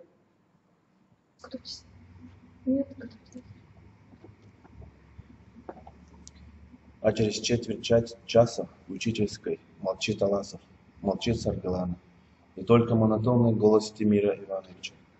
Грубое отступление от поурочного плана, вредное отсебятина, неумение правильно распорядиться рабочим временем, использование каких-то сомнительных историй о панцире Дантеса. Самое ужасное, что Саргалана Тарасовна даже и в учительской не могла вспомнить, в каком именно журнале это было напечатано. Тимир Иванович посматривал на нее подозрительно, из-под очков. Да и было ли напечатано? Тимир Иванович, помилосердствуйте, попытался вступиться Аласов. С панцирем-то как раз получилось хорошо. Ведь какая главная задача урока? Вызвать у ребят активное отношение к социальному злу. Если с точки зрения методики тут можно придраться, вы считаете, Сергей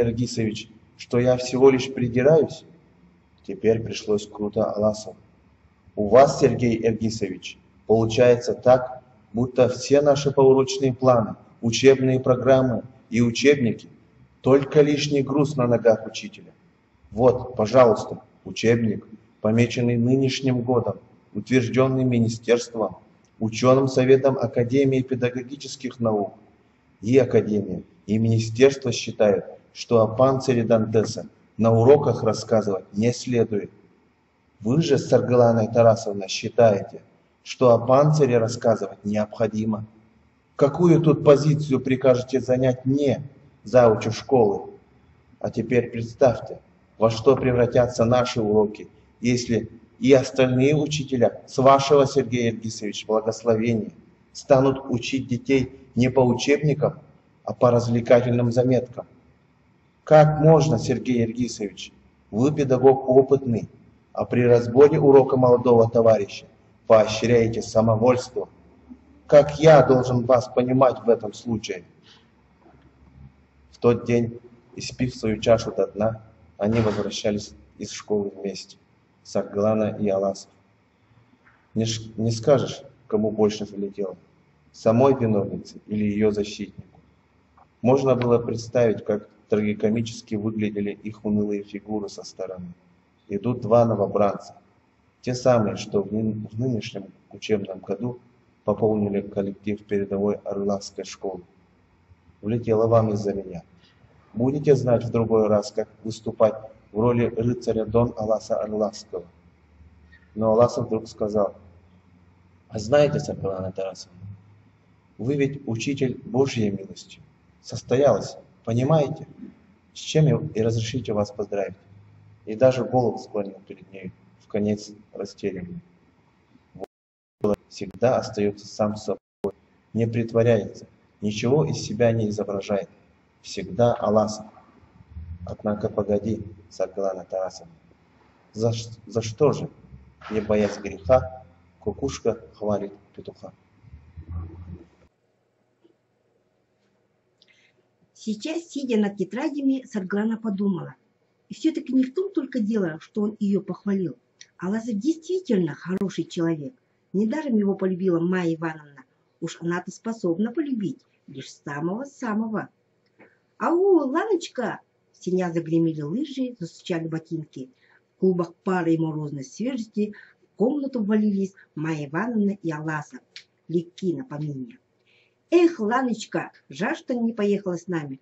Ты что такая?» «Какая?» «Какая-то не такая. О чем ты думала, мечтала?» «О любви», смело сказала Саргалана. «Вот это тема!» «О любви между мной и 6 А. Вот посмотрите, какие они мне сочинения преподнесли. Сергей Евгеньевич, и вам хочу показать. Почитайте, пожалуйста». «Если б я был волшебником». Сами придумали? «Майя Ивановна, спите? Можно к вам?» «Можно, беги». Девушка протопала босыми ногами по полу, нырнула к ней под одеяло. «Ай, холодная! Повернись ко мне спиной, я тебя обниму». «Майя Ивановна, мне мысль пришла». «Опять? Я же тебе сказала, зови меня Майей. Или это так трудно?» «Майя, послушай, Майя, мне мысль пришла. Жизнь какая-то все-таки прекрасная. Все вместе, и школа, и зима, и что я вот с вами, и мальчишки мои смешные. Жизнь – это чудо, правда?» «Правда, Лана. А этот Евсей Сектяев, старуха наша нянечка зовет его Лепсей. Я ему тоже крикнула: «Лепсей!» А он меня: «О!» Имя как имя. Очень уж смешное. И сам он смешной. Танцует со мной, еле пальчиками держит. Вы Аласова все вышучиваете, а мне его жалко. Я сколько раз думала, трудно вам вдвоем будет, зато так интересно, если бы Лепсей был такой. «Что ты, Ланочка, о чем ты?» Но девушка, не досказав, стихла на полсловия. Майя бережно подтолкнула под нее край одеяла, легла поудобней и стала глядеть во тьму. В ночной тишине потрескивала наружная ледяная маска кухонного окна. Трак, трак. Аласов строго-настрого сказал себе: дружба так дружба, и незачем мутить душу бесполезными мыслями. Все между ними должно быть просто. Вот стали они на лыжи, проверили крепление, палки в руки и вперед. Свежий ветер, быстрый бег хорошо приводят человека в трезвые чувства. В воскресенье Аласов должен был вывести на заре своих 10-классников большой лыжный поход. Решили сходить к старому кладбищу, на могилы первых орловских коммунистов Семена Кымова и Легентея Насурова. Союз боевых следопытов хочет собирать исторические материалы о гражданской войне, об организации колхоза. Поход всему начало. Где-нибудь на Кавказе весь аул сбегается на общий танец. На Прибалтике сотни людей собирают певческий хор.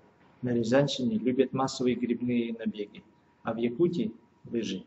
Сколько связано с ними славных минут в жизни каждого северянина. Какие давние и добрые традиции живут в этих общих снежных походах. Физкульт, привет, Майя. Здравствуйте, Сергей Ергисович. Опершись на палки и притоптывая лыжами, Майя ждала общей команды. Какое сегодня славное утро. И как жаль, что Сарглана не увидит его.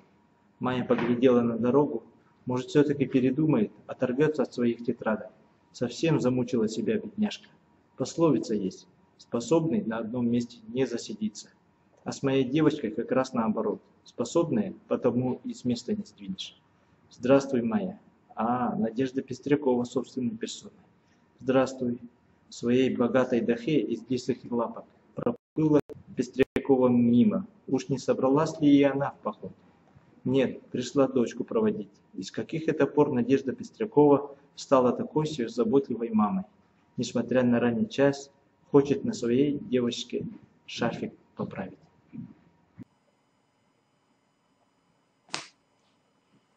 Ах, Майя Ивановна, миллион извинений! Едва налетела на Майю весть, откуда взявшаяся Степанида Хостаева. Уже раскраснелась, полна боевого задора, пыжиковая шапка чуть на бекрень, спортивные брюки обтягивают бедра. Вы тоже, Майя Ивановна? Тоже, Степочка. Вы, Майя Ивановна, говорят, лыжница азартная. Азартная, Степа. Ну что ж, посоревнуемся. Я ведь, Степа сделала разбойничьи глаза. Я ведь, Майя Ивановна, своего не упущу, прямо говорю.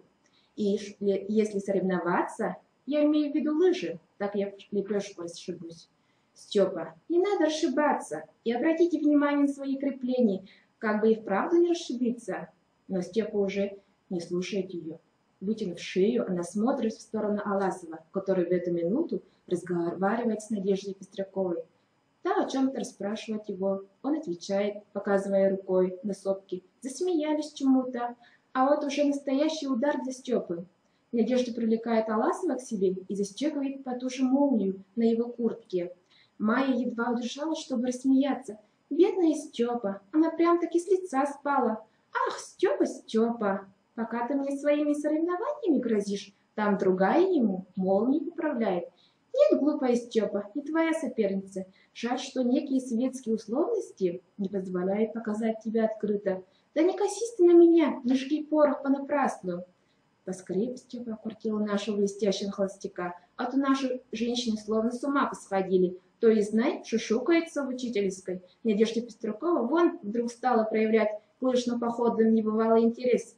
Степу здесь 100 раз понять можно, простить ей любую выхлопку. Но куда это лезть своей боярской дохой? Мать семейства, мужняя жена. Не ей ли одной, когда только и светила его?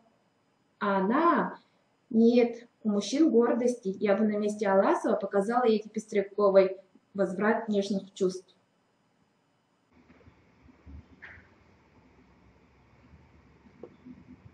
Сергей шагает сюда. Как твои лыжи, Майя? Отлично, Сергей Ергисович. Степанида рванулась навстречу Аласову, будто на абразуру дзота. Мои, посмотрите, Сережа, у меня что-то с креплениями. Один момент, Степанида Степановна, сейчас мы вам подыщем постоянного кавалера. Эгей, Евсей Филиппович. Степанида обиделась.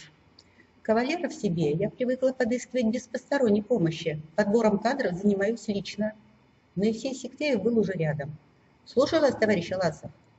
Боевое вам задание, товарищ Сектяев, устроить Степаниде Степановне крепление и всячески опекать ее во время похода. Слушаюсь. Степанида Степановна, я в вашем распоряжении. Что прикажете? Ах, Евсей Филиппович, сказала Степа, печально глядя вслед Аласову. Нечего мне вам приказывать, и глаза бы мои на вас не глядели. Сектяев только рот разинул. Первым шел Аласов, за ним комсорг Брагин. гордый тем, что поставлен сразу же за пробивающим лыжню, за фронтовым командиром. Майя шагала в середине колонны, следом за Егором Кудаисовым, который двигался странным манером. То рванется вперед, то отстанет. Оказалось, впереди Егора шла Лира Пестрякова. Ах, молодость! Как легко читаются на твоей физиономии самые сокровенные тайны. Уж нет ли тайной, озабочена сегодня Лира Пестрякова. Их дочь и паренек из халупы. Вон она, все еще стоит на бугре, смотрит вслед ушедшим. На восточной окраине Аласа, куда двигались лыжники, лес наподобие пилы, с зубьями вверх. Пики сосен черны, валуны льдисто-зеленые, а небо наливается алым жаром, отчего котловина Аласа светлеет на глазах. Все больше алых искр вспыхивает в воздухе и под ногами. И вдруг, словно пробив головой горизонт, над лесом появляется наконец солнце. Люди, ура! Я здесь! Вот оно я! Они шли колонной все вперед, и Надежда осталась там, на бугре, одна, в своей дурацкой шубе. Может, вспомнит, что когда-то была лучшей лыжницей в классе, ходила в самые далекие походы. На минуту Майе стало жалко бывшую свою подругу, но тут же она подумала, еще неизвестно, кого из них двоих надо больше жалеть. Надежда, проводив дочь в поход, вернется сейчас домой. 2 детские кровати, игрушки, валеночки сына и школьные тетрадки дочери.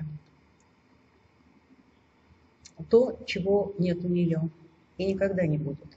Девица с мисками да ложками. Мимо, вдоль колонны, красиво вгибая спину, пробежала Степанида. К Аласову помчалась. Впереди зазвенел ее смех, что-то Степа стала выкрикивать вереницу лыжников, даже слегка притормозила. Вдруг сильный, очень молодой голос Аласова взвил над колонной песней. «Есть у нас в Якутии парни боевые». Это была песня, с которой когда-то уходили на фронт такие же мальчишки, сверстники нынешних, и такие же девчонки их провожали. Перед самой войной эту песню боевых лыжников, словно в предчувствии, пели особенно часто. Сеня беспрестанно мурлыкал себе под нос. «Есть у нас в Якутии». Давно нет Сени и многих из тех, кто уезжал с этой песней на запад. И мелодия, некогда популярная, позже забывалась годами. Давно не слыхивала ее Майя, и зачем только Сергею вспомнилось, ее ведь сегодня никто не знает. Но песню помнили. Дружные голоса разом подхватили и понесли. Парни остроглазый, верная рука. Аласов стоял, пропуская колонну, увидел Майю, подмигнул. «Помнишь песню?» «Помню», — кивнула Майя. Он прошел рядом, от времени, проглядывая на нее. Потом запели что-то нынешнее, про девчонку, которая ищет алмазы, не зная, что сама алмаз. А наша-то в Софьяновых сапожках, засмеялась Майя. «Смейся, смейся, ведь и в самом деле лучше». Майя спросила, далеко ли до цели. Оказалось, все рассчитано так, чтобы быть в полдень. К 2 часам дня на фермерских санях обещали туда старца Аксентия подвезти. Как Аксентия? Старец Аксентий? Жив еще? Жив-здоров, чего и нам желает. Аласов высоко взмахнул палками, умчался вперед, оставив Майю в замешательстве. Старец Аксентий, оказывается, жив. Глубоким стариком Майя бегала малюсенькая девчонка. Сколько же теперь ему? Наверное, все 100.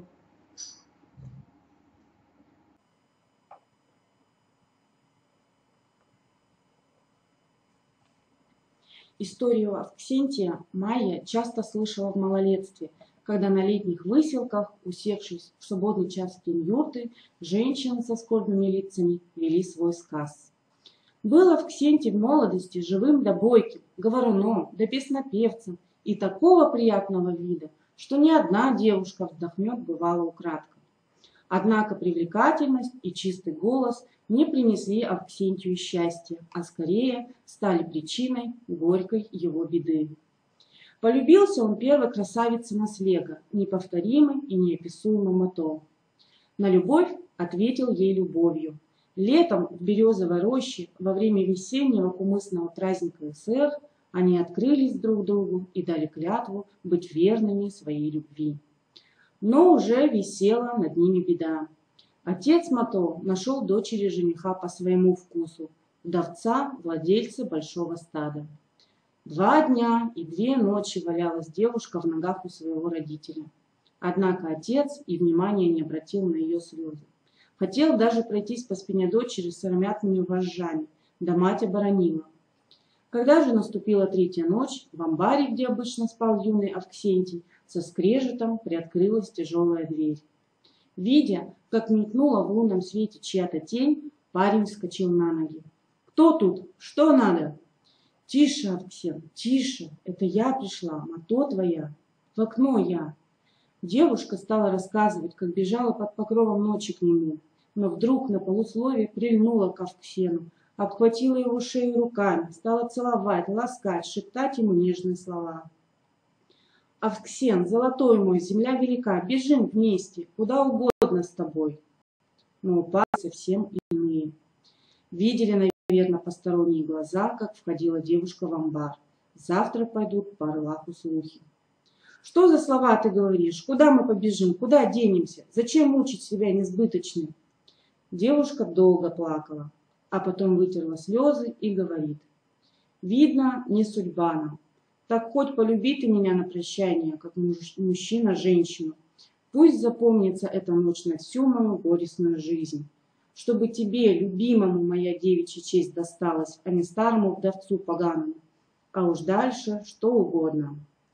Но бедняга Авксен разнимает ее руки на шее у себя. Что ты, грешно это, цветает уже, беги домой скорее, если увидит кто, беда будет». Она чуток помедлила на пороге, отрешенная, сама не своя. «Не бойся, — говорит, — уж твое-то имя опозорено не будет. Одно обидно, думала, что сокол ты, а ты, Авксен мой, всегда только белкой-летягой. Всего только белкой-летягой оказался. Ну да уж ладно, прощай». И исчезла в предутренних сумерках. Ушла Мато из амбара, а домой к родителям не вернулась. Исчезла, как летняя зорница, вспыхнула, и никто ее больше никогда уже не видел. Родители и тот старик, которому Мато просватана была, подняли на ноги окрестные наследие. Неделю искали по всем омутам и чащам, никакого следа. Отец донес старости на Авксентия, взяли его, учинили допрос. Парень во всем признался, рассказал, как приходила Мато ночью, что говорила ему, что он ей говорил. Хоть и клялся бедняга в слезах, что и духом не повинен, но признание мало ему помогло увезти Авксентия в город. 1.5 года просидел он сам там в тюрьме. Выпустили, однако. Вышел Авксен из тюрьмы, старик стариком, согбенный и черный, слова из него клещами не вытащишь. В детстве Майя до ужаса его пугалась, будто был старик воплощением какой-то неизбывной вины человеческой. Авксентий не женился, прожил свой век в семье родной сестры, той самой, что была матерью Легентея Нохсорова. Мальчика Легентея он выненчил на своих руках. Старая-престарая история похожа на сказку. А ведь все здесь происходило, в Орлаке. И Авксентий, оказывается, еще жив-здоров. Вот чудеса. Пока Майя, энергично работая палками, поглядывая на беспокойного Божику Кудаисова, размышляла таким образом, колонна пересекла долину и двинулась к нависшей над Аласом высокой круче. Приумолкли песни, разговоры, только мерный скрип до облачка пара над побелевшими от инея шапками. У Крутояра сделали короткий привал. Ребята поглядывали на утес с лихостью, девочки опасливо отводили глаза.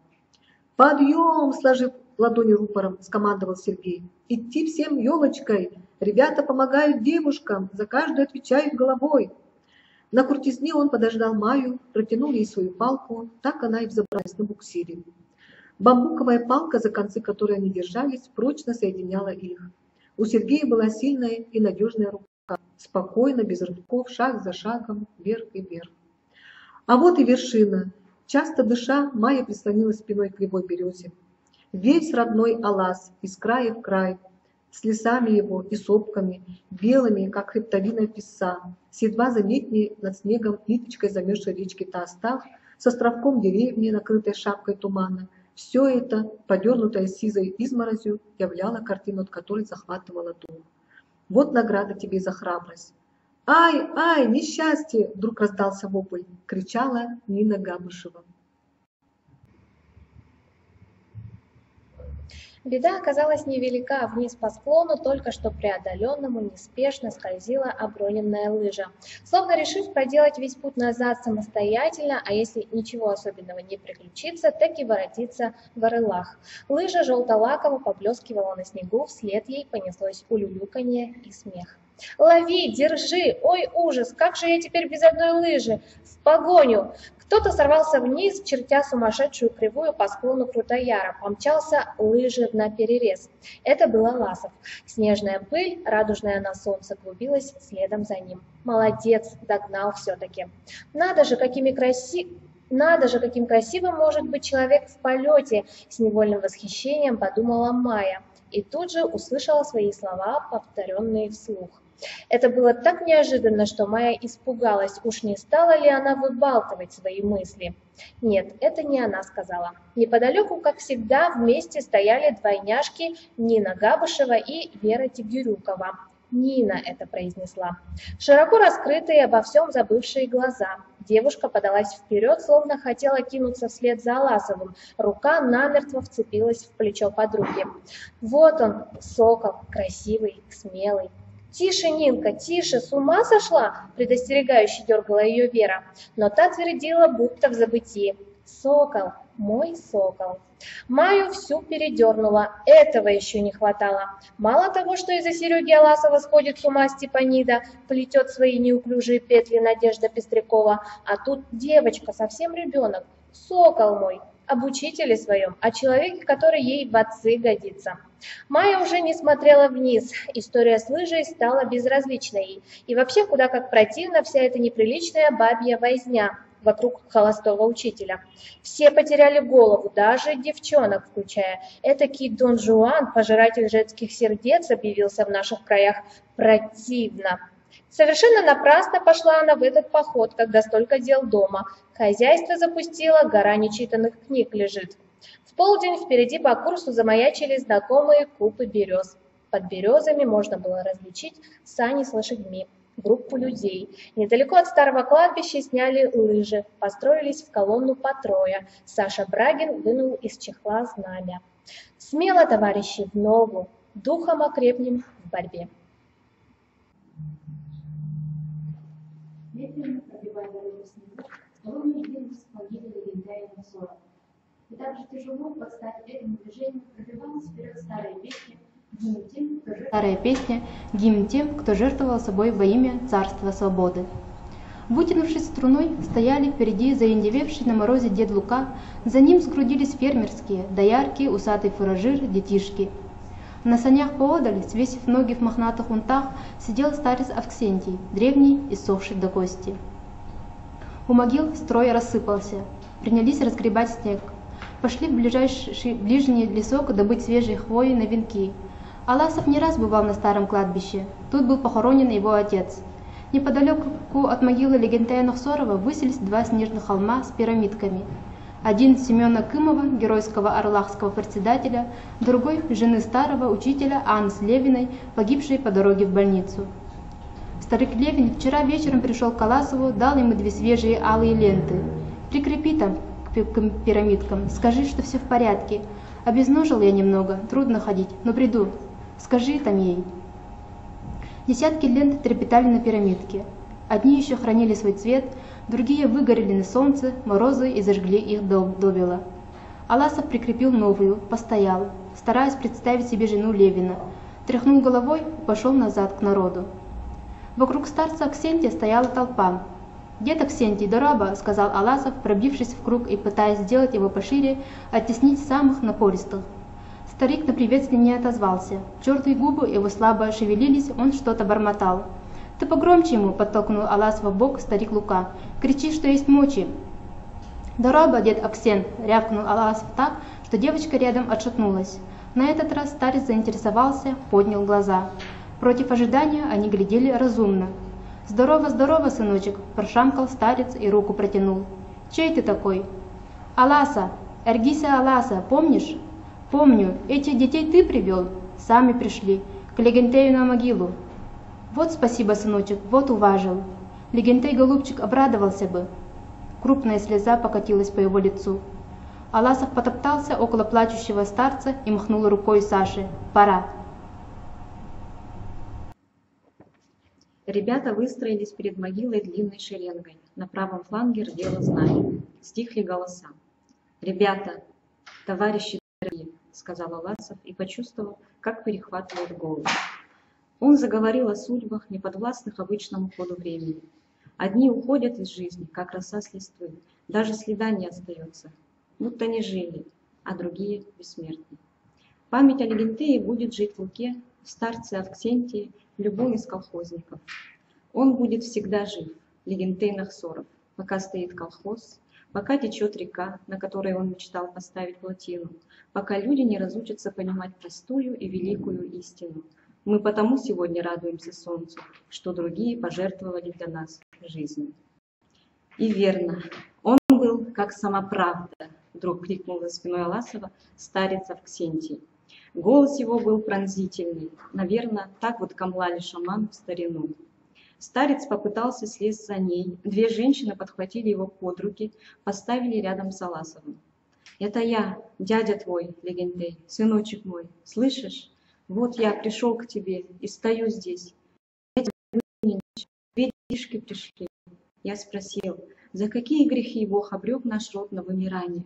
Почему не дал тебе, Легентей, ни семьи, ни сыновей? А ты сказал тогда, все дети, какие вырастут в Орлахе, будут мне родные. В моем колхозе мой род. Правда твоя, Легентей, пришли дети, о которых ты говорил, голубчик мой». Старик упал перед могилой на колени и сдернул малахай. Аласов и дед Лука кинулись его подымать. Саша Брагин, заранее написавший свою речь, стоял, переминаясь с ноги на ногу, глаза его за роговыми очками смотрели сурово. Он то скручивал в трубку свои листки, то снова разворачивал, наконец сунул их в карман. «Мы не забудем сегодняшний день», — сказал он просто. «Разве забудем?» «Не забудем», — ответили ему звенящие голоса. «Не забудем», — отдалось эхо.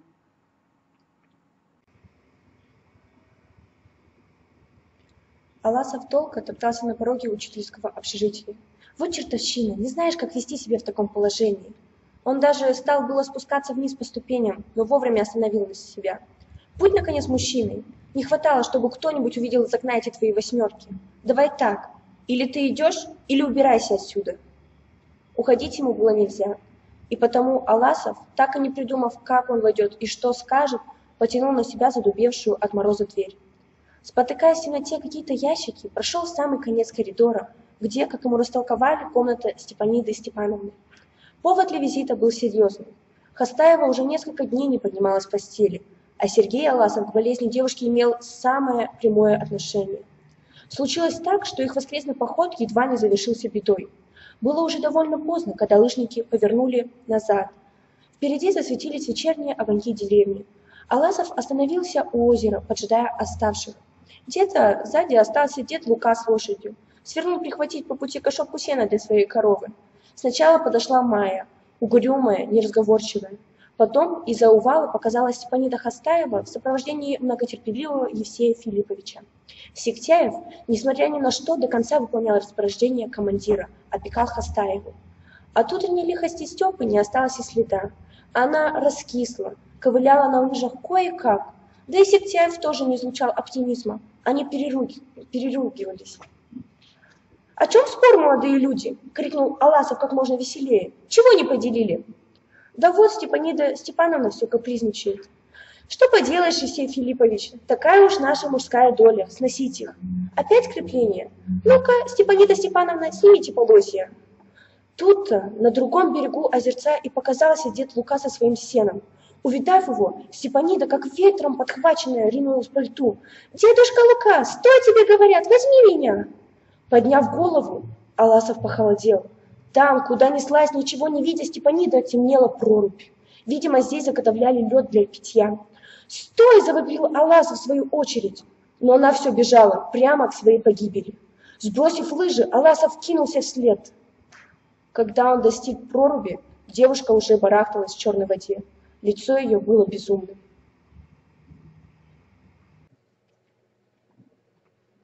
«Держитесь, Степа, дорогая, держитесь, подгребайте к краю!» Он тянулся к ней рукой, но не доставал. Уйдет под лед и конец, только успел подумать Аласов, уже прыгая в прорубь. Вода прожгла тело, он сделал несколько энергичных грибков, ухватил Степаниду за ворот и потащил туда, где Сектяев и Майя притягивали лыжные палки. Причитая, бегал на полусогнутых ногах у кромки льда дед Лука. Немало повозившись, их вытащили наконец. Степаниду едва удалось их поставить на ноги. «Бежать надо, бежать, не стоять! К саням давай, к саням!» Дед Лука уже трусил впереди. Возле сани он мигом развязал быстрик, сбросил сверху копны, разгреб яму в сене и швырнул туда овчиный тулуп. «Забирайтесь живо! На тулуп! На тулуп! Да живо, будь вы неладны!» Майя содрала с девушки мокрую куртку, набросила на нее свою дубленку. Степанида так стучала зубами, что Евсей Сектяев даже глаза закрыл. «Сергей, почему ты стоишь?» — накинулась Майя на Аласова. «Быстрей на воз!» «Ничего, побегу. Я тебе побегу!» Дед Лука даже кнутом на него замахнулся. «А ну-ка лезь без разговоров!» Сектяев сорвал свою куртку, но Аласов сказал Майе: «Только Майе отдай!» И когда Давича в прорубь нырнул вслед за Степанидой. Лука уже стоял наготове, подняв большой навильник сена. Пострадавших стали заваливать сеном. Было слышно, как старик стелил слой за слоем и даже придавил чем-то сверху. Пахучая тьма будто запечатала не только глаза, но и уши. Сани дрогнули, начало заметно потряхивать.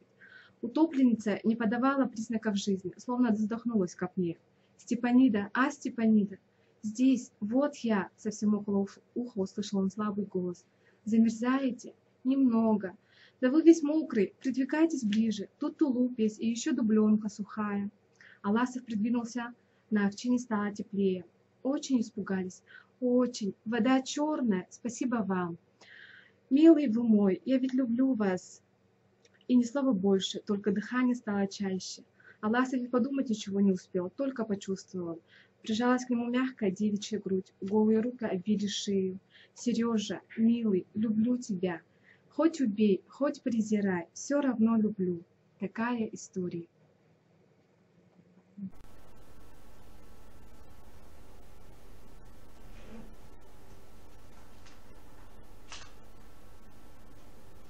А подумать, разве он давал Степаниде повод?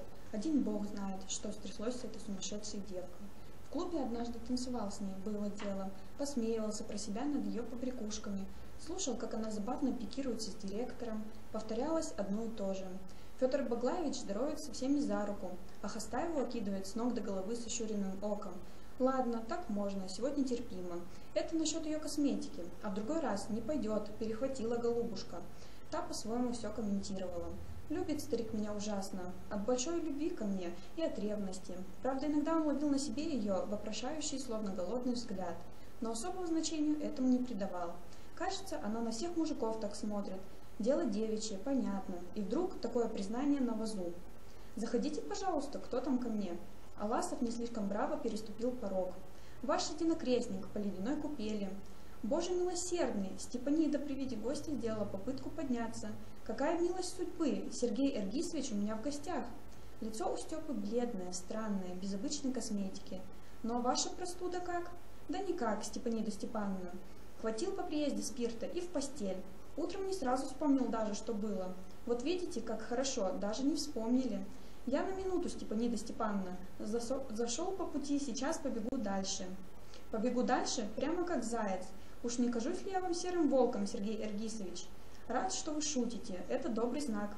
Раздевайтесь, усаживайтесь, коли к больной пришли. Скажите, вас не Майя ли случаем прислала сюда?» «Майя», не найдя себя, простодушно ответил Аласов. «То есть не то, чтобы Майя?» «Понятно», сказала больная, «любите ее?» «Ну, Степанида Степановна, прямо-таки допрос». «Ничего, не смущайтесь. Я ведь если и позавидую ей, так от чистого сердца. Она не бегает за любовью, как за курицей по двору. Таким любовь приносит к ногам, и при этом еще робко в глаза смотрит. Хотите, развлеку вас, пока вы повинность отбываете? Расскажу, что значит, когда человек за счастьем гоняется. Я ведь, Сергей Эргисович, не всегда такой была».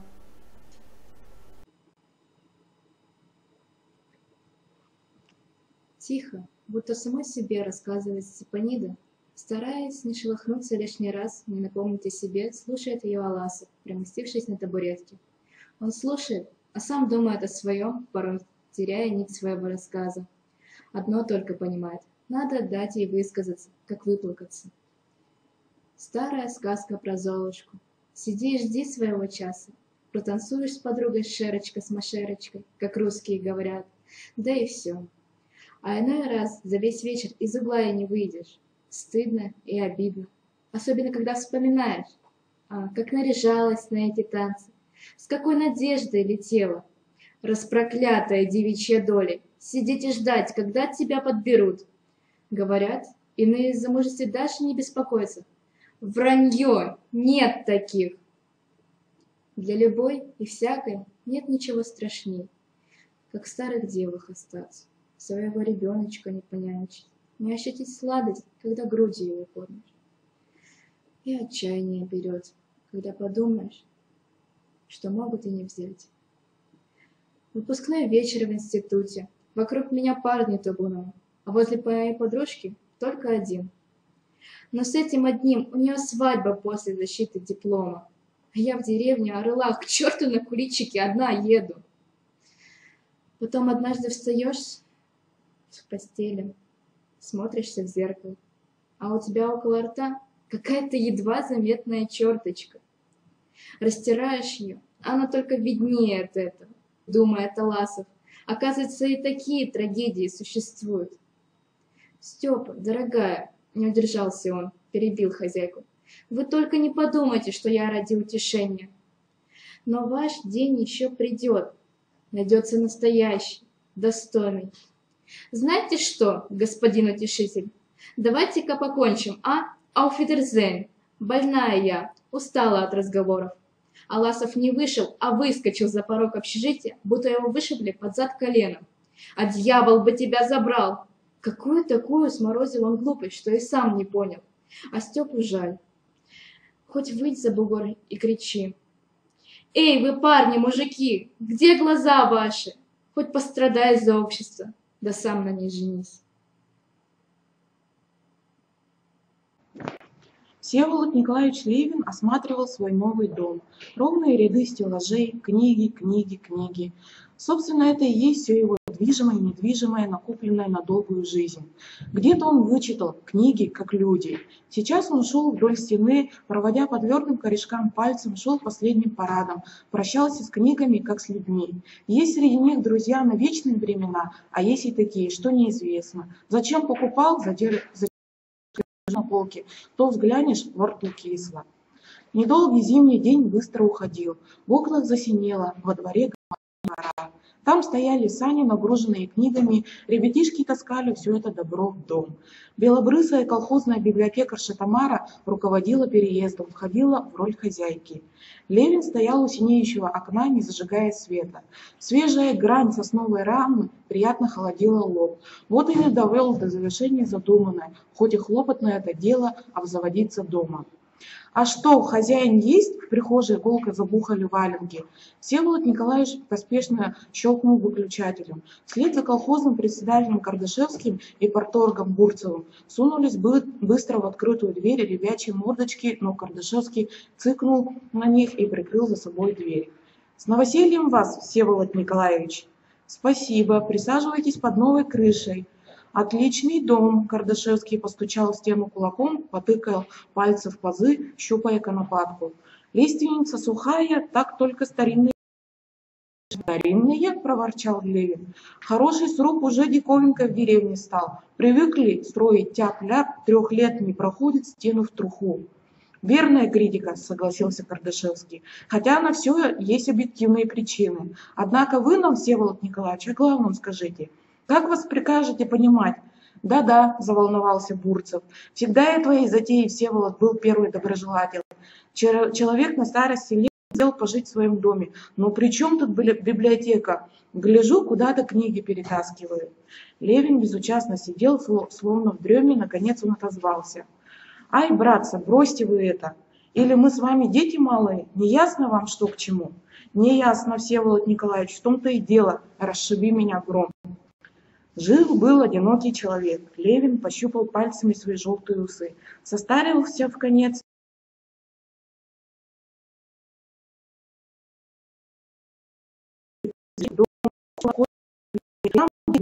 Если разложить ваш чулан на все грамотные души в деревне, по 3 квадратных сантиметра выйдет на Тоже верная критика, но вы знаете наши проекты. Новый клуб построить, с библиотекой, спортзал. Эх, хватит с меня ваших речей. Про клуб я уже лет 20 слышу. Может, когда-то и построите. А пока, товарищи дорогие, вот вам.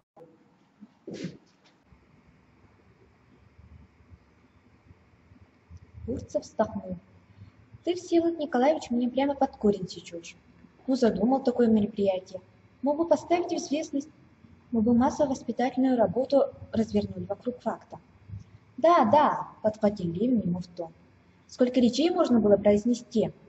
Зоотехник Бурцев совсем бы забросил своих коровенок.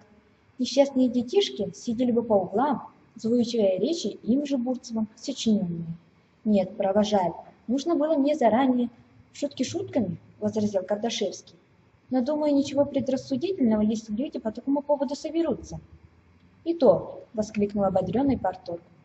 Может, и в самом деле? Вы только взгляните в окно. Народ валом валит. Эх вы, укорил их Левин, все-таки сбаламутили людей. А теперь разыгрываете спектакль. Вот, клянусь, Бурцев даже в грудь себя ударил. Честное слово, Всеволод Николаевич.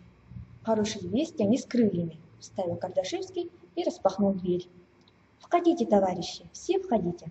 С новым домом, Всеволод Николаевич. Обмыть не мешало. Кому что, а ему только обмыть. Болот Николаева с новосельем вас и нас. Вот вам и митинг, товарищи. Прямо-таки негаданно получилось, сказал председатель. Как не сопротивлялся хозяин, а придется ему выслушивать наши благодарности. Дай-ка мне, попросил из задних рядов тракторист Паша Томотов. Расступись, народ, а то испачкаю. Дайте человеку раз в жизни серьезно высказаться. Я к Всеволоду Николаевичу вот таким шпингалетом пришел учиться. Почему-то в детстве мечтал лампасутом стать. Жаль, не получилось, талантлив тому. А сейчас вот как пригодилось бы. О таких людях не скажешь слова, надо песни спеть. Тут здесь загомонили. Лив догнал Пашу, что-то сказал ему на ухо, тот засмеялся. «Простите меня, старика», — сказал Лив, — «устал я что-то. Более много шума получилось. А касательно благодарности, то будет у меня к вам просьба. Ходите сюда почаще. Вот тебе беляночка».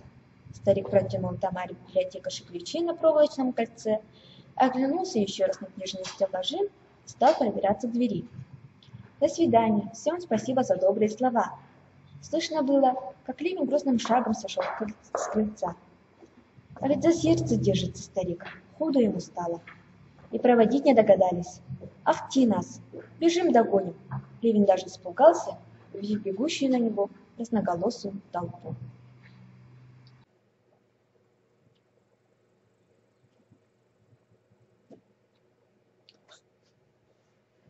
Саргалана Тарасовна, разрешите, пожалуйста, ознакомиться с вашими поурочными планами?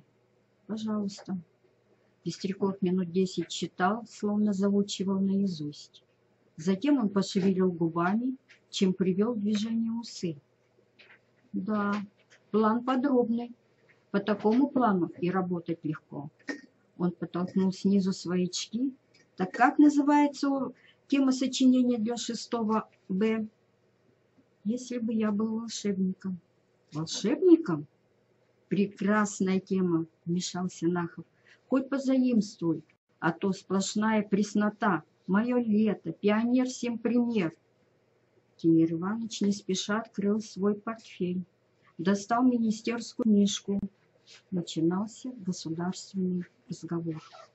Садитесь, Саргалана Тарасовна, в ногах правды нет. Вам известно, какие темы рекомендуются для 6 классов? Известно, я читала. И ваша тема здесь тоже указана? Нет, не указана. Выходит, такую тему нам не рекомендуют? Спросил Тимир Иванович, подводя собеседницу к нужному выводу. Не знаю. Плохо, что не знаете. Программа для нас закон, принятый государством, и мы обязаны выполнять его. Кстати, я вам об этом уже говорил. Помните случай с дуэлью Пушкина? А теперь здравствуйте, волшебники, и уже успели провести в 6 А. Вина наша общая, ваша и моя, не доглядел. Так давайте больше не повторять этого. Попади это сочинение на глаза какому-нибудь придирчивому инспектору, как пить дать, идейная ошибка. Говорю вам, как старший товарищ. Словно зеленая веточка, вынесенная на мороз, Саргалана сникла на глазах. А ведь недавно и Майя, и Аласов так хвалили ее волшебников. Саргалана глянула на Майю, ища поддержки. Поступим, Саргалана Тарасовна, таким образом. Эту тему вы замените другой, более подходящей. Нет, еле слышно пролепетала девушка. Тимир Иванович не сразу понял. В каком смысле нет, Саргалана Тарасовна? Не заменю. Осмелела она и сама устрашилась своей смелости. Молодец, рубанул Нахов. Зауч, откинувшись в кресле, посмотрел на девушку, как на диво. До вчерашнего дня голоса подать боялась, не то что перечить. Однако сердиться на детей не самая верная педагогика, и потому свой гнев Зауч обрушил на Нахова. Прошу не вмешиваться. Я разговариваю с Саргаланой Тарасовной, а не с вами, товарищ Нахов. Прошу не мешать нам, если это в ваших возможностях. Возможности есть, буркнул Нахов и повернулся спиной к Завучу. Уважаемая Саргалана Тарасовна, может быть, вы все-таки объясните, что значит ваш отказ? Не заменю и все, с упорством сказала та, не поднимая глаз. Вот я и прошу вас объяснить. Завуча уже не хватало, он начал сдавать. Вот я и требую. Майя поняла, пора вмешаться. Тимир Иванович, я тоже не понимаю. Тема творческая, я читала сочинение 6 А, у них очень хорошо получилось. Вот и Аласов читал. В учительской появился Сергей. Раздеваясь, он отряхивал иней из шапки. Вот как, удивился завуч. Вы тоже, Сергей Аргисович, считаете, что уместно заставлять детей писать сочинения про волшебников? Это в то время, как от нас требуют укреплять материалистические воззрения?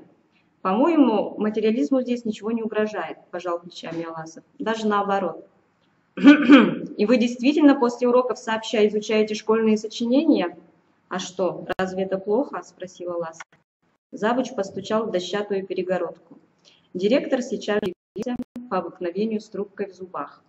Вот, пожалуйста, Федор Баглаевич, некий новоявленный методический центр в нашей школе вынес решение, целиком игнорирующее нас с тобой. Историю с волшебниками в изложении завуча Кубана слушал терпеливо, время от времени поглядывая то на одного учителя, то на другого. Вот как, скажи, пожалуйста. Приговор его был миролюбив, но категоричен. Друзья мои, не надо горячиться. Саргалана Тарасовна заменит тему, и спорить тут нечего. На ее месте я бы еще поблагодарил Тимира Ивановича за добрый совет. Ха, если бы я был волшебником. А то можно и ближе к Якутии. Если бы я был шаманом. В этом месте своей речи Федор Баглаевич так пыхнул трубкой, что скрылся в облаке дыма. В коридоре зазвенел звонок. В тот же день, после уроков, задержав Саргалану на минуточку, Федор Баглаевич вынес из своего закута толстую прошнурованную книгу. Саргалана Тарасовна, вот тут прочитать и расписаться.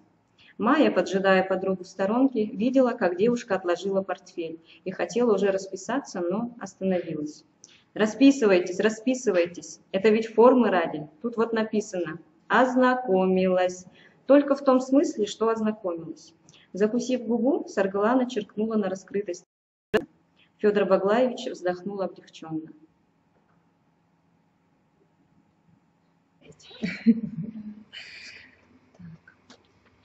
Саргалана, Федор Баглаевич, погодите же, только и успела крикнуть Майя.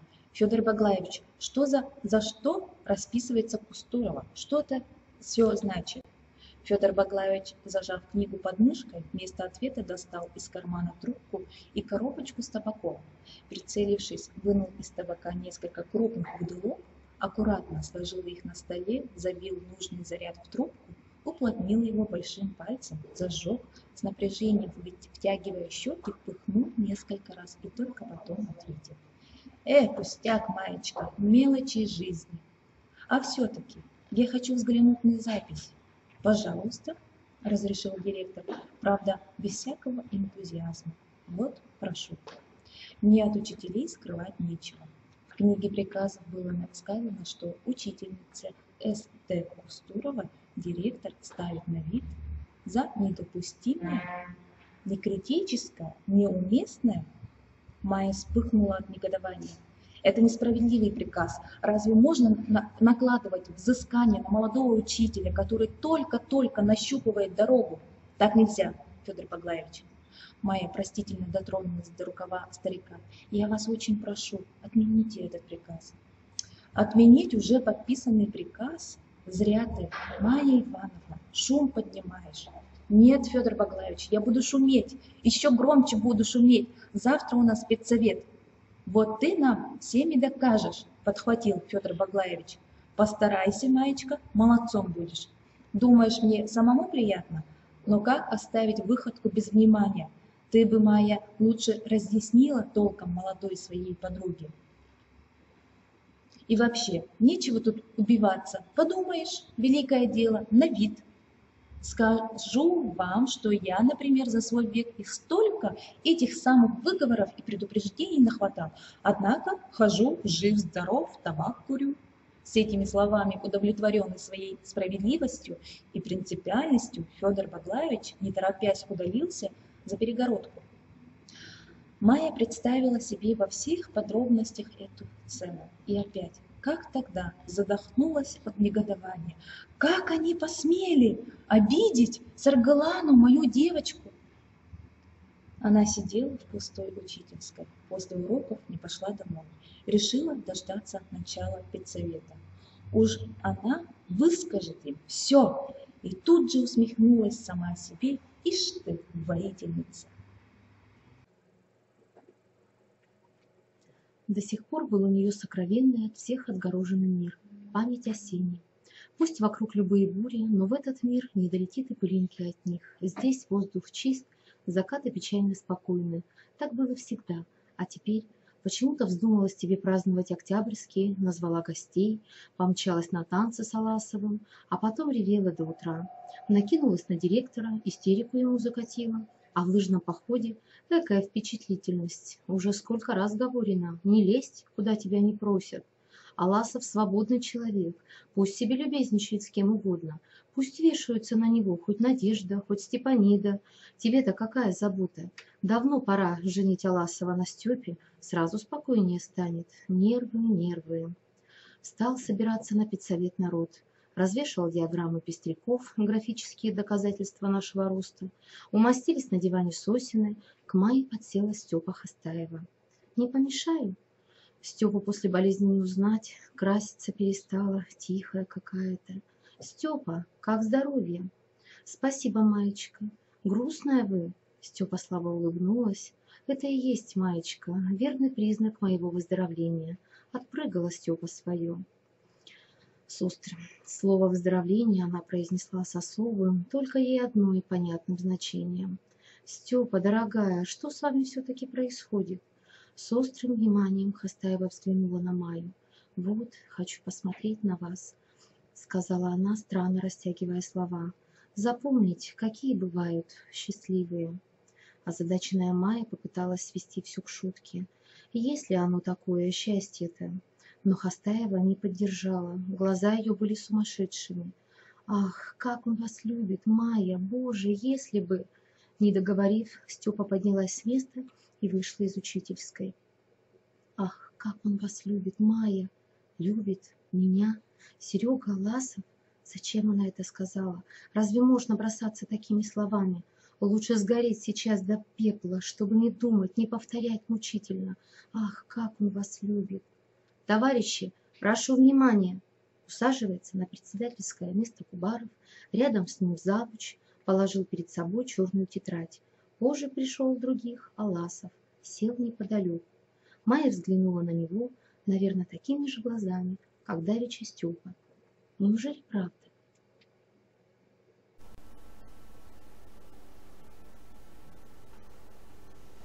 Успеваемость у нас в целом по школе 82%. Это Федор Баглаевич держит речь.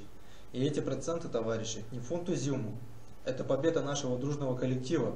Кубаров, говоря свою речь, Пустой трубкой чертит в воздухе рекламные круги, совершенно действует. Позвонила сегодня директору Соболовской школы. Как думаю, дела у них не до 80 не дотянули. Будем же идти дальше и выше, без лишнего шума гамма, без клок и препирательств. Погоди, Федор Баглаевич, я испорчу тебе обедню. Сейчас я тебе настоящую правду о нашей школе скажу, а то убаюкиваешь без шума гамма. Не убаюкал. И все Сектяев безмятежно читают книжку. Положил себе на колени, как ученик на уроке. Незаметно от начальства. Две молоденькие учительницы из начальных классов строчат друг другу записочки. Кто-то, занимаясь вечной учительской заботой, проверяет тетради. Сладко смыкаются веки у Сосина. Вот-вот задремнет труженик коровий. Таковы наши расчеты на ближайшую четверть, товарищи. А это уже читает по бумажке Пестряков, то и дело подталкивая пальцем очки кверху.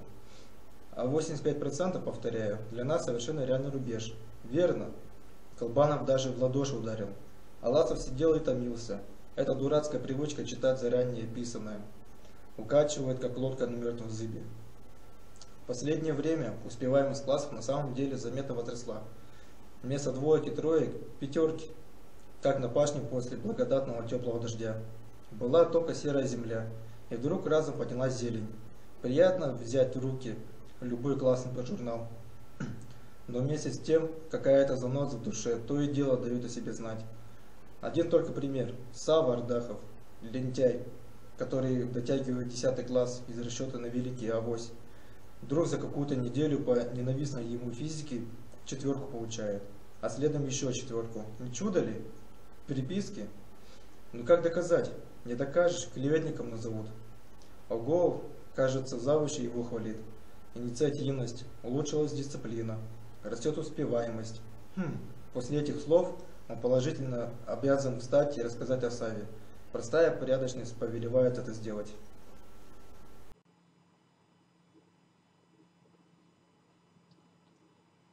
А вот и Маю хвалит. Ее-то задело. Но что с ней сегодня? Уже трижды Аласов поймал ее взгляд на себе. Глаза страждущие, молящие, нервно мнет листок в руках. На себя не похоже. Майка, милая, что с тобой? Это граничит с подрывом авторитета школьного руководства. И такое позволяет себе молодая учительница. Комсомолка. О ком это? Неужто о Сарглане Кустуровой? Ну, зачем же? Она только на ноги становится, а он набросился. Ба! Да Сарглане, оказывается, и в приказе записали за этих самых волшебников. И при этом с постным лицом. Мы всегда должны помнить, что педагогическая работа – дело творческое. Нет, друг Аласов, деваться некуда. Как только Пестряков кончит, тяни руку вверх. С Сарглана и начнешь. Вот тебе и умный человек, Тимир Иванович. Живые примеры, цитаты из черной тетради. А по существу ни анализа, ни обобщений. Факты, факты, мешок фактов. Слава богу, кончился наконец доклад. Кажется, Майя потянула руку. Или показалось? Показалось. Просто трет ладонью лицо. Слово предоставляется Акулине Евстафьевне. Досада. Опередила тетка. Сосина поднимается со скорбным лицом. Покритиковали ее сегодня, бедняжку. Сейчас будет каяться. У меня не всегда получается хорошо. Это верно. Однако кто из учителей к каждому уроку готовится? Изрекши столь глубокую истину, она передохнула, утерла пот с лица и пошла дальше. «Очень хорошо», — сказал Федор Баглаевич. «Давайте работать мирно и дружно. Поменьше склок, больше времени останется об уроках думать». Завуч сочувственно кивает головой, выразительно смотрит в сторону Нахова. «Продолжайте, продолжайте, Акулина Евстафьевна».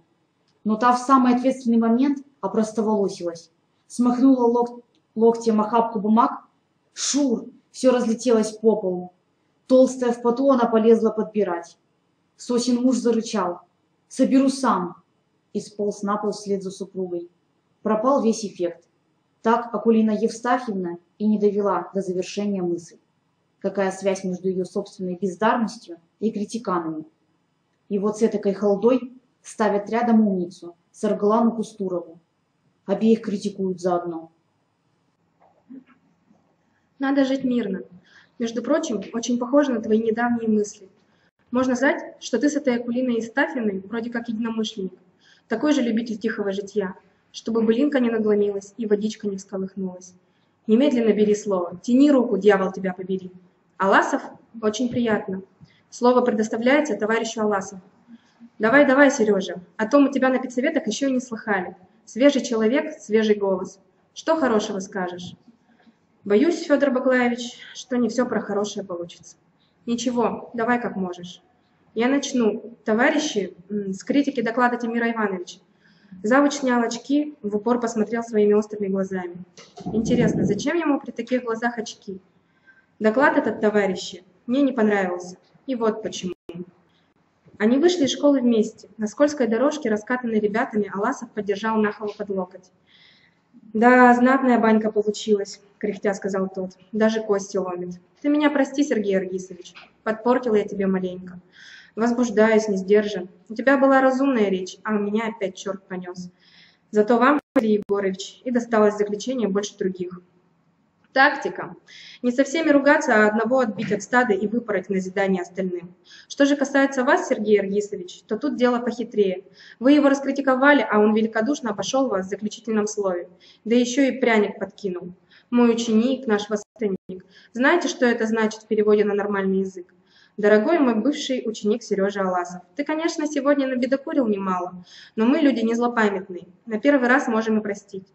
Только ты правильно оцени нашу доброту. Сегодня мы пощадим тебя, а там уж пеняй на себя. Ясен вам перевод? Уж так ясен. Вот, то-то же. Рев потряс школу, будто пролетел над крышей истребитель. Федор Баглаевич хлопнулся по бокам, как наседка крыльями, и выскочил во двор, на ходу надевая свою знаменитую доху с лисьим воротником. Производственные мастерские, пристроенные к зданию школы, с недавних пор стали приютом для кружка мотористов. Возглавил его энтузиаст-колхозник, некогда первый в наследии тракторист Алексей Нахсытов. Было оно хоть и полезное дело, но с директорской точки зрения небезопасно, того гляди, сожгут школу. Появление директора мастерских никто не заметил. Десятка-два учеников с физиономиями, весьма перепачканными, кричали, размахивали ключами, кусками ветоши, по-шампански прыгали вокруг сотрясающего допотопного трактора. С черными полосами на щеках тут же стоял Аласов. Сам Нахсытов лежал под трактором, торчали наружу только его подшитые кожей валенки. Кубаров, поднатужившись, прикричал «Шабаш!». Рев мотора покорно умолк. Усатый Нахсытов вылез из-под трактора. «Воскрешаем, Федор Баглаевич, сердце покойника! Не хуже тех хирургов. Слыхал ведь звук?» «Как не слыхать? Оглохнуть можно! Сергей Эргисович, хоть бы ты их в рамках приличия держал. А я что?» Аласов невинно пожал плечами. «Я тут рядовой курсант».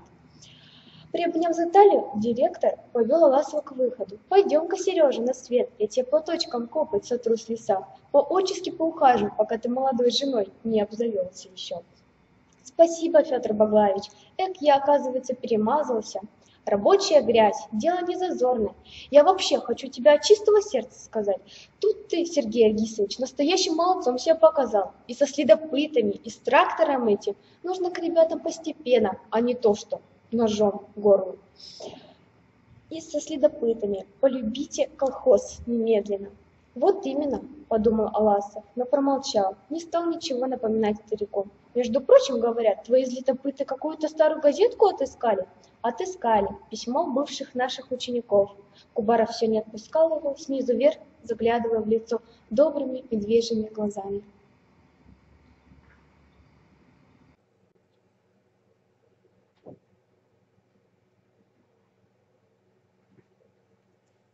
Ах, Сережа, Сережа, умница. А ведь что на педсовете наградил? Эх, молодо зелено. И кого в зубах трепал? Учителей своих. Людей с 30-летним педагогическим стажем. Взглядами. Ой-ой-ой, как трудно тебе будет. Особенно с Тимиром Ивановичем. Я-то всегда тебя и пойму, и прощу. А он... Это что же, Аласов? Вроде бы предупреждение от лица руководства. Да что ты городишь? Директор замахал руками. Вот нынче молодежь обидчивая пошла, как порох. Я ведь сердечно. Если хочешь знать, он понизил голос до шепота. Я его сам Тимира-то Ивановича. Порой побаиваюсь. Он, брат, серьезная штука. Ты человек новый, всех здешних хитросплетений не знаешь. Не знаешь, а в своей речи, если хочешь на чистоту, весь коллектив охаял. В точности, как Нахов. Кой черт тебя, Сереженька, к этому крикуну тянет? Разве ты не видел, как он твое выступление использовал? Свои дрязги раздуть. Какие дрязги? Очень даже дельно сказал. Разве что погорячился малость. Между прочим, поговаривает, ты с ним пьешь. Не буду больше, Федор Баглаевич. Чего не будешь? Не буду больше водку пить. Перехожу на молоко. Ах, Сережа, ты все-таки подумай, не шути. Не шучу, Федор Баглаевич. Газета, о которой вспомнил Кубаров, стала в 10 классе сенсацией. А маленький тихий Ваня Чарин выбился в герои, ведь с него-то все и пошло. В одно из воскресений парнишка отправился в дальний Урасалах проведать старую тетку. Бездетная одинокая женщина, как водится, постаралась использовать физическую мощь юного родственника. Ваня весь день провел с молотком и топором, укрепляя ветхую тетушкину избушку. В углу под потолком, где обои отстали, стена оказалась оклеенной старинными газетами на немецком языке. Откуда и когда в Урасалах могли попасть немецкие газеты, Ваня попробовал читать. Получилась удивительная вещь. Стали складываться не немецкие, а знакомые якутские слова. Рассказывалось не о чем-либо, а об их школе. Мелькнуло в тексте даже имя Боши Кудаисова. У Вани Чарина от удивления голова кругом пошла. 1001 ночь.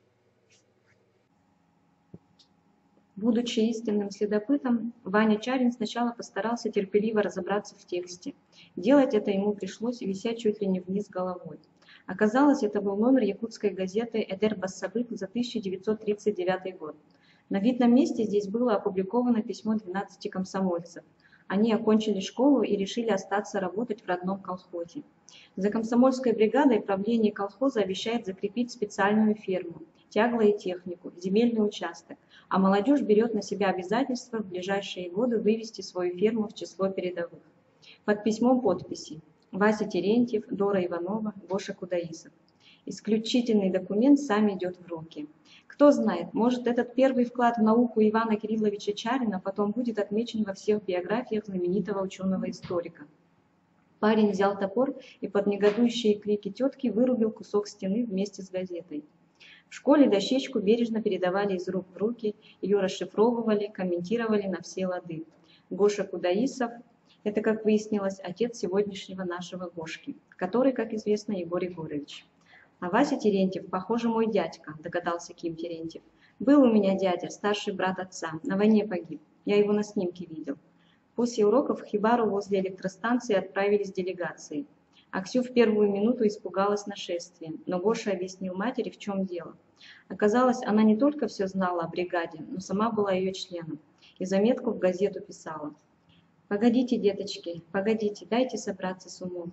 Верно, перед войной это. Вася Терентьев был заводилой. Лохматый он такой ходил. Ух, как тряхнет кудрями, как махнет рукой. Добьемся самых высоких надоев. Молодые были, силы сколько хочешь, все сможем.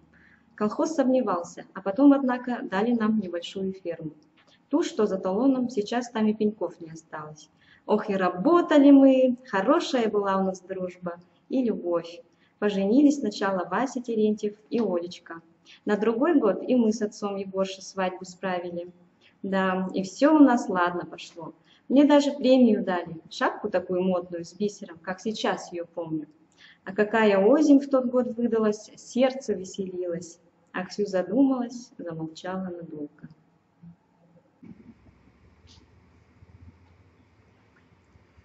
И вот война. Пришла проклятая. Всю жизнь крест-накрест. У меня на том все и кончилось. Первые ушли Вася, Коля Кондратьев, Федор. Конечно, в колхозе сразу пошли срывы.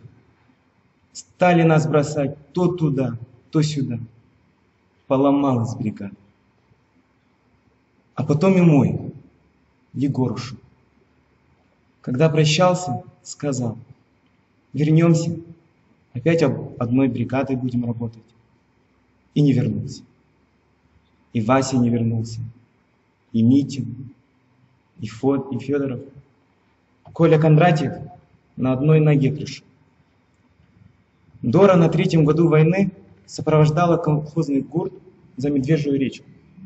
Простудилась в дороге и померла. Анюту замуж взяли в другую деревню. Вот и осталось нас от бригады я да Вера еще. Веру Михайлову знаете? Разметала всех война. Гоша и мучился, и гордился, и стыдно было ему, когда мать разрыдалась. Долго не могла уняться, но когда сказала о премии, и без тайной гордости покосился на товарищей. Особенно обрадовало его, что Лира это услыхала. Пусть знает, что не всегда кудаисовы были посмешищем деревни. Не всегда они славились скандалами. Мать его когда-то была молодой и веселой. Знатной колхозницей была. Премии получала. Молодой была. Гоша никак не мог представить себе мать молодой. Сколько помнит ее, всегда она была старая, измученная. Как горько сказала она тогда учителю Аласову: «Ко мне жизнь все задом». Мать часто рассказывала, какая в войну нужда была, как жилось голодно, да и потом не легче. Эти драки проклятого пьяницы, откуда только он взялся на их горе. Не раз замечал Гоша, с какой тоскливой завистью смотрит мать на женщин, которые проходят мимо их хибар. Женщины хорошо и тепло одеты, сыты, бывают под руку со своими мужьями, а у нее одна забота, день и ночь, как прожить, как детей накормить, одеть. «Мама, а что же ты сама не ешь?» «Кушай, кушай, сынок, я не голодная. Я пока готовила, наелась». И стареет. Стареет год от года, все заметнее.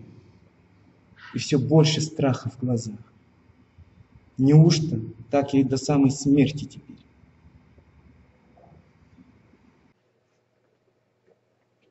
Гоша поднялся с постели, сел, глядя в душную темноту. «Нет», — сказал он себе, — «нет, так нельзя». Серьезно сказал, как мужчина, как человек, которого жизнь подвела к единственно верному решению. «Нет, так дальше не будет, по-другому будет. Весной кончу 10-й и сейчас же на работу, на самую тяжелую, чтобы хватало трудодней на все, и мать поддержать, и сестренок поставить на ноги. Правда, она все об институте твердит. Хочется, чтобы как у людей, чтобы дети в жизни не бедствовали из-за куска хлеба. Не беспокойся, мама, станем людьми. Вон колхозный партсекретарь Бурцев простым фуражиром был, а теперь зоотехник, выучился без отрыва от колхоза. Я все смогу, только бы мать не помешала. А на Антипина, на этого пьяницу, разве можно надеяться? Ты на меня надейся, мама. Скорее бы утро. Он встанет и сразу же все скажет ей. Не заколеблется, не отступит. И еще увидит, как мать улыбнется, как сестренки станут бегать по деревне в белых заячьих шубках. А Лира? Они столько раз фантазировали, когда вместе шли, бывало в школу. Она поступит в МГУ, он в Тимирязевку, это в Москве, говорят, совсем рядышком. Выходит, этого теперь не будет? Ну ничего, ничего, надумал всерьез, значит, чем-то и поступиться надо. Ничего. Лира окончит свой филфак и вернется преподавать литературу сюда же, в Орлах. На первой перемене он отозвал Юрчу Монастырева в сторону. Юрча тоже мечтал о Москве, и у них было нечто вроде мужского договора – в столице держаться вместе.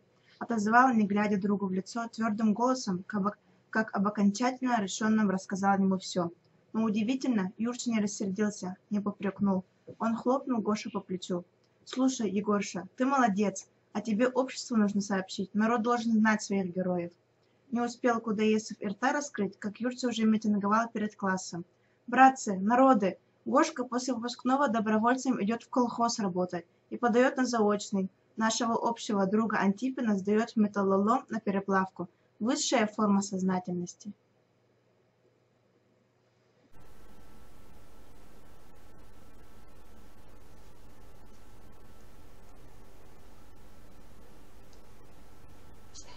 В последнее время 10 класс постоянно пребывал в взвинченном состоянии. Его то и дело сотрясали общественные катаклизмы, по поводу чего мужчины держали речи, а женщины, как водится, кричали «Ура!» и в воздух чепчики бросали.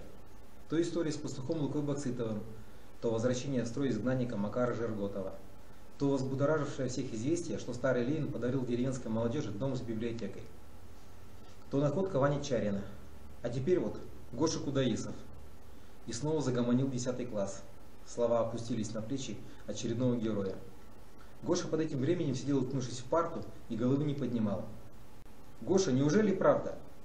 Что тебе взбрело, Кудаисов? Пусть Егорша сам скажет». «Ой, девочки, как романтично. Егоршин отец, помните, как сказал? Я вернусь». И вот в колхоз опять приходит Егор Кудаисов. «Нинка, тебе бы роман написать». «А что?» Лишь одного голоса Кудаисов так и не услышал. Голоса Лиры. Глянув в ее сторону, он перехватил ее тревожный, вопрошающий взгляд и еще ниже опустил голову. Не Юрче Монастыреву, а ей нужно было рассказать прежде всего. «Ах ты, дурила! Я вот, Гошка, посмотрю на тебя, да и сам тот же номер выкину. Работать и учиться заочно, чем плохо? На заочно и устроиться легче», — говорил между тем Ким Терентьев. Он силой двинул Гошку в бок и уселся с ним рядом.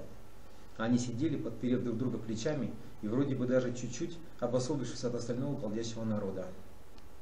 «Мой дядька бригадиром был, а я что же? Вдвоем двинем, верно? Почему это вдвоем? Может, больше наберется?» Это Макар Жерготов сказал. Будучи человеком рассудительным и мятым жизнью, он не хлопал по ребячьей ладоши, не шумел зря, а основательностью взрослого человека лишь усмехнулся отчаянному порыву Терентьева. «Тут, брат, никакого особенного геройства не требуется. Для меня, например, это вопрос давно решен. Считай, уже 3 нас. Еще кого-нибудь сманим, и будет у нас своя бригада».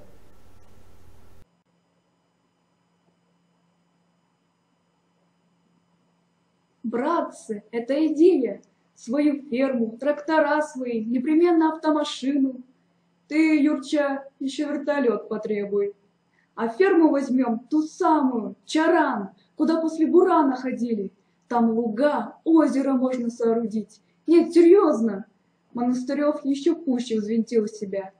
Первая ферма в Якутии, во всей Сибири. Братцы, я все, остался. Саша Брагин вовремя понял, что нужно брать бразды, иначе очень просто можно оказаться на обочине общего движения. Тише, люди. Во-первых, я сейчас перепишу всех желающих. Он перепишет, а сам-то... Юрча Монастырев с некоторой ревнивостью воспринял попытку комсорга вырвать у него инициативу из рук. А сам что же? Брагин растерялся. Вид у него был такой, словно человек с разбегу на сосну налетел.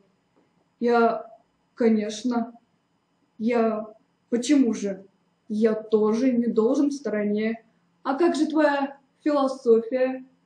Все знали, что Брагин уже 7-го бредил философским факультетом Московского университета. Ну, да, философия. Брагину нелегко было взять себя в руки. Хотя, с другой стороны, философия – это наука о жизни. С жизни нужно начинать. А по-моему, надо быстренько за Сергеем Иргисовичем сбегать. Дело. Верочка, беги. Счастьем было вновь и вновь вспоминать те минуты. Она поправила ему кашне и затянула молнию на куртке. Он поблагодарил ее, а тут как раз мимо прошествовал Надин крестник. Кривоногий Макар Жерготов с таким преогромным рюкзаком на горбу, словно собрался на лыжах по лесу.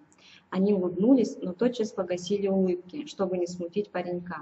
Это была тайна, их общая. Она словно сказала Ласову, поведя глазами вслед Макару. «Как видите, вернулся в класс, и ничего страшного». Он ей ответил: «Вот именно». И еще раз улыбнулся. Так в далекие времена улыбался ей юный Сергейчик. И сладко, и печально становится от этих воспоминаний. И горько порой. Боже, какой малости она радуется, как дитя. Сколь крохотны были ее приобретения, эти золотиночки, которые она день за днем собирает. Немного пока собрала. Был здесь однажды пойманный в зеркале его выразительный взгляд. Какая красивая! Была благодарность за дополнительные занятия. Был тот безжалостно оборванный Кубаровым разговор. а истории с Макаром Жирготовым в ее коллекции «Самородок». В прошлом году парня выпихнули из школы после досадного случая с дурой Клеопатрой. Теперь Аласов по собственному почину разыскал Макара и снова привел его в школу. Макар все-таки закончил 9 класс, посещал вечернюю школу в райцентре. Пусть продолжает учиться. Учиться бедному Макару или не учиться, казалось бы, что ей до этого? Пустячная история. Но так уж повелось в их тайных, никому неведомых отношениях. С виду мелочь, а для Надежды драгоценность, потому что связано это с Сергеем. Теперь стоит ей услыхать фамилию Жирготова, как сердце сейчас же откликнется и память подскажет. Она вышла тогда ранним утром из дому, направляясь в школу, вышла и ахнула. Снег. После осеннего ненастья, после воя ветра, вокруг притихло все и пошел тихий снег, ласковый, умиротворяющий. Она словно пила это тихое умиротворение, шагая в школу по белому и хрусткому чуду, улыбаясь, не зная чему. Сама посветлела, как мир вокруг. Учительская Марфа Белолюбская, прильнув к ней, шепнула: «Ах, Наденька, ты сегодня как девушка». Даже Нахов, этот грубиян, строптивый, словно ель, которую волокут коблем вперед, даже он попытался сказать ей нечто вроде комплимента. И тут она увидала, как в дальнем углу учительской разлюбленный ее супруг крупно разговаривает с Аласовым. Какое имел право Сергей явочным порядком привести Жирготова в школу? Привел, и парень теперь ждет за дверью окончательного решения завуча. Такие Жирготовы будут прыгать из школы в школу, а я должен благословить их забавы. Аласов стоял, набычив голову, явно не собирался уступать завучу. Назревал скандал. Могла ли Надежда дать испортить такое волшебное утро первого снега? Нет, уважаемый Сергей Эргесович, просто я не знаю, что вам сказать, говорил Тимир, разводя руками. Из нашей школы Жирготов ушел самовольно. И еще вы должны учитывать класс 10, выпускной. Принять оставшего значит ударить по общему проценту успеваемости. Нет, тут необходимо посоветоваться. Обсудим этот вопрос на педсовете. Верно, рявкнул Нахов. Я с прошлого года требую вынести вопрос о Жирготове на педсовете. Пора наконец разобраться. И вот тут сказала свое слово Надежда. Чему педсовет, друзья? Протяжно пропела она. И самой понравилось, как она сказала, это друзья. Мальчик, Жирготов в решении педсовета в школу не скучался. И педсовет тут ни при чем. Я его знаю, он способный. В математике быстро наверстаем. В школе пришел, так и пусть отправляется в класс. Нужно было видеть, с какой благодарностью взглянул, когда на нее Сергей. Так Макар Жирготов стал общим крестником.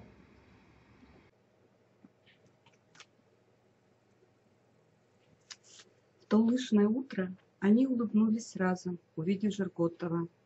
А она, никто не заметил этого, любовно поправила Сергею кашне и затянула потуже молнию на куртке. 5 минут. Драгоценная ее золотиночка. А потом, когда колонна лыжников спустилась вниз, она еще долго смотрела Сергею вслед.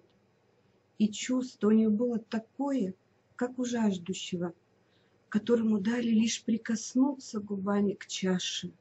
«Доколе же», — говорила она себе, — «до каких пор будут одни лишь недомолвки, случайно и улыбки? Сколько ей жить крохами?» Однажды она уже отчаялась, решилась спросить у него прямо, да или нет. Кубаров не дал им договорить. «Сережа, милый, услышь слова, которые я твержу про себя. Повторяю, когда мы вместе в учительской, словно шаманский заговор. Посмотри на меня, улыбнись мне. А когда расходимся по домам, всякий раз прошу, подари мне, Сергейчик, улыбку на прощание. Она до завтрашнего утра будет греть меня. Если на самом деле глаза выражают, ну что их было в моих глазах, загляни хорошенько, прочти. Надежда в сердцах пристукнула утюгом по столу. Надо решать. Размышляя таким образом, то пеняя Сергею, то упрашивая его, она вместе с тем ни на минуту не прекращала своих домашних хлопот. Что-то строчила на швейной машинке, убиралась, принялась гладить белье. Она любила эти мирные домашние часы, когда школьные занятия уже позади и завершена каторжная проверка тетрадей. Домашних забот она никогда не уставала. Были они для нее душевным успокоением, под шипение утюга на сыроватом белье или под ровный стрекот швейной машины. Так хорошо думается. В доме тишина. Тимир еще нет со школы, сын сбежал в кино. Лира в соседней комнате готовит уроки. Едва слышно мурлычет себе под нос. Я всегда тебя помню. Что за привычка, Господи, прости, за уроками непременно ей нужно что-нибудь напевать. Я всегда тебя помню, как мелькаешь ты в окошечке своем.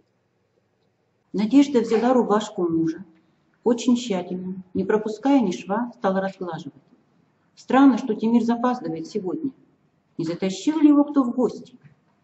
Бывало, прежде в праздники, когда жены возвращаются домой под руку со своими повеселевшими мужьями, лишь одни они, Пестряковы, бредут домой трезвые и усталые.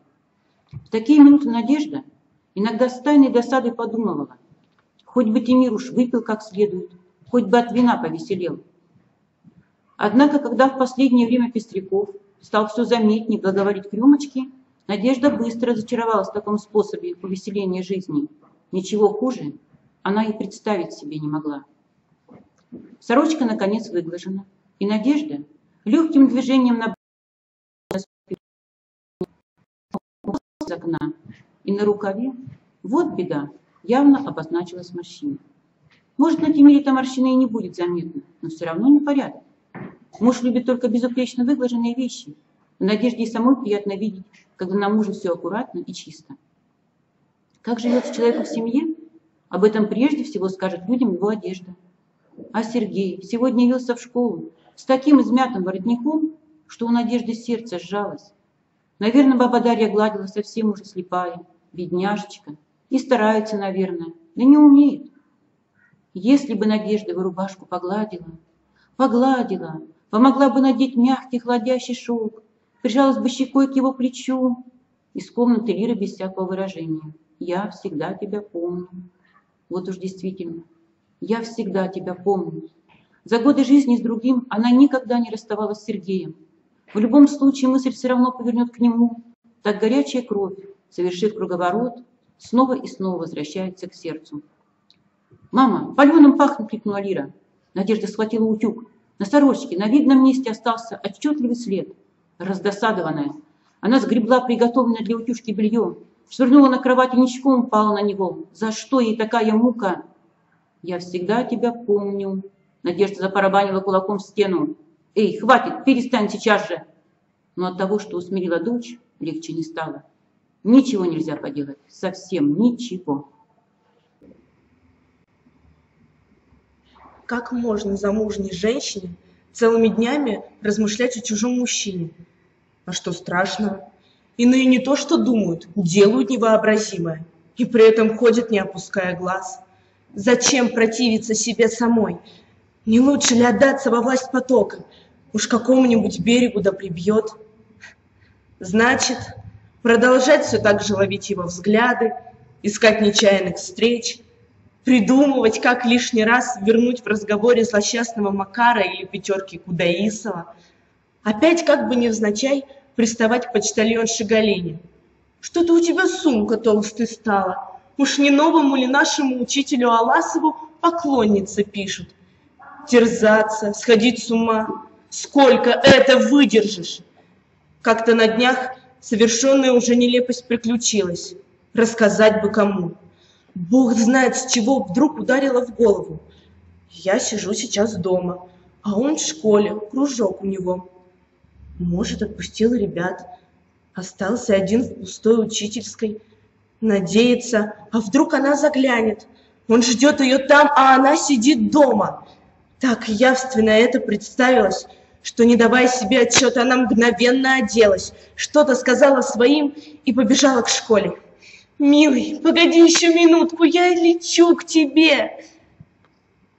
Конечно, никого в школе не было. Натыкаясь в темном коридоре на скамьи, она ощупью добралась до учительской, зажгла свет. Долго и бессмысленно стояла, вслушиваясь в тишину большого здания. И вдруг заметила еще сырые отпечатки чьих-то ног у дверей. Его ног. Ждал и не дождался. Пошатываясь, как больная, вышла она на воздух. Ждал и не дождался. Чтобы тебе поторопиться чуток, хоть бы на полчаса раньше. Стояла ясная ночь. В свете луны избы слились с белизной снега, но черные их тени ложились поперек пути. Дыхание застывало, шуршало, как сухая трава. Вдруг стеклянный скрип чьих-то поспешных шагов. Надежда вся напряглась. Оказалось, мальчишка пробежал к интернату, зажав руками уши. Она пошла по улице, все ускоряя шаг.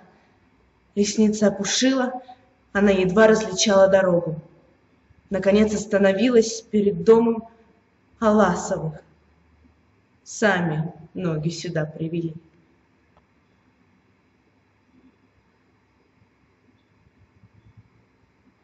Все, очень классно.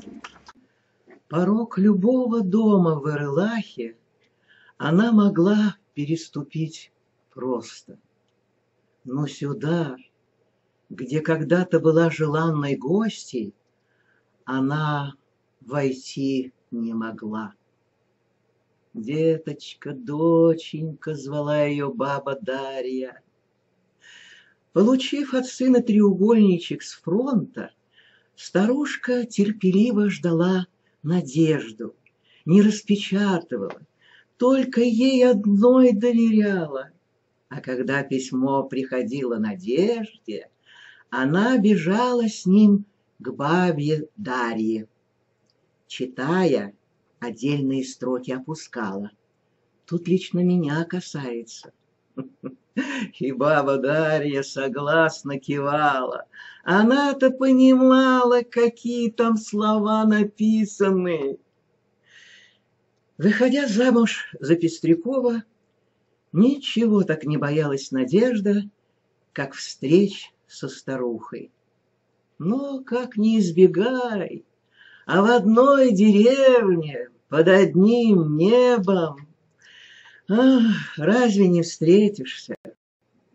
В войну не стало свадеб. Такой-то женится, перебирается на жительство к такой-то или наоборот. Зарегистрировались, вот и семья. Даже словечко такое пошло. Не женились, а сошлись. Прошло полмесяца, как Пестряков жил у нее. Уже стал притупляться страх перед встречей, уже свободней ходила она по деревне, как вдруг на улице навстречу ей баба Дарья. Отнялись ноги со страху. «Деточка, что же ты совсем меня забыла?» — стала говорить старушка, поглаживая ладонью ее рукав.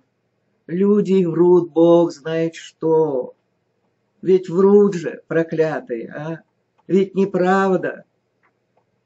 Надежда смотрела в сторону, а баба Дарья все гладила ее рукав.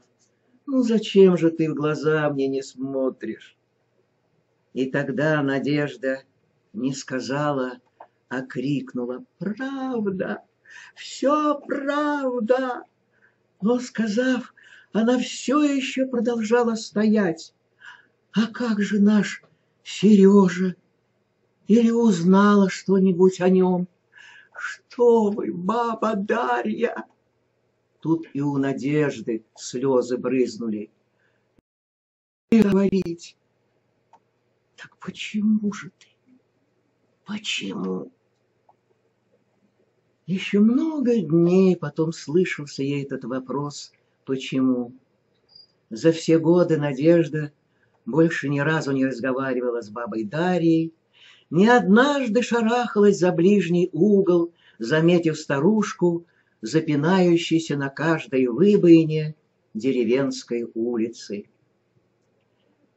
Сережа, милый мой, простишь ли ты меня когда-нибудь?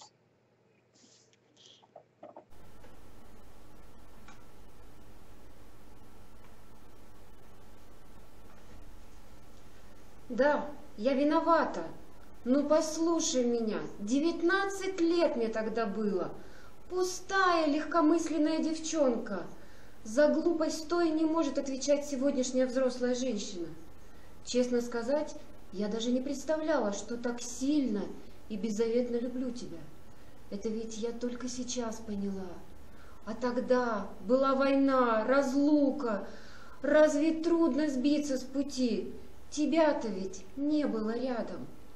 Ты оставил меня одну, слабую, безвольную. Разве одна я бросилась в те годы к случайному огню?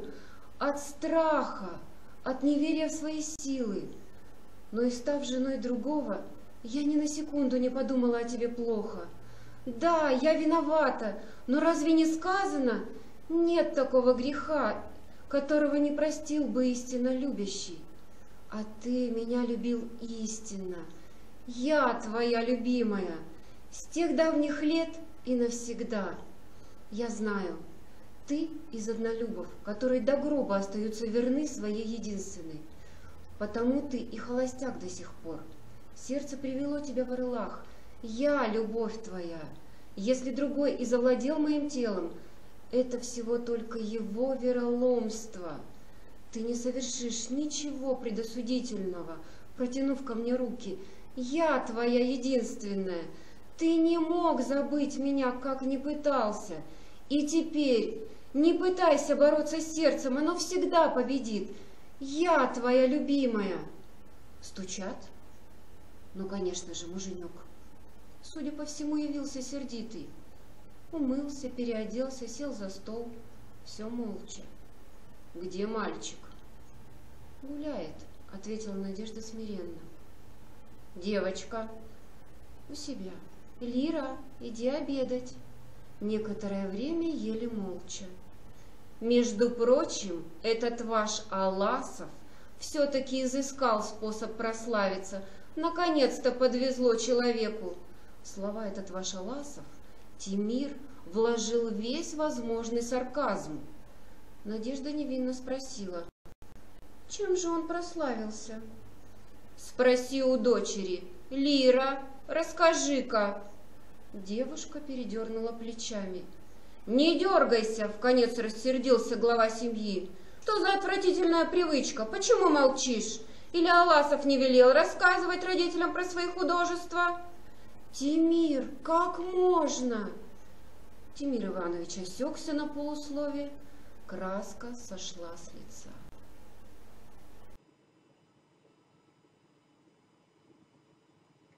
Так какой же способ прославиться нашел Аласов? А такой: подбил группу учеников идти к Кардашевскому, просить, чтобы после выпуска приняли их в колхоз. То он наотрез отказывается поддержать райком комсомола, а то, видимо, в личном порядке быстро проворачивает дельцы. Папа, ведь не так было. Лира, помолчи, оборвала ее мать. Девочка потупилась над тарелкой. Когда он осенью запретил собрание, я и подумать не мог, что тут просто ловкий ход. Еще бы, ведь тогда это была инициатива руководства школы и комсомола. А сейчас мудрость одного человека. Воспитал, пробудил гражданское сознание и т.д. и т.п. Неправда, все же не сдержалась Лира. Папа, почему ты говоришь неправду? Твой отец лжет или ты тоже записалась в колхоз? Девушка вскочила с места. Лира, остановись, приказала ей Надежда. Тебя отец спрашивает. Не бойтесь, еще не записалась. Что значит еще? А то, не стыдно за вас. Сергей Ильгизович не сделал ничего плохого, а вы порочите его. Молчи, хотой, крикнул Тимир вслед дочери. Ничего, мы еще поговорим с ней. Едва ли девочка предпочтет коровий хотон университету. Этот Аласов ни одной нашей семье наделал бед. Представляю, в скольких домах сегодня такое же творится. Он пытался говорить спокойно, но какой-то бес словно толкнул его под руку.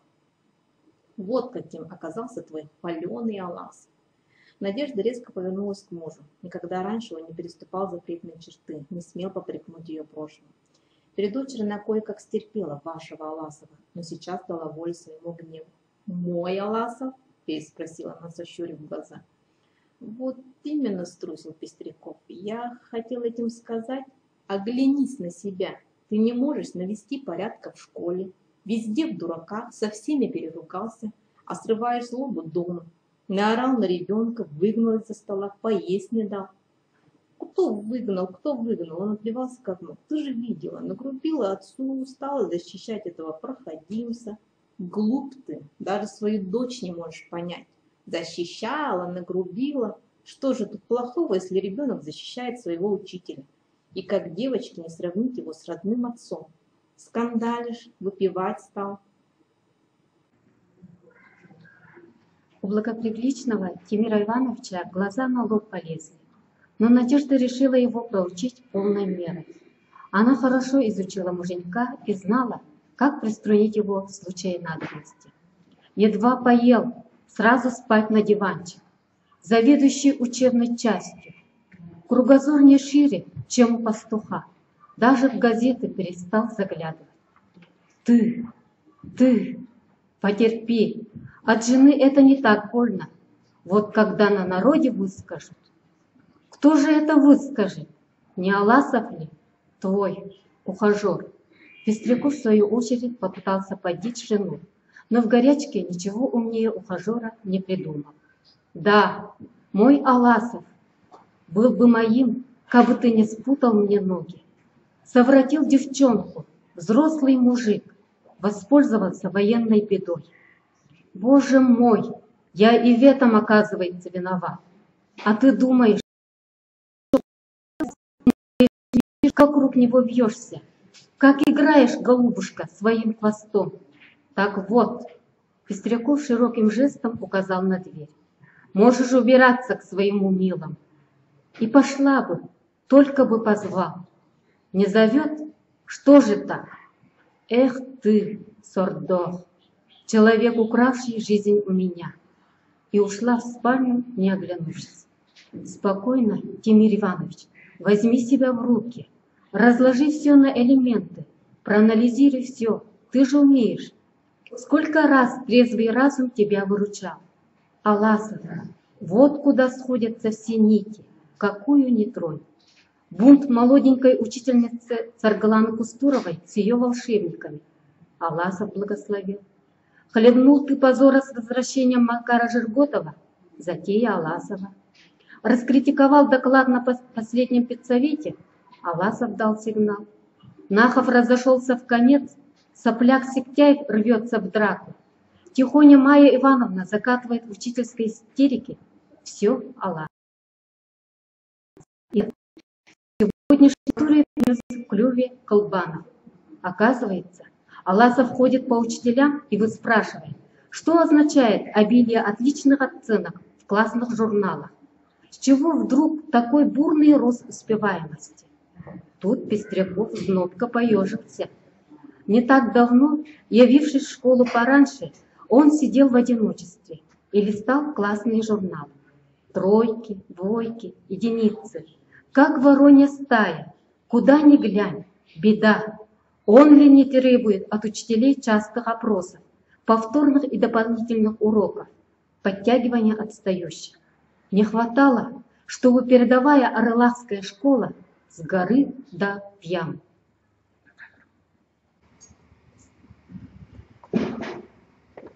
Черт возьми этого Олаха Колбанова!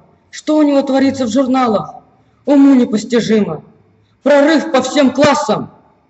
А куда смотрел завуч Пестряков? Колбанов со своей лютой ненавистью к Аласову. Кажется, нарочно всаживает десятиклассникам по физике кол за колом. Хоть так насолить классному руководителю. Вот уж дурак-то, Господи, прости. Пестряков листал журнал за журналом и не находил утешения. Вот еще это, золотая пара, супруги Сосины. Как понахватали ребята единицы двоек на контрольной. Так весь срам и красуется до сих пор. Акулина, старая квочка, и не почесалась справить дело. Собрать педсовет и порку всем подряд. Впрочем, не надо сгоряча.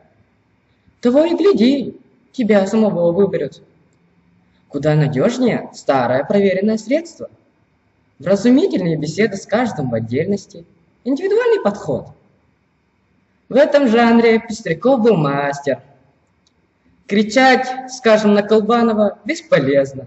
Вернется домой и настрочит на тебя же очередной донос куда-нибудь в министерство. Только и всего.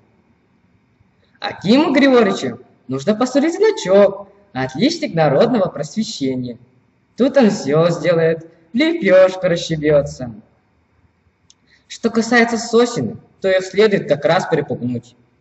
Если успеваемость не улучшится, придется прислушаться к голосу Нахова. Он давно требует отстранить от работы неспособных. Выработав план действия, Тимир Иванович стал умело притворять его в жизнь. Уже через неделю появились плоды. Страницы классных журналов отразили на себе его усилия.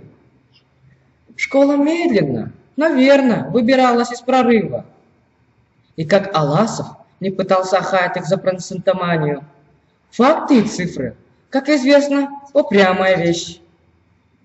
Но тот не успокоился. Оказалось, по квартирам ходит, компрометирующие сведения собирает. В высшей степени неприятная новость. Разведка уже произведена. Федор Баглаевич имел беседу с Аласовым, предупредил его. Пестряков умело накачал старика-директора, обработал его и грубым шерхевелем, и тонким скользящим рубаночком. Поговорил Кубаров с любимым своим учеником. Не понял нашей доброты Аласов. Не захотел понять. Что ж, пусть пеняет на себя. Дальше будет проще. Дадим тебе под зад коленом. Да и только. Не таким обламывал рога Пестряков. Не из таких боев выходил победителем.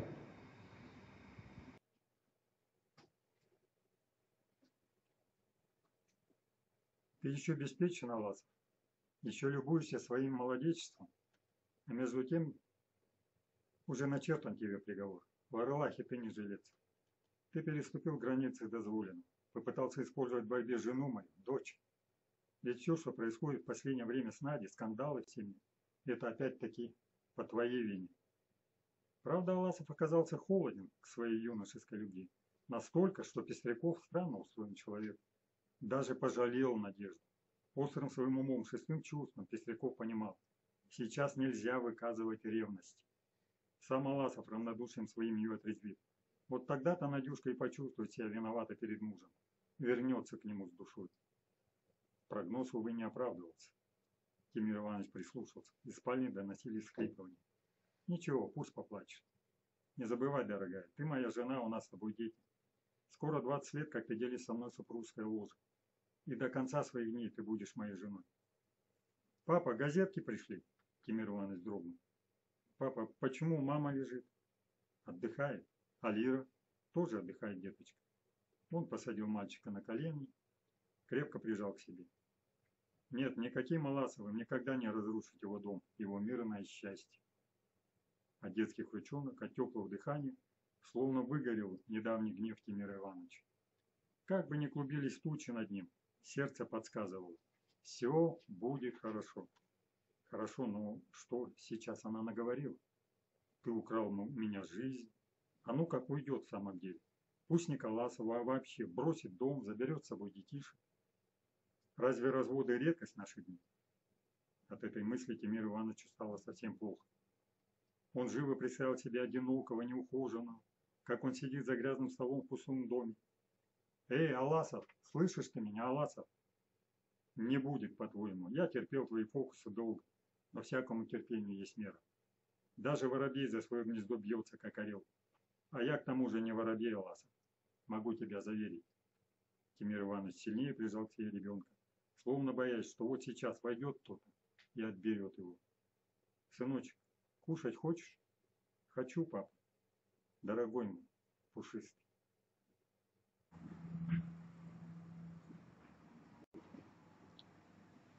Стояла самая холодная пора года. Темнело уже в 2 часа дня. Морозный туман давил на плечи, прохожие находили дорогу ощупью. Пропустив Саргулану вперед, та догадливо нырнула в туман, Майя крепко взяла Аласова под руку и спросила без обиняков: «А теперь скажи, что с тобой, какая беда?» «Никакой беды, даже напротив. Слыхала новость, 15 моих ребят хотят остаться в колхозе?» «Это понятно. Но не потому же у молодца широкая спина сузилась. Какие еще новости?» «У Кулбанова в гостях побывал. Майя, а он ведь псих. Открыл Америку. И чего тебя понесло? Кулбанову родная сестра и та лишний раз не заглянет. В другой раз и я не пойду. Но результат определенно есть. Теперь я твердо знаю, что в школе с процентами нечисто. Надо бить во все колокола. Думаешь, это тебе сойдет с рук?» «Знаю, предупрежден. Правда, пока по-дружески. Но что делать? Разве ты скажешь мне: не лезь, не суйся? Что молчишь?» «Не знаю я, Сереженька. Право, не знаю. Дурацкий у нас разговор. Не знаю, не знаю. Любимая поговорочка перестраховщиков». Она остановилась, взяла его за отвороты полушубка и притянула к себе. «Боюсь я за тебя, Сережа. Если с тобой что случится, если снова я одна...» «Майка!» Но она и сама испугалась сказанного, оттолкнула его, оступилась в сугроб.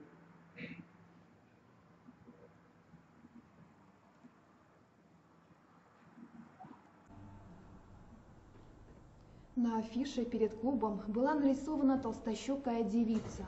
Рот ее был так широко разинут, что в него можно было бы всыпать добрый мешок картошки.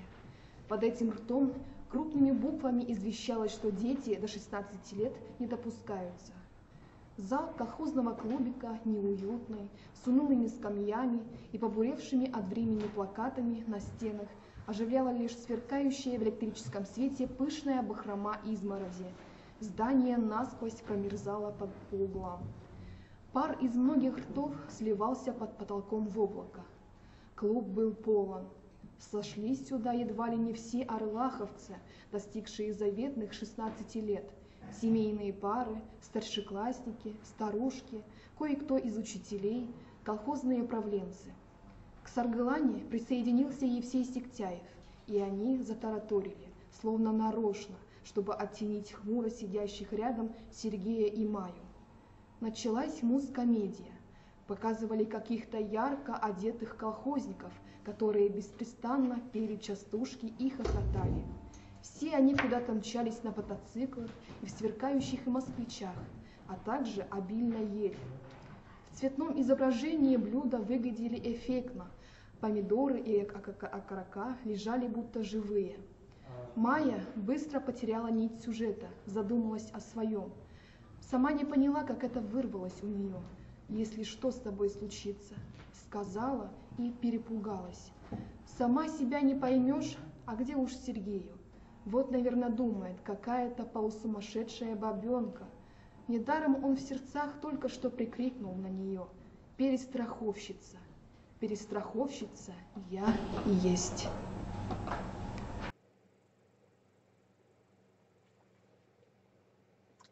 На экране в перерывах между плясками и частушками колхозники успели добиться всех трудовых побед, после чего пиршества пошли у них еще более изобильные. Столы на экране буквально прогибались под тяжестью всевозможной красочной снеди. Вкушали они теперь в беломраморном колхозном дворце культуры, выросшем у зрителей на глазах. Майя хотела было попросить Сергея, достаточно ли этой комедии, но вовремя одернула себя. Кто себе велел являться в кино в таком настроении? Саргылана и Евсей, например, воспринимают пиршество с явным интересом, даже время от времени чему-то смеются. Да и Аласов тоже не открывает глаз от экрана. Кто знает, может, там, в теплых краях, колхозная жизнь такая и есть, покорно подумала Майя. И в эту минуту она ощутила его пальцы. Майя покосилась на Аласова. Он все так же смотрел перед собой. Майя закусила губу, но не убрала руки. Так они сидели, не глядя друг на друга, в темноте перед мелькающим и ревущим разноцветным экраном. «Да?» – спрашивала его рука. «Да, да». И тут она почувствовала на себе чей-то посторонний взгляд. На скамье перед ними, чуть влево, сидела Надежда Пестрякова. Она глядела на них, на их сомкнутые руки. В свете кинопроектора Майя увидела ее лицо, отдернула руку. Непонятно, когда Надежда появилась в клубе, почему она одна и как долго наблюдает за ними. Милая, сокровенная, ее рука в его руке, а у этого сокровенного был, оказывается, соглядатай. Фильм закончился, дали свет. Зал шумно поднялся, загомонил, задымил. Предполагались еще танцы. Саргалана что-то оживленно говорила Майе. У входа, прислонясь к стене, стояла Надежда. За всю дорогу домой они не проронили двух слов. У порога Майя торопливо пожала ему руку. «До завтра, Сережа». Он посмотрел на нее долгим взглядом, сказал бесцветно: «До завтра», и быстро ушел. Скрип шагов его замирал в тумане. «Сергей!» — крикнула она и кинулась следом. Догнала, уткнулась лицом ему в полушубок. Он обнял ее за плечи, и они долго стояли так, не двигаясь. «Майя!» «Да, Сережа». «Ах ты, Майка!» «Что, Сережа?» Она подняла лицо, оттолкнула его, побежала.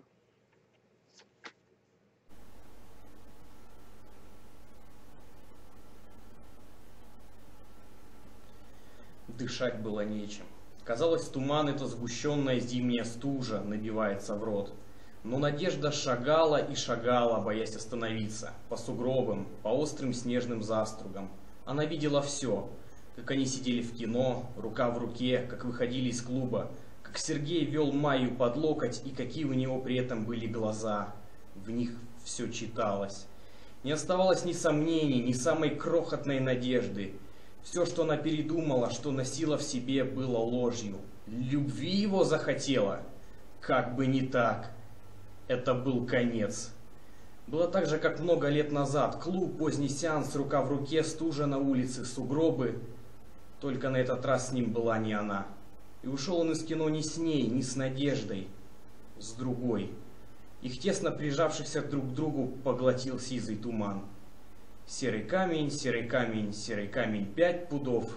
К ее дому пошли. Маечка Унарова, подружка юности, подколодная змея. Надежда выпытывала о письмах у почтальонши, не остались ли у Аласова любовь в других местах. Ревновала его к разбитной Степе, обрадовалась, когда поняла, что опасности нет. Степа после того, как выкупалась в ледяной проруби, словно навсегда остудила свой пыл. А Майя же думала меньше всего. Это богом обиженная старая дева. Какая она соперница! Обман! Обвели вокруг пальца. Дома, ни слова не сказав мужу, как была в шубе, следя снегом по чистым коврикам на полу, она прошла к гардеробу, открыла нижний ящик, извлекла фотокарточку, где была снята с Сергеем. Не взглянув, твердой рукой разорвала надвое на мелкие кусочки, перемешала их, перетерла меж ладонями, открыла дверцу печи и швырнула бумажную труху. И успокоилась.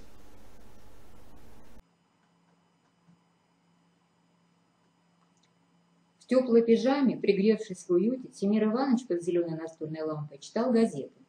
Целый ворох перед ним на столе. Обернувшись, он молча глянул из-под очков на озабоченную жену и опять углубился в чтение.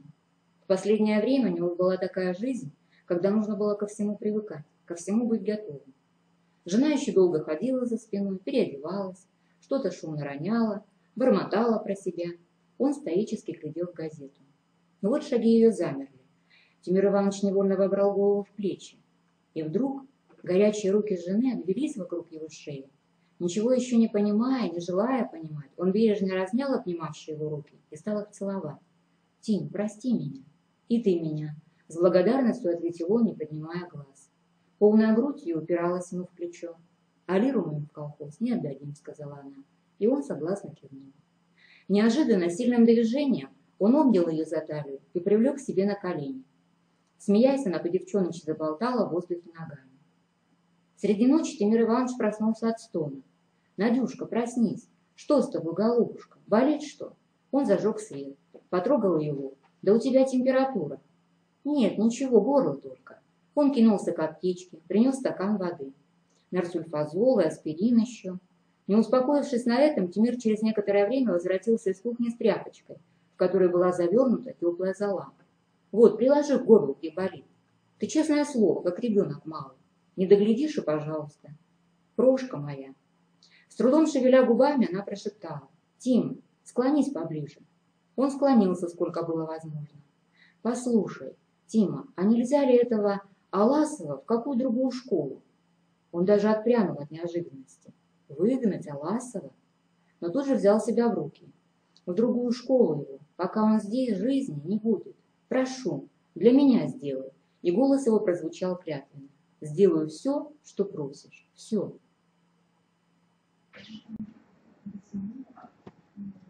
Когда-то старик ему сказал: «Ожидал, что ты прибежишь ко мне советоваться, не дождался и стал больше верить тебе». Такой это старик. Как не нуждался Аласов сейчас в помощи, однако к Левину пошел бы сейчас не с жалобами. Пошел бы просто посидеть рядом, услышать хрипловатый с одышкой голос Всеволода Николаевича. Слишком смутно было на душе. Фальшивые четверки Саввы лентяя, скандальный педсовет, дипломатия Кубарова. Все знает деревенская молва, везде поспевает. Бывает, расскажешь что-нибудь интересное по пути домой. Посидел, поговорил и пошел дальше, а пришел, твоя же байка тебя дома встречает, до неузнаваемости обросшая, с хвостом и гривой. Прослышала о его выступлении перед учителями мать.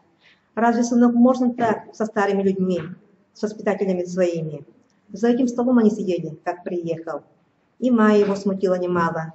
Не советчица я, одно только знаю, страшно за тебя. Отплевываясь, вспоминал Аласов свой визит к Колбанову. Ох, как засуетился тот, увидев Аласова на пороге. Достал початую бутылку, подергал себя за ухо. Закуски порядочной нет. «Спасибо за угощение», — ответил Аласов. «Только пить не буду». «Воля ваша». Но расточал улыбочный хозяин лишь до той минуты, как узнал о цели визита. «Почему рост оценок по физике?» «Напрасны ваши намеки, дорогой мой. Мой метод: хорошо учу, вот и хорошие оценки. Я не ребенок малый, понимаю, куда вы гнете, уважаемый Сергей Иргисович. Однако что за дознание? Вы кто, завуч, директор школы, инспектор РАНО?»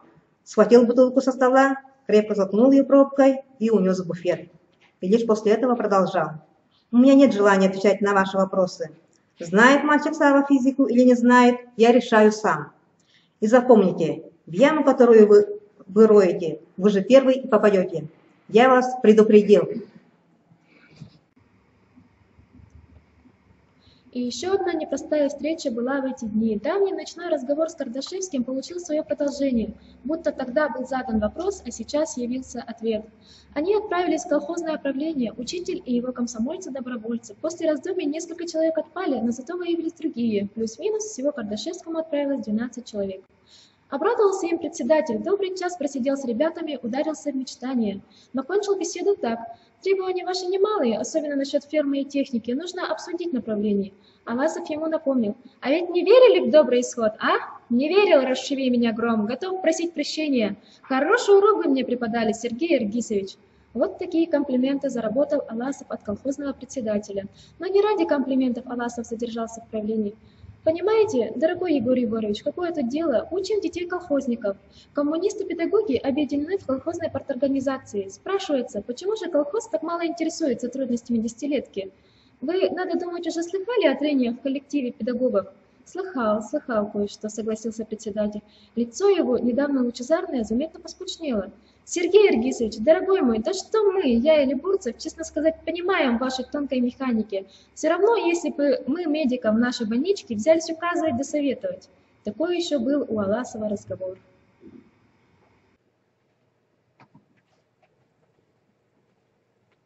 Левина ему не доставало сейчас.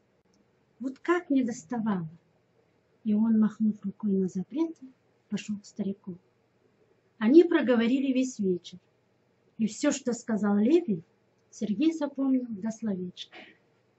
Старик говорил тяжело, иногда надолго умолкал, словно прислушиваясь. «Да что ты!» — говорил он. «Да чертиков рад видеть тебя! Самое удачное время. Акулины нет, лекаря в бегах. Я уж и так попользовался безнадзорностью. На газеты накинулся. До того дошли, и газеты запрещают. Расскажи, как там на воле? Да ты поближе садись. Был на ферме, говоришь? И что народ толкует? Татьяс? Как же, знаю ее. О коммунизме? Ай, молодец! Слушай, это же нужно завтра доктору рассказать. Она любит этакое. Ха-ха. Значит, так фантазирует доярочка Татьяс? Какой будет их ферма при коммунизме? Всех упомянула. Даже древней бабки Маатус определила жить в бесклассовом обществе. А про фуражира Драпуна ни слова. Тот в панику, почему, дескать, его не пускают в эту изобильную жизнь? Татьяс же ему. Коммунизму лентяи не нужны. Ай да девка, агитация фактами. Самую суть, понимаешь, ухватила. Коммунизм – это труд. А ты чего такой невеселый? Так-таки ничего? Ну ладно. Если не хочешь о серьезном, давай просто так поболтаем. Ты ведь никуда не спешишь. Это верно. Ни жены, ни детей. И у тебя молодого, и у меня старого. А как-то жутковато звучит. Не находишь? Ни жены, ни детей. Максим Горький говорил о сыне: лучшее мое произведение. А, Сергей, что скажешь в оправдании? Учитель не бывает бездетным? Вот тут ты прав. Учитель всегда с детьми. Какие бы неприятности, откуда ни взялись, а мальчишки всегда выручают. Я за жизнь это десятки раз испытал. Значит, хотят свою бригаду? А Кардашевский что? И это твердо обещает? Ах, черти, хорошо-то как. Знаешь, в старости не о том жалеешь, что, мол, не допил чего-то, не доел. Жалеешь, вот хулигана посадили на 2 года за решетку, а он у меня когда-то учился. А то еще хуже бывает.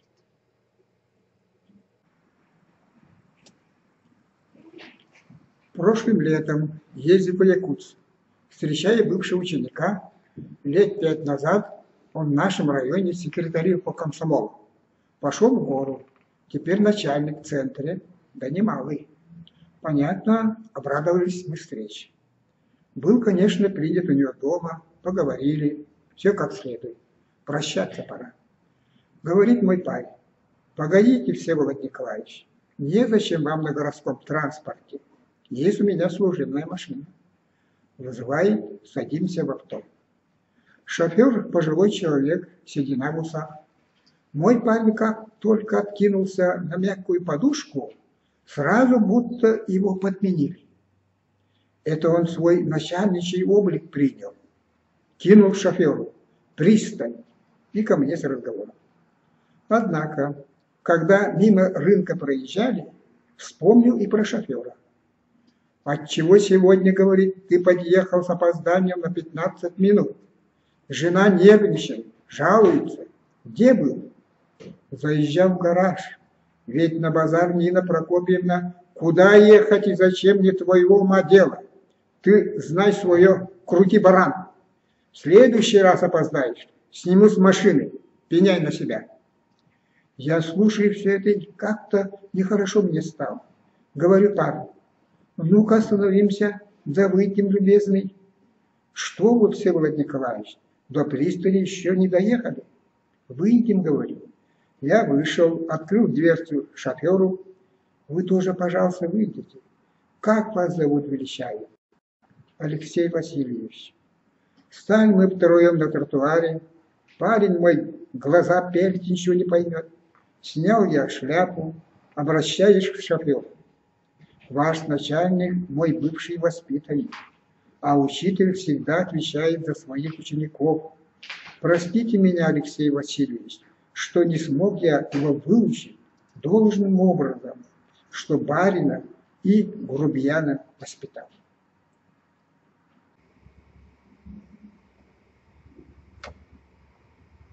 Такую потерю в жизни до конца дней помнишь. Дьявола его побери.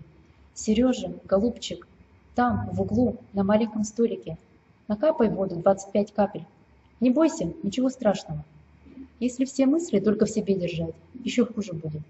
А я умирать прежде, чем смерть придет, все равно не намерен. Пока оно бьется, дрожать не желаю. Не хочу перед ним конючить на коленях, как иные пенсионеры. Ладно, Сережа, давай кончать с байками. Я ведь хорошо понимаю, что у тебя внутри. Старик вор, а видит. Знаю все. И о выступлении твоем на педсовете касательно процентомании. И даже как тебя Федор Баглаевич Кубаров попугал маленько. От имени и по поручению. Откуда знаю? Я ведь старый, Сережа, а за долгие годы и на домового не штука выучится. Впрочем, тут ломать голову нечего. Был у меня Кубаров недавно, все это я из него самого вытяну. Уж он от меня, старого своего дружка, ничего скрыть не может. Так вот, Сергей Аргисович, теперь и ты ответь мне, по всей правде и честности. Что намерен делать, не знаешь? Обнадежил Сергей Аргисович. Какого же черта, скажи, ты развел речи на педсовете? Покрасоваться в роли правдолюбца? Потыкать пальцем в больное место? Невелика доблесть для партийца. Ах, оставь, пожалуйста, волнуюсь. Отложить разговор до другого раза. Нет, брат, что хочу сказать, скажу сейчас. Оставлять на завтра для моего возраста непозволительная роскошь. Ага, вот оно что. Да формулируй точнее, без всяких этих. Старые учителя оказались плохими руководителями, и вот ты закручинился. Есть ли у тебя право поднять голос на тех, кого любишь? Верно я излагаю, юморист ты великий. Петуха в суп отправлять собираются, а он в тот момент хозяйку жалеючи, слезы льет. Душа у тебя, Сережа, мягкая. Это, в общем-то, хорошо. У самого отчаянного из бойцов, каких я знал, у деда Каландрашвили, сердце было добрейшее. Объяснить такое можно. Между прочим, к вопросу о жалости. Вот Федор Баглаевич Кубаров, коли в разговоре вспомнился, фигура исключительно выразительная. Симпатичный медведь с трубкой, добр, старателен и прост, как дитя. До вечера приходит ко мне, прорвался сквозь мой этот медицинский заградотряд, начинает заячьи петли выделывать. Здоровье, говорит, у него неважное. А я его петли уже на пороге понял. На простецкой физиономии все написано. Говорю: смирно, Федор, слушай мою команду. Доложи по всей форме цель прихода. Освободить от преподавания, перевести на пенсию. Сам додумался или кто подстрекал? Подстрекал. Кто именно? Секретарь, как он подстрекал.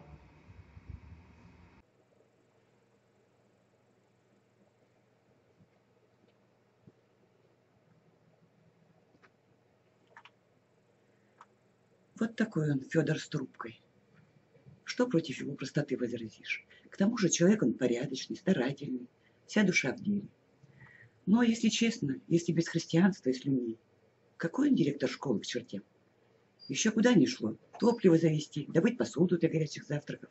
Опять же, печь дымят. Хороший человек, да не на своем месте. А ведь на этом месте мог бы сидеть действительно директор школы. А? Ты прости меня, Сергей, за нескромность. Этот вопрос я давно должен был задать. Надежды Пестряковой касается. Известно, вы в юные годы, как это по-старинному сказать, помолвлены были. А она от тебя за Тимира Ивановича удрала. Нет ли камешка за пазухой? Понятно, Сережа, я так и думал. Иначе не могло быть. Не обижайся. А касательно школьных дел, конечно, можешь спросить, а сам-то? Ведь болезнь на твоих глазах, товарищ Левин, развивалась. Боролся ты с ней, поборол? А не поборол, то как можешь другим советовать в огонь лезть? Так сейчас думаешь, а, Сережа? Не думаешь? Может, другому я таких советов и не стал бы давать. Больно уж ответственное дело — посылать человека в огонь. Но с тобой не то, что с другими. Ты как сын мне. С Сашей вы были товарищами, одногодки почти. Ты сейчас пришел ко мне, как, может, Саша пришел бы к отцу. Саша. Вот видишь, даже заговариваться стал старик. Сереженька, коммунист, офицер, педагог Сергей Иргисович. Седина у тебя в голове уже. Хватит быть отроком жизни. И в общественной, и в личной. За лучшее драться надо. За любовь свою, за мальчишек наших. Прости, что я так высокопарна. Бывает, иначе не скажешь. Идти в огонь, только это и есть жизнь. Дай твою руку подержать. Ничего, ничего. Не надо, ничего не говори. Посидим. Кино кончилось. Слышь, Движок замолчал. Ну, иди, Сереженька. Хорошо, хорошо. Прощай. Привет и всем. Хорошо, хорошо. Будь здоров и не робей. Попрощавшись с Левиным, ушел Сергей Аласов. А я все не могу поставить последнюю точку в этой главе. Словно не написал еще какой-то последней фразы, последнего слова об этой встрече двух дорогих мне людей.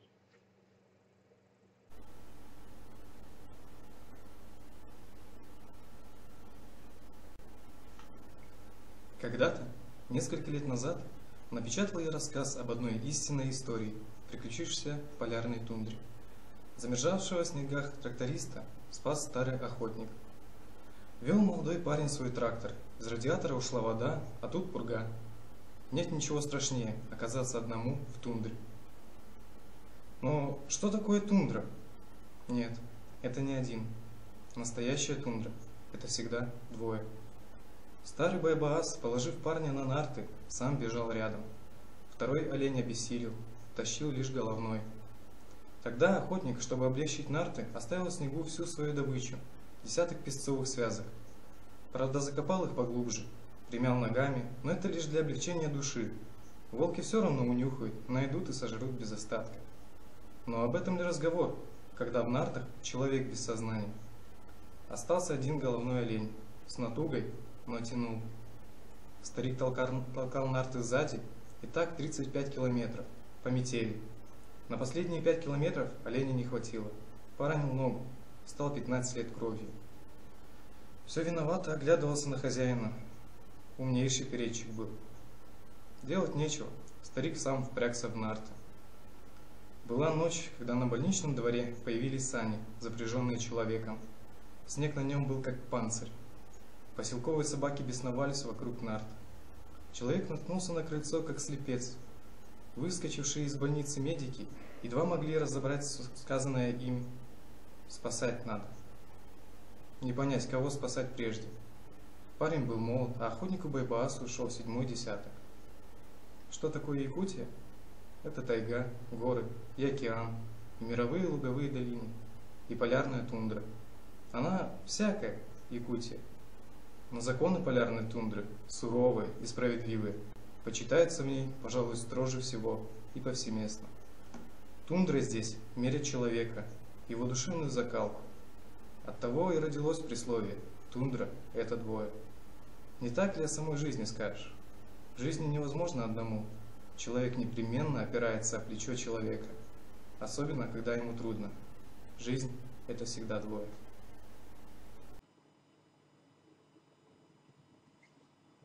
Подозрения Аласова насчет процентов подтвердились неожиданным образом.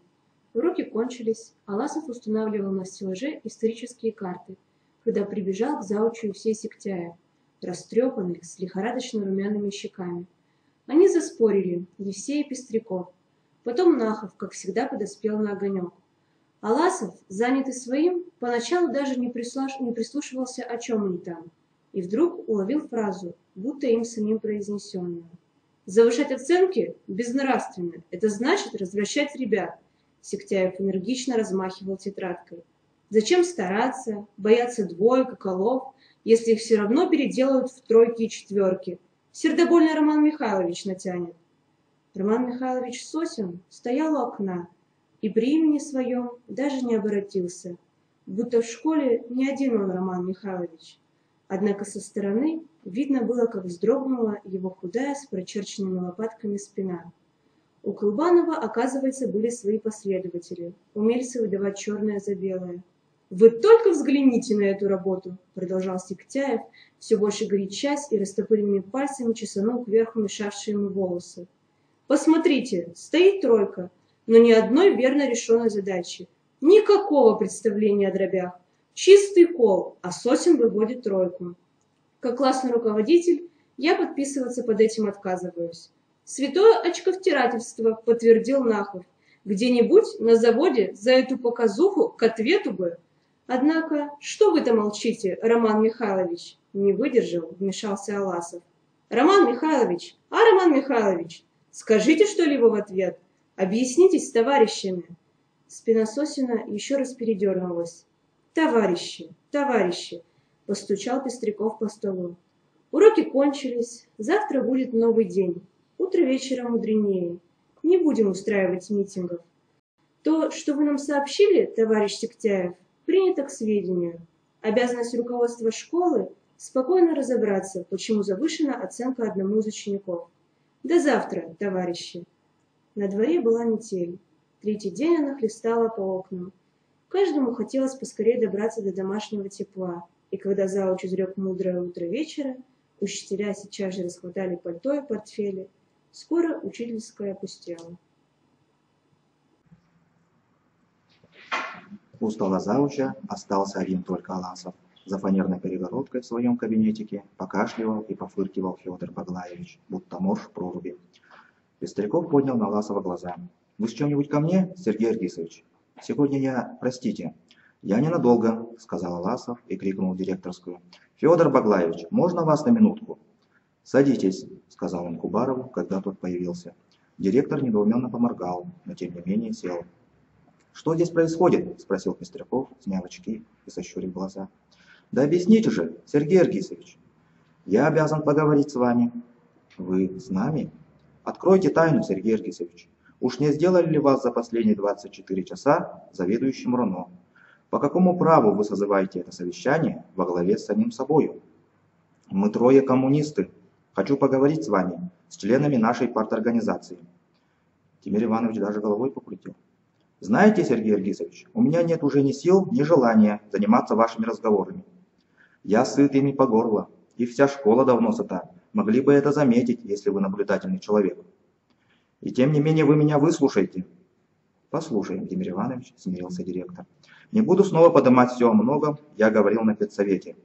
Хотя история с Аргланой Кустуровой из головы не идет. Как мотыгой по живым росткам, логика трусов, дай волю учителям, что-то они учудят. Что за демагогия? У вас есть факты?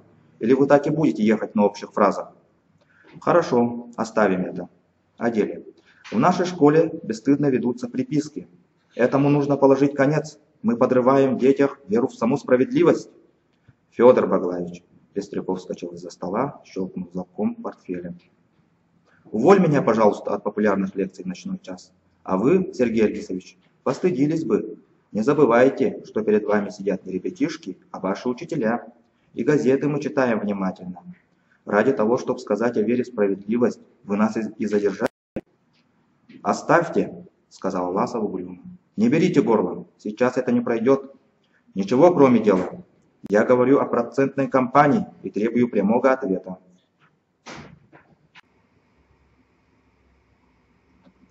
Требует. Слышишь, Федор Баглаевич, он нас требует. Хорошо, объяснимся на чистоту. Учебная программа вам как гиря на ногах, а для нас программа закон. И всегда будет законом, как бы вам ни хотелось заниматься на уроках, вырезками из журналов да анекдотами. Кто во что гораст, кого на что хватит. Впрочем, что я говорю об этом опытном, судя по документам, учителю? Вы могли бы сидеть и на моем месте, и на месте вот Федора Баглаевича. Жаль, что не мы эти вопросы решаем, но вернемся к делу. Вы, Сергей Аргистович Аласов, чуть ли не с самого своего появления создаете нервозную обстановку в школе. Раздуваете жар вокруг уроков молодой учительницы Кустуровой, волшебники, панцирь Дантеса. Вам приятна роль заступника за молодых, за дерзающих. Роль несгибаемого борца против завуча Пестрякова, консерватора и буквоеда. А того не представляете, что, может, и Пестрякову все это было бы приятно. Да, и он бы с удовольствием покопался бы в газетных курьезах и похлопывал бы по плечу дерзкую молодость. Но, к сожалению, я на должности, уважаемый товарищ Аласов, я завуч. Если угодно, представитель государственных интересов, госконтроль в школе. За это, собственно, я и получаю зарплату. Есть законы школьного производства, и я обязан их защищать всеми возможными способами. Нравлюсь или не нравлюсь я вам в подобном качестве. Вот так. Через полчаса я должен быть уже дома. У меня, знаете ли, жена, дети. И досуг, к сожалению. Впрочем, еще кое-что я вам все-таки обязан сказать. Пестряков помедлил, собираясь с мыслями, поправил очки на переносицу. За окном выла метель. Послушайте, пожалуйста. Появившись в школе, вы, Аласов, систематически целенаправленно разваливаете коллектив. Есть много тому доказательств. Самый свежий пример – сегодняшняя истерика юноши Септяева. Существа вообще робкого и благоразумного. Прямой результат вашего, Сергей Аргистович, хождения по квартирам учителей, собирания компрометирующих сведений у школьников. Мы по кирпичику, по жердочке и соломинке собирали этот дом. Тут вся жизнь, и моя, и вот Федора Баглаевича, и мы не дадим. Голос Пестрякова зазвенел. Не дадим в один момент разрушить все. Я требую одного, чтобы мне ответили по поводу дутых отметок. Только о них сейчас речь, упрямо повторил Аласов. Дутые отметки? Переспросил Пестряков, как бы даже с удивлением. А вот это уже чистый поклеп, милейший. Впрочем, что вам доказывать? Нахов, ваш друг, сегодня справедливо сказал. Если на советском производстве наблюдаются факты очковтирательства, обман государства, об этом необходимо прямым путем сообщать соответствующие органы. Пожалуйста, РАНО, райком, наконец, прокуратура.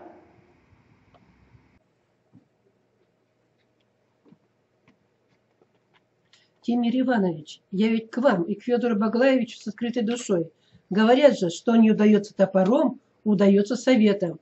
А вы даже обернуться не желаете в мою сторону.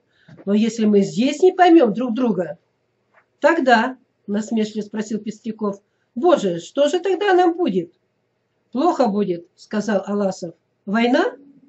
Если угодно. Ой, нет, легонько покачал головой завуч, поглядывая на Аласова сквозь очки. Нет, Сергей Аргисович, никакой войны не будет. Не станем мы дожидаться и боевых действий. Мы вас просто выгоним. Как это выгоним? А вот так, в самом прямом смысле слова. За неблаговидное действие, за методы, несовместимые со званием педагога. Ко всему факты по личной жизни. Слишком явственно пышет от вас ненавистью. Впрочем, все это мы ясно обоснуем в приказе по школе. Вы это серьезно? Аласов был огорошен услышанным.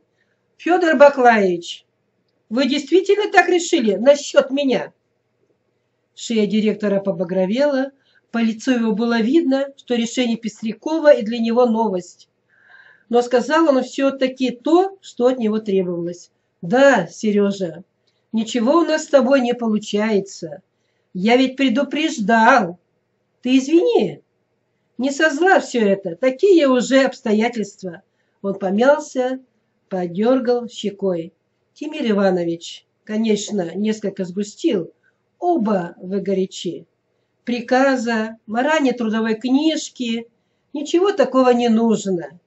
Отпустим тебя с миром. В какую школу захочешь, туда и пойдешь. Согласен, поспешил поддержать его завуч. Есть простейшее решение, по собственному желанию. Напишите заявление в РАНО.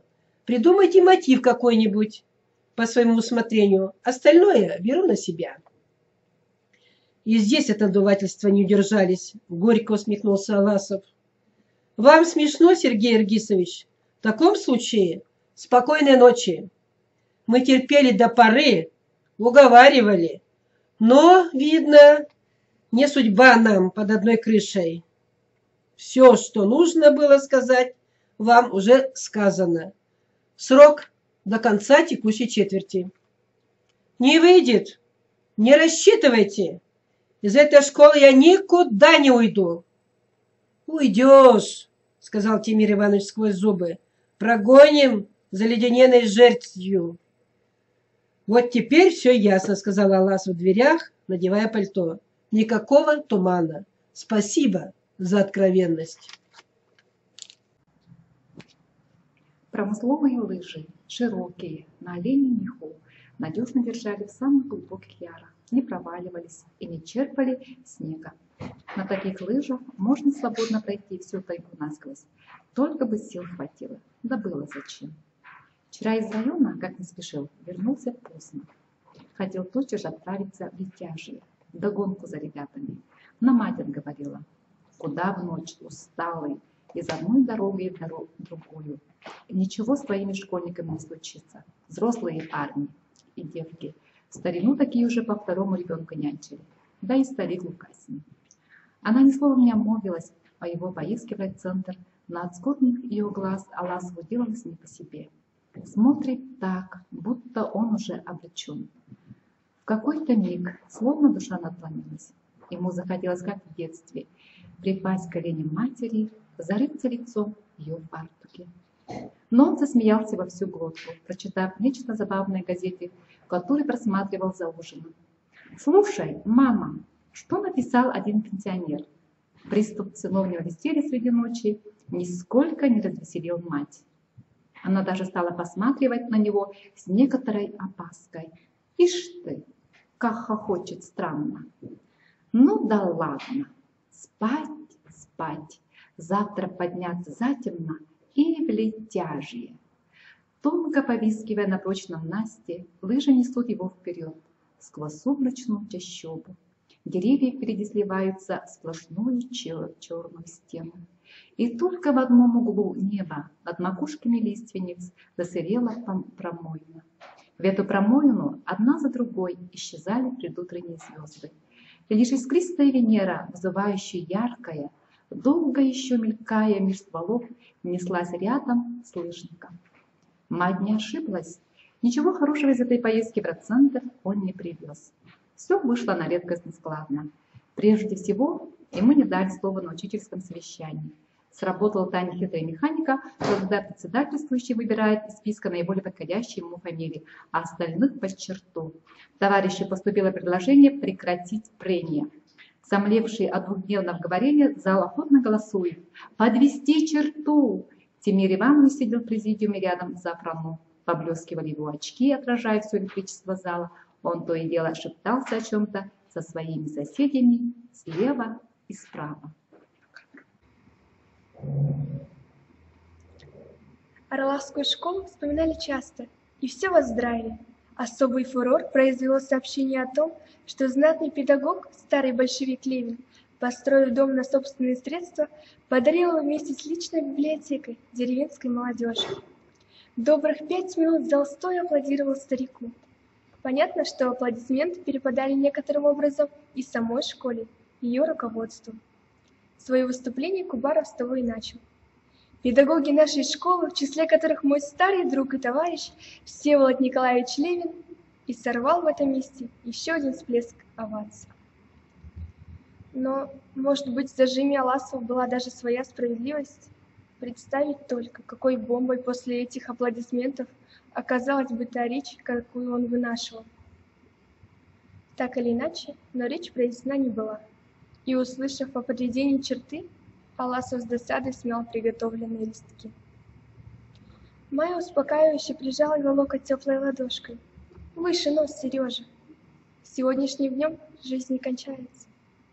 Он улыбнулся, тряхнул головой. В перерыве Аласова разыскала какая-то девица и осведомилась о его ближайших планах. «Если у вас будет свободное время, вас просит зайти в райком партии второй секретарь Марк Дмитриевич Сокорутов».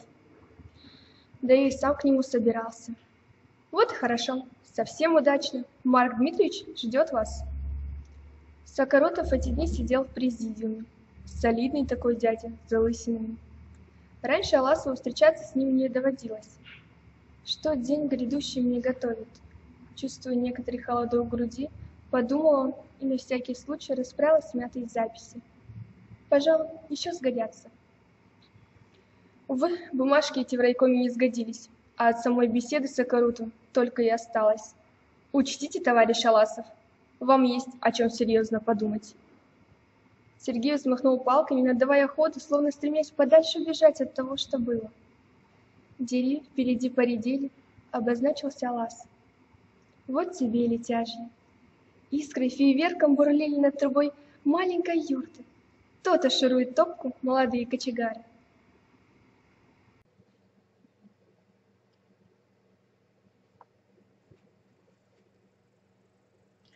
Еще месяц назад родилась у десятиклассников эта славная идея. На каникулах все вместе поохотиться в тайге. В Летяжьем есть юрта с отличной печкой и всем прочим, что нужно для жизни. Летом здесь приют фермерских доярок, а зимой юртой полностью распоряжается дед Лука Бахсытов, балуется ружьишком, ставит селки. Все сложилось как нельзя лучше. Лука Максимович обещал приготовить юрту к приходу юной компании и поводить ребят по своим охотничьим тропам. Колхоз тоже расширился. Кардашевский с некоторых пор в десятиклассниках души не чает. Выделил лошадь и сани. Аласов договорился с ребятами. Его не ждать. Сам приедет в Летяжье, как только освободится. «Можно к вам, товарищи? Разрешите узнать, охотники здесь собрались или любители набивать брюхо? Утро уже на дворе, а они все завтракают». Раздался такой радостный вопль, что едва не погасла лампа на столе. Ребята накинулись на учителя, кто стаскивал с него заплечный мешок, кто полушубок, а иные просто гомонили в избытке чувств. «Не надо, Сергей, не говори так о моих гостях», заступился за школьников дед Лука. Они не Соня, а вовсе бессонными охотниками оказались. Всю ночь заставляли меня, выжившего из ума, вспоминать всякие были и небылицы. Да еще песни кричали, да танцевали с гитарой. Такие у нас тут дела. А что они сегодня подстрелят на охоте, одному Богу известно. «Сергей Ергисович, что в районе было?» — вспомнил кто-то за завтраком. «Хвалили школу. Следовали и добровольство. А как мы уезжали из Орлаха, если бы вы только видели, Сергей Ергисович, переселение народов Северо-Восточной Азии. Вся деревня на ногах, мамаши кричат, собаки лают, слезы ручьями. Мы уже назад за полы тащат. Где это слыхано, чтобы девочки на охоту? Корзину с охотоприпасами едва не потеряли. Провожали как на войну.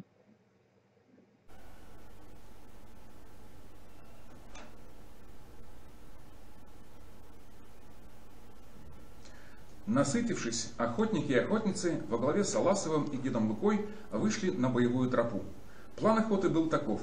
3 группы, в каждой свой маршрут. Самые ярые сплотились вокруг берданки деда Луки. Другую группу припоручили Киму Терентьеву, охотнику наследственному. Отец его был промысловиком. 3-й отряд Аласов взял на себя. «Кто вернется без добычи, будет спать эту ночь на снегу, под дверью юрты», — грозно предупредил Ким Терентьев.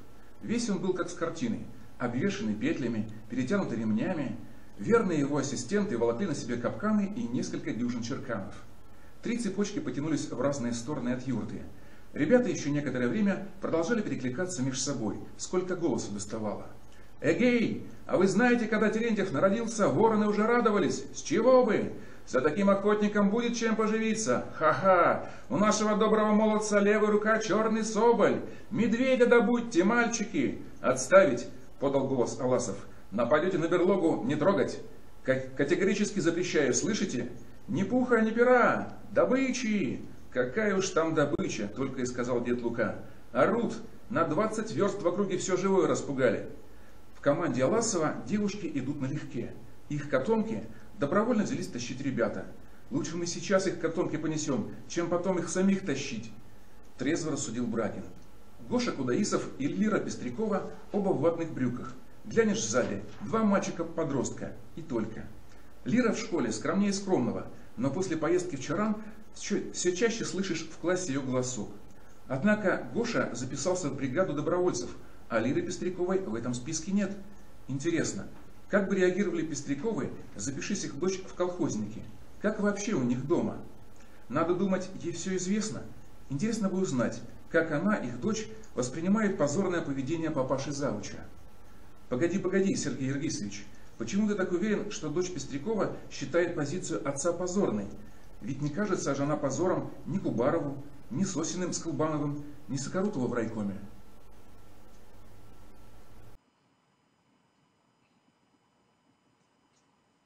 На прием к Сокорутову он шел с надеждой. Сейчас все разъяснится. Так всегда думается человеку, когда он безусловно уверен в своей правоте, когда ослеплен ею и не дает себе труда представить, а как дело видится иными глазами, с другой стороны. Но пойми, подумай, так ли просто было Сокорутову разглядеть истину сквозь факты, преподнесенные ему Пестряковым? Непросто. Но все-таки он обязан, на то и секретарь, как бы ни складывались обстоятельства. Черт их побери, эти обстоятельства. Вблизи Сокорутов оказался много моложе, несмотря на залысину. Круглое и странноватое лицо его не отражало никаких эмоций. Костюм на секретаре был совсем еще новый, а рукава хозяин уже успел извозить по столу, залоснить. За разговором эти рукава то и дело отвлекали. Аласов даже разозлился на себя. Привязалась чепуха, что тебе до этого? Помня, как много нужно ему сказать, Аласов не стал затягивать общую часть про жизнь, здоровье. Важно было сказать о школе. Обрисовать все сложности так, чтобы Сокорутов увидел картину как бы своими глазами. Человеческая наша наивность. Ничего-то из своей обширной программы Аласов не осуществил. Дурацкое положение. Чего бы он ни касался, Сокорутов тут же любезно останавливал его. Это нам известно, товарищ Аласов. Об этом мы осведомлены. На круглом густобровом его лице ничего, кроме терпения, не отразилось в продолжении всего рассказа. Да, продолжайте, пожалуйста. Только не так подробно. Это ясно. Так, все ясно, сказал он с облегчением, когда Аласов исчерпал свои попытки нарисовать картину. Если секретарю вопросы заранее известны, то, может, и ответы готовы? Оказывается, были готовы не только ответы, но даже решения. Он, Сокорутов, уже успел обменяться мнениями с Зафрано, товарищем Платоновым, о положении дел в Орлахской школе, о той, некоторой шумихе, что там возникло. Так что наше решение, о котором я сейчас скажу, следует понимать как согласованное. Решение? Да, уважаемый Сергей Альгизович. Ясно, что вам, человеку в Орлахе новому, сработаться с руководством школы не удалось. Да, видимо, уже и не удастся. Очень жалко, конечно. Предполагалось при Орлахской школе образовать самостоятельную партийную организацию, и кандидатура Аласова на пост секретаря до сих пор казалась наиболее подходящей. Что делать? Трения, какие возникли, не на пользу школе, поэтому принято такое решение. Бардулахская школа давно страдает без историка. Конечно, селение Бардулах отдаленное, но значит, тем более там нужны энергичные работники. Райком в этом случае весьма рассчитывает на опыт и партийную активность Сергея Аргисовича. Следует заметить, что назначение не без перспективы. Бардулахский директор, который год рвется на учебу, так что с осени вполне реально товарищ Аласов сможет принять все ключи от школы. О ключах Сокорутов сказал уже весело, будучи убежден, что перспектива стать директором для Аласова – лучшее утешение. Значит, все-таки заледенелой жердью, как обещал Пестряков, горько усмехнулся Аласов. Не надо, товарищ Аласов, переходить на личности. Будем говорить только о принципиальных вещах. Заледенелой жердью говорите. Не думаю. Слабо вяжется с товарищем Пестряковым, каким я его знаю. Человек он на редкость интеллигентный. Заметив усмешку Аласова, секретарь пристукнул ладонью по столу. Вам кажется, товарищ Аласов, что я говорю нечто смешное? Однако хочу, чтобы, выходя из райкома партии, вы уяснили себе твердо. Орлахскую школу, лучшую в районе, мы вам на погром не дадим. Вы явились сюда на готовое, приехали, извините, из дальних странствий, а мы эту школу как дерево всерастили. Вам смешно? Но для меня Орлах связан прежде всего с именами Пестрякова, Кубарова, Левина. Пока они там, за эту школу я спокоен. Ошибки и недостатки вполне допускаю. Больше того, все, что было полезного в вашем рассказе, будет взято на заметку и проверено, за это не беспокойтесь. Хотя скажу уже сейчас, ничего особенного я не услыхал. Это типичные недостатки многих школ, и мы боремся с ними планомерно. Все дело в том, под каким углом посмотреть на факт, под каким соусом и с какой приправой его подать. У педагогов Кылбанова и Сосина вы находите завышение отдельных оценок отдельным ученикам? Вполне возможно. У нас пока учителями работают живые люди, а не кибернетические машины. Да ведь я же говорил не о промахах, а об умышленном. Не будем спорить. Я вас выслушал, товарищ Аласов. Теперь вы меня послушайте. Другой пример. Завуч, как вам кажется, слишком строго подошел к учительнице Саргалане Кустуровой. Допускаю, но я беру при этом во внимание, что Кустурова весьма молодой педагог. Из первых же шагов фокусы отказывается выполнять распоряжение завуча. Думаю, что верно поступили товарищи, наложив взыскание на такую, он поискал слово, работницу. Так что факты, как видим, сложная штука. Их и сюда, и туда можно повернуть. Относительно вас лично, товарищ Аласов, я не желаю говорить ничего плохого. Мы ведь с вами едва только познакомились. С настоящего момента, думаю, будем знакомы лучше. А Бестрякова, Левина, Кубарова я знаю больше 20 лет. Прямо скажу, я их уважаю. И я уважаю. Это мои учителя. Начал было Аласов, но осекся, перехватив взгляд Сокоротова, полный иронии. Ваши учителя? И вы их вот таким образом? Итак, ближе к выводам, товарищ Аласов. Мы все вложили в Орлахскую школу частицу своего труда и никогда не принесем ее имени в жертву каким-то драчкам. Поезжайте в Бордолах и забудем об этой прискорбной истории. Не хватало, чтобы учителя друг за другом жердями гонялись. Нет, сказал тогда Аласов, нельзя забыть об этой прискорбной истории. Сам не забуду и вам не дам. Вот вы какой! Сокоротов внимательно, словно только сейчас увидел, посмотрел на собеседника. Но будем завершать. Я тут не совсем точно выразился. А я ведь школьником вас знал. Помню, как вы в волейбол здорово играли. И всегда ходили вместе с Надеждой Албысовной, теперь Пестряковой. Да, ходил. А что? Нет ничего. Всего вам доброго. Глаза его не выражали ничего, кроме грусти по ушедшим годам. Однако само упоминание имени Надежды Пестряковой на прощании было многозначительно. Похоже, обо всем, что касалось Аласова, секретарь был информирован более чем обстоятельно. Так окончилась эта встреча. Аласова и в самом деле начинали гнать из Орлаха, передавая заледенелую жертву из рук в руки.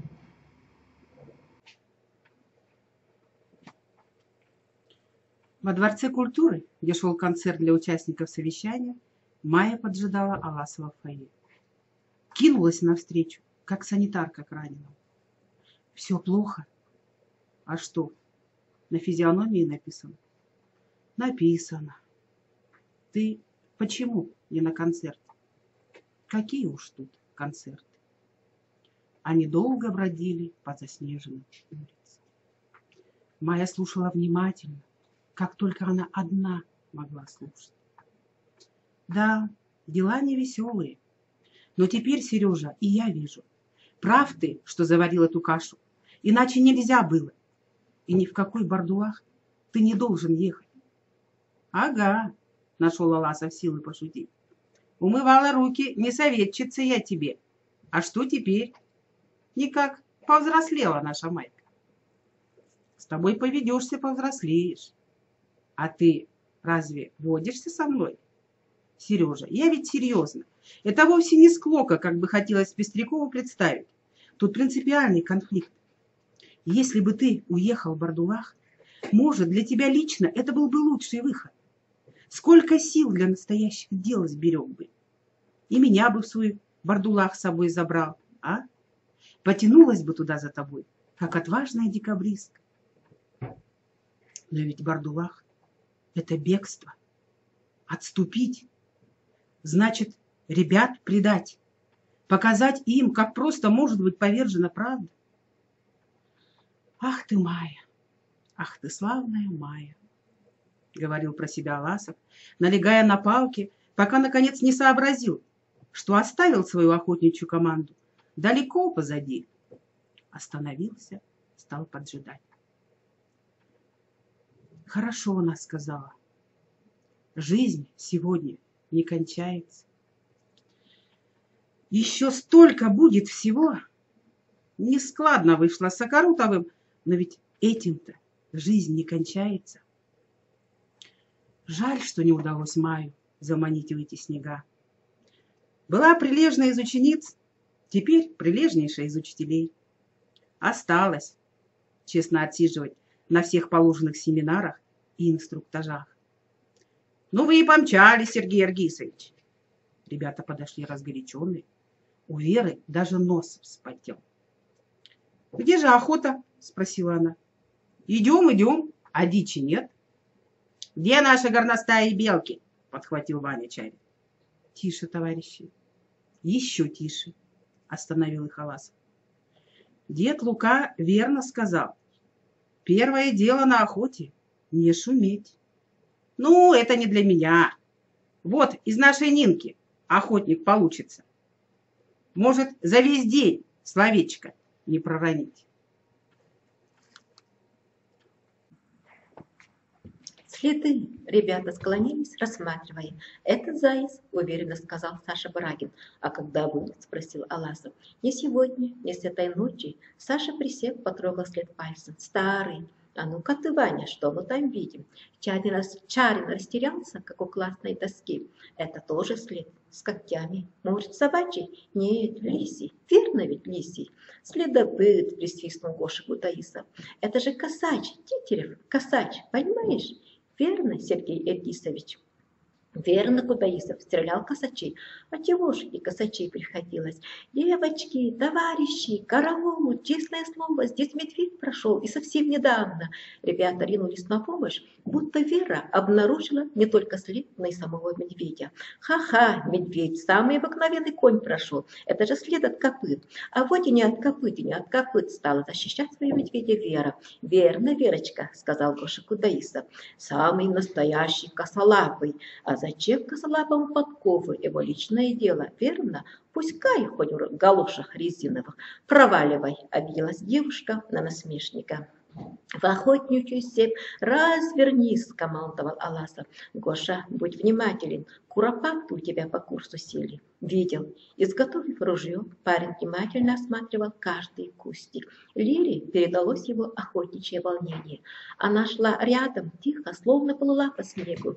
На опушке Гоша показал на свежие следы. Здесь они недавно пробежали. «Лира, затаись!» Он начал бесшумно подкрадываться. Лира за ним. «Смотри внимательно, вот они рассказывают. Теперь надо, чтобы перед мушкой сошлись». Упирая приклад к плечу, парень старался унять себе предательскую дрожь. Не хватало еще промахнуться при Лире. Тут и Лира увидела птиц. Доверчивые, они не подозревали о близкой гибели. Белые, удивительно чистые. Вот, прислушиваясь, они постояли рядком, вытянув шею. Потом успокоились, разошлись. И вдруг, словно балерины, очень проворно перебирая ножками, пошли друг другу навстречу. Одна птица с пушистой шейкой, видимо, это был он, а вторая поменьше, нежная и грациозная она. Движения у нее легкие, робкие. Дошли до валежины, разделяющей их, остановились на миг. Затем Пушистик, бойко перескочив через преграду, оказался рядом с подругой.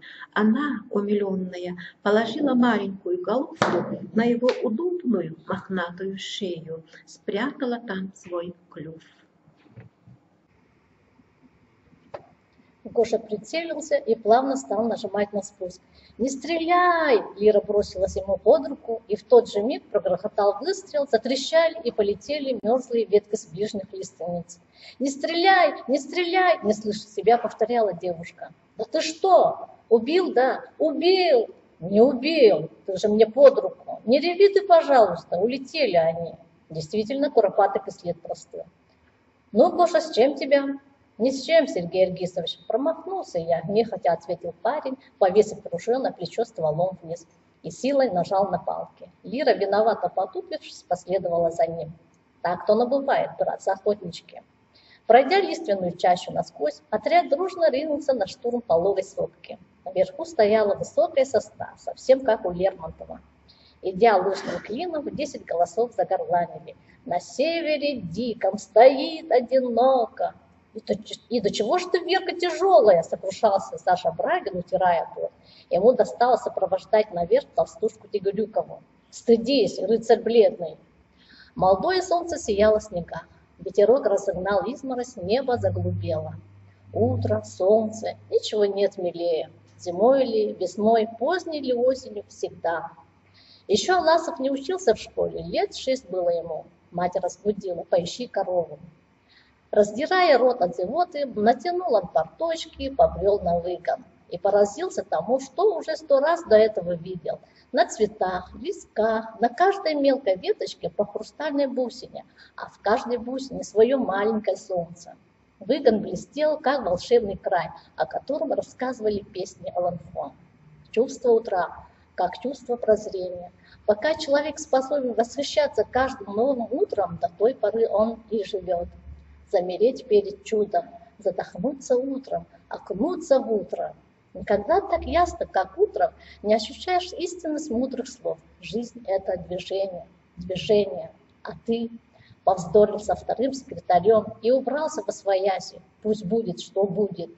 Но ведь есть еще Аршаков, первый секретарь, есть Завронов, есть, наконец, бюро райкома. Крепко уверен в своей правоте, отдал тягу из райцентра. Показал характер. Старик Левин не зря сказал: взрослый мужик ты, солдат. Откуда у тебя, Сережа, эта отроческая робость? Баба Дарья, пожалуй, так и не дождется внуков понянчить.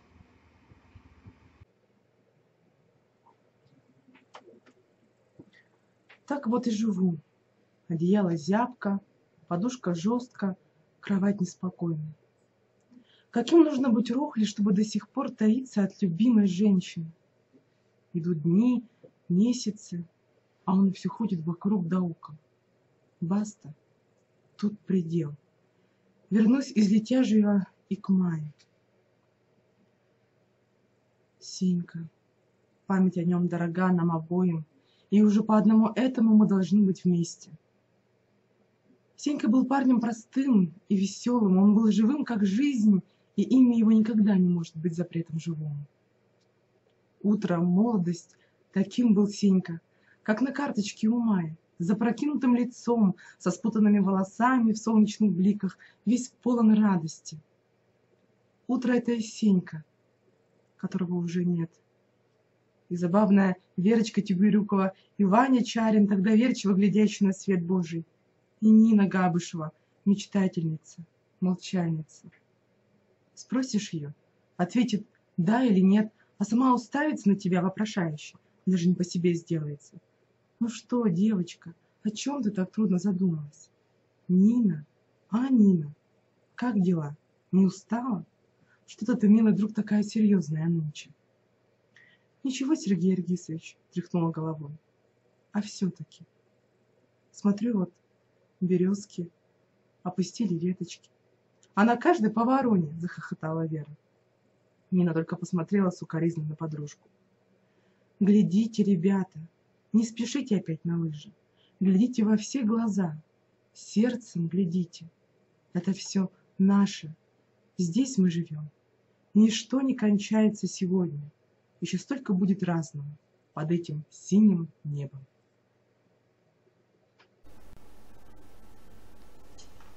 Майя и Саргылана.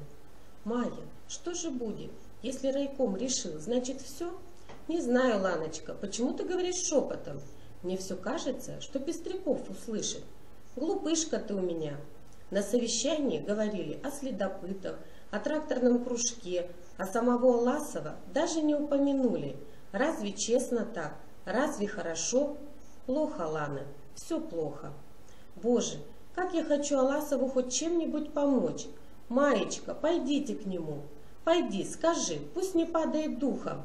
Вот вернется с охоты, пойдешь к нему и сама все скажешь. И скажу. Надежда Пестрякова. После совещания супруги Пестряковы задержались в райцентре по своим делам и теперь возвращались домой в последний день каникул.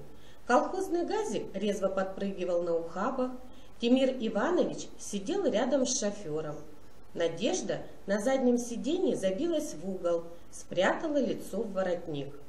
В доме, где они остановились, гостям отвели лучшую комнату. Но все равно не родная изба. Спалось плохо, болела голова. Вчера вечером Тимир долго не приходил. Наконец, «Добрый вечер, дорогая!» наклонился над ней, пахнуло венцом. «Новости расчудесные!» — сказал он, тиская ладонь в ладони. «Песенка Аласова спета. Секретарь райкома в зашей выгнал его. Вопрос о переводе решен. Можете собирать вещицы». В РАНО Платонов даже похвалил меня. Скандалы надо душить в зародыше. Между прочим, в РАНО его ждали. Думали примчиться выяснять отношения. А он, представляешь, сбежал.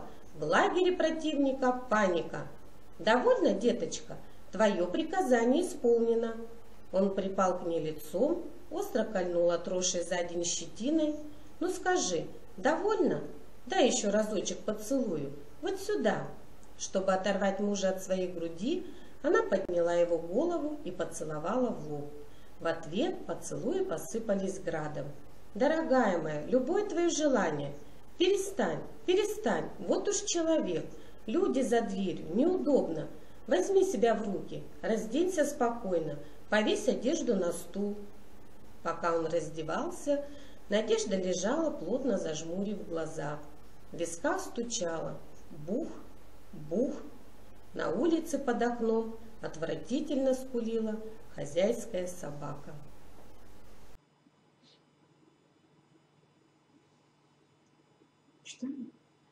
«Послушай, Тима, а куда же Аласова?» «Да в Бардулах», — отозвался муж. «Бардулах кормить комаров». Надежде представилась. Бардулах, медвежий угол. Один-одинешенек стоит посреди пустой комнаты Аласов. Он стоит, а за черным окном в ночи вот так же нескончаемо скулит собака. «Ты сказал, любое мое желание? Так вот, слушай, больше никогда, ни под каким предлогом из нашей школы не отпускай ни одного учителя. Обещаешь мне?» «Обещаю», — протянул муж, несколько озадаченный. «А если Нахов?» «Нахова можно, а больше ни человека». «Хорошо, я ведь знаю, что все твои приказания от любви ко мне, от заботы. Но если ты думаешь, что за Аласовым другие начнут разбегаться, то не бойся, этого не случится. Все равно не отпускай. Коллектив мы годами сколачивали, за один день не разрушишь, но ты умница, распускать действительно нельзя». Меньше всего у нее болело сердце за коллектив. Разрушится, не разрушится, что ей до того? А ее странная с виду просьба имела одну причину. Не вздумала бы и Майка потянуться вслед за Аласовым. Будет так, как она решила, как угодно ей, Надежде Пестряковой. Аласов в Бардулахе, а Майка в Орлахе, и никак иначе. Слишком вы дружно ходили по деревне, сцепив руки. Слишком победно глядела ты, дорогая Маечка. Помнишь, когда выходила с ним из кино? Я-то все помню. И еще помню, с каким презрением ты все эти годы поглядывала в мою сторону. Дескать, я, Маечка Унарова, чище чистого. Получайте же оба, что заслужили. И ты, Сергей, получай. Я распахнула настежь сердце. Входи. И что же? Словно щепку отбросил ты меня с дороги. Даже не удосужился спросить ту, которую любил. Почему вынуждена была поступить так, а не иначе? Не полюбопытствовал. Винить человека просто, а попробуй понять, попробуй представить, что в жизни и так бывает. Принадлежишь телом одному, а душой другому. Так вот тебе за все мои слезы. Бардулах, край света, пустая комната с черными окнами.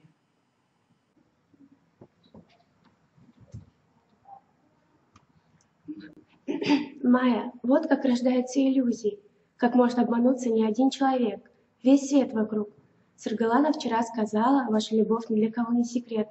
Неужто знают об этом старый Левин, и Зач Пестряков, и баба Дарья, а Надежда?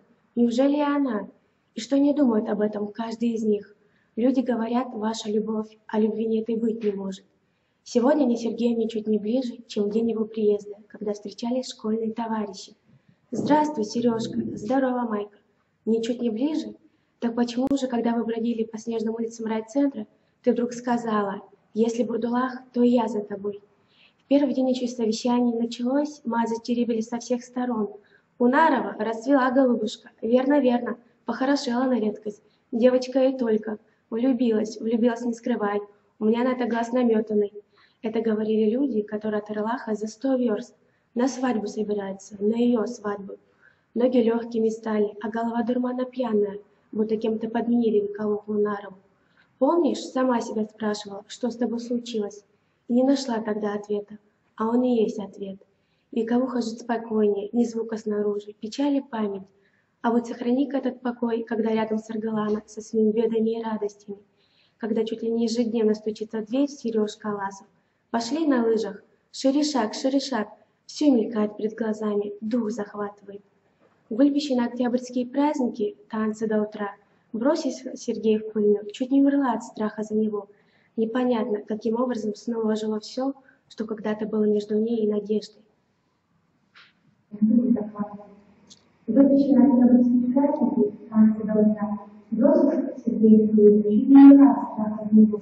Непонятно, каким образом снова жило все, что когда-то было между ней и надеждой.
Скажи кто-либо еще минувшим летом, что Придет зима, и она готова будет умчаться из родной школы куда-то в Бордуалах.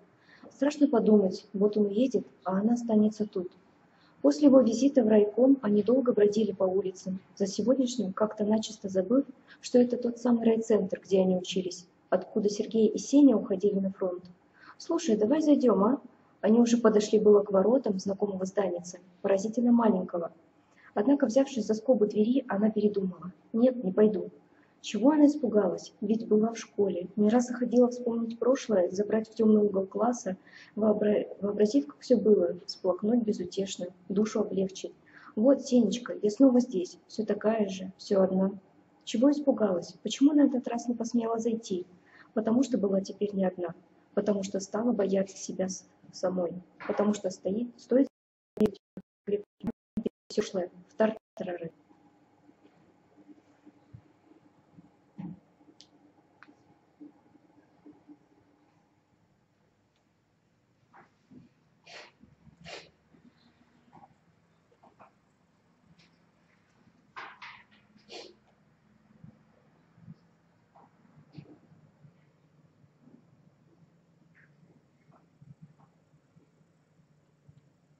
На совещании столько было.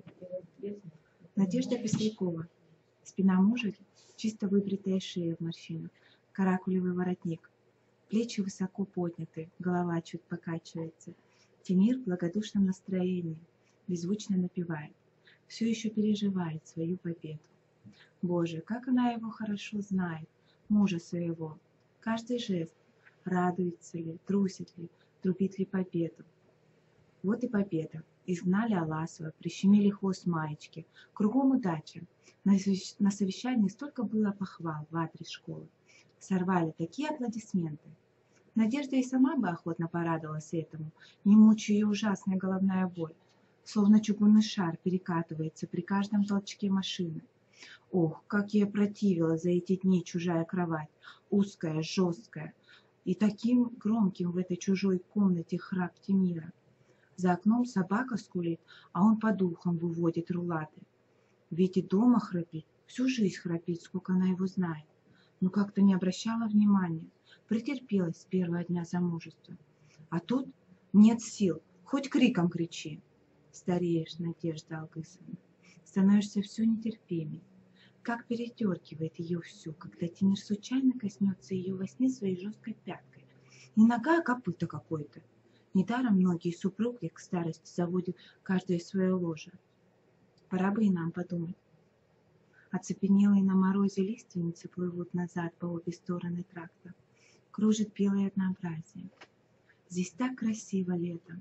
Рядом с трактом вьется неторопливая, вся в цветах проселочная дорога. Бывало, соскучишься по дому, ботиночки за плечи и босиком по теплой траве, айда в родной Орылах. День побыла дома и опять по той же дорогой в школу. Однажды с Сергеем, раннее лето было, уже зеленело все. Нет, не надо. Надежда отвернулась от окошка, еще глубже втиснула свой угол, словно сторонясь кого-то четвертого в машине, которого видела лишь она одна. Теперь у тебя, Надежда Алгысовна, единственная тема для любовных воспоминаний. Собственный муж, Тимир Иванович, который сидит сейчас рядом с шофером и покачивает головой. Здесь можешь вспоминать сколько душе угодно, как давно-давно Тимир ни с того ни с сего стал недавней ученицей, как принес и задвинул под ее девичью кровать свой чемодан. У него был прекрасный чемодан в чехле,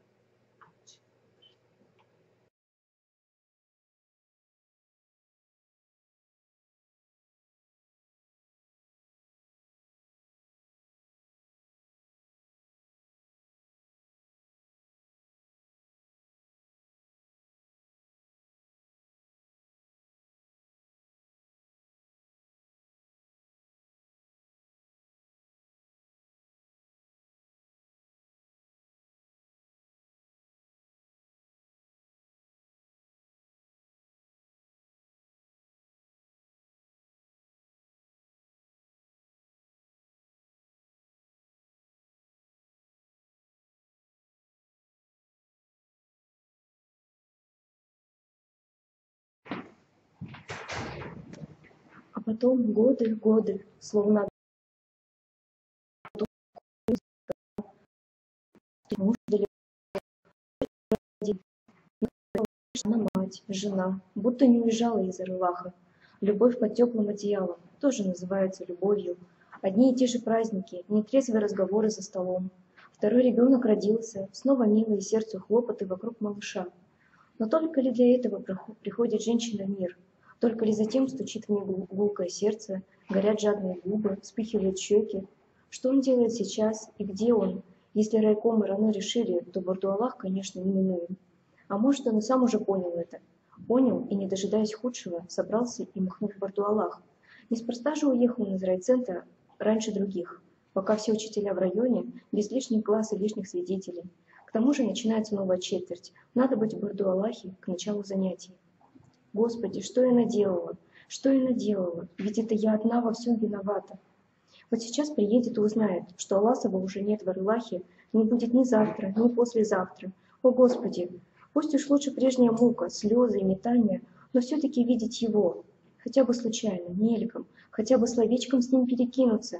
А теперь никогда. Надежда даже прискочила со своего места, словно собираясь поторопить шофера. Воротник душил, она распахнула пальто. Тимир Иванович обернулся и вопросительно посмотрел на жену. Под его взглядом она осела, как оседает на холоде опара в горшке. «Нет-нет, Тима, я ничего». Зевнув разок-другой и пошевелив затекшей спиной, Пестряков обратился к шоферу. «Какие новости в Арлахе?» «Да никаких», — с охотой отозвался шофер. «Неделю назад весь наш 10 класс на охоту поехал, в Летяжье. Деревню сполгалачили, не знаю как. А за главного у них пастух Лука, хромой-то». Тимир Иванович откашлялся. «А классовод Аласов? И он с ними. А верно ли, Тимир Иванович, что Аласов уезжает?» «Правда. Жаль, хороший он человек. Недавно Кардашевскому говорит: давайте устроим вечернюю школу в Арлахе для недоучек вроде меня. В колхозе их порядочно наберется. У кого 5 классов, у кого 6. Чем от других хуже, со средним образованием. Я бы в институте потянул». Ладно, тебе, давай гони поживее», — оборвал Пестряков.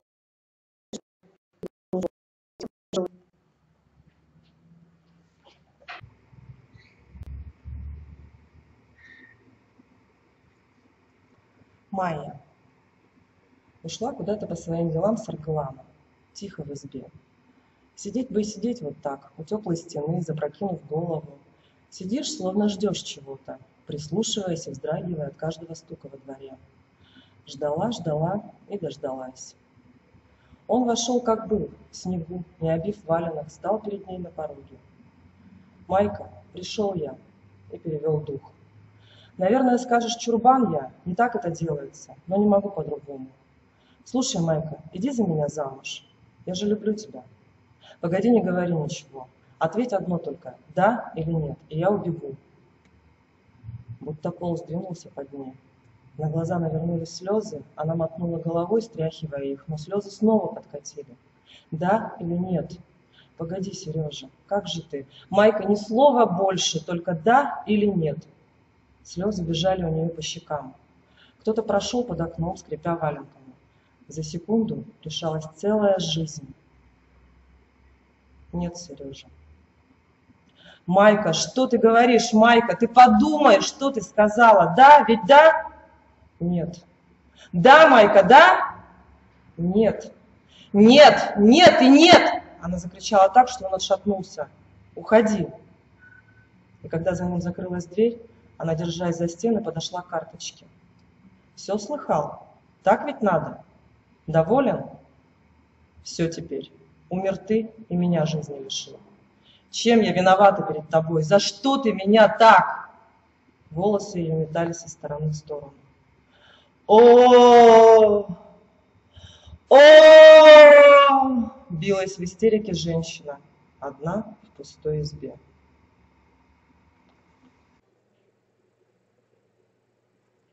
Осадив разговорчивого шофера, Пестряков надолго замолчал. Известие о том, что Аласов из райцентра отправился на веселую охоту, это после всего, что произошло с ним в райкоме, немало его озадачило. Новый маневр? Или просто рехнулся? Кстати, Если весь класс ушел, значит и Лира отвела братишку к родственникам, а сама на пикник. Своенравная девчонка, с нее ведь станется. Так что же все-таки происходит с нашим другом Аласовым? Или секретарь райкома недостаточно категорически заявил ему о переводе? Ах, Наденька, Надюшка, живешь ты спокойно за широкой спиной мужа. Даешь ему всяческие боевые задания, а даже представить себе не можешь, сколько барьеров приходится одолевать, чтобы эти задания выполнить. Чего греха таить? Заставила ты меня, Надюшка, поволноваться. От многих лет супружеской жизни, как известно, у жен любовного пыла к мужьям не прибавляется. Закон природы. К тому же она в самой паре, а он уже по другую сторону перевала. С появлением Аласова Тимир Иванович и вовсе пал духом. Этого ему только не хватало. Однако ошибся, пронесло грозу.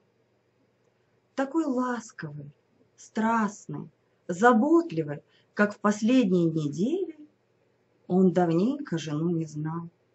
Вот тебе и охладело.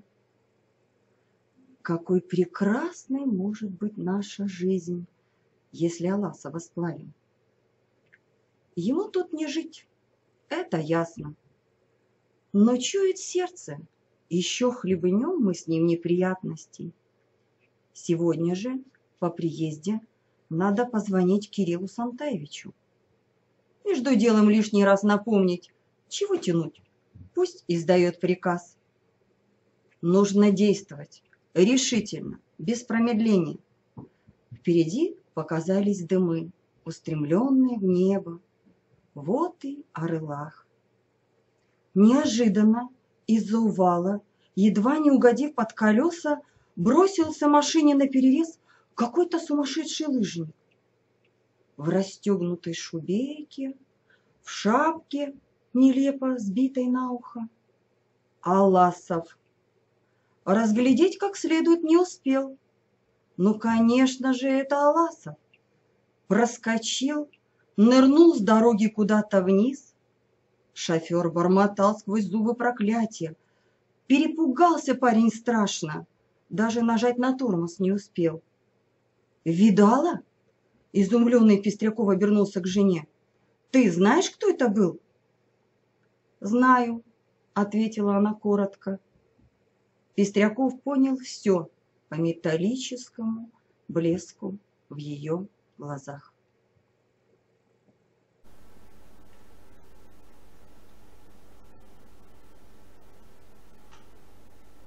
А он гнал и гнал, не разбирая пути. Ветер, казалось, сдирал кожу со скул. Проще всего было бы сейчас ломать голову на валунах и делу конец. Как он не бросал себя то вверх, то вниз, тренированное тело само себя защищало. Почему она сказала «нет», когда должна была сказать «да»? Он шел к ней за одним, ничего иного не мог себе представить, а она сказала «нет». Когда он думал об этом, там, в Летяжьем, он даже на минуту не мог вообразить, что будет, если она ответит «нет». Особенно после того, как он сознанием преодолел последнюю преграду, Сеню. Когда понял, он ведь никогда и не был преградой, Сеня всегда был за них. Как она закричала страшно «Уходи!». Почему? Впрочем, что теперь все эти «зачем» и «почему»? Вернулся от нее, мать испуганно поглядела. Что еще? Потыкался из угла в угол, не зная, куда деть себя. Вспомнил про лыжи, и в стужу, в снега, через увалы, к черту в зубы. Дурачина. Отправиться к ней не раньше и не позже, а сегодня, когда нужно решать совсем другую головоломку, когда над тобой висит бордо Аллах, и тебе как никогда требуется душевная прочность. Впрочем, это тоже из серии дурацких «почему». Задним умом мужик крепок. Потому и пошел именно сегодня, что не мог иначе. Должен был пойти и сказать напрямую. И получил ответ, тоже прямой. Был же тебе однажды отворот-поворот, только ты не захотел тогда понять. не поверил горькой правде. Что ж, дождался. Уходи. Яснее не бывает. Даже хорошо, что произошло это именно сегодня. Все одним разом, никаких иллюзий. Ее он не винит ни в чем. Наверное, для Майи это и в самом деле невозможно. Когда для человека невозможно, о чем же говорить? Из-за горизонта встала огромная медно-красная луна. Прощай, Майка.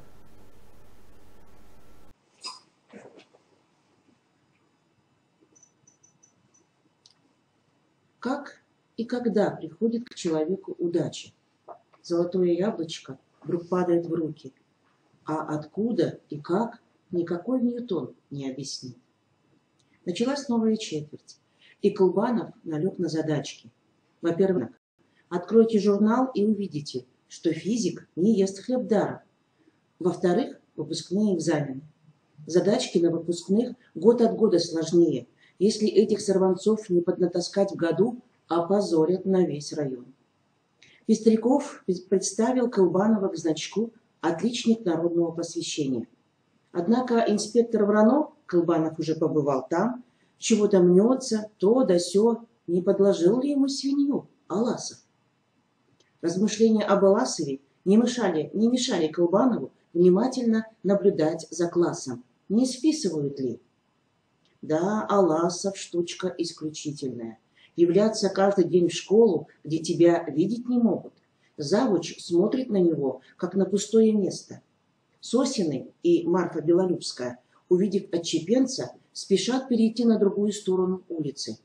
Что же касается его, Кулбанова, то он, напротив, не сторонится Аласова. С какой стати ему пугаться вчерашней тени? А кроме того, незачем лишать себя удовольствия. Иной раз такую шпильку сунешь Аласову, что тому целый день присесть не на что. Помнишь, как ты меня трепал на педсовете? Теперь отольются тебе мои слезы. И вот что любопытно, даже любовница Аласова, Пресвятая Майя Унарова, похоже, откачнулась от него в последнее время. Что-то расстроилась, пробежала между ними черная кошечка. С тех пор, как Аласов вернулся из района, Майя и не глядит на него. По делам тебе, Аласов, верно сказано про гордеца. Останешься ты в рубище, без друзей и жены, и некому тебе будет омыть твои язвы. Внешне он еще петушится, еще хочет сделать вид, что все это его мало волнует. Затеял в своем кружке следопытов встречу с участниками гражданской войны. Отрывает десятиклассников от учебы в самые-то ответственные дни. Понятное дело, мальчишкам интереснее вечера устраивать, чем над задачками сидеть. Они за Аласовым бегают, как собачки. По его приказу терзают деревенских стариков, записывают в тетрадки их россказни. Хотят устроить музей при школе. Кулбанов, узнав об этой затее, остроумно заметил в кругу учителей. Первым экспонатом в музее будет бутылочка с надписью «Дух, оставленный С.Е. Аласовым». Чтобы никто не сказал, будто от Аласова в школе и духа не осталось. Ха-ха-ха. Или Аласов надеется этими торжественными вечерами замолить грехи перед школьным начальством. Наивный человек. Ты хоть пляши перед Пестряковым и Кубаровым, тебя ни в каком виде терпеть не могут. Вот в чем гвоздь. Ага. Кое-кто из школяров, кажется, уже справился с контрольной. Брагин, Лирочка Пестрякова, Тюгюрюкова. Но не сдают тетради, поджидают других оболтусов, которые будут мусолить задачки до самого звонка. Ох уж эти хитрости юных созданий. Думают, что можно опытного учителя на чем-то провести. Ладно, пусть делает вид. Последний фокус Аласова совсем уж на грани разумного. Идут в школе уроки. Вдруг в учительской звонок. Сам секретарь райкома партии товарищ Сокоротов. Директор бегом в класс к Аласову, телефон. А тот при школьниках так чванливо так отвечает. Пусть секретарь позвонит потом, а я, видите ли, в настоящее время на уроке. Тут даже благодушный Федор Баглаевич не выдержал. Вышел из себя, затопал ногами. Имейте совесть, ведь в райкоме партии ждут. Делать нечего. Пришлось Аласову идти к телефону. Я слушаю. Передают, что разговаривал с секретарем так безобразно, что поверить трудно. Секретарь, видимо, спрашивает, что же происходит, почему вы не в Бардулахе? Как прикажете это понимать? Указания райкома партии для вас есть законы или нет? А этот ответ придерзко. Я, товарищ Сокоротов, всегда выполнял и буду выполнять партийные законы. Но вы для меня, извините, еще не партия. И уже совсем распоясавшись, встал в трубку читать секретарю райкома мораль. Я бы посоветовал вам, товарищ Сокоротов, не спекулировать именем партии. Марфа Белолюбская, которая оказалась на тот случай в учительской, рассказывает, что от этой морали трубка вдруг так зарычала, что мороз по коже прошел, а Аласову хоть бы что. Между прочим, за последние дни в 10 классе снова забродили старые дрожжи. Опять назревает бунт. Как же, есть предлог похулиганить. Их любимого учителя хотят перевести в Бардулах. Надо вовремя предупредить завуча.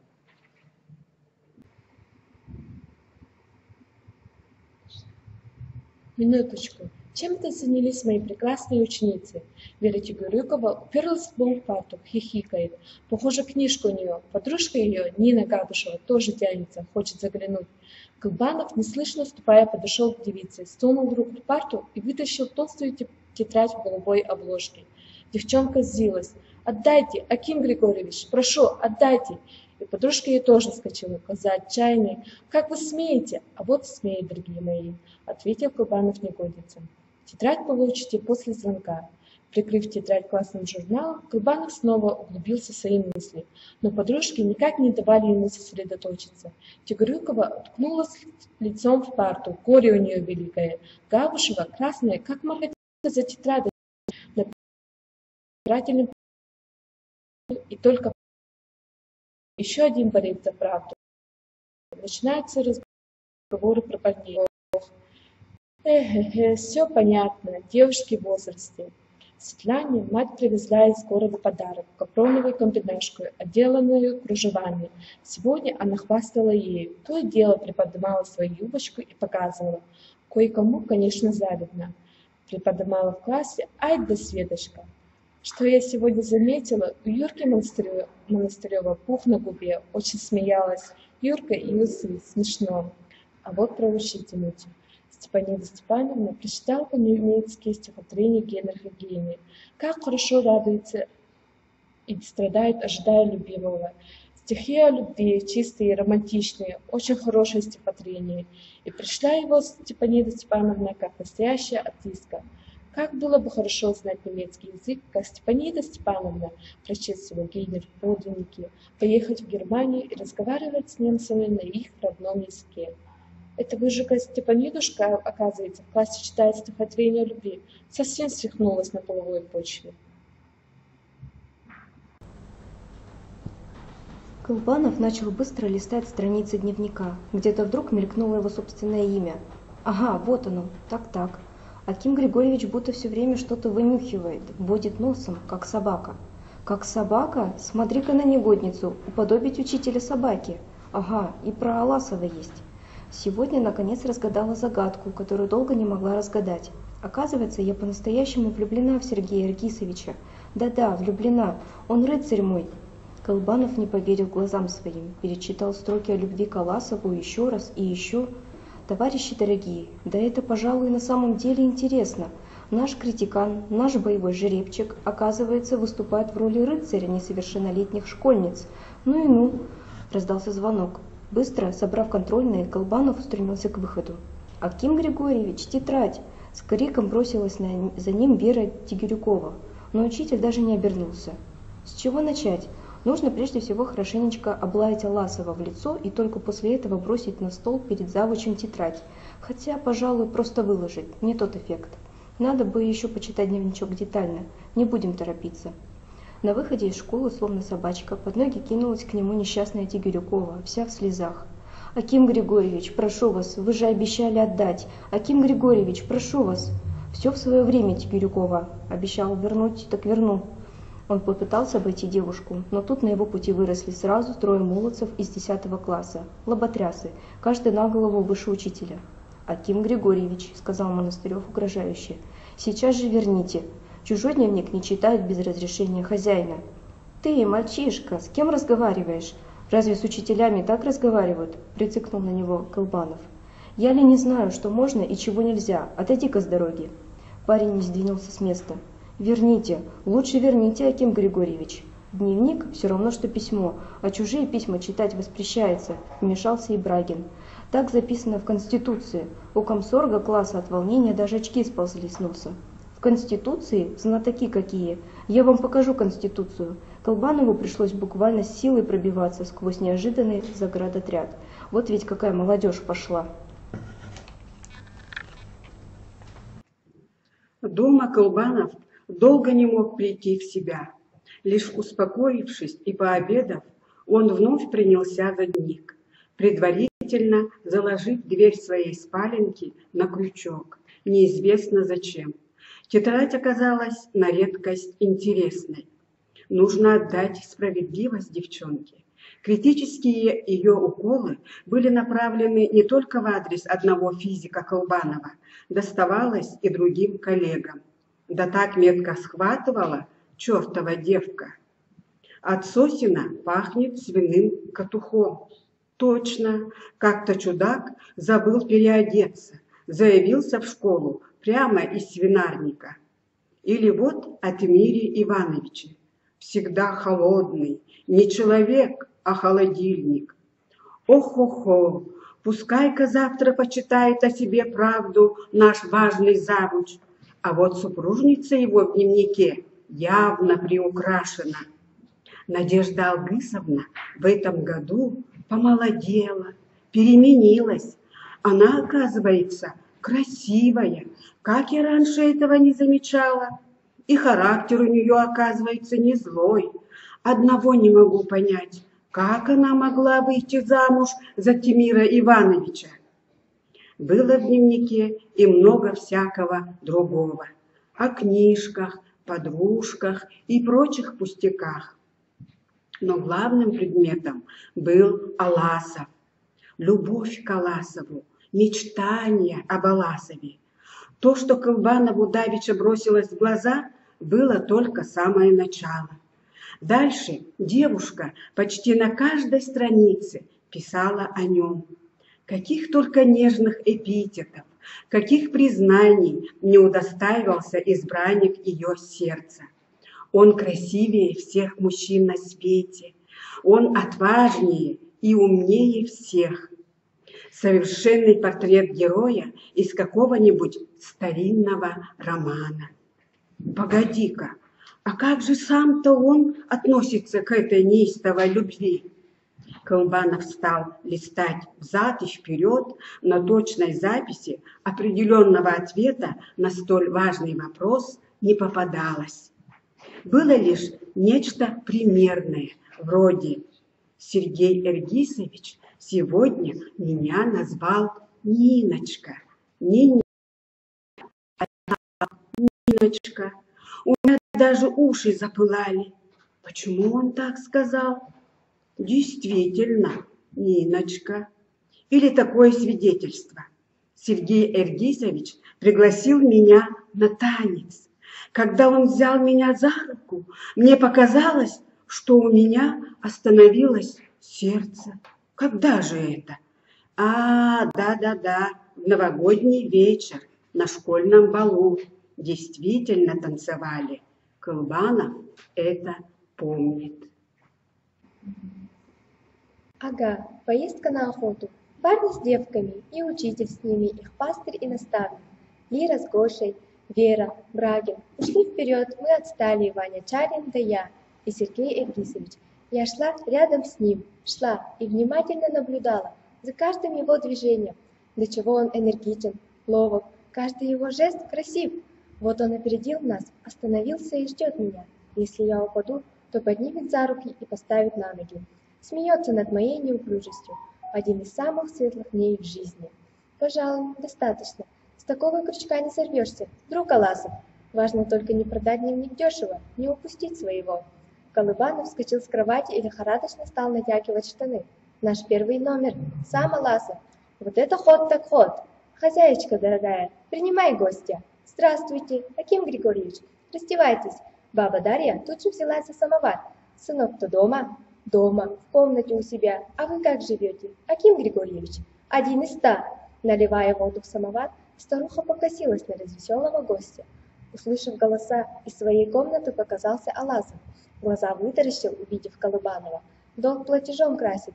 Помнишь, как ты сам ко мне ввалился однажды, ни зван, ни прощен? Ну, расскажи, Аким Григорьевич, примямлил Алазов, когда уселись возле стола. Но мои рассказы мешка не хватит. Бедновато живешь, гордый человек. Разве что книжек много, когда и успел натаскать. Незаметным движением Колбанов ощупал тетрадь во внутреннем кармане пиджака.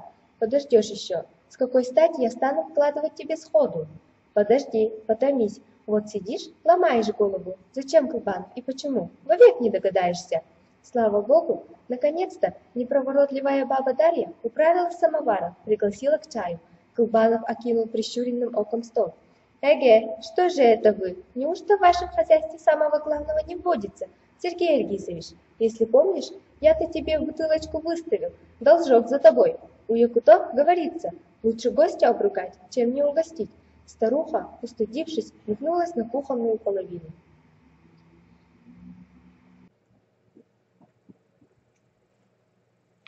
Не то чтобы Колбанову на самом деле очень уж требовалось пить. Просто захотелось поозорничать, поиграть силушкой, властью, покуражиться над этими человечками, которые теперь в кулаке у него. Сегодня Колбанов – хозяин положения. Узнай, Ласов, что у меня в кармане. Наверное, не пожалел бы выложить на стол все, что имел. Не то что паршивую бутылку. А ведь покривился как. Не понравилось. Погоди у меня. Баба Дарья выставила стопочки с золотой каймой. Вот так гостевали бы друг у друга. Глядишь, того-сего, познакомились поближе, подружились.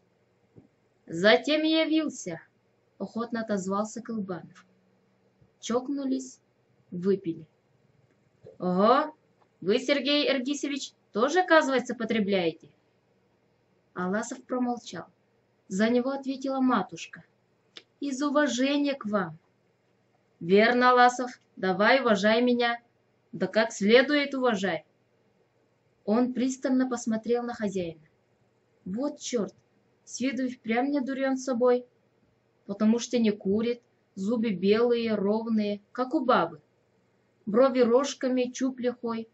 Что еще нужно женщинам? Был бы дюжий мужик, остальное простят.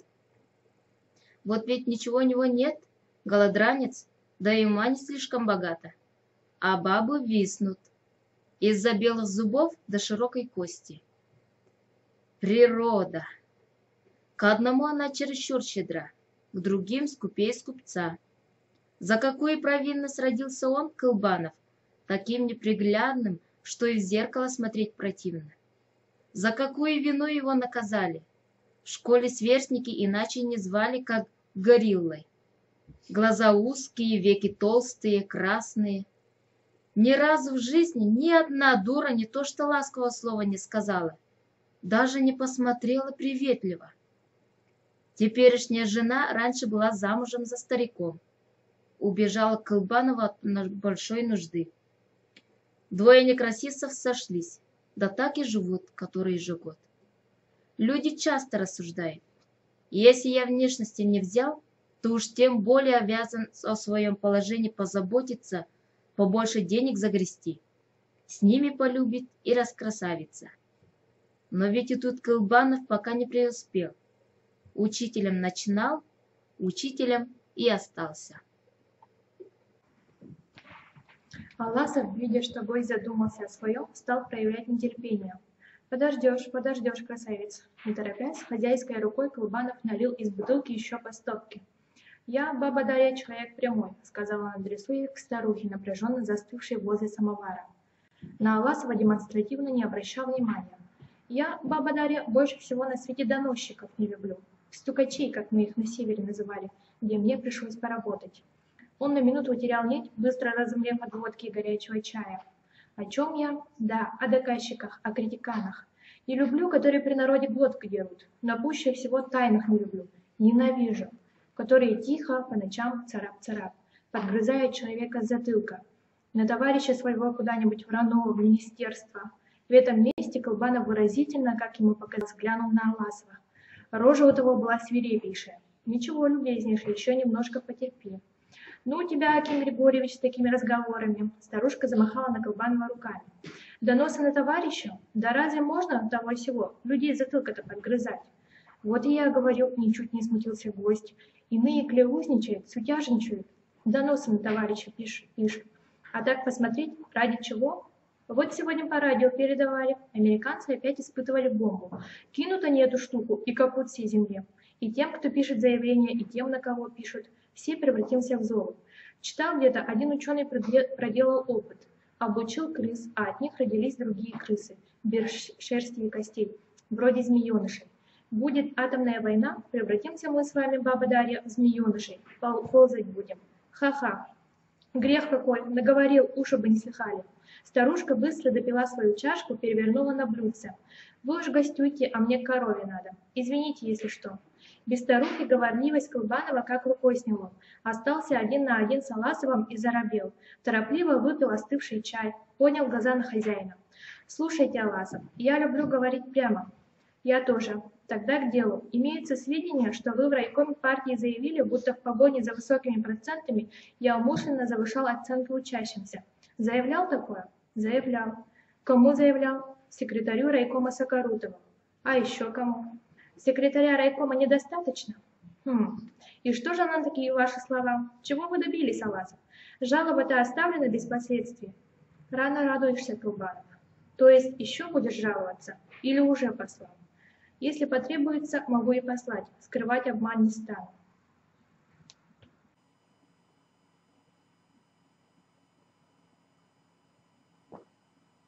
Нет, Аласов, станешь. Будешь ходить с невидящими глазами и с неслышанными ушами, и вид у тебя будет жалкий. Колбанов откинулся на стуле, высунул ноги. Сиди, сиди, не вставай. Вы, товарищ Аласов, очевидно вскочили со стула, чтобы схватить меня за ворот и выкинуть во двор? Советую не делать глупости. Прежде всего о слухах, какие вы обо мне распускаете. Ну подумайте, разве от того, что вы на меня напишете, у вас заведется длинная шуба? С Пестряковым можете сутяжничать сколько угодно. Тут я даже могу дать вам полезные советы. Хватит, Колбанов. Не торопитесь, слушайте. Судьба ваша в моих руках. Если я захочу... ничего не поняли, да? Так слушайте. Вы разложились в морально-бытовом отношении. Сидите, сидите. Вы занимаетесь любовными интрижками с ученицами, которых обучаете. Скажете ложь? Доказательства у меня в кармане ничего. Аласов встал во весь рост, в страхе вскочил и Колбанов. Лицо у хозяина дома было такое, будто его в горячие уголья сунули. «Заметайтесь отсюда! Немедленно! Сволочь!» Он выдернул руку из кармана. Колбанов шарахнулся к стене. «Ну, ты не подходи!» Пятясь вдоль стены, гость добрался до двери, как был, выскочил во двор, на мороз. Аласов швырнул вслед пальто и шапку. С вещами в руках, сжав кулаки, Колбанов крикнул в дверь. «Ну берегись, Аласов! Вот теперь-то ты пропал наверняка!» Зажигаются теплые желтые огни, над трубами курятся мирные вечерние дымы. Вот ввалился отец семейства с мороза, весь в инее, стучит промерзшими валенками. Бегут детишки к нему, мать собирает на стол. Пахнет свежим хлебом, печным дымком. Аласов шел пустынной деревенской улицей, посматривая на окошки и пытаясь угадать, что там происходит в эту минуту за морозными стеклами. Падал медленный снег. Он шагал и шагал сквозь этот снег. Наверное, дважды обошел деревню, потому что стало уже повторяться. Сани с бочкой, обросшей льдом, покосившийся шест на крыше, рукастая тень в ярком окне магазинчика. Шагал и шагал, а чего? Почему домой не шел, где столько дел, и сам не знал. Вспоминались какие-то подробности визита Колбанова, но это было столь мерзко, что Аласов тут же поспешил отогнать их. Когда вокруг мирный снег и теплые огни в окнах, в этот добрый мир нельзя пускать Колбановых. Вот ведь человек умудрился поссорить его даже с матерью. Третий день баба Дарья не разговаривает. Чтобы гостя выкидывать на мороз, позор на всю Якутию. Какой недурной человек, а гость всегда гость. Эх, мать знала бы, с какими дарами приходил этот гостюшка. Сил нет, пустота во всем теле. Руки крепкие, и ноги ходят исправно, и голова в порядке, но все через силу. Мысль эта, и она через силу, и скрип собственных шагов, будто из-под воды.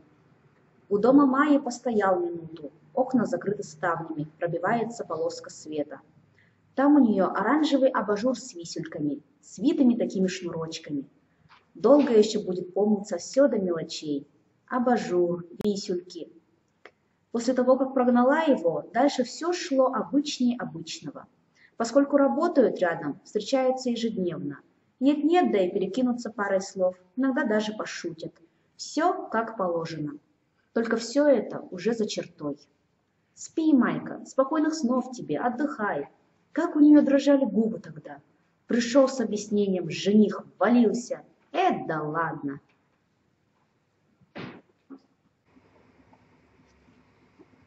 Вчера после уроков его остановил Пестряков.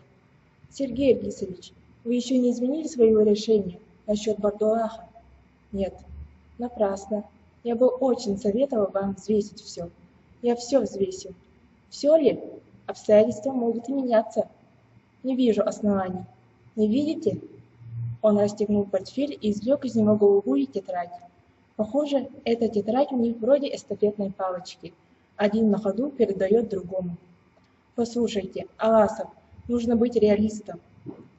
Если сведения, содержащиеся в тетрадке,